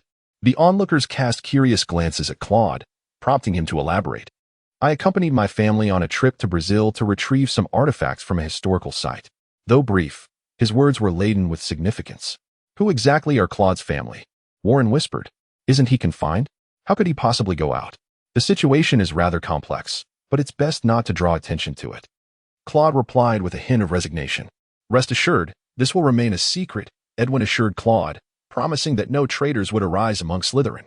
Nearby, Warren, Theodore, and the Greengrass sisters, along with Malfoy, all pledged their silence. Claude was not overly concerned. If the impact were significant, old Goo would not have made an appearance. Claude noticed that the headmaster of his house was absent from the auditorium. However, after a while, Professor Snape entered with a self-satisfied demeanor, whispering something in Dumbledore's ear. After listening, Dumbledore, accompanied by Professor McGonagall and Professor Snape, exited the room. Claude was somewhat unclear about their purpose, but soon after, the trio returned. Upon their return, Professor Snape's triumphant expression had vanished, and he took his seat at the staff table with a sullen demeanor. As the final course of dessert disappeared, Dumbledore rose to address the assembly. A new year had dawned, welcoming back familiar faces and greeting new students joining Hogwarts. This year, there would be a new defense against the dark arts instructor, Professor Gilderoy Lockhart. As his words resonated, a thunderous applause erupted within the hall. Accompanied by whistles from the Gryffindor table, Lockhart appeared to revel in the attention, rising to acknowledge the 4 long tables with a wave. Dumbledore then proceeded to outline some important reminders before inviting everyone to select their preferred tune for the school song. After a scattered rendition, the heads of houses escorted their students back to the dormitories. The following morning, students eagerly rushed to view their timetables, all anticipating the opportunity to attend Lockhart's class. The young witches and wizards of Hogwarts were filled with curiosity about this renowned champion of magic. Hey Claude, we have defense against the dark arts tomorrow afternoon. I cannot wait to see his skills, Warren exclaimed, clutching the timetable as he spotted Claude dining in the hall. Claude nodded silently. After a restful slumber, he discovered that his left eye had swollen even more, causing considerable discomfort. He resolved to visit the school infirmary today. Suddenly, a commotion erupted from the Gryffindor bench, drawing the attention of the students. Oh no! The voice of Ron echoed through the hall. Then, a loud bang resonated throughout the auditorium. Stole a car? If they expel you, I wouldn't be surprised. Just wait and see how I deal with you then. He probably never considered the feelings of both me and your father when we discovered the car was missing. The voice of Mrs. Weasley came from Gryffindor, leaving no doubt that Ron had received a howler. The students of Hogwarts gleaned from the howler the remarkable escapades of Harry and Ron from the previous day. Harry and Ron shrank into their seats, their toes nearly touching the enormous gap between them. A few soft chuckles rippled through the hall before normalcy resumed. After breakfast, Claude hurried to the infirmary. Madame Pomfrey's healing magic was truly exceptional. Ordinary ailments were effortlessly remedied with a mere flick of her wand. Were it not for Claude's disinterest, he would certainly have sought her counsel. Good day, Madame Pomfrey, Claude said, tapping on the door as he entered the infirmary. It was the first day of school, and the infirmary was still rather desolate. Madame Pomfrey was seated, perusing the Daily Prophet. Upon noticing Claude's entrance, her brow arched slightly as she set down the newspaper and inquired, "What seems to be the matter? Have you gotten yourself injured on the very first morning of the term?" "Madame Pomfrey, I am not injured. It is merely that my left eye has been quite swollen these past few days, and I am unsure of the cause," Claude explained. After listening, Madame Pomfrey gestured for Claude to approach, examining his eye closely, and then gently waving her wand several times. "I am checking to see if you have sustained any curse damage," she elucidated. "However, it appears there is none." Subsequently, Madame Pomfrey examined for dark magic injuries, curses, and a few obscure ailments. After a moment, she shook her head and said, "You appear to be in good health, with ample magical vitality. And there are no signs of magical exhaustion. Your eye may simply be fatigued. I suggest that, now that the term has commenced, you refrain from excessive studying and take some time to rest." She then provided Claude with a vitality tonic and advised him to rest well. In the afternoon Charms class, Professor Flitwick introduced the curriculum for the term. It was not extensive. The new spells included the summoning charm and the banishing charm. Both spells had a myriad of practical applications, particularly the banishing charm, which was essential for outdoor adventures, along with the derived Muggle banishing charm. It was evident that Claude had already mastered these two spells. The day's lesson focused on the summoning charm.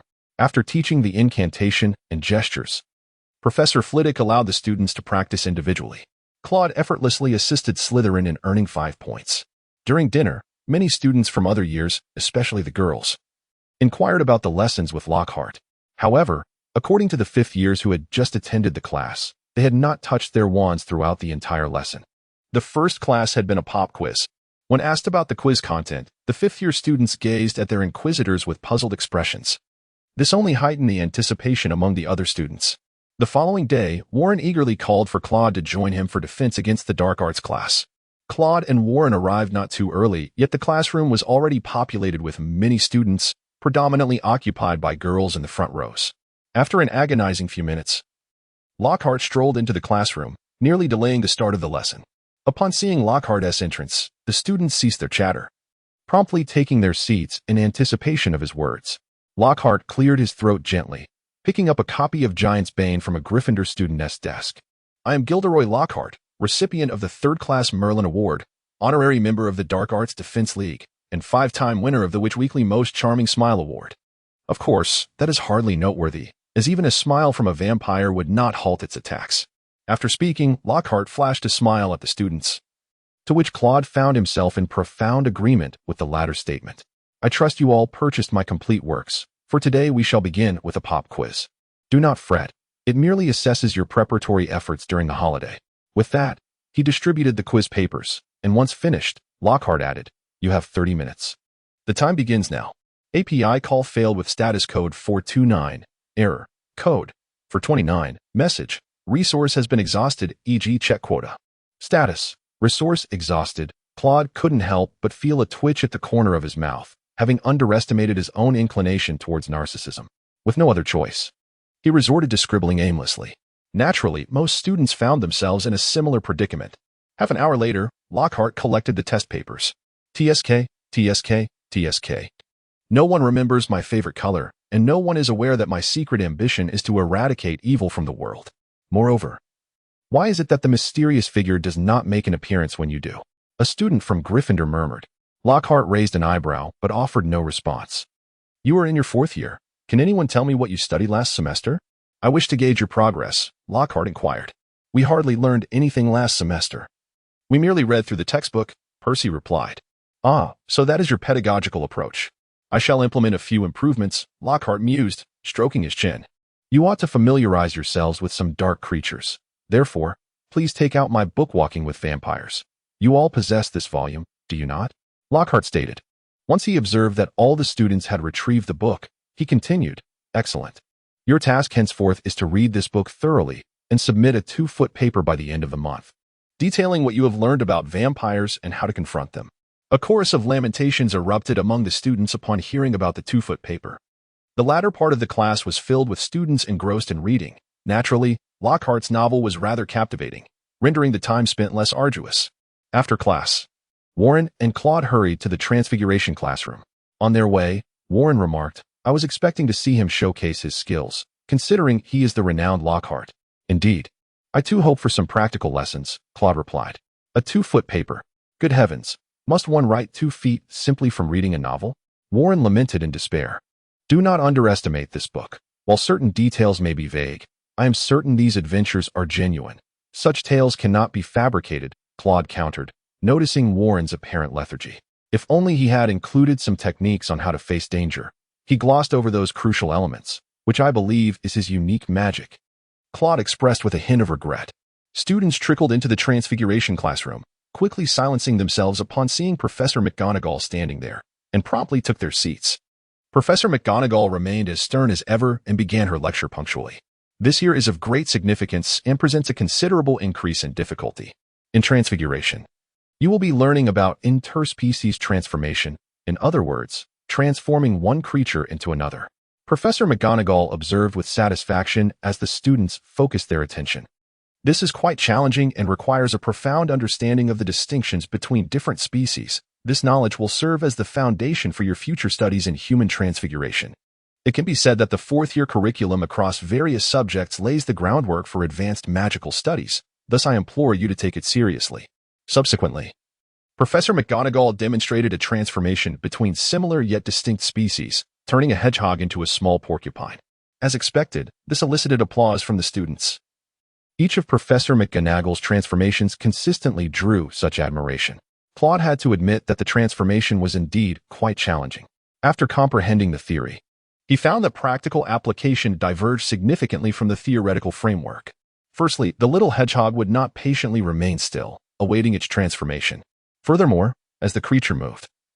The shape of its muscles would alter, complicating the transformation process even further. By the end of the class, Claude had merely managed to approximate the hedgehog's form. Nevertheless, Professor McGonagall awarded 2 points to Slytherin. In the following days, Claude and his classmates attended Defense Against the Dark Arts, where not only the first lesson lacked practical magic, but subsequent classes followed suit. They found themselves incessantly reading Gilderoy Lockhart's novels. This proved to be quite a challenge, as Lockhart would continually meander about, observing which passages the students had reached, while regaling them with tales of his own exploits. Were it not for the looming assignment, he would have found great pleasure in listening to his narratives. Claude overheard Warren mentioning that Lockhart had botched a practical class for the lower years, inadvertently releasing a swarm of creatures from Condivore County and allowing them to snatch away his wand. This incident gradually spread, leading some students to harbor deep doubts about Lockhart's abilities. Nevertheless, Lockhart adeptly cultivated his image in the classroom. He deftly brushed aside this minor blunder and, with his mesmerizing eloquence, recounted his harrowing adventures, dispelling any lingering skepticism among his classmates. Moreover, he assigned essays regarding his novels to students below the 5th year. The 5th-year students, occupied with their O.W.L.S. examinations, were tethered to relentless revision from their textbooks. In the 6th year, he encouraged students to engage in peer practice, while for the 7th year, he stipulated that only those achieving excellence would qualify for the N.E.S.T. class. These students required no guidance from Lockhart, as they were preoccupied with exams and post-graduation employment concerns. Thus, a peculiar phenomenon emerged. There were no practical classes for Defense Against the Dark Arts across any year at Hogwarts. Before long, the weekend in Hogsmeade arrived, and while on the train, Claude received a letter from Mundungus Fletcher, inviting him to meet that very day at the Hogshead Inn. Claude was also prepared to venture to Hogsmeade. "Wait a moment, Claude." As Claude stood in line for Filch's inspection, Edwin called out to him from behind. "Don't block the door here." Filch glared at Claude with disapproval. "Just a moment. I'll be out shortly," Claude replied, casting a glance at Filch. "When are we going to commence the dueling club sessions?" Edwin inquired. "Although Professor Lockhart is quite eloquent and practicing with others is enjoyable, we hardly learn anything." Claude expressed his curiosity. "Did he not provide any guidance after your practice?" Claude asked, intrigued. "He did offer some insights, and his advice was enlightening. Yet he refrains from demonstrating for us. He insists that we are in our 6th year and ought to possess the ability for self-directed learning," Edwin lamented. Claude pondered for a moment before responding. "Let's postpone it for a couple of days. I have some matters to attend to today. I shall find time next week to discuss it with you. Coincidentally, I have been researching some new concepts during my holiday that I can share with you." "Then it is settled," Edwin exclaimed with great enthusiasm, and he promptly departed. However, just as Claude was about to join the queue, he was called back. "Hey, Claude. Would you like to accompany me to Hogsmeade for a cup of tea?" came Daphne's voice from behind. "Aren't you in your 2nd year? Shouldn't you be prohibited from going to Hogsmeade?" Claude inquired. "Oh, you can find a way around it. Just ensure no one notices," Daphne replied nonchalantly.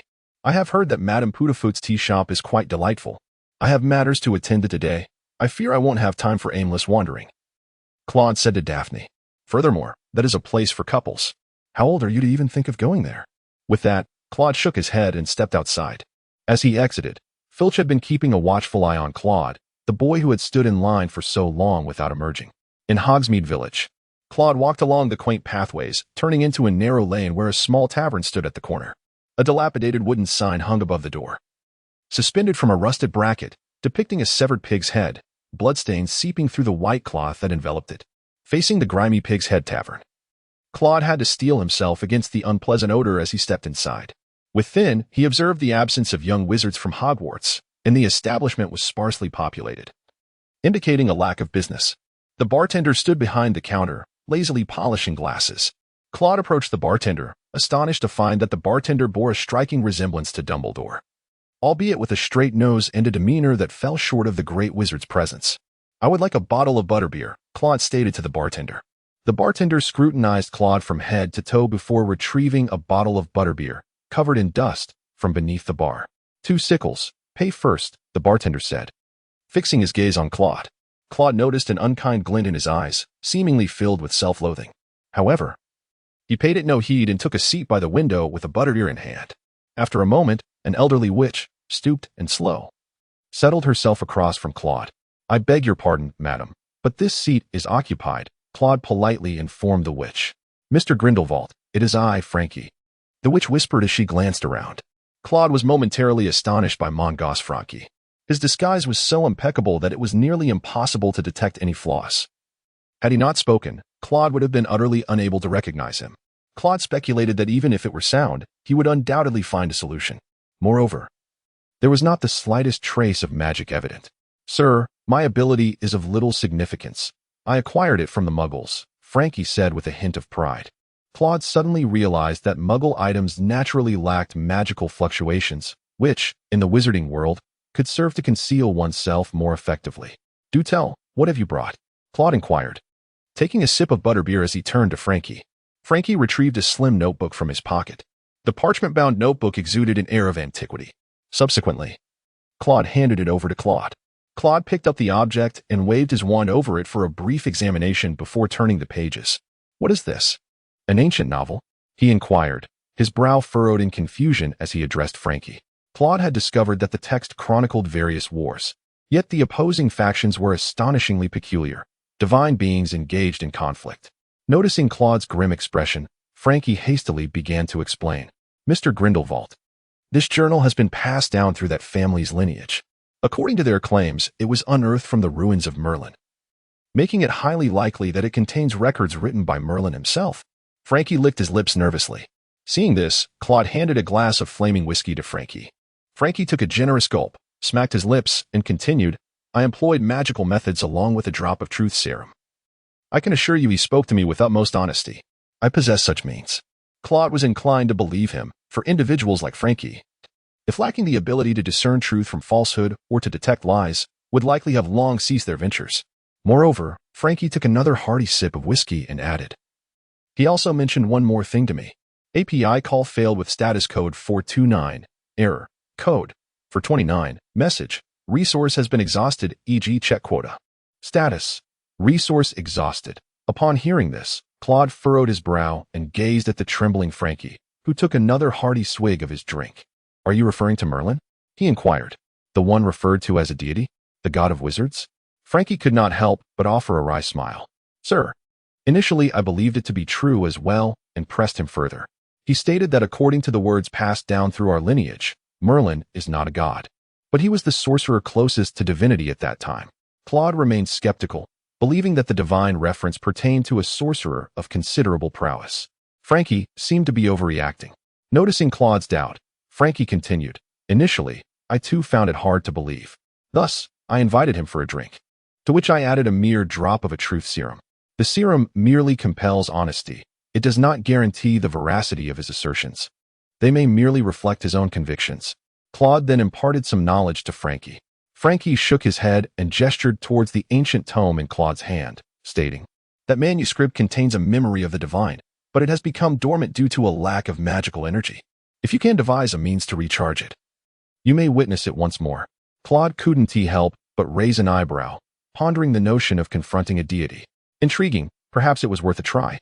Subsequently, he departed from the Pig's Head pub, making his way back to Hogwarts. The next morning, Warren sought out Claude, calling him to rise. "Get up, Claude. We have Quidditch practice today. Let us go watch." As Claude opened the door, Warren vigorously shook his shoulders, urging him, "I'm not interested." "You can go watch by yourself," Claude replied with a hint of exasperation. Last night, Claude had nearly pulled an all-nighter engrossed in a particular journal, having virtually finished it.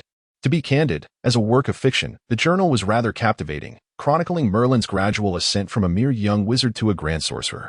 Yet, peculiarly, it detailed how Merlin received divine assistance repeatedly, while also recounting the tale of Merlin and King Arthur. In that era, the presence of wizards was ubiquitous, not concealed in secrecy. Ultimately, Merlin did not ascend to godhood, for as a divine emissary, he was fated from the outset to remain mortal. However, he sought the aid of the deity he revered, albeit in vain. The name of the deity was rendered in an indistinct manner, as if the ink struggled to encapsulate its essence. "The Slytherin team has recruited a new seeker. You'll never guess who it is," Warren exclaimed, drawing Claude from his reverie. "Oh, from your tone, I should be familiar with this individual. It wouldn't happen to be you, would it?" Claude retorted disdainfully. "It's Malfoy. His family sponsored the team, providing each player with a Nimbus 2001, far superior to Potter's Nimbus 2000. This year, we are bound to clinch the championship. Warren's excitement grew as he spoke. Huh. The Malfoy family is indeed affluent.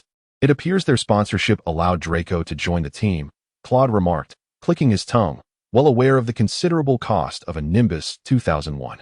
With that, Warren eagerly dragged Claude towards the pitch. As they passed the Great Hall, Claude remembered to snag a few loaves of bread and sausages to stave off hunger. By the time Claude and Warren approached the pitch, they discovered the Slytherin and Gryffindor teams already locked in a standoff. Warren's eyes sparkled with anticipation as he promptly rushed towards the field, after ensuring Claude was ready to follow. Claude was also curious to ascertain the situation and hurried over. Faintly, he could hear the dispute regarding the ownership of the pitch. Subsequently, Flint, the captain of Slytherin, produced a note proclaiming, I, Professor Severus Snape, hereby grant permission for the Slytherin team to practice at the Quidditch pitch today in order to train a new seeker. With that, Flint waved the note mockingly, a derisive expression playing on his face as he taunted the Gryffindor team. Wood's attention was diverted by Flint's mention of a new seeker, and he promptly inquired, Do you have a new seeker? Where? Who is it? At that moment, Claude arrived, alleviating some of the tension between the two sides. The Gryffindor players were acutely aware that they could not compete with Claude.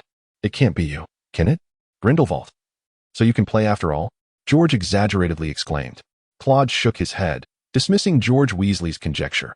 It could be said that he possessed no talent whatsoever for Quidditch.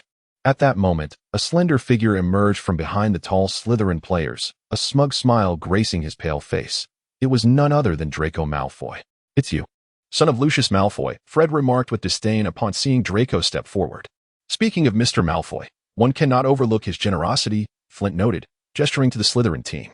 The 7 players raised their brand-new broomsticks, the gleaming Nimbus 2001s dazzling the eyes of the Gryffindor team, each inscribed with the golden lettering of the latest model. Released just last month. Flint casually remarked, I dare say the Nimbus 2000 wouldn't even catch a glimpse of its tail. The Gryffindor players were rendered speechless, silently staring at the 7 pristine brooms. What is the matter? Harry, why aren't you playing? Ron inquired as he and Hermione approached. What is Malfoy doing here? Weasley. I am the seeker for Slytherin, Malfoy declared with pride, and just admiring the brooms funded by my father. Ron stared in astonishment at the 7 Nimbus 2001s, utterly at a loss for words. Impressive, isn't it? Perhaps Gryffindor could scrape together some funds to procure a few Sweep Series products from the museum, Draco taunted, provoking hearty laughter from the Slytherin players. The faces of the Gryffindor team turned pale with indignation, yet they found themselves at a loss for words. Acquiring such a multitude of Nimbus 2001s was beyond their means. At least entering Gryffindor isn't contingent upon wealth, Hermione sharply retorted. Draco's expression froze momentarily before he seethed. No one asked you, you filthy mudblood. Claude raised his eyebrows and hurriedly stepped forward, while Flint rushed to position himself in front of Draco, preventing him from being torn apart by Fred and George. The Gryffindor team appeared as though they had been ignited like a powder keg. Gryffindor's female player, Aaliyah, shouted fiercely, How dare you say such a thing? Players from both sides began to jostle one another. Warren charged in, brandishing his wand, prepared for an imminent confrontation.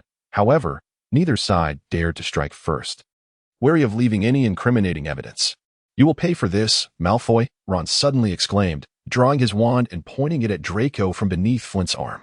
Claude cast a glance at Ron while raising his wand, preventing Ron from unleashing any potentially catastrophic magic due to his heightened agitation. Suddenly, a thunderous sound reverberated throughout the Quidditch pitch as a green light erupted from the rear of Ron's wand, striking him in the abdomen. Ron was sent staggering, disoriented, before collapsing onto the grass. Ron, are you all right? Hermione rushed towards him to assess his condition. The crowd on both sides fell silent, their attention fixed on Ron. What have you done to him? Harry demanded furiously, directing his ire at Claude. Claude gazed at Harry with a blank expression and remarked, It was your own spell that struck you. Your headmaster should have advised you against using a damaged wand. Harry found himself momentarily speechless and quickly turned to Ron, eager to inquire about the incantation he had cast. Ron opened his mouth to speak, yet no words emerged. Instead, he expelled a few slimy snails. The members of Slytherin nearly collapsed with laughter, while the Gryffindor players stifled their amusement, encircling Ron but unwilling to touch him. Taking a deep breath, Harry turned his attention back to Claude. You can reverse the spell, can't you?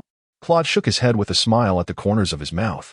I indeed possess a solution, albeit one that would cause him greater discomfort. Let him expel it.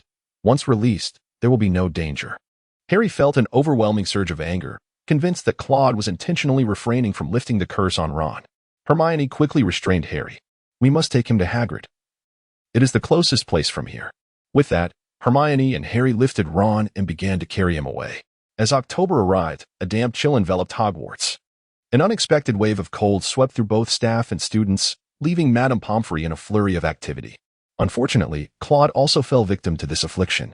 He was plagued by a persistent cough, accompanied by headaches and swollen eyes. Fortunately, Madame Pomfrey's remedy proved effective, with the sole side effect being a few hours of smoke emanating from one's ears after consumption. In the Great Hall, Daphne pointed and laughed heartily at Claude's smoking ears, prompting others to stifle their laughter at his comical state. Claude found himself at a loss in this matter. His proficiency in healing magic was rather limited, and it would be more prudent to entrust such specialized tasks to the adept Madame Pomfrey. Suddenly, Daphne regarded Claude with a curious expression, leaning closer to him and gazing intently into his eyes. Claude felt quite perplexed as he gazed at Daphne with curiosity. Beside them, Warren let out a whistle. Little Daphne, are you going on a date with Claude? He teased. Stop it, Daphne replied with impatience. Claude, your left eye seems to be a shade lighter than your right. What's going on? I've looked closely, and it's not just the lighting. Claude, however, did not pay heed to the issue of color. Since the onset of the holiday, his left eye had been slightly swollen, and it had become even more puffy due to a cold. Nevertheless, after consuming a potion, his eye improved significantly, which Claude dismissed without concern. Perhaps it was the result of a combination of the elixir and some other potion, he speculated. After all, only Daphne had noticed that the color seemed to be a shade lighter. The others, including Claude, remained oblivious. After a while, Daphne's attention shifted away from Claude's eye as she turned to engage in conversation with Pansy. Claude, are you aware of a significant event occurring recently? Warren inquired mysteriously. Not at all, Claude replied, taking a bite of a baked potato. This year, there is a Death Day party, Warren stated, not keeping his audience in suspense. Oh, is it hosted by a ghost? Whose Death Day is it? Mr. Barrows? Not at all. It is for nearly headless Nick, the ghost of Gryffindor. Are you going? It should be quite exhilarating, Warren exclaimed excitedly. Not interested, and I would advise you against attending as well. Ghostly feasts lack the sustenance of living food, and remaining in a room teeming with spirits can adversely affect your health, Claude replied without looking up. Very well, Warren shrugged. On the eve of Halloween, the Great Hall had been adorned with live bats. The enormous pumpkins cultivated by Hagrid were carved into lanterns large enough to accommodate 3 small wizards. Furthermore, it was rumored that Dumbledore had reserved a skeleton dance troupe. As the clock struck 7, the young witches and wizards of Hogwarts entered the hall in cheerful chatter. The hall was festooned with lights, and the flickering candlelight illuminated the atmosphere. Tables were laden with golden platters, and the house elves had exerted their utmost effort to present a sumptuous feast. Dumbledore, donning a hat reminiscent of an old witch and a pair of pumpkin-shaped glasses, addressed the students, saying, "Enjoy the festivities to the fullest." With that, the young wizards began to indulge, clearing a space before the skeleton dance troupe. The skeletons danced with comical steps, their movements accompanied by creaking sounds. Claude glanced over and realized that it was merely a minor enchantment to manipulate skeletons, rather than a manifestation of necromancy. He mused that today was indeed quite suitable for the appearance of Cadron Blackbone. One could surmise that his rather ghastly appearance would require no embellishment to perfectly embody the spirit of Halloween, and coupled with his ability to command the dead, the little wizards would likely be reduced to tears. However, should Cadron dare to frighten the young sorcerers at Hogwarts, he would undoubtedly find himself trembling before the wrath of an irate Dumbledore. An essential aspect of Halloween is, of course, the delectable dishes crafted from pumpkins. Claude held a pumpkin pastry in one hand and a cup of pumpkin juice in the other, while he listened to Warren boast about his holiday escapades. Although the Slytherins had long been familiar with his Egyptian adventures, they still listened with rapt attention as Warren recounted tales of ancient Egyptian magic. Claude pondered the prospect of visiting Egypt, intrigued by the magic of the pharaohs. What are you thinking about?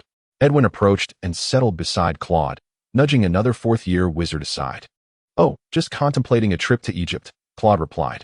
When do you intend to commence the dueling club? You haven't held a single session this year, Edwin inquired. Isn't Professor Lockhart teaching this year?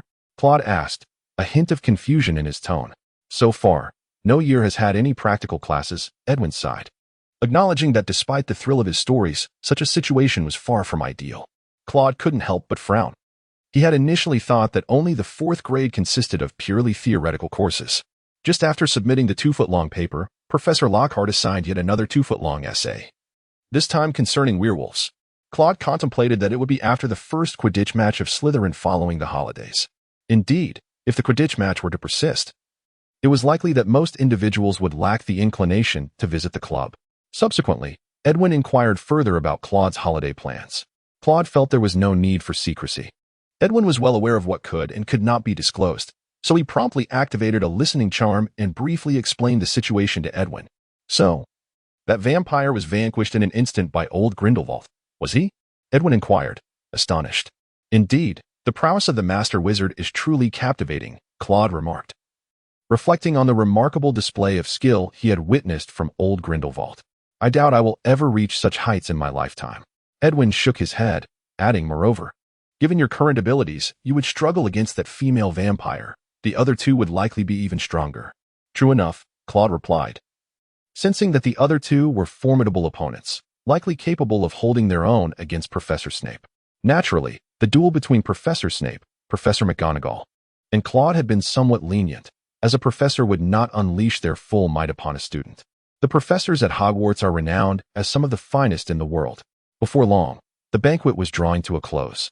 After satisfying their appetites, the young wizards gradually exited the hall, ready to retire to their common rooms.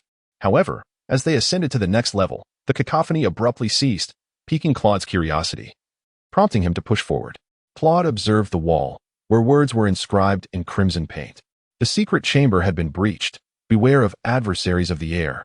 Suddenly, Draco Malfoy stepped forward, his gaze icy and his complexion flushed, proclaiming, beware of adversaries of the air. You are next, mudbloods. What transpired here? Make way, let me pass.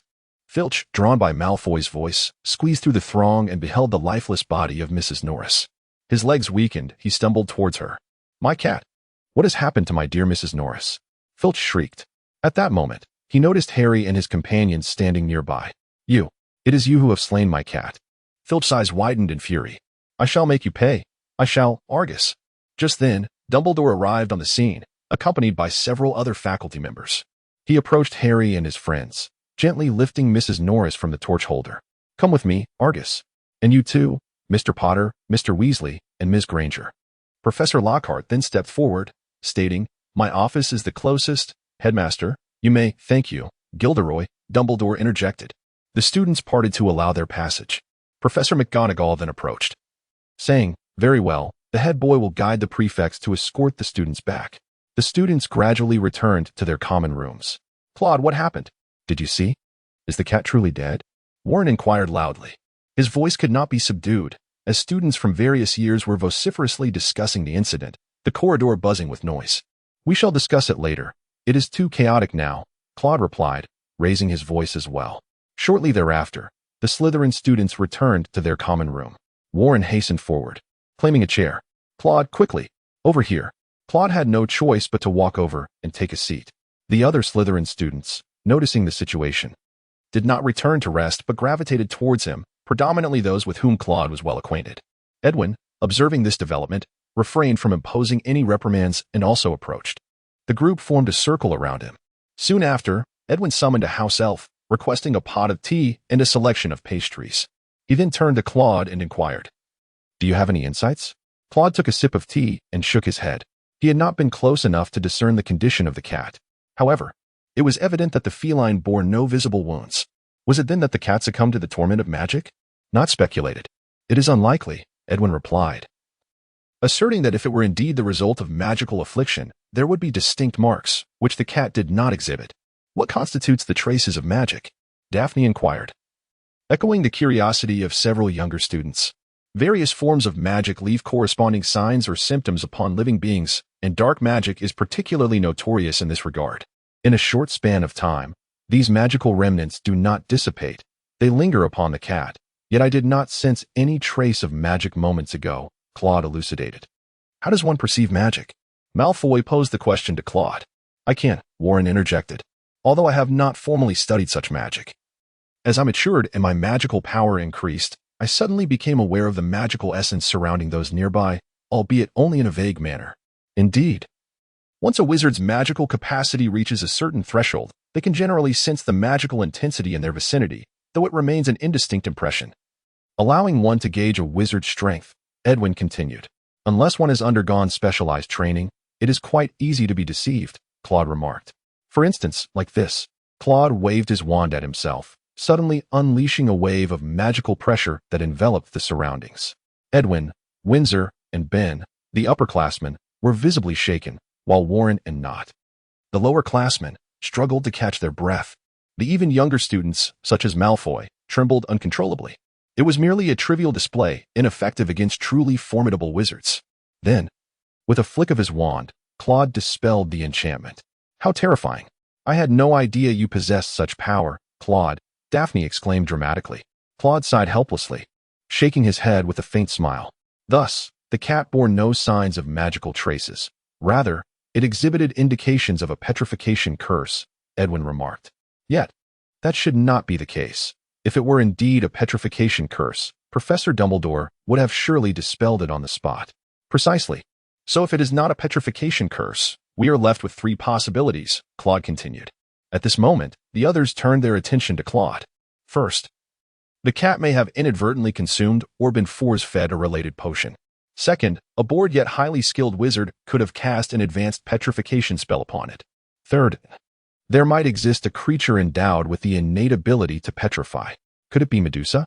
Warren mused, stroking his chin. The group nearly unanimously agreed that the first two scenarios were implausible. No one would squander a potion on a mere cat, and experiments typically involve other creatures. The second option seemed even more unlikely. Only a professor at the school would possess such capability, yet no professor would resort to such actions. Warren, what nonsense are you speaking? How could there possibly be a Medusa at Hogwarts? Edwin shook his head in resignation. So, what is this air that Draco mentioned? Warren then turned to Draco. You know something, don't you?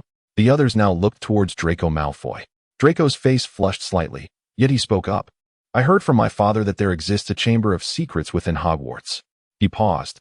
The chamber was left by Salazar Slytherin himself, containing everything he bequeathed. It also bears the responsibility of purifying Hogwarts. The group refrained from probing further. Coming from families with a bit of history, they had all heard tales of the chamber. And some even knew of events from 50 years prior.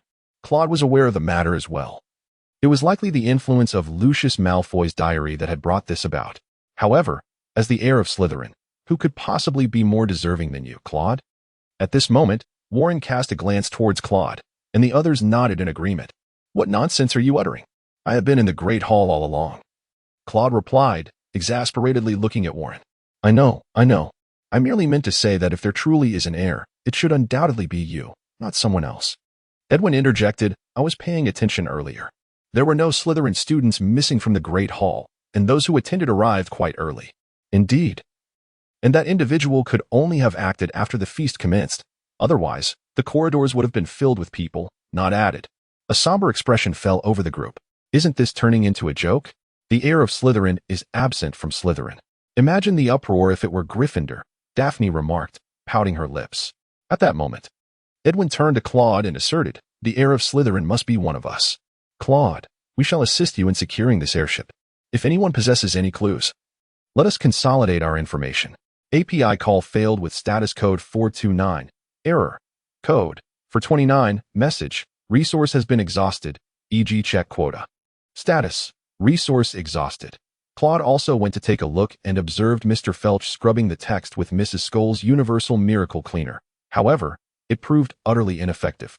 As the words on the wall continued to shimmer, Mr. Felch, do you require assistance?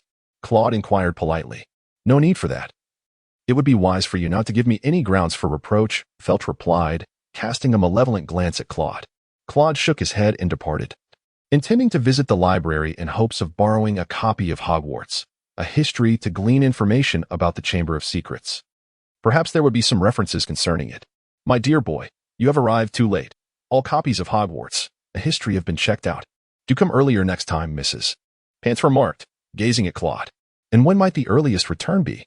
Claude inquired, undeterred. Not for another fortnight, she replied. Claude had no choice but to leave the library. For after 2 weeks, there would be no need to borrow any books. By then, any significant discoveries would likely spread throughout all of Hogwarts. As Claude exited the library, he inadvertently collided with an individual. Oh dear. The person in front of him tumbled to the ground. I apologize. I did not see you, Claude hurriedly exclaimed, bending down to assist the fallen individual. Hello, Miss Granger.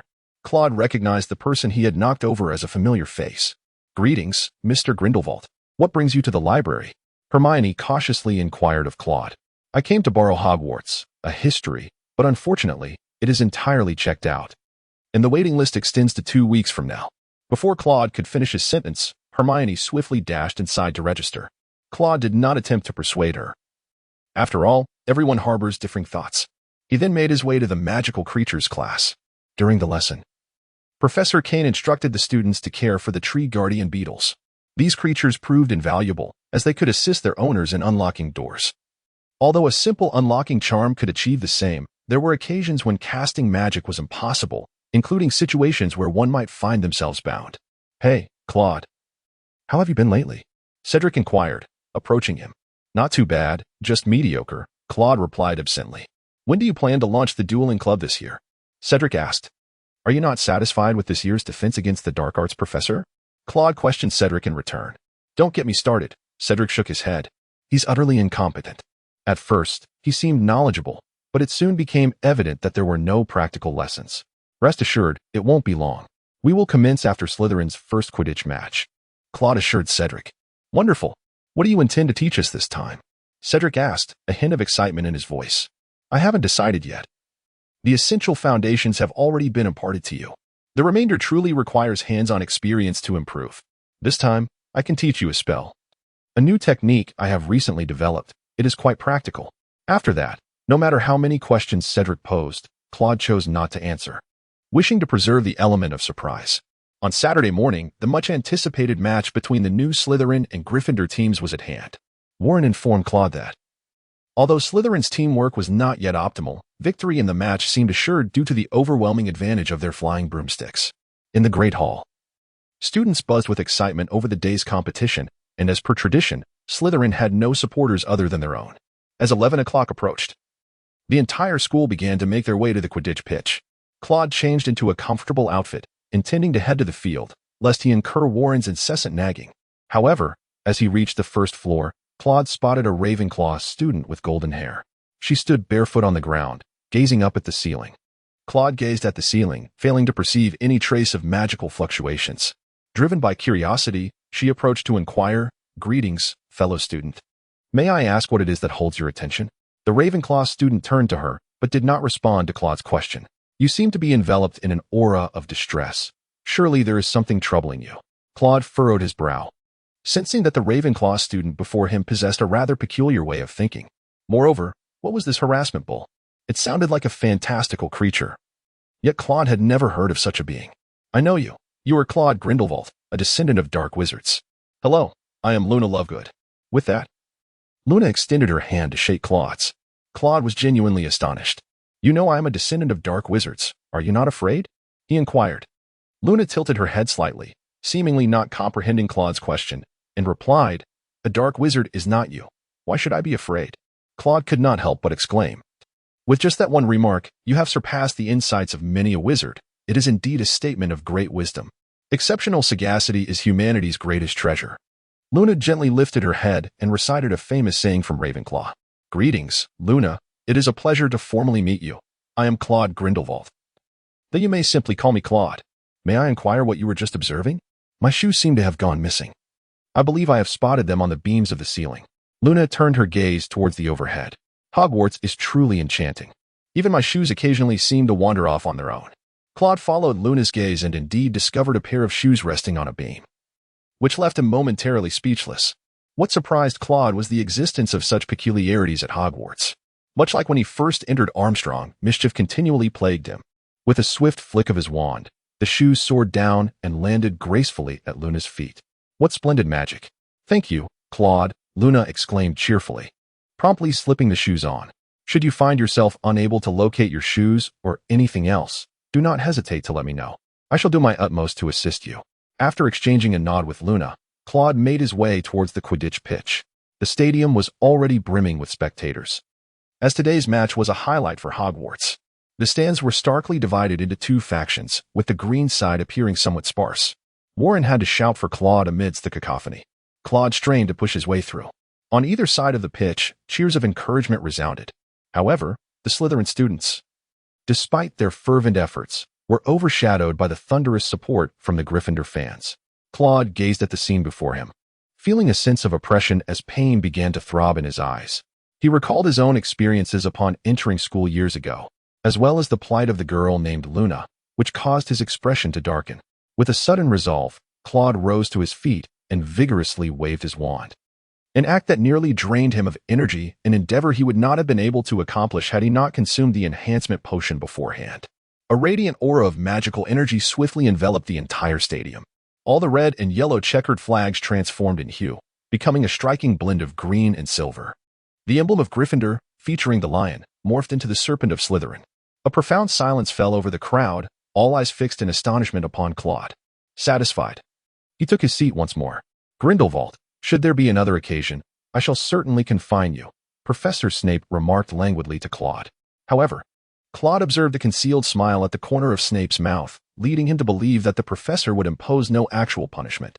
Suddenly, the stadium erupted into a cacophony of chatter, with spectators speculating about the recent display of magic and its vast implications. On the Gryffindor stands, Percy frantically led the students in an attempt to revert the flags to their original state. Claude exhaled softly, settling down in satisfaction, releasing the tension that had built within him. What is he doing? Is he flaunting his prowess? Ron from the Gryffindor stands glared at the Slytherin section, his voice drowned out by the cacophony surrounding him. Beside him, Hermione had just transformed a banner back to its original state, catching her breath. Upon hearing Ron's words, she remarked, I must admit, his skill is indeed remarkable. I dare say most professors lack such magical ability. Ron opened his mouth, astonished by Hermione's insight. But every year at the end of term, the professors wave their wands to change the banners. Hermione, noticing Ron's bewildered gaze, found little inclination to elucidate the common knowledge that magic within the castle was supported by Hogwarts itself, whereas outside one relied solely on individual talent. Before long, the Quidditch players emerged onto the field. The previous clamor swiftly transformed into a chorus of cheers, as the audience's attention shifted from Claude's recent display of magic to the impending match. The game seemed to be a showcase for Slytherin, whose brooms flew with astonishing speed. There was no need for elaborate tactics. Simple coordination rendered Gryffindor's attempts to keep up utterly futile. Even Claude, who lacked a thorough understanding of the sport, recognized that Gryffindor was struggling, with their only hope resting on swiftly capturing the golden snitch. Fortunately for Gryffindor, Harry's broom was the only one not lagging significantly behind, which offered a glimmer of hope. However, it soon became apparent that Harry was also ensnared in difficulties. A bludger relentlessly harassed him. Initially, it seemed as though it was the Slytherin beaters targeting him, but eventually the bludger pursued Harry autonomously, without the need for a beater's intervention. George and Fred from Gryffindor had no choice but to position themselves around him, shielding him from the oncoming threat. Hey, they're cheating, Ron bellowed in outrage. Don't be foolish, Ron. The balls are kept with Madam Hooch until the match commences, Percy interjected. Yet, even Percy could not explain why the bludger was singularly intent on attacking Harry. Hermione recalled last year's quarrel and quickly glanced toward the Slytherin stands, where she could vaguely discern Claude fixated on the bludger. This is infuriating. I'll handle this, she declared, not waiting for Ron's response before descending from her stand. Meanwhile, Claude indeed remained transfixed on the bludger, attuning himself to the subtle magical fluctuations it emitted. The energy was faint and elusive, lacking the hallmark of a wizard's craft.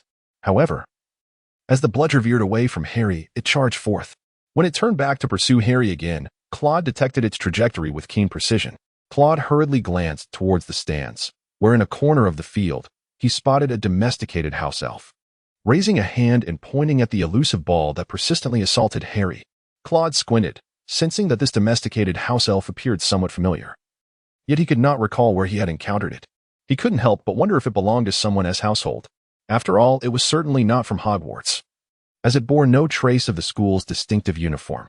API call failed with status code 429, error, code, for 29, message, resource has been exhausted, e.g. check quota. Status, resource exhausted. Claude twitched the corners of his mouth as he recalled Hermione's actions from the previous year. With a flick of his wand, he extinguished the flames. The situation on the field had reached a critical juncture. Harry was struck forcefully on the arm by a bludger. However, after the impact, the ball veered off in another direction instead of continuing its assault. Draco, witnessing Harry's misfortune, erupted into mocking laughter. Seemingly provoked, Harry surged forward, darting towards Draco. Sensing the imminent threat, Draco swiftly evaded. In that moment, Harry seized the golden snitch with his other hand, only to plummet to the ground. The Gryffindor players hastily descended to surround him. Draco, dejected, lowered his head and offered apologies to his Slytherin teammates, acknowledging his mistake without any excuses. As the elusive snitch had fluttered perilously close to him, Claude also approached the Slytherin team. Upon hearing Draco's words, he shook his head. Indeed, Draco had become somewhat carried away with pride. Experiencing a setback is no cause for concern. Now, let's not be discouraged. Keep your spirits high, lads. The Quidditch matches are not confined to just this one. We shall reclaim our victory on the field in due time. Edwin stepped forward, rallying the team. That's right. Captain Flint shouted fervently. Do not surrender. We shall triumph next time. 1, 2, 3. Who are we? Slytherin. The players placed their hands in the center, cheering loudly. Subsequently, each one patted Draco's head in a gesture of encouragement. Although Draco still appeared somewhat disheartened, he was in a better state than before. Draco, Claude addressed him. This defeat is inconsequential.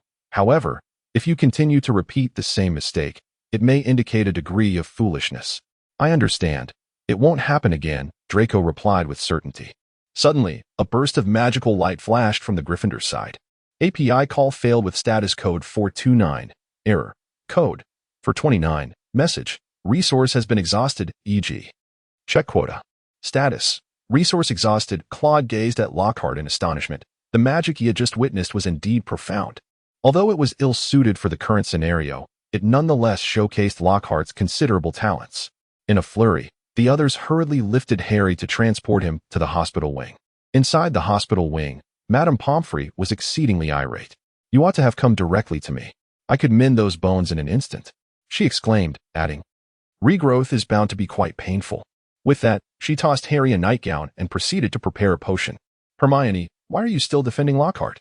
Ron inquired. If Harry didn't want his bones, he would have said so himself. Everyone makes mistakes, and besides, Harry's not in pain anymore, right? Hermione murmured softly. Moreover, I've just remembered something, Hermione suddenly exclaimed, turning to Ron and Harry. That bludger was behaving abnormally. It must have been enchanted. Can you guess what Claude pondered for a moment before stealthily making his way to the kitchen, eager to experiment with this newfound magic? Upon his arrival, he indeed encountered Cedric. Hey, said, let me show you something amusing. Claude and Cedric had crossed paths in the kitchen on numerous occasions, fostering a sense of familiarity between them. Claude instructed his house elf to fetch 2 fish, and then he cast a bone removal spell. In an instant, the fish became tender and pliable. He subsequently handed them over to the house elf for roasting. How splendid. This magic is incredibly practical. Not only can it be used for fish, but it is also applicable to roasting chicken, Cedric remarked, his mouth full of roasted fish. Claude mused to himself, truly. This was the Gluttonous Academy, such a formidable spell, and yet he contemplated using it for roasting. After Hermione, Ron, and the jubilant Gryffindor players departed, Harry consumed Madame Pomfrey's potion and prepared for slumber.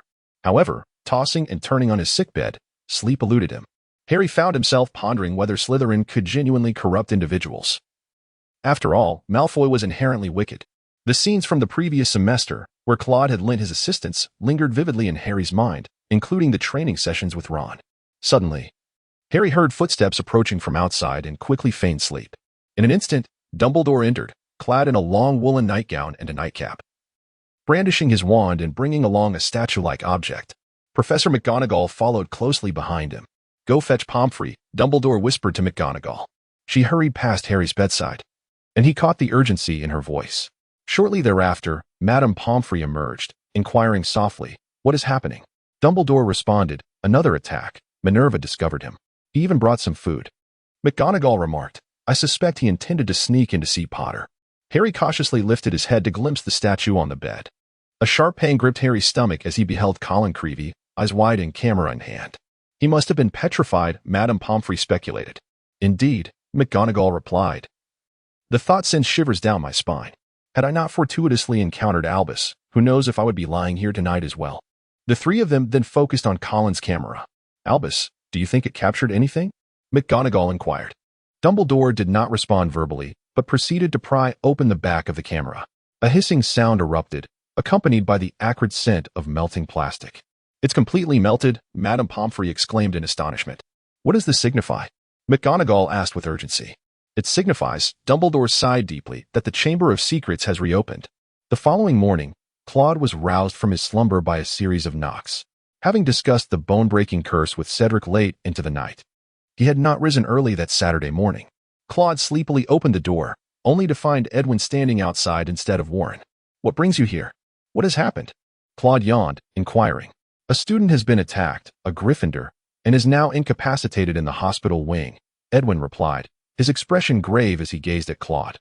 Claude appeared to be still half asleep, struggling to comprehend Edwin's words. Is it our doing? Are Slytherin and Gryffindor about to engage in a battle? Should I assist or mediate? Claude mused, his thoughts wandering. Edwin took a deep breath, suppressing the urge to deliver a hearty reprimand to Claude, and replied, The Chamber of Secrets has been opened. That Gryffindor student was attacked by something within. Claude furrowed his brow in contemplation and then asked Edwin in a low voice, Are there any witnesses? Who attacked him? So it wasn't you, was it? Edwin's gaze remained fixed on Claude. Of course not. How could you even think that? Claude looked at Edwin in surprise, his earlier confusion dissipating. I trust you. It's just that you are quite the suspect. Edwin shrugged and continued, The heir of Slytherin. Who at Hogwarts is more accomplished than you? Moreover, you just showcased some magic on the pitch, as if eager to display the spells learned from Slytherin. Having said this, Edwin patted Claude on the shoulder. I fear you will soon experience the gossiping nature of Hogwarts, but rest assured, Slytherin House will stand by you, regardless of your actions or inactions. With that, Edwin turned and walked away. Claude is now fully awake, seemingly caught in a delightful misunderstanding. He can well imagine that even Edwin is beginning to have doubts about himself. Other students from different houses will likely avoid him altogether. As Claude made his way to the Great Hall at noon, he experienced firsthand the astonishing speed at which rumors spread at Hogwarts. The incident involving Colin Creevy's attack and his subsequent stay in the hospital wing had already become common knowledge throughout the school. Whispers circulated among groups of students, huddled together in hushed conversations. Warren had intended to accompany Claude, but Claude declined, fearing that Warren might not withstand the pressure of the crowd's furtive glances and gossip. As for Claude, he had long since adapted to such scrutiny during his time at Durmstrang. Upon arriving at the Great Hall, even as he sat down, he could hear the incessant murmurs surrounding him. It was undeniably vexing. At least Durmstrang students would confront issues directly rather than resorting to whispers. For the next few days, Claude endured this peculiar treatment, with some individuals even donning necklaces strung with garlic. Claude felt utterly exasperated. He was not a vampire. Furthermore, garlic had no effect on vampires, as Lilith was clearly unafraid of it. Yet, some pure-blood students were more curious than fearful, with a few brave enough to approach him with questions. Neville Longbottom from Gryffindor was particularly terrified of Claude.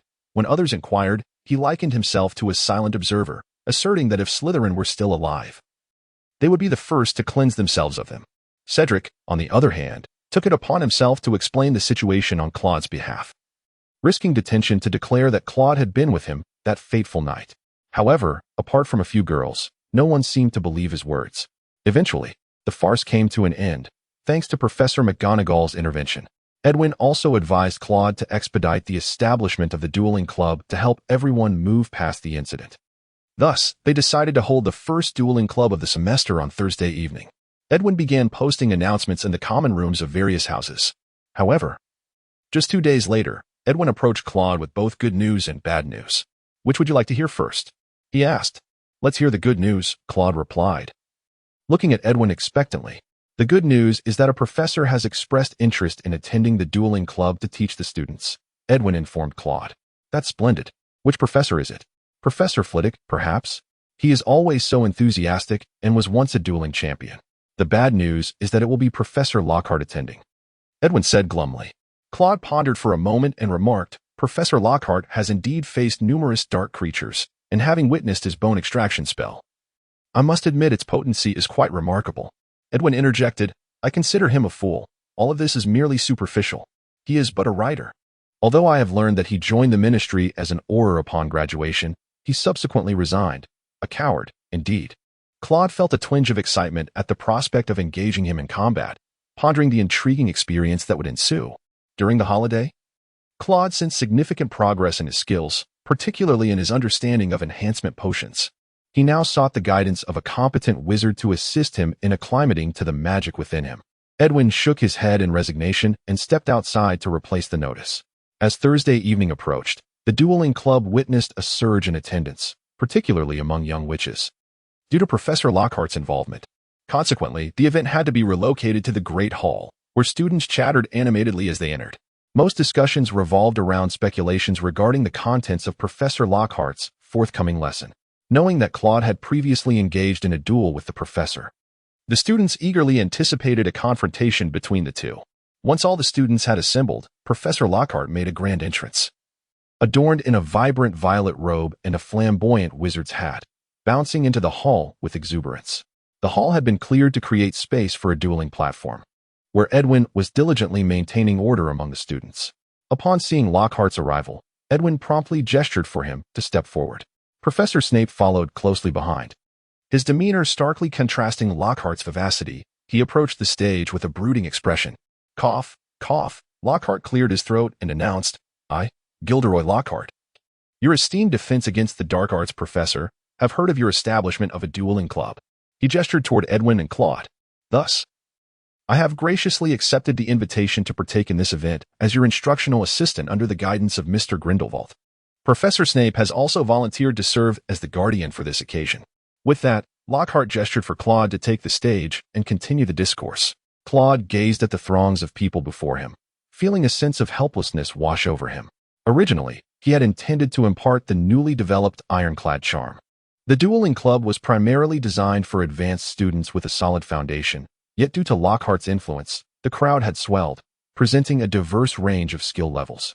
It seemed he might have to lower his expectations. At that moment, Lockhart approached Claude and discreetly suggested, why not teach the disarming charm this time? Claude contemplated for a moment and found himself in agreement with Lockhart's assertion. He then proceeded to elucidate on stage. The subject of this lesson was the disarming charm. Oh no, I have already mastered this, George Weasley exclaimed from below. I am aware that some of you have already learned it. However, many have yet to do so. So I shall impart other spells during our next session. The disarming charm is a frequently encountered spell in dueling magic. The incantation disarms your opponent, causing them to relinquish not only their weapons, but also any items they may be holding. Upon concluding his explanation, Claude demonstrated the wand movement associated with the disarming charm. The gesture plays a pivotal role in the learning of new magic, enabling one to grasp how the spell flows through the body. With diligent practice, approximately 1,000 repetitions, you may attain proficiency in this spell. Subsequently, Claude conjured a human-shaped target, which held a wooden stick to represent a wand. API call failed with status code 429. Error. Code. For 29. Message. Resource has been exhausted, e.g. check quota. Status. Resource exhausted. API call failed with status code 429. Error. Code. For 29. Message. Resource has been exhausted, e.g. check quota. Status. Resource exhausted. Claude chuckled and shook his head, yet the uproar from the audience grew louder. All right. Allow me to demonstrate, he said as he restored the humanoid target to its original form. Indeed, Claude had acquired a level 3 proficiency in numerous spells, and one must admit that the enhancement potion had significantly augmented his abilities. With a swift flick of his wand, a beam of red light shot forth, striking the target. This time, the target did not get knocked back. Instead, both wooden arms detached and flew off. The students below, who had previously been raucous, now gazed at Claude in sheer terror. At level 3, magic begins to revert to its fundamental nature, thus the arms were classified as weapons. However, being a wooden target devoid of any magical essence, it offered no resistance. Had it been a wizard, the presence of inherent magical energy would have negated such an effect. After Claude concluded his remarks, the young wizards below let out a sigh of relief, subsequently engaging in animated discussions. However, what Claude did not mention was that despite the magical protection inherent within the wizard's body, they would likely suffer significant harm from such a formidable spell. Reflecting on a conversation he had with Hermione last year, Claude continued, this method of practicing magic is akin to the techniques employed by Professor Dumbledore during his youth. The enthusiasm among the young wizards intensified, as they eagerly anticipated the opportunity to practice thousands of times, aspiring to become figures of great admiration. Not only were the young wizards excited, but Professors Snape and Lockhart also exhibited considerable interest. The training methods of a grand sorcerer are not imparted lightly. Meanwhile, Harry and Ron grew increasingly anxious. After undergoing specialized training last year, they had not practiced any other spells.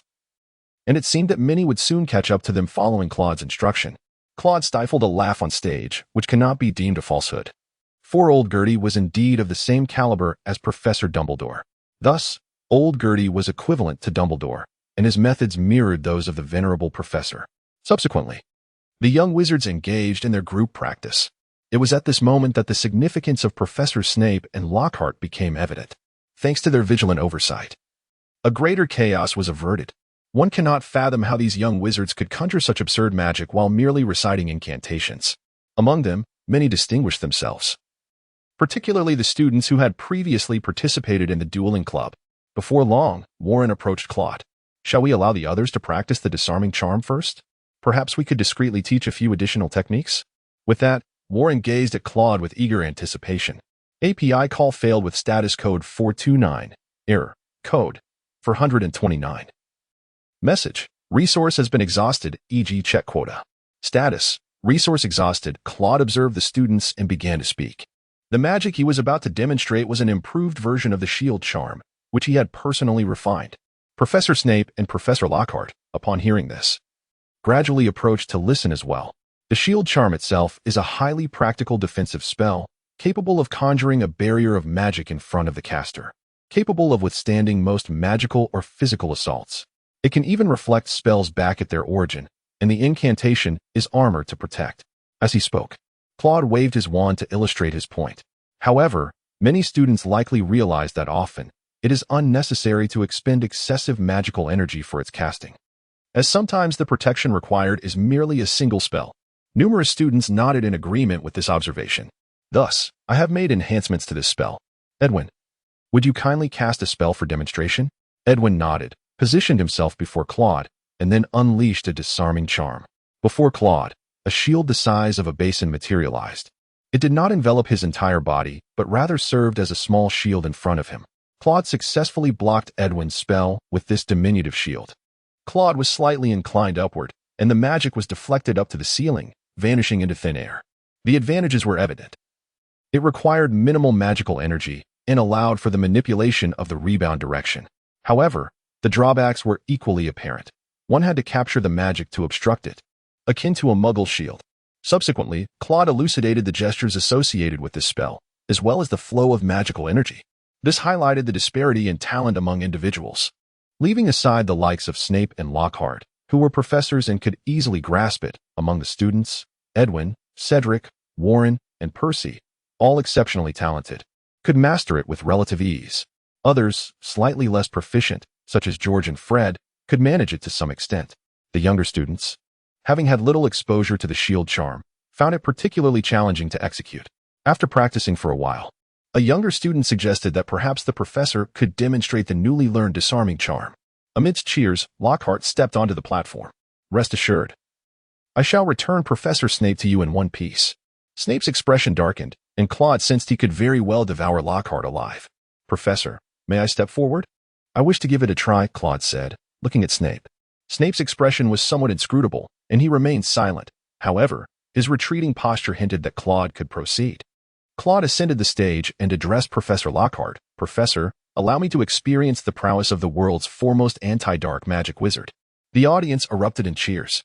Students from Slytherin and other houses, who were on good terms with Claude, hoped for his triumph. Conversely, many from Gryffindor, still nursing the wounds from their recent defeat on the Quidditch pitch, fervently wished for Professor Lockhart to deliver a sound thrashing to Claude. Claude fixed his gaze intently upon Lockhart's hand. In contrast, Lockhart appeared rather at ease, playfully toying with his wand, occasionally producing a few sparks. Lockhart glanced at Claude, smiled softly, and spoke in a low voice. "So, Mr. Grindelwald, are you ready?" API call failed with status code 429. Error. Code 429. Message. Resource has been exhausted, e.g. check quota. Status. Resource exhausted. Among the wizards Claude has previously encountered, Old George does not count. The truly formidable powers are undoubtedly Professors McGonagall and Snape. However, the genuine combat strength he has faced comes from several vampires of the Hornbell family and some dark wizards from the underground market. Although these wizards may not possess the same level of magical prowess or extensive knowledge as the professors, their long-standing existence in the shadows of society speaks volumes about their inherent danger. Their practical combat experience is exceedingly rich. Thus, they combine the profound knowledge akin to that of a professor with the wealth of experience characteristic of adventurers. It can be said that Gilderoy Lockhart poses a significant challenge to Claude. Since this is a dueling club, why not utilize the disarming charm as an introduction and allow the other young wizards to showcase their abilities as well? Lockhart suggested to Claude. Claude had no objections. Even if it were merely a spell, a skilled wizard could manipulate it with finesse. So, 1, 2, 3. Begin. After Gilderoy Lockhart shouted, he stared at Claude, who remained utterly motionless. Claude fixed his gaze upon Lockhart, remaining utterly still. He feared that Lockhart's experience lay in his penchant for aggressive tactics. Thus he concentrated intently, wary of being struck by a single spell. The atmosphere on the platform grew increasingly awkward as Lockhart awaited Claude's move, while Claude, in turn, anticipated Lockhart's action. At last, unable to contain himself any longer, Claude decided to make a tentative strike. He flicked his wand upward, casting a disarming charm. A gasp erupted from the crowd below. Lockhart, unfazed, raised his wand, observing the spell approach, yet did nothing in response, allowing it to collide with him and send him flying. Indeed, Claude's mere second-level probe had propelled Lockhart away. A hush fell over the scene as the cheers from the audience quieted, their eyes shifting between Lockhart and Claude. Claude maintained an impassive demeanor, pondering that Lockhart must have witnessed the spell soar past and contemplated various methods to counter it, ultimately becoming entangled in indecision regarding which to employ. Alternatively, he might have perceived Claude's spell as lacking potency and wished to test his own magical resilience. Perhaps, too, he intended to showcase the might of a typical adult wizard's disarming charm to the young sorcerers. Claude found himself at a loss for words, deeming Lockhart to be nothing but a charlatan. He noticed his own expression gradually darkening, his lips twitching incessantly. In contrast, Professor Snape's lips curled into a smile. Hermione covered her mouth in disbelief. "I told you he was a fraud," Ron whispered to Harry, who nodded in hearty agreement. George and Fred began to whistle, only to be silenced by Percy. Cedric mused, "So this is how powerful Claude has become, capable of dispatching even a professor with a single strike?" He truly ought to heed Claude's advice to abandon the pursuit of excellence in every subject and focus on a select few crucial ones. "Ah ha ha ha." Lockhart chuckled as he rose from the ground. "I hope you don't take offense, Mr. Grindelwald," he remarked, turning to Claude, "but while your spell was indeed commendable, it was riddled with flaws, making it far too easy to counter." Claude's lips continued to twitch at the corners. Nevertheless, this disarming spell could be deemed a satisfactory demonstration, which is why I bravely decided to put it to the test for everyone to witness. A disdainful sound escaped from the audience. Nate scoffed. Lockhart glanced down, where the Slytherin wizards regarded him with expressions that conveyed skepticism. Lockhart swallowed hard, deterred from continuing his speech. The Slytherin students were all from illustrious backgrounds. "All right. Let us invite a couple of young wizards to showcase their learning outcomes." Lockhart hastily redirected the conversation. "May I?" Cedric eagerly raised his hand from the crowd.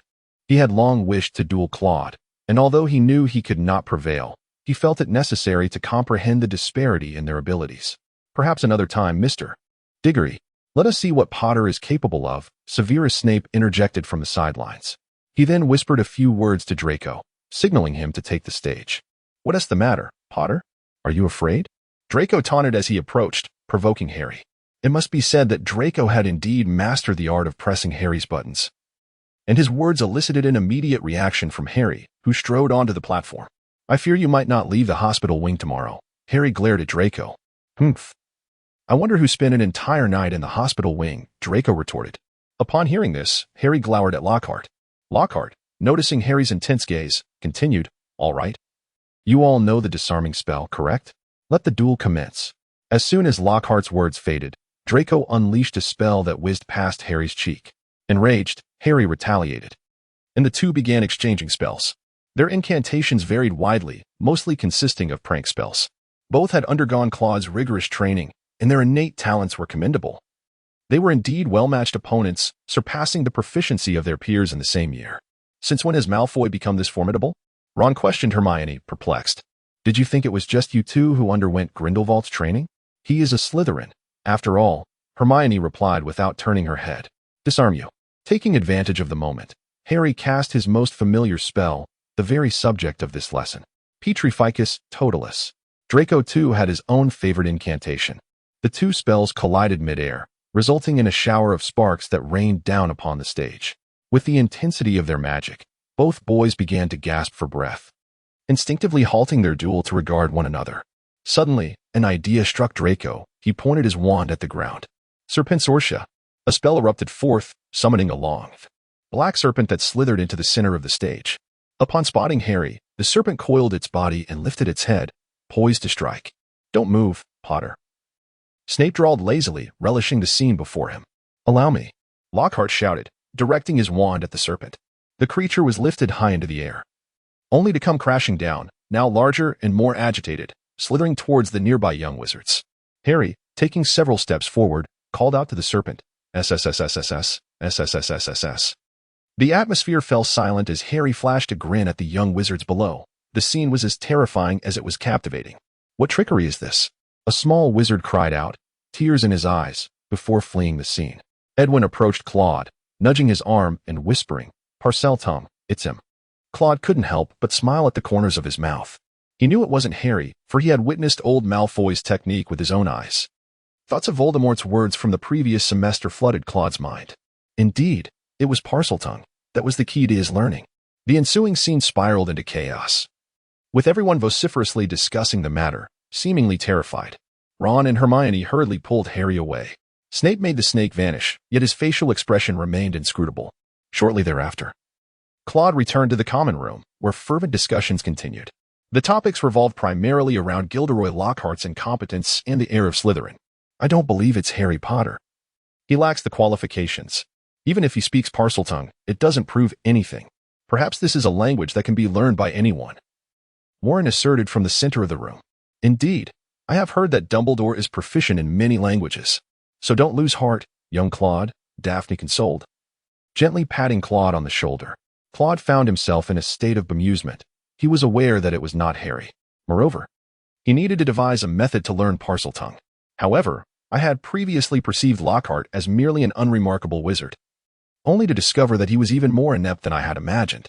Edwin lamented with a heavy heart. API call failed with status code 429. Error. Code. For 29. Message. Resource has been exhausted, e.g. check quota. Status. Resource exhausted. Suddenly, Claude seemed to have an epiphany. Springing to his feet. No, this cannot be right. I have been deceived. Following this revelation, the members of Slytherin witnessed Claude dashing towards the common room. Claude dashed through the corridors of Hogwarts, not forgetting to cast the disillusionment charm upon himself at the earliest opportunity.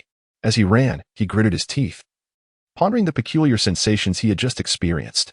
It was no wonder he felt something amiss. Lockhart, much like Professor Snape, had swiftly mastered his own enhanced shield charm, indicating a profound understanding of the theory behind it and a seamless ability to wield magic.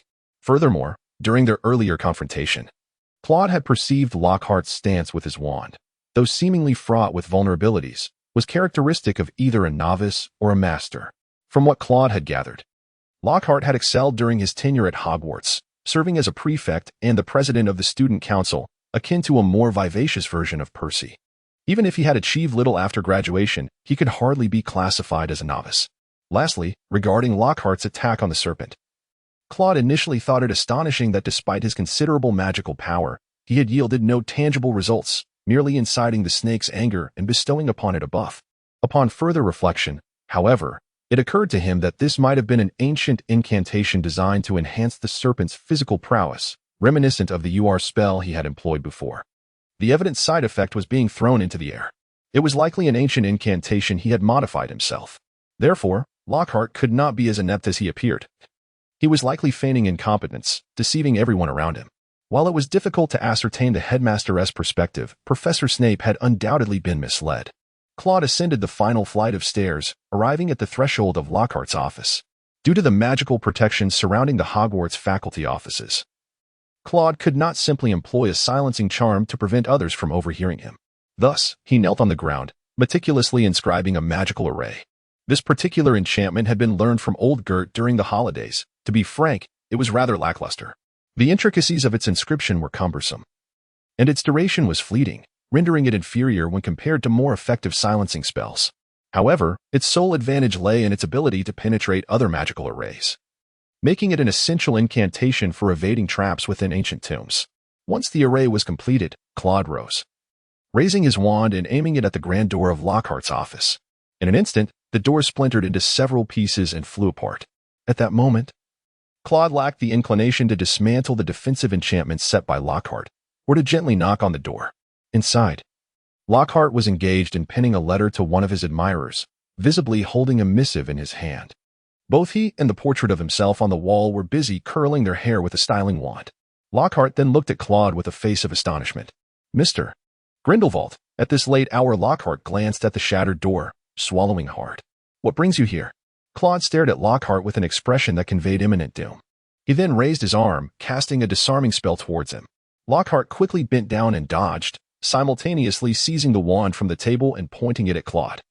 The spell struck the wall behind him, causing the portraits nearby to scream and flee. "Let us converse civilly, Mr. Grindelwald. We are all civilized beings, after all. Why resort to violence?" Lockhart continued to plead with Claude. However, Claude remained silent, gesturing towards a chair. Instantly, the chair transformed into a large serpent that slithered towards Lockhart, intent on ensnaring him. Lockhart's pupils narrowed slightly, and he ceased his words, hastily casting a spell. In an instant, the serpent was shattered into fragments, morphing into a raven that soared towards Claude. Claude beheld the sharp beak of the raven and dared not let himself be struck. He swiftly invoked his self-developed iron armor spell, though he preferred to refer to it as the magical shield spell. This incantation was akin to raising a protective barrier, inspired by the concept of a magical umbrella. The raven collided with the magical shield, producing a creaking sound as it shattered into fragments. Lord appeared to be a step ahead of Claude, launching 3 disarming spells in a triangular formation towards him. Claude furrowed his brow, hesitating to confront the challenge head-on. With a swift movement, he evaded 2 adversaries, and then deftly flicked his wand to send the final one soaring away. Claude felt the formidable power of the spell, possessing a magical proficiency above level 2. It appeared that Lockhart was concealing far more than he had initially imagined. Indeed, such was the legacy of Slytherin and the pure blood lineage. Observing Claude evade his 2 spells solely through nimble footwork, Lockhart couldn't help but reflect on this revelation. At that moment, Lockhart reverted to his previously nonchalant demeanor, shedding the anxious expression he had worn at the outset. After a brief exchange, Claude vaguely sensed the quantity of magical energy within Lord at that moment and reaffirmed his assessment. Lord had merely been playing the fool, unaware of who the real predator was. "Why?" Claude inquired of Lord. "What are you talking about? Mr. Grindelwald, you came charging in here tonight as if possessed, attacking the professor and asking incomprehensible questions. I mean, why do you conceal your true abilities? You possess skills that rival those of any professor at Hogwarts." Lord regarded Claude in silence, and after a moment, he replied, "Why should I divulge that to you? It is my private matter." Claude took a deep breath to calm his emotions and then spoke. "If you do not speak, during this holiday, I shall seek out my grandfather. You know him, don't you? Old Gert, Gellert Grindelwald, the illustrious Gellert Grindelwald. I will pay him a visit to deal with you." Upon hearing these words, Lockhart could no longer maintain his composure. He reluctantly set down his wand and sank into a chair. With a flick of his wand, he conjured a glass of fiery whiskey and took a hearty gulp. "You are no different, nor is Dumbledore. You both perpetually wish to threaten me." Claude gazed at Lockhart with a look of perplexity. "One day, Dumbledore approached me and insisted that I become a professor at Hogwarts, threatening to reveal my little secret if I refused, so here I am." Lockhart replied, "You are not the type to divulge other secrets." After a moment of silence, Dumbledore conceded that he indeed was not one to betray confidences. Then he began to strike me, proclaiming, "You categorize magic into 3 levels. I can tell you that I have divided pain into 7. Lockhart slumped in his chair, a glimmer of tears in his eyes, and despondently remarked, "But what does that have to do with your concealing your shortcomings?" Claude was genuinely puzzled. "Dumbledore sought to recruit me for his little club. Do you know whom we would be up against? The Dark Lord. You probably don't realize that very few can withstand Dumbledore's relentless recruitment efforts." Lockhart took a sip from his drink and continued gloomily. "The Dark Lord is a formidable." Claude looked at Lockhart with a sense of resignation. It was indeed rare to encounter someone so cowardly. Your behavior has undoubtedly hindered the learning progress of many young wizards, Claude remarked. Lockhart scoffed dismissively. I am well aware of the nature of Hogwarts students. Those who are truly eager to learn will acquire knowledge regardless of whether you teach them. They often approach professors after class, and at that moment, I share stories with them. Naturally, I provide the answers. But whether they discern the truth depends on their own abilities. As he spoke, Lockhart's face bore an expression of pride. As for those who lack the desire to learn, even if you were to press your wand against them, they would still refuse to engage in their studies. API call failed with status code 429. Error. Code. For 29, message. Resource has been exhausted, e.g. check quota. Status. Resource exhausted. Claude shook his head in response and continued to inquire. What leverage does Dumbledore have over you? Lockhart stared at Claude as if he were a fool. I have already told you. Do you not know it as well? Claude remained silent, conjuring a chair to sit opposite Lockhart. He then produced a piece of parchment and, with Lockhart's exquisite quill, began to write. In no time, he completed his task, folding the parchment and tucking it away into his robe. Lockhart gazed at Claude in astonishment, inquiring, What are you writing? A letter of complaint against me? I might be somewhat inadequate, but I can easily attribute that to my novice status as a teacher. With my fanbase. Your threats hold no weight. No, Claude replied calmly, fixing his gaze on Lockhart. I am composing a letter to old Gertie, suggesting he might take the opportunity to deal with you. Lockhart stared at Claude for a moment, and Claude, undeterred, returned the stare. Suddenly, Lockhart deflated like a punctured balloon, slumping in his chair, reluctant to rise. All right, I'll talk. But you must promise me it remains a secret. Dumbledore assured me he would keep it under wraps. Lockhart reiterated, otherwise, just go ahead and finish me off. Claude observed Lockhart's anxious demeanor with growing curiosity and promptly reassured him. Rest assured, my credibility is well established. Lockhart took a deep breath and replied, in my novels. Some of those experiences are fabricated. Fabricated? Indeed, they are the experiences of others. After interviewing them, I cast a forgetting spell on the individual, thereby appropriating their narrative as my own. Claude gazed at Lockhart in astonishment. You have truly exceeded all bounds, he remarked. Yet, given your abilities, resolving matters should not be overly challenging. Why resort to deception? Lockhart shrugged his shoulders in response. I too wish it were genuine. But where do you find such an abundance of challenges that I alone must face? Initially, I encountered a few, yet thereafter, they vanished entirely. He took a generous swig of whiskey, as if the drink had unlocked his thoughts, and continued, however, people across the globe are a different story. There will always be those with remarkable adventures to share. I began by chronicling their tales, yet readers showed little interest in a frail, one-eyed elder wizard, limping and toothless, aiding villagers with their werewolf dilemmas. Claude suddenly realized that readers indeed favored a dashing young wizard like Lockhart, who appeared like a divine savior in the villagers' time of need. It made sense. If Dumbledore were to divulge such information, it could lead to your disgrace, and some fervent fans might even resort to sending you curses. However, one thing Claude found perplexing was whether Dumbledore would truly be so trivial as to share Lockhart's little secret. Surely, what piqued his interest more would be Lockhart's memory charm. After all, successfully ambushing these wizards attested to Lockhart's remarkable abilities, and the fact that he had yet to be exposed suggested that his memory charm was indeed quite formidable. After pondering his own questions regarding Lockhart, Claude noticed Lockhart was gritting his teeth. Dumbledore, with an innocent expression, remarked that he was already a centenarian, yet still subjected to interviews by journalists. Sometimes, he could not help but let slip his tongue, for he was, after all, a mad old man. Claude found himself momentarily speechless. It was indeed the sort of mischief Dumbledore would indulge in, often sharing a wicked sense of humor with old McGonagall. However, based on Claude's understanding, Dumbledore would likely keep this matter to himself, perhaps merely advising Lockhart to refrain from such antics in the future.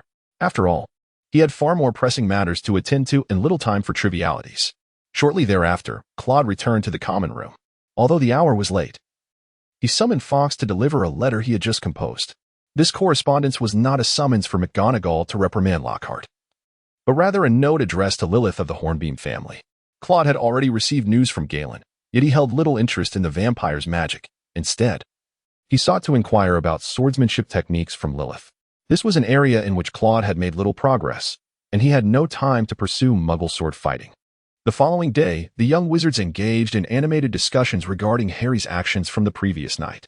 The topics revolved around the heir of Slytherin, and Claude found himself enjoying a moment of peace as the scrutiny had shifted from him to Harry. This thought brought an involuntary smile to his face. Just then, he noticed Hagrid emerging with a dead rooster in hand, and he overheard Hagrid speaking in a tone audible to nearly the entire hall. Remarking to Harry that it was the second such incident this term, either a fox or a bloodsucker had been responsible, and he needed to cast a spell around the chicken coop. Almost immediately, Harry hurriedly exited the room. Claude paid no heed and continued his lunch. However, it wasn't long before a piercing scream echoed through the air. "There's been an attack. Even the ghosts are not safe. Flee for your lives." The voice of Peeves reverberated down the corridor. Curiosity piqued. A crowd swiftly gathered to witness the commotion. By the time Claude arrived, a circle of onlookers had formed. He quickly cast a spell, discreetly parting the throng surrounding him. Upon entering the circle, he discovered the boy who had narrowly escaped a serpent's attack during the dueling club lying on the ground, his body cold and rigid. Strangely, the ghost of Gryffindor, whom Claude recalled was named Sir Ptolemy, had transformed. No longer was he the translucent, pearly figure, but instead appeared shrouded in darkness, swirling smoke enveloping him as he hovered motionless. Claude furrowed his brow, pondering whether this individual in the chamber could even harm a spectre. It was undoubtedly a matter of innate magical prowess. Facing this personage, one could hardly ascertain the likelihood of emerging unscathed. Professor McGonagall arrived promptly to restore order, directing everyone back to the classroom. At that moment, a Hufflepuff student pointed an accusatory finger at Harry, exclaiming, "I've caught you red-handed." "Enough, Macmillan," Professor McGonagall replied with stern authority. Claude cast a disdainful glance at the student named Macmillan, pondering to himself how fitting it was for a Hufflepuff to be so foolish. If Harry could wield magic of such caliber, what fear would there be of Voldemort's return? Dumbledore could simply accompany Harry to confront Voldemort, vanquishing him time and again upon each revival. Shortly thereafter, Harry was taken away by Professor McGonagall, while several Gryffindor students looked on with concern. However, Claude was aware that this matter held no relevance for him. At that moment, he scanned his surroundings and soon spotted the youngest Weasley child, the delightful little girl named Ginny. She too looked at Harry with worry, seemingly oblivious to any connection this situation might have with her own fate. Claude pondered whether he had fallen under some form of control or perhaps been subjected to a memory charm. It might be prudent to consult Lockhart to discern the symptoms of one afflicted by such a spell. With Christmas approaching, Claude opted not to return home. Lilith had sent him a letter, indicating that she would soon arrive in Hogsmeade. There, she could easily conceal her identity. For Hogsmeade is the largest gathering place for wizards in Britain, teeming with a diverse array of magical beings. A vampire would hardly attract undue attention in such a milieu. Meanwhile, the recent attacks had instilled a sense of panic among others, prompting them to hastily book their tickets for the Hogwarts Express. The number of Slytherins remaining was rather scant, most having returned home to inquire about the Chamber of Secrets. However, Draco, noticing Claude's decision to stay, expressed his desire to remain as well, hoping for another session of specialized training.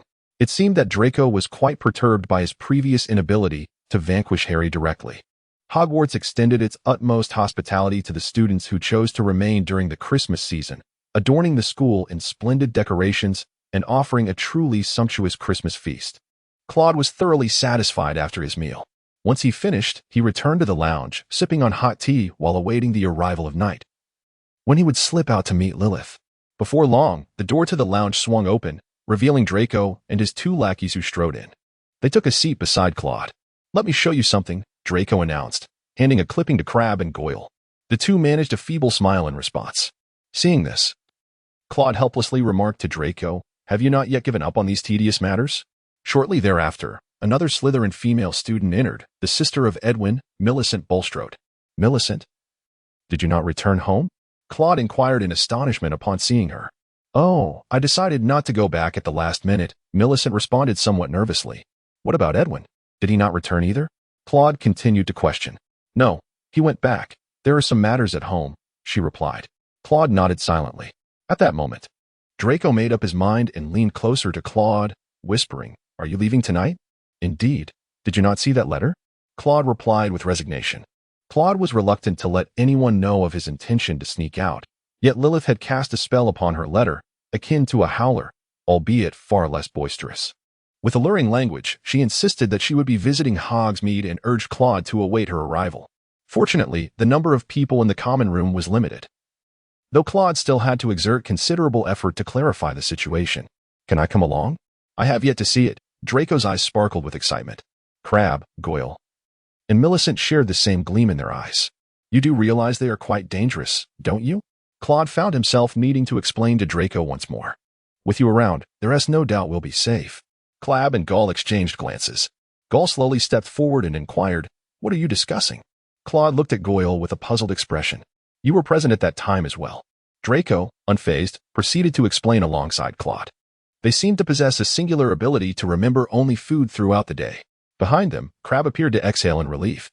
Millicent cast a discreet glare at Crabbe and Goyle, then casually remarked, Rather than that, I am more intrigued by the heir of Slytherin. Humph. I find it quite strange that the Daily Prophet has not reported on these attacks. Draco suggested, I suspect Dumbledore wishes to conceal all of this. Humph. Allowing him to become headmaster was the most unfortunate decision. He is far too fond of muggles. Draco, one should hold the greatest respect for the headmaster, Claude admonished. Humph. Who can blame him for his affection for muggles? And as for St. Potter, Draco lazily remarked, St. Potter is merely a friend of the mudblood, constantly associating with that self-important mudblood Granger. Crabbe and Goyle were panting heavily, seemingly ready to deliver a beating to Draco. Murison hurriedly stepped forward and remarked, Surely you must have some inside information. Who do you speculate the heir might be? Previously, there were whispers that it was Claude, just like your plans for tonight. Although you claim it's for other matters, who can truly say? After all, you haven't permitted anyone to accompany you. Claude gazed at Millicent with a sense of bewilderment. There was a subtle shift in her tone compared to previous encounters. However, Claude could not deny the validity of her words, although he was not the one in question. He undeniably appeared rather suspicious. Claude pondered for a moment before addressing Millicent, stating, At the very least, your brother trusts me. Observing this, Goyle inquired, You must know something. For instance, what lies within the chamber? Goyle, how many times must I repeat myself? Draco replied with impatience, I do not know. I have asked my father. And he insisted that everything from 50 years ago remains confidential, not a single detail can be revealed. However, I am aware that a Muggle-born perished. And I dare say another will meet the same fate this time. I hope it is Granger. Crabbe suddenly gasped for breath, his fist clenched tightly. What is wrong with you? Draco inquired, puzzled. He has a stomachache. Millicent interjected from the side. Draco looked at Millicent in astonishment. Her hair began to take on a slight curl. Your hair? Draco exclaimed, pointing at Millicent in disbelief. Not only Millicent, but Crabbe's hair was turning red. And his nose was elongating. Goyle, too, was gradually shrinking in size. Suddenly, the three of them sprang to their feet and bolted out of the common room. Claude harbored a few speculations, a slight smile gracing his lips as he observed the trio, yet he did not impede their escape. What was amiss with them? Draco stared in astonishment as the others fled, even losing their shoes in the process. It seemed that a few younglings had inadvertently wandered in, Claude murmured, watching their retreating figures. Before long, Goyle and Crabbe entered the common room, barefoot and devoid of their outer ropes. Draco, perplexed, inquired about their predicament and the whereabouts of Millicent. I had a piece of cake, and then I awoke inside the cupboard, Crabbe replied. Me too. Didn't Millicent go home? Goyle added, his brow furrowed in confusion. Draco's eyes widened as a thought struck him. Claude, I have heard of a potion that allows one to assume another's appearance. Is that true? He queried. Indeed, it is known as the Polyjuice potion. It enables those less adept in transfiguration to achieve a flawless transformation, Claude affirmed. It must be Potter and his two little sidekicks. Draco exclaimed furiously. You should have stopped them. Professor Snape would expel them if he found out. Draco seethed through clenched teeth. Calm yourself. They cannot possibly be expelled for this. At most, they will face detention and some point deductions, Claude reassured him. As evening descended, Claude reiterated his points, and Draco reluctantly retreated to his dormitory. Following the customary routine, Claude cast a disillusionment charm upon himself as he stepped outside, meandering leisurely through Hogwarts.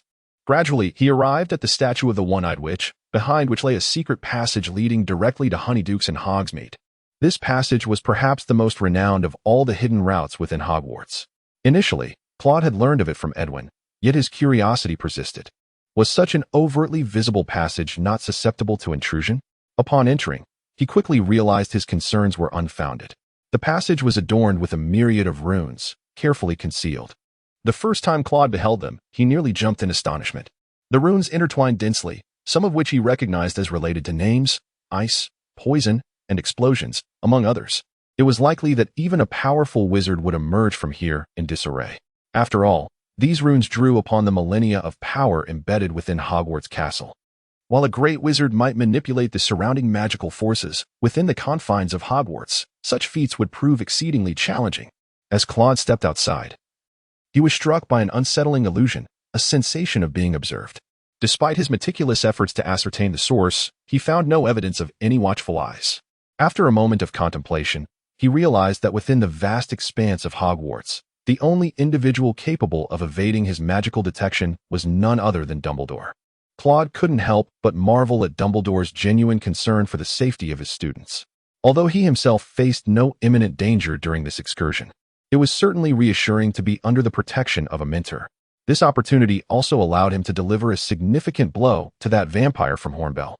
After encountering a notorious first-generation Dark Lord previously, he now faced the foremost practitioner of white magic in the present day.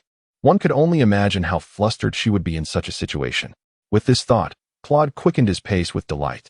Upon emerging from the Honeyduke cellar, Claude cautiously exited through the back door and continued along the darkened path. Lilith had informed him she would wait for him at the abandoned cottage nearby. It was rumored among the villagers that the place was haunted by werewolves. However, it seemed unlikely that a vampire would be overly concerned about such creatures. When Claude arrived at the dilapidated cottage, he willingly dispelled his disillusionment charm. The house appeared even more decrepit under the cloak of night, with one of its door panels creaking ominously in the breeze. "Are you not coming out, Miss Hornbell?" Claude called out, unable to contain himself. "My dear lord, are you in such a hurry?" Lilith teased as she emerged from the cottage. She was clad in a fitted outfit, casually draped in a robe, and held a goblet in her hand. The thick, crimson liquid within it made it abundantly clear to Claude that it was not wine. Lilith licked the blood stain from the corner of her mouth and cast her gaze over Claude's shoulder. "Surprisingly, you two have someone trailing you. Are they not coming out? Do you require my assistance to deal with them?" Lilith spoke sharply. Claude admired her courage. It was indeed rare to find someone bold enough to speak to Dumbledore in such a manner. Suddenly, in the space behind Claude, a corner seemed to have opened, revealing an invisibility cloak that had been removed, exposing 3 heads. Claude stared in astonishment at Harry, Hermione, and Ron before him, at a loss for words. The trio, having removed their invisibility cloak, exchanged wide-eyed glances with Claude and Lilith. Harry and Hermione gazed intently at Claude, their expressions intricate and revealing. Meanwhile, Ron was utterly captivated by Lilith, his eyes fixed on hers without so much as a blink, his mouth slightly agape. To be honest, Lilith was indeed captivating. With her well-proportioned figure, straight legs, and exquisite features complemented by her flowing golden hair, it was no wonder that Ron found himself so entranced. Claude recalled that 3 inept imitators had arrived at the Slytherin common room that afternoon, and he feared they were indeed the ones in question. "So, do you 3 believe that I am the heir of the Chamber of Secrets?" Claude said with resignation as he gazed at the trio before him. "Indeed. We possess evidence to expose your true nature," Harry lamented, his voice laden with sorrow. "I am deeply saddened to discover that you are this kind of person. And you are even consorting with vampires," Hermione interjected. "I have read that vampires are malevolent beings operating under the cover of night, and they prefer the blood of those with magical abilities, such as wizards, over that of muggles." "You seem quite knowledgeable about vampires," Lilith remarked in surprise. "Not many young witches and wizards your age possess such understanding." Yet, Claude was increasingly puzzled. If he was indeed the heir of the Chamber of Secrets and there were vampires present, why did the 3 before him not exhibit fear? "Am I being underestimated?" Claude softly inquired, his gaze fixed on the trio. "What?" Harry replied, somewhat perplexed, failing to grasp Claude's meaning. "You believe I am the heir of the Chamber of Secrets.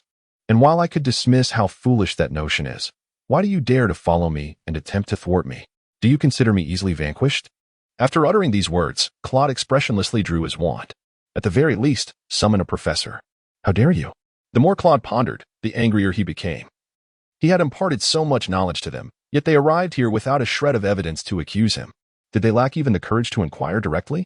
Lilith, standing behind, stifled a laugh, finding the unfolding scene quite amusing. Harry and Hermione, confronted with this unfamiliar version of Claude, felt somewhat at a loss. At that moment, Ron snapped back to reality, swallowing hard as he regarded Claude. "While I have yet to unleash my wrath, I suggest you return, and I shall pretend this incident never occurred. Otherwise, I would be more than willing to demonstrate what a duel entails." Upon hearing these words, Harry's inner fury ignited, particularly as he recalled Colin and Justin still lying in the hospital wing, and the misunderstandings he faced as a result. In a fit of anger, he drew his wand, glaring fiercely at Claude, while Ron also brandished his wand. However, his trembling hand betrayed a lingering fear. Claude gazed at the two Gryffindors with a disdainful smile. Just the two of you? I could stand here and allow you to cast spells freely, yet you wouldn't even graze the hem of my robes. Hermione hastily restrained Harry, preventing him from being provoked by Claude's words. In truth, even if they banded together, the three of them would be unable to withstand a single round against Claude. Realizing the futility of their situation, Harry, panting heavily, glared defiantly at Claude. He too was aware that the three of them were no match for Claude. With Hermione holding him back, they began to retreat, planning to inform the professor the following day and discuss the matter further. Observing the trio's slow withdrawal, Claude spoke in the tone reminiscent of Snape. Humph, Gryffindor. I cannot discern whether you are brave or merely foolish. Upon hearing this, Harry could no longer contain himself. He brandished his wand and shouted, Expelliarmus. A spell, nearly the width of his arm, hurtled towards Claude. Unfazed, Claude calmly waved his wand, effortlessly dispelling the incantation. Is this all you can muster, Potter? An ambush? He taunted. You dare to attack me with the magic I taught you? Simultaneously, Claude began to emanate his magical power, creating an invisible pressure that bore down primarily on Harry. Gritting his teeth, Harry stood his ground defiantly, unable to speak but still glaring at Claude. Hermione quickly pulled Harry away, while Ron lagged behind, casting fearful glances at Claude. He then glanced at Lilith, picked up the invisibility cloak from the ground, and retreated to the castle. Claude gazed at the figures departing, murmuring softly, the Peverell family. Lilith approached, puzzled by Claude's words. Which family are you referring to? The Peverell family, the Deathly Hallows. An ordinary invisibility cloak does not possess such formidable power. But tell me, how did you come to this realization? With a light chuckle, Lilith replied, wizards often look down upon other magical beings and, as a result, tend to remain unguarded. From a considerable distance, I could already sense the magical blood coursing within them. Claude nodded, realizing the implications. It seemed he would need to be more vigilant in the future. Both the apparition of house elves and the acute senses of vampires warranted heightened caution. Indeed, the magical creature that wizards most commonly guard against is likely the fairy. Very well, Miss Hornbell, he said, as previously discussed. I shall forego those two spells in favor of your swordsmanship skills. Swordsmanship is not easily mastered, she countered, and you lack the robust physique of a vampire. While your last incantation granted you formidable power, it is not intrinsic to your being, rendering you ill-equipped to adapt. The swordsmanship of vampires is tailored to their physicality. Unless you can match their strength, it would be futile. The wizard's body is far too fragile. Rather than learning swordplay from me, I would more earnestly recommend you seek instruction from a muggle. Claude nodded in agreement, acknowledging the wisdom in Lilith's words. Godric Gryffindor was indeed a renowned master of swordsmanship in the muggle world. However, during that era, wizards frequently interacted with muggles, and the current circumstances would likely make such encounters rare. After you have mastered the muggle swordsmanship, I would be more than willing to engage in practice with you to enhance your skills, he remarked.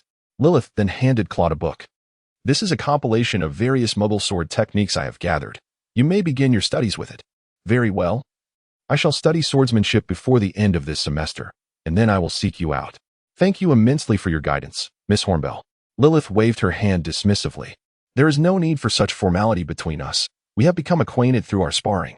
Just call me Lilith. I must ingratiate myself with you, after all. For once you become a great wizard, I shall have matters to rely on you for. Oh, what kind of matters? Claude inquired with curiosity. There are certain family affairs that are not suitable to discuss with you at this moment. Revealing them now could bring you harm. We are quite wary of Mr. Grindelwald's potential arrival. Although Claude was quite curious, he had no means to pry information from Lilith, who remained silent. Thus, he bid her farewell and returned to the common room where Harry, Hermione, and Ron had settled into chairs in Gryffindor Tower. How dare he? How could he be such a person? Does he not realize he has endangered two students? Harry exclaimed loudly. Keep your voice down, Harry. You'll wake everyone up. Hermione quickly interjected. You're right, mate. And to think he even colluded with a vampire. Though that vampire was the most beautiful I've ever seen, like a work of art. Ron remarked. Ron, what are you thinking at a time like this? Hermione shot him an annoyed look. Ron shrugged, acknowledging the situation. We can't do anything about it. The three of us together wouldn't stand a chance against Grindelwald, especially with a vampire lurking nearby. I must inform the professor. I will seek out Dumbledore tomorrow," Harry declared resolutely. This time, Hermione said nothing, as she too believed it was best to bring such matters to the professor's attention. Almost at the break of dawn the next day, Harry hastily rose, eager to find Dumbledore, accompanied by Ron and Hermione. However, upon arriving at Dumbledore's office, they were taken aback by the closed door. "Does anyone know the password?" Ron asked, looking at Harry and Hermione. Both shook their heads. Harry gazed at the statue before him and said, "We have important matters to discuss with Dumbledore. Will you let us in?" The statue remained unresponsive. After a moment, Professor McGonagall approached. "Potter, Granger, and Weasley, what brings you here?" she inquired, surprised by their presence. "Professor, we have urgent information to convey to Dumbledore," Harry replied earnestly. "Potter, as the head of Gryffindor, I can listen to your concerns," McGonagall insisted. "No, it must be Professor Dumbledore," Harry persisted. "Very well, follow me." Fizzing Whisby. Upon uttering the password, the statue swung aside, granting them entry. Inside Dumbledore's office, they found him seated behind his desk, engrossed in letters. The office was as intriguing as ever, adorned with various curiosities. Harry noticed Fawkes the Phoenix, looking rather unwell, perched on a stand. "Is there something you wish to discuss?" Dumbledore inquired, lifting his gaze to the group. They exchanged glances before Harry stepped forward. "Professor, we have vital intelligence. We believe Claude Grindelwald is the heir of the Chamber of Secrets." Dumbledore raised an eyebrow, scrutinizing Harry. "And what evidence do you possess?" he asked calmly. "While it may not be direct evidence, we overheard a conversation between Malfoy and him, leading us to suspect he is the heir," Harry explained. "Did you hear Mr. Grindelwald tell Mr. Malfoy he is the heir?" Dumbledore probed further. "Not in those exact words, but I sensed a hidden implication." Harry rushed to clarify. "Where did you overhear this?" Dumbledore continued. "Well, we happened upon it. Accidentally," Harry stammered, hesitant to disclose that they had used Polyjuice Potion to infiltrate the Slytherin common room. "We also witnessed Grindelwald consorting with a vampire," an eyewitness account, Ron chimed in. "Weasley? Are you suggesting a vampire has infiltrated the castle?" McGonagall exclaimed in astonishment. "No, it was purely coincidental, an unexpected sighting," Ron replied awkwardly. Harry steeled himself, knowing he might face repercussions, but the safety of his classmates was paramount. He would expose Grindelwald even if it meant expulsion. "No, Professor, we trailed Grindelwald last night. Slipped out of the castle to discover this. You must understand, young wizards are prohibited from leaving the castle, especially after curfew," McGonagall admonished, visibly shaken. "Did Mr. Grindelwald declare he is the heir?" Dumbledore interjected, halting McGonagall's lecture and turning to Harry. "Not explicitly, but isn't it said that vampires are malevolent?" "Professor Lockhart's book implies as much," Harry asserted, disregarding Lockhart's credibility at that moment. "Harry, your assertions lack substantiation. We cannot punish someone based solely on conjecture," Dumbledore cautioned. "But, Professor," Harry attempted to argue. "Enough, Potter. The headmaster has other matters to attend to. You may leave," McGonagall interrupted, guiding them out of Dumbledore's office. Along the way, she offered a lecture, yet fortunately, she did not seem inclined to impose punishment for their escapade. Back in the common room, Harry slumped into a chair, dejected. "Why don't they believe me?" he lamented. "And Hermione, why didn't you speak up?" "Harry, I think the professors are correct. We lack direct evidence to implicate Grindelwald as the heir," Hermione replied thoughtfully. "But we heard it ourselves in Slytherin," Harry protested, confused by Hermione's stance. "However, it appears he merely slipped out to meet a vampire, and currently, there are no laws against a vampire's presence," Hermione reasoned. "But vampires are generally not benevolent," Ron interjected.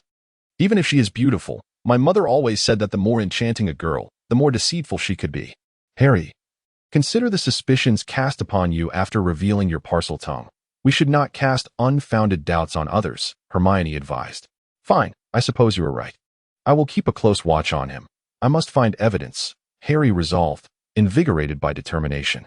Soon, the Christmas holiday came to an end, and students returned to school. It seemed that the heir of Slytherin had lost his nerve, as no further attacks occurred.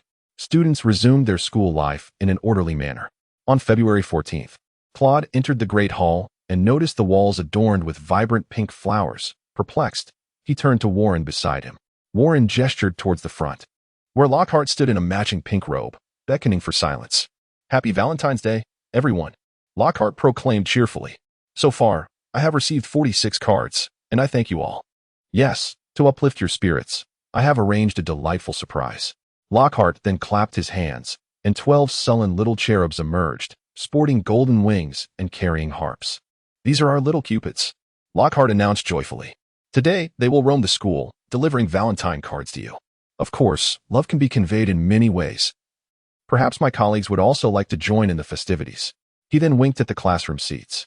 You may inquire with Professor Snape about brewing a love potion. Or consult Professor Flitwick. He is the most skilled wizard in enchanting magic I have ever encountered. Freelev buried his face in his hands. While Snape's expression was one that Claude surmised few would dare to inquire about, lest they be force-fed poison. In stark contrast, Dumbledore at the teacher's table appeared quite cheerful, seemingly eager to commence the festivities. Throughout the day, diminutive creatures incessantly invaded the classroom, delivering greeting cards, much to the teacher's irritation. Professor Snape regarded the little beings with an impassive demeanor, as if contemplating the most efficient method to administer poison. Professor McGonagall took a more direct approach, magically locking the door and ignoring the persistent knocks from the little creatures. To Claude's surprise, he too received several greeting cards, much to Warren's amusement, who could not resist teasing Claude. Claude shook his head, yet his mind was preoccupied with how these diminutive figures had located the students. After class, he began to search for the little beings, eager to inquire about their presence. Before long, he noticed that the corridor ahead was obstructed. Driven by a sense of curiosity, he hurried forward, using magic to gently part the crowd of little ones, and approached to see what was transpiring. To his astonishment, he found Harry resignedly seated on the ground, his backpack torn open, while a small creature perched on his lap, singing merrily. Draco stood nearby, incessantly mocking him. Once the little creature concluded its song, Draco picked up Harry's fallen diary and, addressing those around him, proclaimed, "Do you wish to know what Potter has written inside?" However, despite his words, Draco made no attempt to open the diary. Claude immediately recognized that the diary belonged to Lucius Malfoy, which he had given to the Weasley family. Claude disregarded the chaotic scene, closely pursuing the diminutive figure intent on leaving. The little man dashed away with remarkable speed, seemingly eager to deliver a card. Wait a moment. Don't run off. Claude struggled to keep pace with the little man. Hastily, he brandished his wand and cast a spell that created numerous obstacles in the little man's path. The small figure was compelled to halt, glaring at Claude with a menacing gaze. Claude waved his hand, signaling that there was no need for him to feel anxious. I shall pose a few inquiries. How do you ascertain the whereabouts of the students? The little fellow gazed at Claude with a look of melancholy. Noticing this, Claude felt a twinge of embarrassment, especially since he observed a considerable stack of greeting cards within the little one's bag, suggesting he would undoubtedly be quite occupied thereafter. I apologize. I merely wish to ask a straightforward question, the little one remarked, still regarding Claude. After a moment, he continued. We have entered into a contract with Professor Lockhart. With this agreement in place, upon entering the castle and acquiring the greeting cards, we are able to sense the location of the intended recipients. Upon listening, Claude discerned the implications. It appeared to be the influence of that contract. In truth, the agreement was likely forged with the castle itself. However, Loart, as a professor at Hogwarts, acquired temporary authority upon receiving Dumbledore's sanction. After entering into the contract with the gnome could, by virtue of the castle's power, ascertain the recipient's location. Following his conversation with Claude, the gnome hurriedly set off to deliver the card, and Claude paid it little mind. Claude suddenly had a thought. Previously, Dumbledore had explained that upon entering the castle, one would implicitly enter into a covenant with Hogwarts. However, this covenant bore no binding force and even provided some assistance to the young wizards. Claude could utilize this contract to create a list of sorts, enabling him to ascertain the whereabouts of every individual within Hogwarts, and even to discern each person's respective house. Lost in thought, Claude hurriedly made his way to the library to research pertinent materials. In the ensuing days, Claude was often seen departing early and returning late. Having nearly grasped the underlying principles, it is worth mentioning the contract he fortuitously acquired during the previous holiday. This contract fortuitously pertained to the study of onomastics, providing Claude with considerable inspiration. Consequently, Claude began by crafting a map of Hogwarts, a task that proved quite challenging due to the vastness and multiple levels of the castle. Claude has delineated the castle into several distinct zones, including the educational area, outdoor activity zone, student lounge, and faculty rest area, among others. The map provides a comprehensive depiction of the castle. By gently tapping with a wand, one can magnify any chosen area. Furthermore, Claude has implemented a navigation system, which is quite significant, as there are many routes that even Claude is unfamiliar with, yet the navigation can swiftly uncover the most direct path. Claude even sketched several secret passages. Initially, he was only aware of the hidden route behind the statue of the one-eyed old woman. However, after inquiring with Warren, he also learned of the concealed path behind the statue of the sycophant Gregory, which led outside the school. Furthermore, Edwin revealed to Claude another secret. Behind the large mirror on the 5th floor, there exists a statue that provides access to Hogsmeade. Claude spent nearly a month meticulously crafting the map. Yet he found himself stymied by one final challenge: how to utilize Hogwarts' temporary permissions. While pilfering access was an option, he feared it would be easily uncovered by Dumbledore. Thus, Claude resolved to approach Dumbledore directly to discuss the matter. On a moonless night, he stealthily exited the common room and made his way to the headmaster's office. Why not visit during the day? Simply because he had been unable to locate Dumbledore amidst his recent busyness. Upon arriving at the entrance to the principal's chamber, Claude adhered to the ancient wizarding custom of knocking. The statue promptly rotated aside, granting him passage. Alas, my poor centenarian self, he mused as he ascended the staircase. Upon reaching Dumbledore's office, he was met with a profound sigh emanating from the headmaster. Claude observed Dumbledore's lips twitching slightly. Through his magical perception, Dumbledore's body radiated an aura akin to that of a sun, with an immense reservoir of magical energy that Claude could only liken to a human-shaped philosopher's stone. Claude succinctly articulated his intentions, prompting a spark of interest in Dumbledore's eyes. He requested Claude to present the map. Dumbledore held the map delicately, tracing its surface with his fingers, attuned to the magic within. The reverse side of the map was inscribed with intricate spells that upheld the contract. It was truly remarkable, a stroke of genius. As he spoke, Dumbledore's gaze seemed to drift into nostalgia. However, it appears that this map cannot detect outsiders. He remarked after a moment of contemplation. Indeed, I utilized the rule that governs the contract signed by young wizards upon their admission to Hogwarts, Claude elucidated. Outsiders have not entered into this agreement. He further explained that even those who once attended Hogwarts would find that the contract automatically dissolves upon graduation, rendering them undetectable. In truth, every individual who steps into Hogwarts is bound by such a contract, Dumbledore noted, blinking at Claude. Claude pondered for a moment and realized that this was likely established during the time when Hogwarts still belonged to the Slytherin family. That era was fraught with danger, as each family maintained extensive protections over their territories. However, such defenses were often oppressive, leading to a reluctance among wizards to visit one another's residences. It is likely that after the transformation into a school, most of the perilous protective enchantments were dismantled. I, Albus Dumbledore, in my capacity as the headmaster of Hogwarts, hereby grant Claude Grindelwald the authorization to utilize his privileges to accomplish his magical endeavor. As Claude continued to contemplate, he noticed Dumbledore adding further annotations to the map before uttering these words. Claude gazed at Dumbledore in astonishment. Could it be that the permissions granted were so readily available? He surmised that he might secretly utilize them, and even if Dumbledore discovered this, he likely would not intervene, considering there was no imminent danger. Suddenly, the map in Dumbledore's hands seemed to come alive, with the banners on the castle depicted within fluttering gracefully. Claude was certain that this was not of his own doing. It was likely a feature added by Dumbledore. Let us examine the contents, Dumbledore remarked, as he tapped his wand to unlock the headmaster's office. Claude leaned in to examine the map, which displayed the location of the principal's office. He recalled that when he sketched the room, he had merely drawn a simplified outline. However, the current map was rich in detail, featuring elements such as a desk and bookshelves. He observed two individuals within the office, seemingly engaged in conversation before the desk. One was labeled Albus Dumbledore, headmaster of Hogwarts, while the other read Claude Grindelwald, Slytherin student. To his delight, even Fawkes was depicted beside them, which genuinely surprised Claude. He realized that if he were to illicitly gain access, he would likely only acquire names. The subsequent details would probably remain beyond his reach. Yet, it was indeed Dumbledore's brilliance that, upon merely glancing at the magical contract he had inscribed, he could alter it, adding a plethora of functions. With a beaming smile, Dumbledore returned the map to Claude. After expressing his gratitude, Claude made his way back to the common room. Claude recognized the significance of this object, and thus resolved to imbue it with protective enchantments. After a bout of tinkering, it appeared, at least on the surface, as a mere simple map, devoid of any names. To unveil the names, however, A spell is required, one that necessitates your assistance. Claude decided to name the map the Revealing Map, a title he found quite fitting.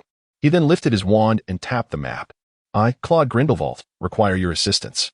Immediately, the castle depicted on the map trembled slightly, as if awakened from slumber. Subsequently, Claude pointed his wand at the Slytherin common room. He could see that he was the sole occupant of the entire hall.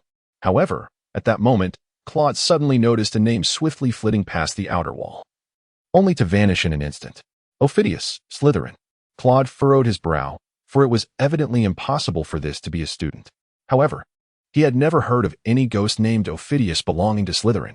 He observed as the name Ophidius swiftly traversed the map, ultimately arriving at the dilapidated girls' lavatory on the 3rd floor, where it appeared to descend before vanishing entirely.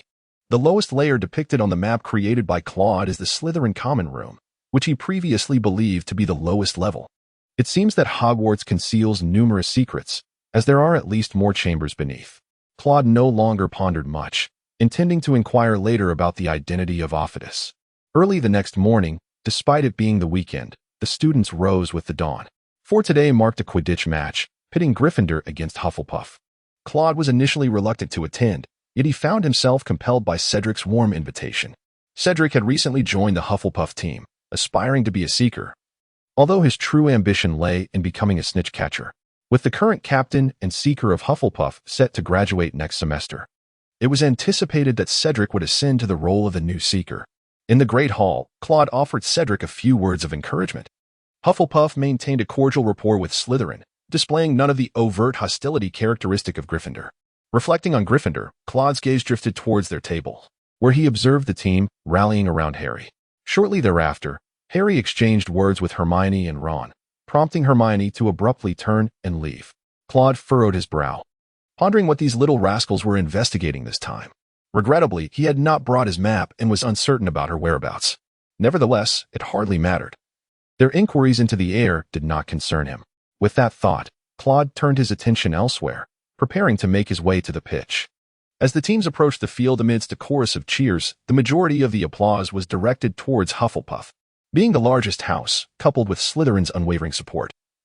The cheers for Gryffindor were increasingly drowned out. The Gryffindor players engaged in their final warm-ups, while Hufflepuff continued to strategize.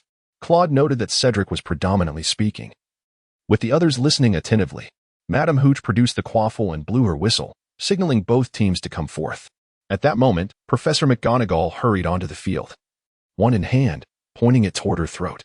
The Quidditch match was cancelled. All students were required to return to their respective common rooms for a rest. The head boy and girl hastily ushered their peers back. The players from both teams seemed eager to inquire further from Professor McGonagall, yet their questions were met with her stern interruption.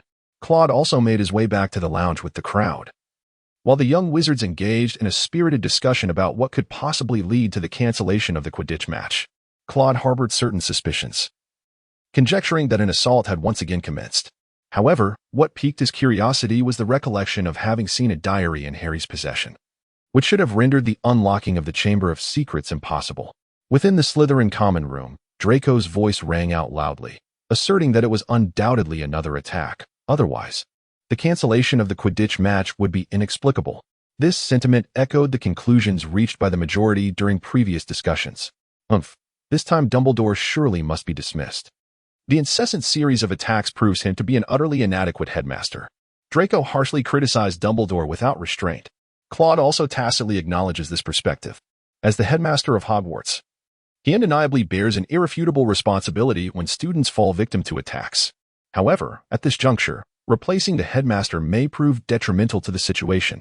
Claude harbored no doubts regarding Draco's assertion about replacing the headmaster, for his family was indeed part of the school board, possessing the authority to dismiss the headmaster. Shortly thereafter, Edwin entered, his face etched with fatigue. Another attack had occurred. He gravely announced that it was a dual assault, involving a muggle-born wizard from Gryffindor and a student from Ravenclaw. The latter was of pure blood. At this revelation, a profound silence enveloped the Slytherin common room. Previously, the prevailing notion was that the attacks were aimed solely at muggle-born wizards. However, the involvement of a pure-blood wizard escalated the gravity of the situation. How could this be? The air should be purging those of impure bloodlines, Draco murmured softly. It was evident that this was not the case. Edwin cast a glance at Draco and urged, "If anyone here possesses any information, it is imperative that you share it. We cannot remain passive." Were the victims petrified as well? Claude inquired of Edwin. Indeed, they were petrified. All 4 individuals fell victim to this fate, and I am beginning to suspect the involvement of Medusa, Edwin replied. Medusa, as the legends suggest, cannot harm ghosts, not interjected suddenly. In the ensuing days, the atmosphere within the castle grew exceedingly tense, particularly after many wizards learned of Dumbledore's removal. Draco, initially anxious, soon regained his spirited demeanor, explaining to the others, "I consulted my father, and he remarked that the attack on the pure-blood wizard was merely an unfortunate accident." However, later on, Hagrid was taken away by the Ministry of Magic, prompting a collective sigh of relief from most students within the castle. Yet, the astute among them understood that Hagrid could not possibly be the heir of Slytherin. He was likely a victim of wrongful accusation. During the nights that followed, Claude found himself fixated on the map, primarily observing Harry and Ginny. Now, Claude was uncertain who currently possessed the diary.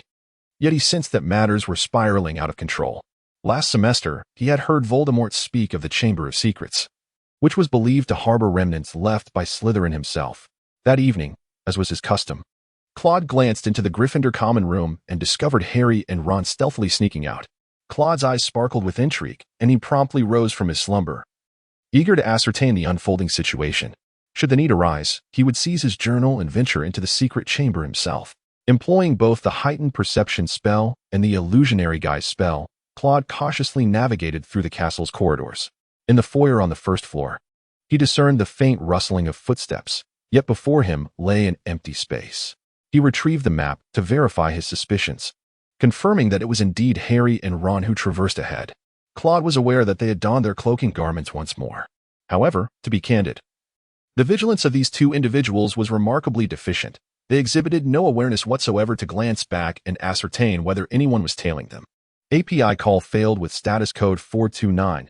Error. Code. For 29. Message. Resource has been exhausted, e.g. check quota.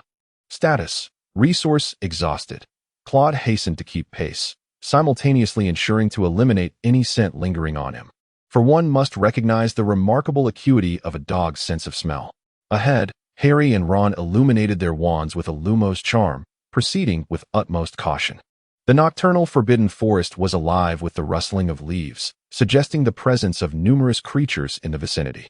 Suddenly, Fong began to bark loudly, as if a colossal entity was clearing a path within the depths of the forest. Harry and Ron stood there, bewildered, awaiting whatever might emerge before them. Abruptly, a blinding light burst forth. Stumbling, Harry and Ron made their way towards it, with Claude trailing behind. They arrived at a clearing where Claude concealed himself behind a grand tree, evading the brilliance of the light. In the clearing, an automobile stood idle, devoid of occupants. Its roof adorned with a blanket of leaves, while its headlights emitted a dazzling glow. At this moment, Claude's mind was in turmoil. Why was there a car here? Or perhaps it was a mysterious creature resembling a car, unknown to mankind.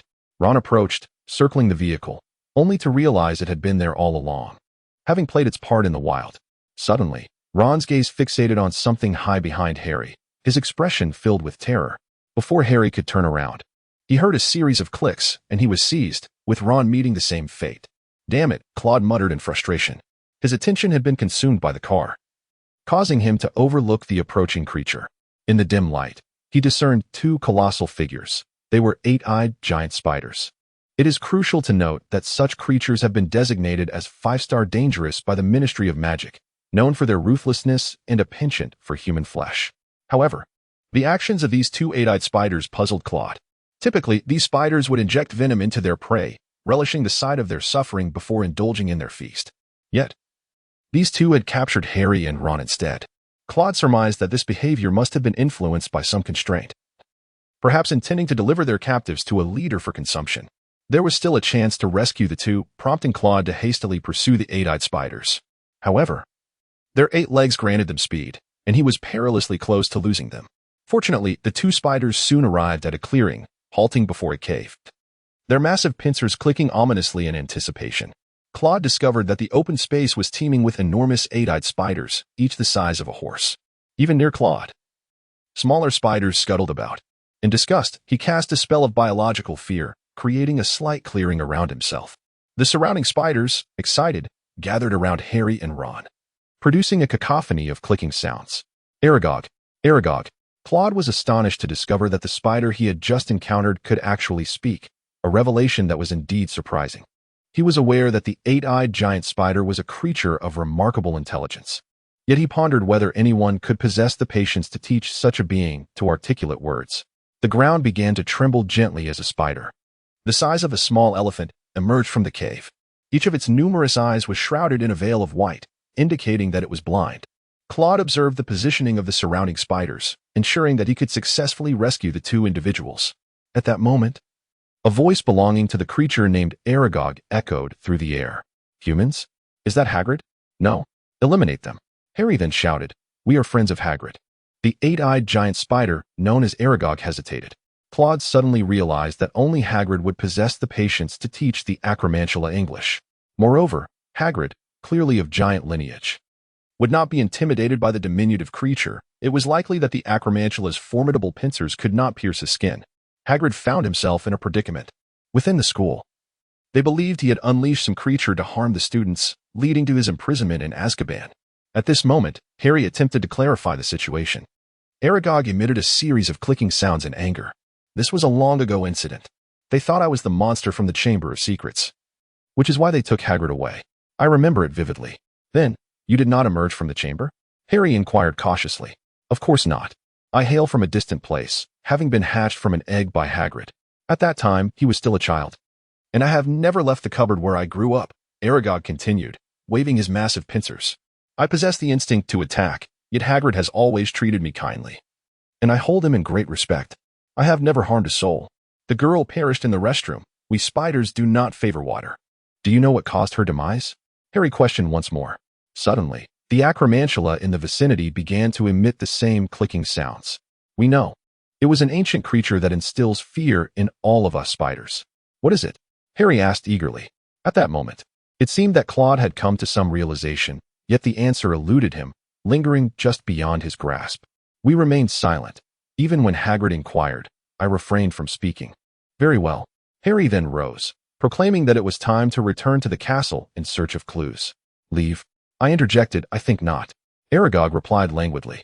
My offspring heed my command and have never harmed Hagrid. However, with fresh human flesh presented before them, I cannot restrain their instincts. With that, Aragog gradually retreated back into his lair, while the surrounding Acromantulas emitted a clicking sound as they encircled us. Claude brandished his wand, exhaling deeply as he prepared for battle. Moments ago, after hearing Aragog's words, he had believed that the two would emerge unscathed. Suddenly, the roar of an engine pierced the air. The very car that had just been there surged forward, a brilliant light slicing through the darkness. Claude observed the car careening wildly and was struck by an idea. He effortlessly cast a reinforcement spell upon the vehicle, which seemed to make the car crash into the spiders with even greater ease. The car came to a halt before Harry and Ron, and the doors swung open. Without hesitation, Harry and Ron hurriedly climbed inside. With another thunderous roar, the car surged forth towards the forbidden forest. Claude then bestowed an acceleration spell upon the vehicle, and in the blink of an eye, the car vanished from sight. At that moment, Claude stepped forward, his wand directed towards the open space. A creature fear spell was unleashed with great intensity. As Claude deliberately amplified the output of his magical energy, a visible ripple emanated from the tip of his wand. Before him, the eight-eyed giant spider fled in terror, accompanied by a cacophony of clicking sounds. In an instant, the forbidden forest transformed into a zone devoid of any creatures within a 100-meter radius, all having scurried away in haste from Claude's formidable presence. Claude took a deep breath and stepped back out of the forbidden forest. Claude returned to contemplate carefully. From the eight-eyed giant spider, he learned that the creature in the chamber was its nemesis, an ancient being. Suddenly, he recalled the name he had seen that day, Ophidius Slytherin. Indeed, it seemed that the creature in the chamber was a basilisk. However, the basilisk's gaze is lethal. Why had these students not perished? Ah, yes, the first cat had survived due to the reflection on the water's surface. The second student had used a camera, and the third had seen it through a ghost who had already met death. Yet, Claude remained perplexed about how the last two students had evaded their fate, although he was certain it was not by directly gazing into the basilisk's eyes. Subsequently, Claude recalled that Ophidius moved within the walls, indicating that the basilisk navigated the school through the plumbing. The Hogwarts pipes were remarkably vast and intricate, but there must surely be an exit somewhere. Claude resolved to keep a vigilant watch over Ginny in the days to come. This evening, Harry's demeanor indicated that he was currently without his diary. On the following day, every professor informed the students that examinations would take place on June 1st, leaving just a week to prepare. This announcement plunged the classroom into a cacophony of lamentations. Examinations? Shouldn't the Chamber of Secrets take precedence at this moment? Warren lamented from the side. Professor Flitwick, standing at the lectern, was compelled to wave his wand to produce a resounding noise in order to restore order. Claude was indifferent to the examinations, not because he was proficient in all subjects, but because he believed he had already mastered the essential courses. As for the less significant ones, he was unconcerned about his grades. A few days later, early in the morning, Professor McGonagall announced delightful news in the auditorium. Professor Sprout informed me that our mandrakes had matured and once harvested. Professor Snape would concoct potions that would soon awaken the victims of the attacks. Additionally, revelations regarding the Chamber of Secrets would be unveiled that very night. The entire auditorium erupted in cheers. Hey, Claude, I'm really curious about who that heir is. Do you have any guesses? Warren nudged Claude and inquired. API call failed with status code 429. Error. Code. 429. Message. Resource has been exhausted, e.g. check quota.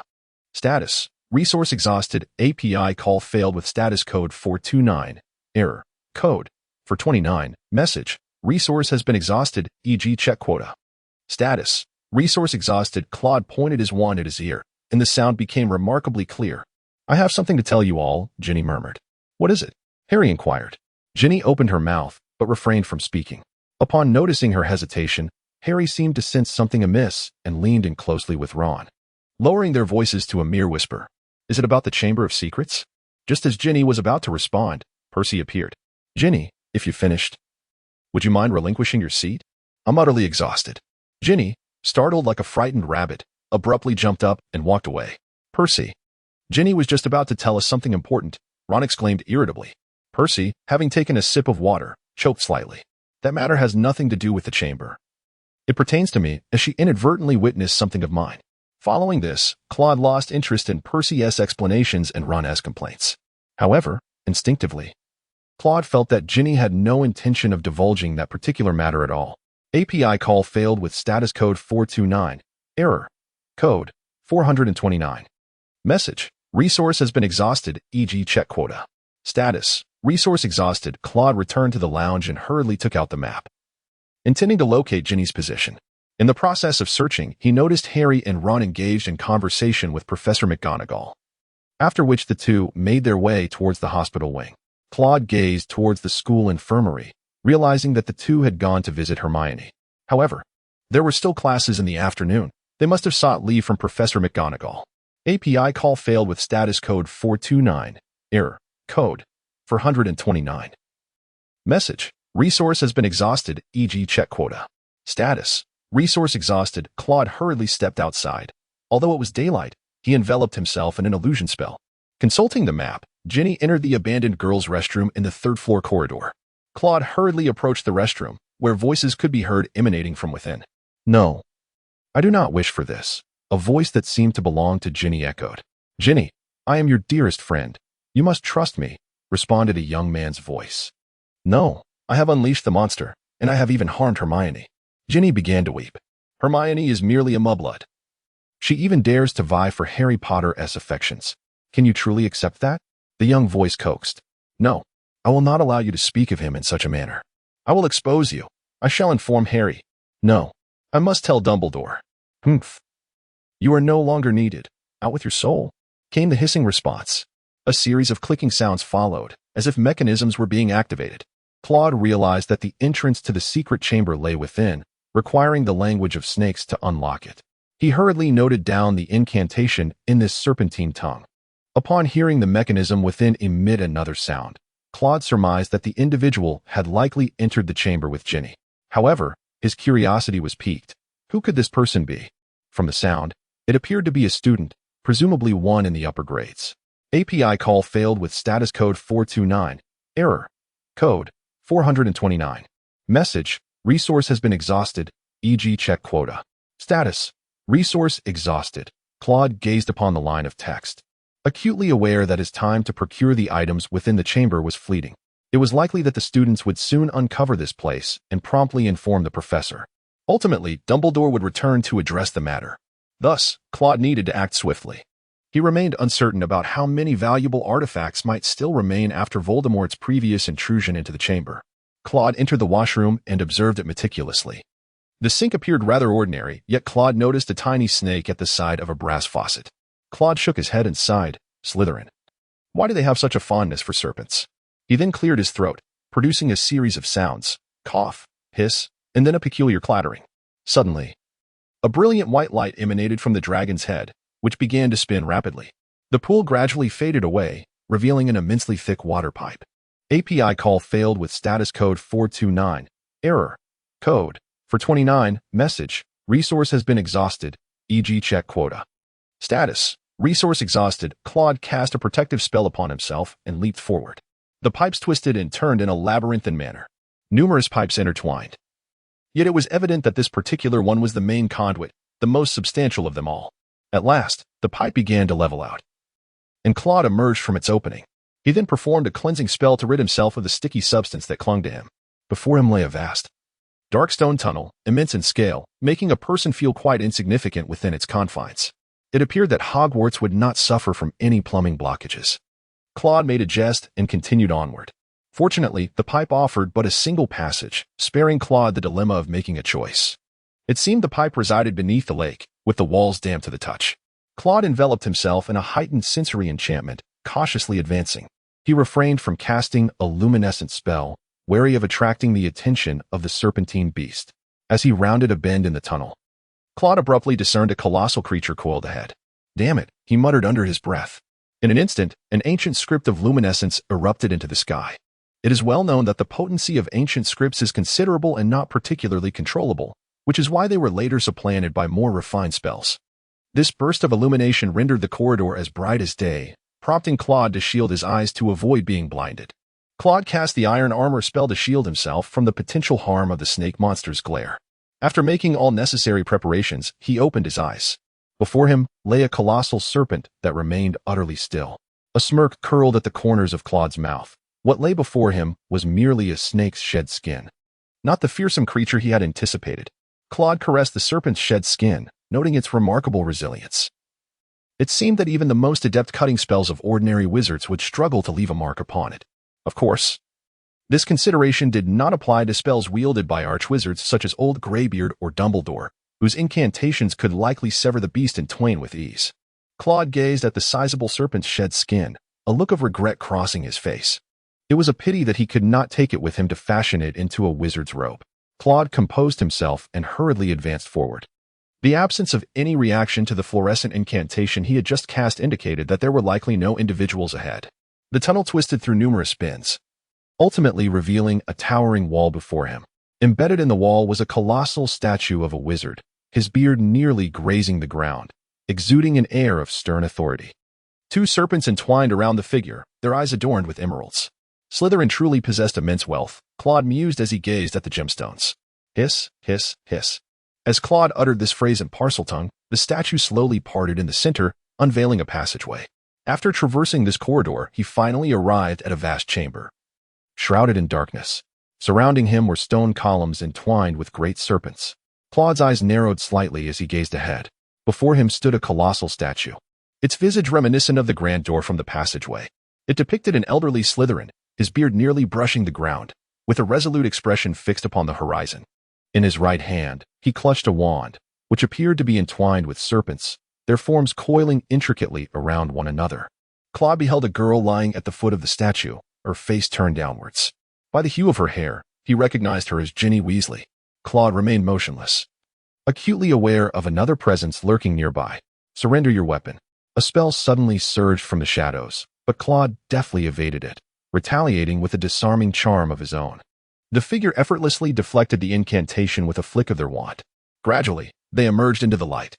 You possess a keen sense of alertness, and your silent spells are executed with finesse, the individual remarked, casually toying with their wand.